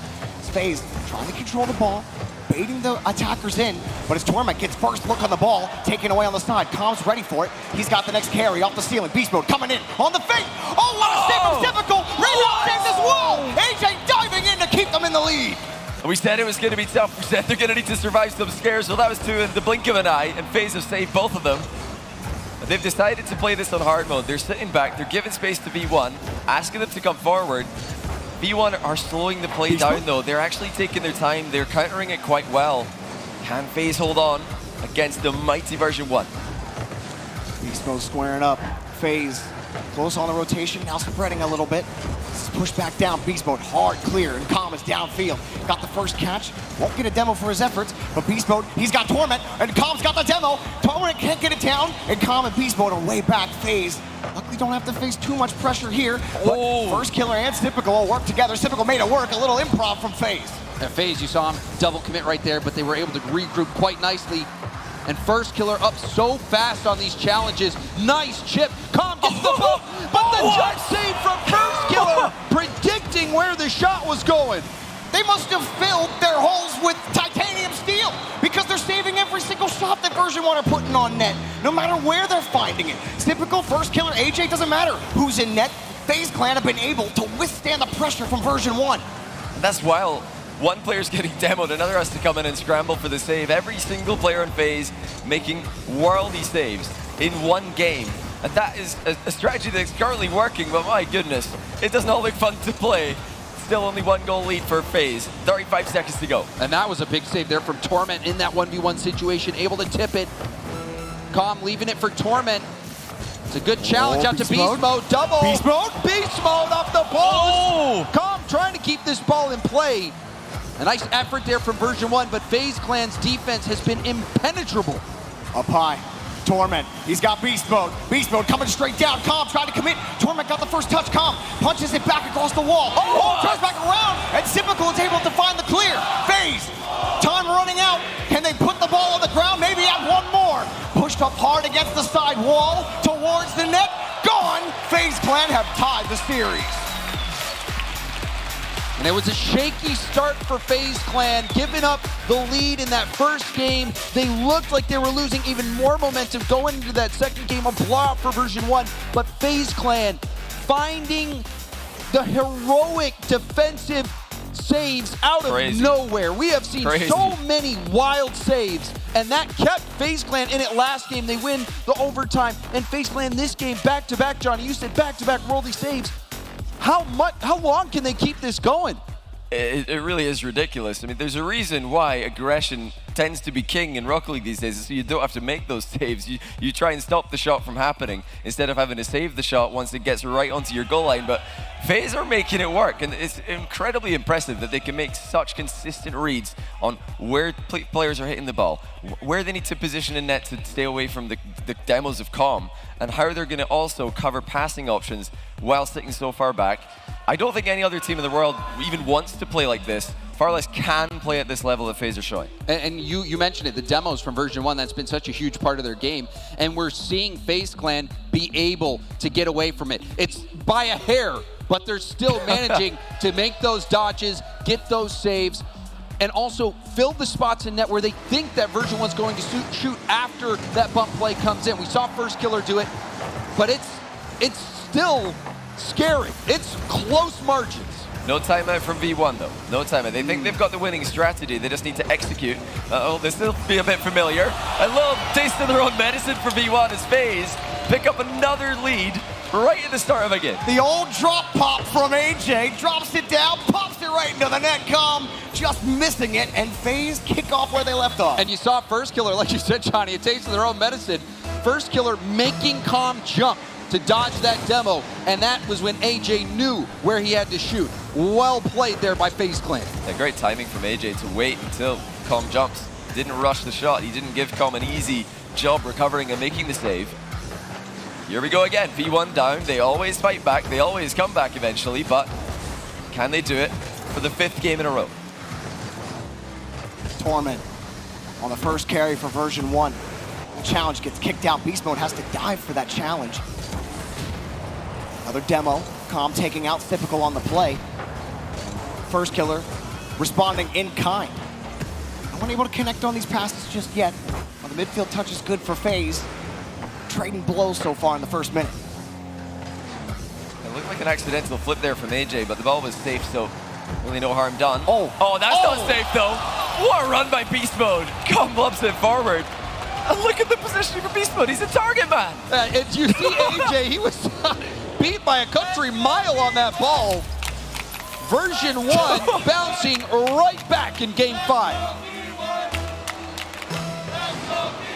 The V1 fans starting to turn up after that goal, and maybe got another shot, but it's turned away. Version 1, keep control of midfield. Here's Beast Mode around the corner, pops it over 1, and no touch. Actually, it bounces straight out. Beast Mode able to get that ball back out to Torment. Torment, 1 dunk for him, and Beast Mode racing around. Calm trying to play the winger, but he's got to follow it up. FaZe surviving here. Ooh. Little 360 there for Beast Mode. Yeah, not often you'll see a power slide turn in tight quarters, as half flips are so common, but a flip would have taken him too far, so really great creativity there by Beast Mode. Also, again, got to give compliments to Torment for the timing on his challenges. And again, able to get a great read. Calm with the in and out save to deny Typical the double tap. Double taps are a pretty good counter to that, but Calm's timing was impeccable. Now another miss coming through. It looks like they're going to scramble back and make a save, but a couple misses from AJ in this game. That's surprising after they've won 2 games in a row. AJ, especially starting off this game, able to be patient, find his mark. This is when nerves can really start to play a role. We're getting in the latter half of this series, and it has been a grueling fight. Calm really trying to utilize those demos for version 1's advantage. Typical will actually take out Torment on the play, but the FaZe rotation now not on the ball side. As Calm picks this one up, gets chipped out of the way by FaZe.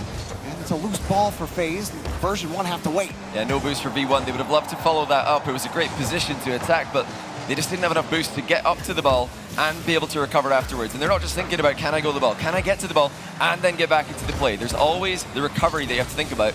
V1 not going to overcommit. FaZe starting again from their own wall. Maybe a chance here, popping it hard. A lot of hard touches from FaZe, making these challenges difficult to win for version 1. But Calm downfield, trying to force AJ up early. He's successful in beast mode. Just throwing a little too fast, couldn't get that flip reset around the defense. And that was an interesting choice. Calm could have made himself available for a pass there. Instead, tried to go for a bump play, tried to mess up the defense and let beast mode go for that solo play. Version 1 feeling confident, trying to stick to that disrupting play style. Will it work? AJ back to the corner. Calm. He got the dunk, but it's on the far side. Version 1's rotation's just never really ready, but beast mode recovers, and so does Typical back over to the back wall. There's another accidental double jump in defense from FaZe. A couple of mistakes here that we were not seeing. Their mechanics have been so clean, and every single thing they've done has been intentional in every game up until now. This has been by far their least consistent look, and you have to be so consistent if you're going to play this defensively. Nice bounce off the ramp for FaZe, and they'll get another clear. Beast mode grabs the ball. FaZe aren't going to respond. Torment didn't really have a lot to do with that one. He only had 30 in the tank. Ended up kicking the ball away. Now FaZe back on offense. Puts it up high. Beast mode frozen. Torment doesn't have to make the touch. Calm can go forward. Torment trying to force first killer up in the air. Here comes Calm. Drops it straight back down, and Typical gets the clear. Well, Torment has to make the defensive play here. Typical. Oh, and he does. Up against Typical, and Torment able to get the boost. Torment still living up to that defenseman hype that's been built around him. In version 1, trying to get FaZe Clan out of their own half. Masterful 50 game by Torment in this matchup. He's timing it so well, making it very difficult for FaZe to predict when he's going to flip into the ball, how to manipulate the 50s in their favor. With 20 seconds left, FaZe are actually in a decent position here. Typical slams one on target. And with 18 seconds to go, FaZe have done it. They've taken the lead. Put some lead behind this shot. Good luck saving it. Right into the net. Typical slots it nicely. And like you said, Johnny, with only 18 seconds left, version 1 in danger of losing 3 games in a row to FaZe. And then you wonder if a timeout's going to be called then. Version 1 having a great comeback in the first game, going out 2-0, but FaZe Clan has been on a tear. Can they hold on in these final moments? Downfield, clock's running out. A decent bounce, Calm needs a pop, and he gives one, but Beast Mode nowhere around. Torment's got no boost. Don't see version 1 getting there, and FaZe put the series on match point, 3-0 since the timeout. We're following the same script. The exact same script as the other lower quarter, I should say. 2 games for one team, 3 games from the other. Will V1 follow in Queso's footsteps and have the better business end of a series? Like you predicted, V1 have called a timeout. That does make sense, because although they've looked good in these games, they've looked like they've had the chances. Honestly, they've put FaZe on the ropes in every single one of these games. It's still them who've been losing those games, so they've got to have a chat now. What is going wrong? What can we do differently in game 6 and 7? Well, you wonder if they're going to stick with that disruptor play style. They've been going for these bumps. They've been going for these demos. It was working a little bit originally, but we're seeing FaZe has adapted to that. Yeah. You have, especially that AJ play where it was the 2v1. They're so mechanical that they can get around these. It's like they're Neo, dodging over and over. But when that happens, it almost puts you off doing it again. When another team is as elusive as FaZe are, so difficult to bump and demo, then you always second guess, should I even be doing this? Because when you're going for a bump or a demo and you don't connect, you've just taken yourself out of the game. And the other team still have 3 players in the game. We've not seen as many attempted, especially from Calm, compared to earlier on in the series. So do you think that Calm should stop going for demos as often because of how elusive FaZe has been? Is it mixed up? I don't think so. I honestly would put V1's losses here more down to execution than strategy. I think that they look like they've got the winning strategy here. They're really making life difficult for FaZe. FaZe are relying on ridiculous goal line defending, unbelievable pre-jump saves to keep themselves in this matchup. V1 just have to slot better. They've got to hit those top corners. They've got to time their bumps and demos with the shot coming behind it, because if you're giving someone a chance to dodge the demo and then make a save, that's really on you. And that's not a mistake FaZe made in the opening goal of this game. And also maybe be a little bit more unpredictable with either the placement or the pace of your shot, because we've been seeing a lot of those desperate saves have been guesses. They're predicting where they think that version 1 is going to shoot. Yeah. And so if version 1 can just mix that up, maybe that will be enough, but only time will tell. Version 1 looked like they were going to be, in sweep contention, in sweep area, but FaZe Clan had other plans, winning 3 straight, now 1 away from sending version 1 home. Well, many a series has been ended on Neo Tokyo, and it might happen here to version 1. FaZe Clan, they started out the day well with a perfect sweep onto BDS and might win 4 straight here against version 1. Well, already a demo landing by Com in the back corner, preferring to just drive by and make that happen instead of taking the 50 on the ball. Oh, what a save by Torment. He had to get up for that one. He was last there. He was definitely going to be second best if he decides to react to that one. And again, we're seeing Torment alone at the back briefly. Com going to rotate towards the ball to help Torment out with pressure. And that really did alleviate a lot of the pressure on Torment. He had to cover the goal. He didn't want to be making a challenge. Com does it for him. Nice 50 from Beast Mode, back over to Com. It's going to be AJ behind the ball. He won't actually get the touch, but it does allow Typical to come back in. There's been a lot of time in this series where it's just been chips back and forth, hard power shots back and forth with these clears. Com gets a nice touch, and again, looking for that bump. He will not go away from that plan. That's his comfort zone. That's where version 1 have been the most successful. And here he comes again. Com expends the tank, but again taken away. And how many times have we seen First Killer do that? Coming from behind. Oh, and the shot blocked. First Killer. He has been everywhere on defense, whether he's on the back check, getting back, breaking up the solo plays, or making incredible saves on the goal line. And this is new for FaZe. It's not something that we saw a lot in the previous major, even like online. We don't really see them doing that. They usually rotate wide, get boost, but they're going towards the ball. They're really playing for each other here. They're making life easy for their goalkeepers. Something that really plays well into the strategy that they're going for. They're stacking the net. why not pressure on your recovery to help those goalkeepers out? And if you can help your goalkeeper out, a lot of times that's the key to a breakout. You give them the space to have time to see where they can hit it, to find that outlet pass. Calm on the carry, tried to drop on that challenge. Torment avoiding that bump and getting a nice touch towards the box. But FaZe have the structure on defense. Version 1 gonna need a couple more touches to get it done. That one bouncing off the corner. Version 1 are set up, got a pass in midfield. Shots taken away. FaZe are always ready for it. Set up again, Calm is there. Back over to Beast Mode. Shot wide side, taken away again by AJ. A great passing again by Calm in the final third, but the pace was not there to threaten the goalkeeping of FaZe, which continues to be absolutely immaculate. Popped up high. FaZe still in control. Underneath, taken away by Beast Mode. Version 1 also playing well defensively as Calm drops that ball down on the 50. But First Killer's got the pass. Shot is, oh, it's in! AJ slots it right by Beast Mode. AJ overpowering the goalkeeper over and over again. A strong shot. Beast Mode could only tip it as it had too much pace, and FaZe Clan 2 minutes and 7 seconds away from knocking Version 1 out if this scoreline holds. We just witnessed the difference, the power of the placement from FaZe shots. Good enough to get past the goalkeeper. Version 1 have not been able to match that. They keep on getting those kind of shots saved. They keep on getting their infield passes intercepted. It's FaZe who are connecting the dots. They're clinical. And now finally, Version 1 matched them. Did First Killer hit this I think he might have. We have to take another look from this angle. The infield pass was not defended this time, and I think AJ would have had this. I'm not sure, because it looked like AJ flipped into the net, so it might have not been a save regardless, but definitely not a good idea for First Killer to touch this. High pressure situation forces you to make a split-second decision, and that can mean the difference. The difference being an own goal forced by Version 1. Here comes First Killer, dropping it down. Always have to be aware, not just First Killer, but AJ and Typical really clicking as a unit right now. Here they come straight down, underneath, taken away. Calm downfield, pitches it back to the orange half. Wise defense there from Torment. He knew what First Killer was doing. First Killer, we already saw him slow a ball down with a flip reset to score it. Version 1 starting to make adjustments themselves.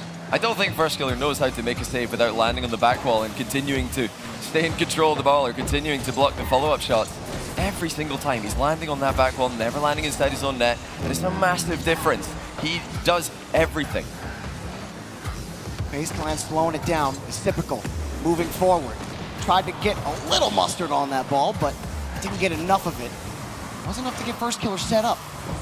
Out by Beast Mode. When Calm gets a big bump. Torment trying to race forward, but he won't get a chance at it. Huge bump again, airborne this time. Calm might go for a second one here. Calm leaves a scrap of metal in his wake. Version 1 take the lead. And Derby, you said that was his comfort zone. I believe you. The haymaker to take out the final defender for FaZe Clan. Version 1. They are moments away from forcing Game 7. Well, yes, are they going to keep going for bumps? Yes, they are. Oh, yes, they are. Simple. I think it's in their DNA. They've executed on their strategy to a higher level. They did not change it. There is nothing wrong with it. Oh, a bit of a team bump at the back wall. Chance for FaZe. AJ going to send the ball right at the goalie, though. 15 seconds left. FaZe need a goal. Hard clear. Met in midfield by Torment. Calm in the air again. He's looking a little bit like Arsenal, just constantly with those mid-air attempts. And it's pushed downfield again by FaZe. FaZe back to the blue corner. Do they have the play? One touchdown. Calm takes it away. He's all over the place. We go to Game 7. Oh, that's so satisfying. The celebration from Calm, finishing the game just as he put them in the lead with a demo. And knowing that there's 1 second left, but there's nobody near this ball. We're going to Game 7. That last play, Calm breaking up the opportunity and getting that demo was just a cherry on top. This one, a fight for Version 1 yet again. You know, I was talking with Calm's dad too, and he said, old school Version 1, all they did is give you heart attacks. Going to Game 5s, going to Game 7. He said, we're not that team anymore. We closed these series out well. It's new look for NA. This kind of pressure, this kind of aggression, especially on the rotation, is so much improved, so much better than in the fall major. FaZe are doing it, V1 are doing it. They're rotating straight to the ball. It's going against everything that you've ever learned as a Rocket League player. Everybody says rotate away from the play, let your teammates come in, but the pros do it different. They know they need to pressure the ball, they need to buy time, they need to give their teammates a chance to react to what's about to happen, and there's nothing better you could do in the position. What does flipping away from the play do? Nothing. You're only relevant 5 seconds later. They definitely take a look at what both these teams are doing. First Killer in that game did it. Com did it right at the end of the game. It's incredibly effective. It's amazing how comfortable Com looks with Beast Mode on this roster. I mean, how could you not feel so comfortable when you've got someone so reliable behind you? No wonder you stay downfield all the time. V1, trying to emulate Queso. We have followed the exact same game win order as the series we saw before this one. We sure it's not scripted? I think that it might be because V1 have won both of the Game 7s. They've played this split. FaZe have won none of theirs. They're 0-3 in Game 7s. V1 are 2-0. Everything is pointing towards a V1 win here, but FaZe didn't actually follow the script earlier on. They're making incredible saves. Well, we're here.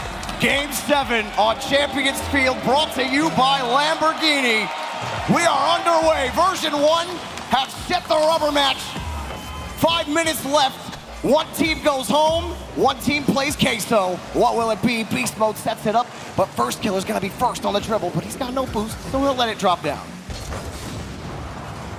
Both spicy rematches as well. Queso waiting for them. Oh, good save. The deflection into the corner also key from First Killer. Make sure to deny any follow-up shots from V1. Torment actually missing here. The goalkeeper's committed off the line, expecting contact. Chance for FaZe, but they don't have the boost to really follow up here. They have to just leave, even though the ball was in a good position for them. Just didn't have the management of the boost to keep up with it. This catch here as Beast Mode avoids one bump. Able to grab the boost, but he's lost the ball. Open. It's an open net, easy goal for First Killer. And we take a look at what happened. It looked like 2 defenders go. Beast Mode maybe even getting bumped a bit there. Com trying to recover. Torment nowhere to be seen. Wow. Well, that's rare. V1 have been a well-oiled machine, especially Torment with his defensive positioning, but wide open net on a double commit from V1. Surely Com and Beast Mode both think Torment's behind them if they're both turning here. Clearly he wasn't. Well, let's push downfield again. Beast Mode receives the pass. FaZe again, another hard clear. Version 1 really got to work for their food as Beast Mode runs over on the left side. Not a lot of boost, but he pushes it across. And Com, he's always going to screen across, try to freeze FaZe out. But Beast Mode's also on the retreat. FaZe have gotten a free clear almost every time, trying to go for that bump. But it leaves an opening, and they missed the ball. What? And that net looked open. And now we have a chance on the other side. Beast Mode trying to slow things down. And Jarby, usually in Rocket League, that first goal is a huge indicator of who wins. And now almost a second for FaZe Clan. But in this series, FaZe has scored first in every single game. Version 1, their fighters is throwing punches, and Version 1 almost scoring to tie things up. Ooh, the pinch almost gets it across, and Com will steal the boost. Again, screens across, but it's unsuccessful in getting the demo. It does freeze FaZe for a little bit, but we're still playing in the orange half.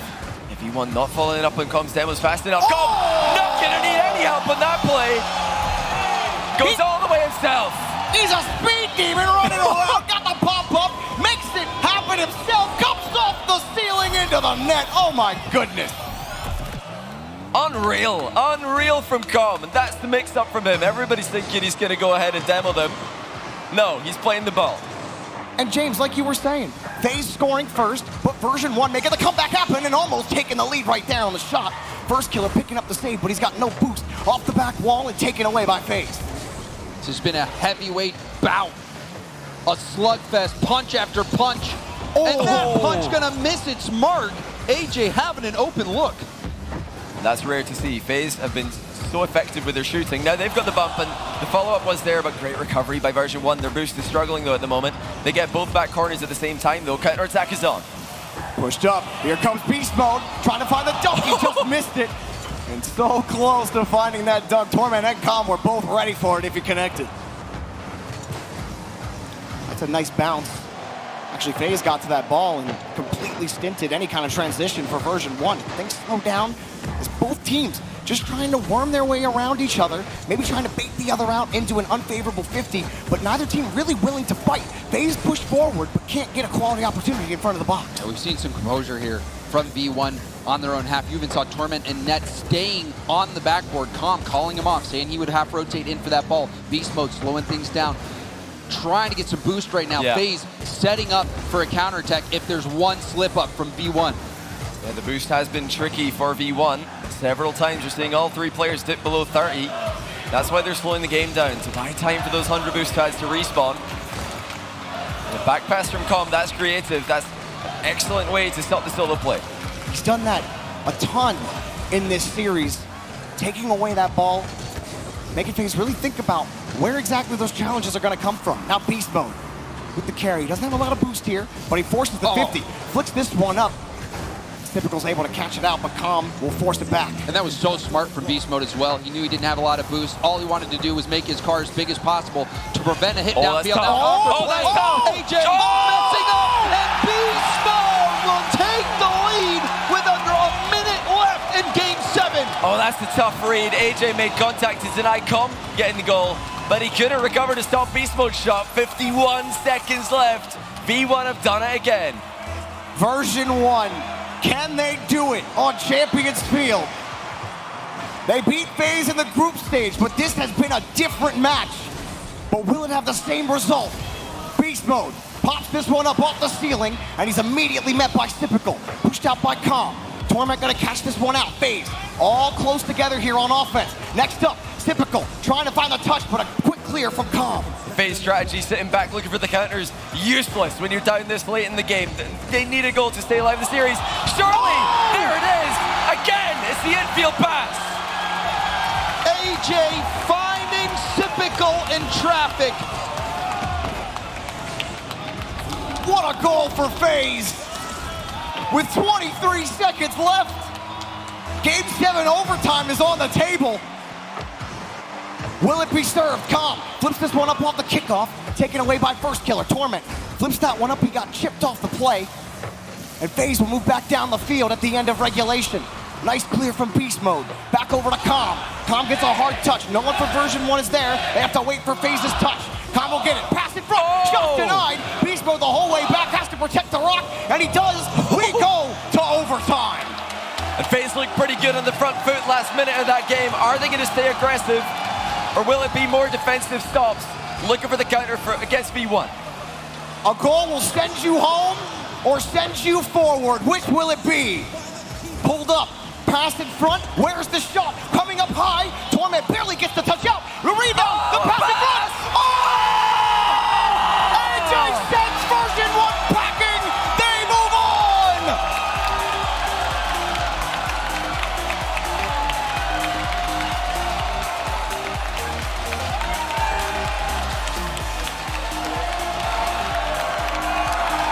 Wow! What a turn of events. V1 sweep FaZe in the group stage. FaZe take them down 4-3, Game 7 overtime in the playoffs. What a run they're on. Endpoint, BDS, and now V1, all left behind as FaZe advance to top 4. A remarkable series from FaZe. They showed so much perseverance. They go down in the series losing 2 heartbreaking games out of the gate and bounce back, showing what they have. And it was insane even in this game. Version 1 coming alive, you think it's over. In the final seconds, FaZe tying it up in overtime. AJ slotting it upper 90. Perfect shot. Unbelievable. Just hit it off the post and the bar in overtime Game 7. That's ice from AJ, but class from V1 at the same time after a brutal loss, devastating loss. All going to congratulate their opponents who continue on flying NA's flag. And as we look at the Mobile 1 high performance replay, I mean, FaZe, they have been criticized so often for being the anti-ice, the anti-clutch. They weren't able to survive. That shot is ridiculous. And the pass as well. You can't take anything away from that pass from First Killer. He knew that he needed to keep the pace on that ball. slow. So AJ had a setup shot, and you saw First Killer flipping upside down to get a light touch that set up that bouncing opportunity for AJ to boom. So selfless as well. He could have shot that, and with First Killer's shooting skill, who would blame him if he does? But they were looking for those passes in the final third, and it's working so well for them. Honestly, I want to see more of that aggression from FaZe, because they only really needed to do it when they were losing with hardly any time left. They thought, well, what's the point of sitting back? We better go. But they look so good when they're piling on the pressure. Johnny, what's the point of sitting back? We saw them sit back and save shots that should not be saved. I don't know, though. Do you do that against Queso? I don't think so. Do you do that against Queso? No, I but don't if think he's elusive as they were against version 1, I don't know. Like, it's going to be tough. Queso were pretty good at demos. Yeah. I don't think they do that against It took a Queso. special defensive effort. It truly did. What we saw from FaZe, they dug deep, and they found what they needed to get this win, and they deserve it. Well, we have AJ waiting with Corelli for the post-game interview. Corelli? Thank you so much, Jorby. Everybody, give it up for FaZe and AJ. Wow. What an incredible series that was. AJ, revenge for you over version 1. How's that feel? I honestly can't describe it. It's the best feeling, just getting revenge over our awful day 1 performance, but it's nice. Yeah, certainly. Certainly you guys bouncing back. Now, game 3 was kind of a turning point for you guys. You were down by 2 games. You were able to kind of turn things around. Was there anything that was said or that you guys did differently to get back into this series? We just, in game 3, we started slowing the ball down in the corners, going for 50s, and that's about it. It just worked out really well. All right, here's the question. FaZe, back into the top 4 here internationally. You guys did that at the Fall Major. Surely a big weight off your shoulders for FaZe Clan. Yeah, of course. We get a lot of critique because we dropped Alu, but I think we're way better than we were before, so. Yeah, and yeah, the fans like that. Talk to me about Typical, man. I mean, he had a great day yesterday. He's performing here today. What's it been like with him in this international stage? Typical has always been known for slowing the ball down, and it's what we need, a third man that's consistent and doesn't really make mistakes, so it's just really perfect for us. Yeah, man. Look, again, revenge over version 1. You guys back into the top 4. Anything else you want to say to the fans out there? Anyone at home that you want to shout out? Shout out to everyone that supports us, and this means the world. The crowd in general has been really good. And shout out to my shoes. They're lucky. Lucky shoes. Guys, give it up for AJ. Let's get loud. Last series of the day. We're going to send it back to Wave on the desk.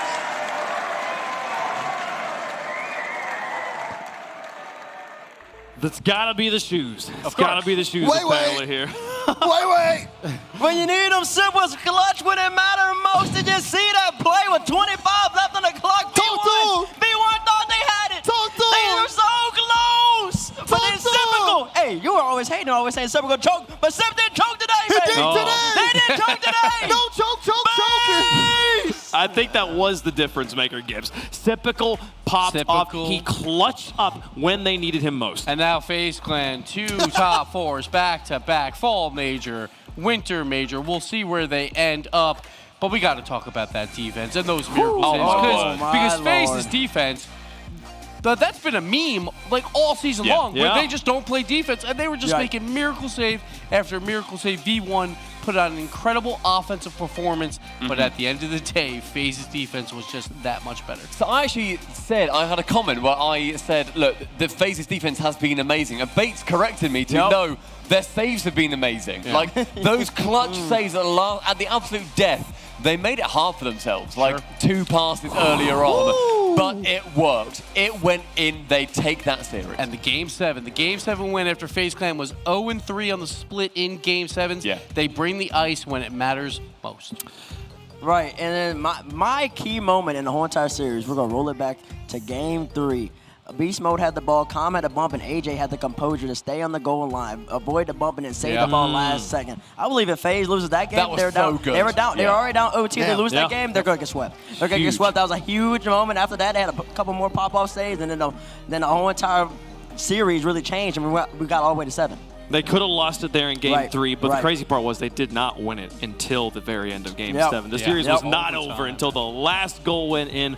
Version 1 fought valiantly, but the Cinderella run does end here. Yeah, it does. It's very unfortunate for Version 1 because they came in with a lot of energy, momentum. They capitalized on a group stage where no one really knew what to expect from this team. And I think that what they brought in terms of just that energy, in terms of just being in your face, either in the game and out the game, I think that's going to be something that a lot of fans stick with moving forward. I mean, they're so annoying to play. Oh my gosh. Look at Cobb. Oh my gosh. That beast mode off the ceiling where he came from nowhere for the pass. What are they doing? Why are you there? It just works. What are you doing? They just go for so many strange plays where you cannot anticipate where any player is at any given moment. You need to have a 360 cam on top of your car. Forget any of these camera settings. Go 360 mode and just see where they are. Try and perceive it, because otherwise you're going to get taken out by Com. You're going to get intercepted by Beast Mode. You're going to get bumped by Torment. Yeah, everybody would hate. If I was playing, I would dislike playing Com to the greatest extent possible. I'm being honest. Because you have a player that's good as Beast Mode backing him up, he just chases. We were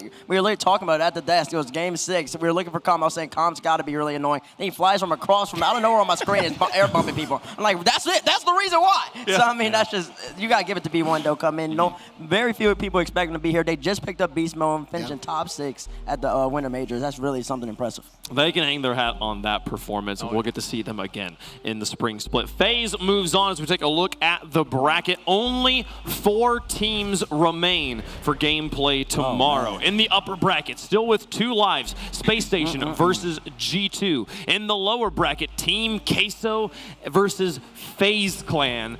One of those teams going home, possibly the last hope of any region not named North America. And we talk about group winners. If you don't win your group, you're not going to win this tournament. Well, honestly, I wouldn't bet against Queso or FaZe right now. Both those teams look amazing in that lower bracket. But we'll start tomorrow with Space Station and G2 again. 2 more North America teams. One of them going to the grand finals with that 1 match advantage. So for that bracket reset, absolutely huge. Do we get an all-North American Grand Finals? I honestly don't know, because Queso are in a really good position to break North American hearts, like what happened in... Yeah, you want to. Oh, thank you so much. Gotta eat some chips, yeah? Some chips? It was something... they are chips. Fresh fries. No, they're chips. They are some... Queso are able to make it through... Yeah, it's not on camera. Queso are able to make it through and maybe break some North American hearts in Season 7, like how they did previously with Vitality, but it is so hard. It is going to be It's 2 coin so flips. hard. It is 2 coin flips at this point. I think Queso, they got to win them both. That's a 25% chance. I think it's possible, though. It looks like Bates has an opinion. No, actually, I do have an opinion. The lone EU representative on here, Mr. EU himself, is hesitant about picking a NA versus Queso. You should be no doubt in your mind, no NA final, right? Are you backing off? EU, this is your representative on the stage right now. It doesn't seem like you're really repping your region no more. I change my mind when I get presented with new information. Oh, gosh. You should try it first sometimes. Wow. Actually, I have not been incorrect this whole entire day, and I'm not going to be incorrect tomorrow. I get wave, I'll answer the question. It will be an NA final tomorrow. This is the perfect major for Bates, because like, if he was at fall major, he'd be so depressed. He would have quit. He would have. This is the perfect one. It wasn't looking good. This has been a great major. Let's just say it's been a long time coming, but if Team Queso is able to make it to the finals, and if they're able to win it, they'll have beaten NRG, Evil Geniuses, Furia, FaZe, and whoever makes it to SSG and G2. They have to beat literally every North American team. They literally were the team that knocked NRG out of this bracket. They would be the indisputable best team in the world. Statistically, it is very unlikely that Queso are able to do it, considering what we've also seen from the North American teams, because they have been unreal. I think the best team we have seen so far is either FaZe or Space Station.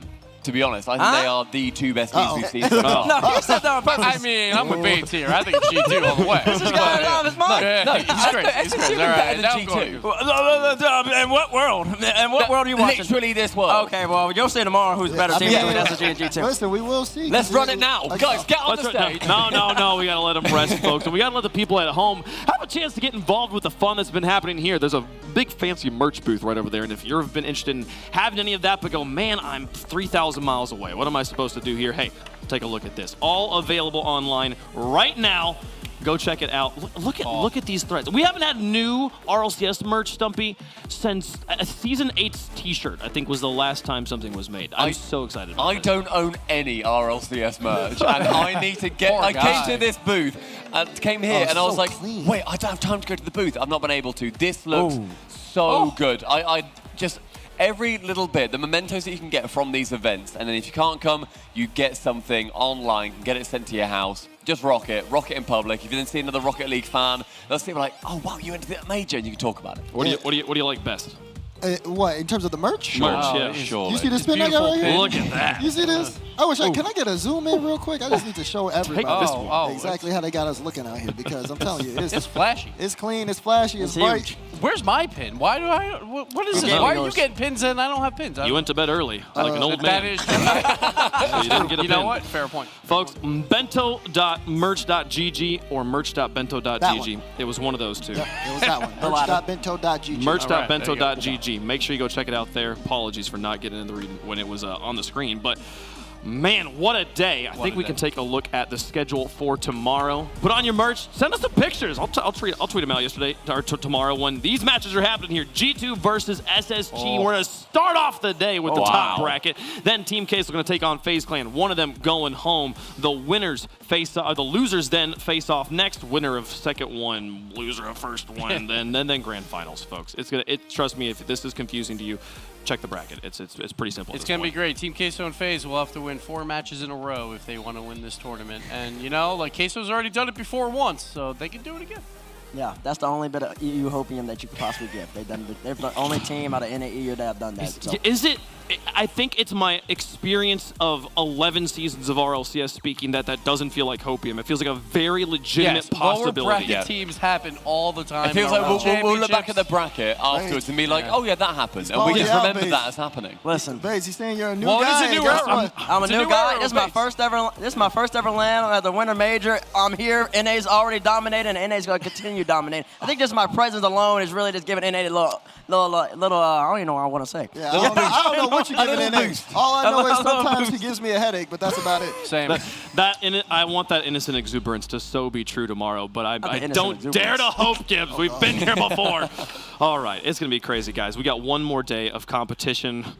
What are you looking forward to tomorrow the most? Like, what are your thoughts heading into Championship Sunday? I'm looking forward to seeing how Queso do. They are the biggest question mark right now we have in Europe. They are everything that we are relying on, and they've got just a monstrous task ahead of them. I think they can potentially do it. I think the percentage is low, but I think they can. They're going to have a big crowd to go against as well. Rise is confident. He reckons he sweeps everything. The man's crazy. Let's go, Queso. I'm happy for you, Stumpy, but you're wrong. No. I feel like teammates earlier with Furia. You're wrong because for me, I need an all-NA final. That's what I'm looking for. I'm looking for maybe the FaZe domination to come in. I'm looking for honestly, no. I'm looking for the G2 to be shut down too. That'd be good.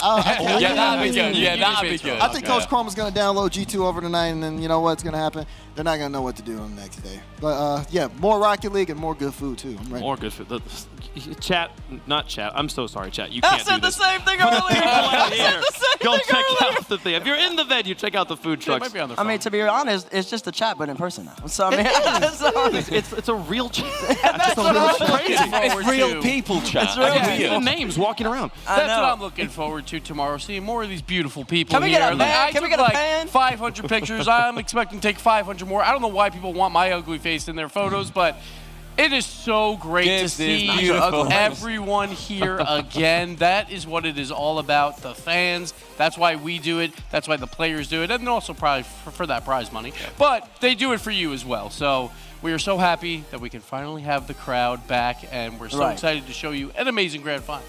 We said this was a family reunion. There's so many people here that I have genuinely not seen since the last RLCS championship, and that has been so special to get to see you guys. And for any of you that are missing it, hey, make sure you're getting your tickets for London. They're not available just yet. Make sure you put it on your calendar. And tickets coming very CRL soon. Tickets too. Go get there. Go to CRL. See some people there. We're having so many events very soon. Oh my gosh, I'm so excited about this. But for me, for the people on the desk, thank you so much for watching. For the players at home, we got 4 teams left. We crown a champion tomorrow. We'll see you guys there. Don't miss it.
Games on your phone?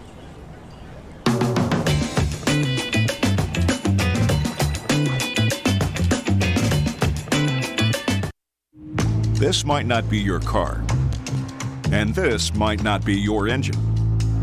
Maybe this isn't your morning routine, and maybe these aren't your coworkers. Perhaps these aren't your standard driving conditions. Far from it. But this is your oil, which means you're one of us, doesn't it? For serious engines, on and off the track, upgrade to Mobil 1. It's 3 a.m. I need a taquito. If you want it, we can get it from the 7-Eleven. Slurpee, light bulbs, antifreeze. Here's your order, nacho cheese. If you want it, we can get it from the 7-Eleven. Tippy driver.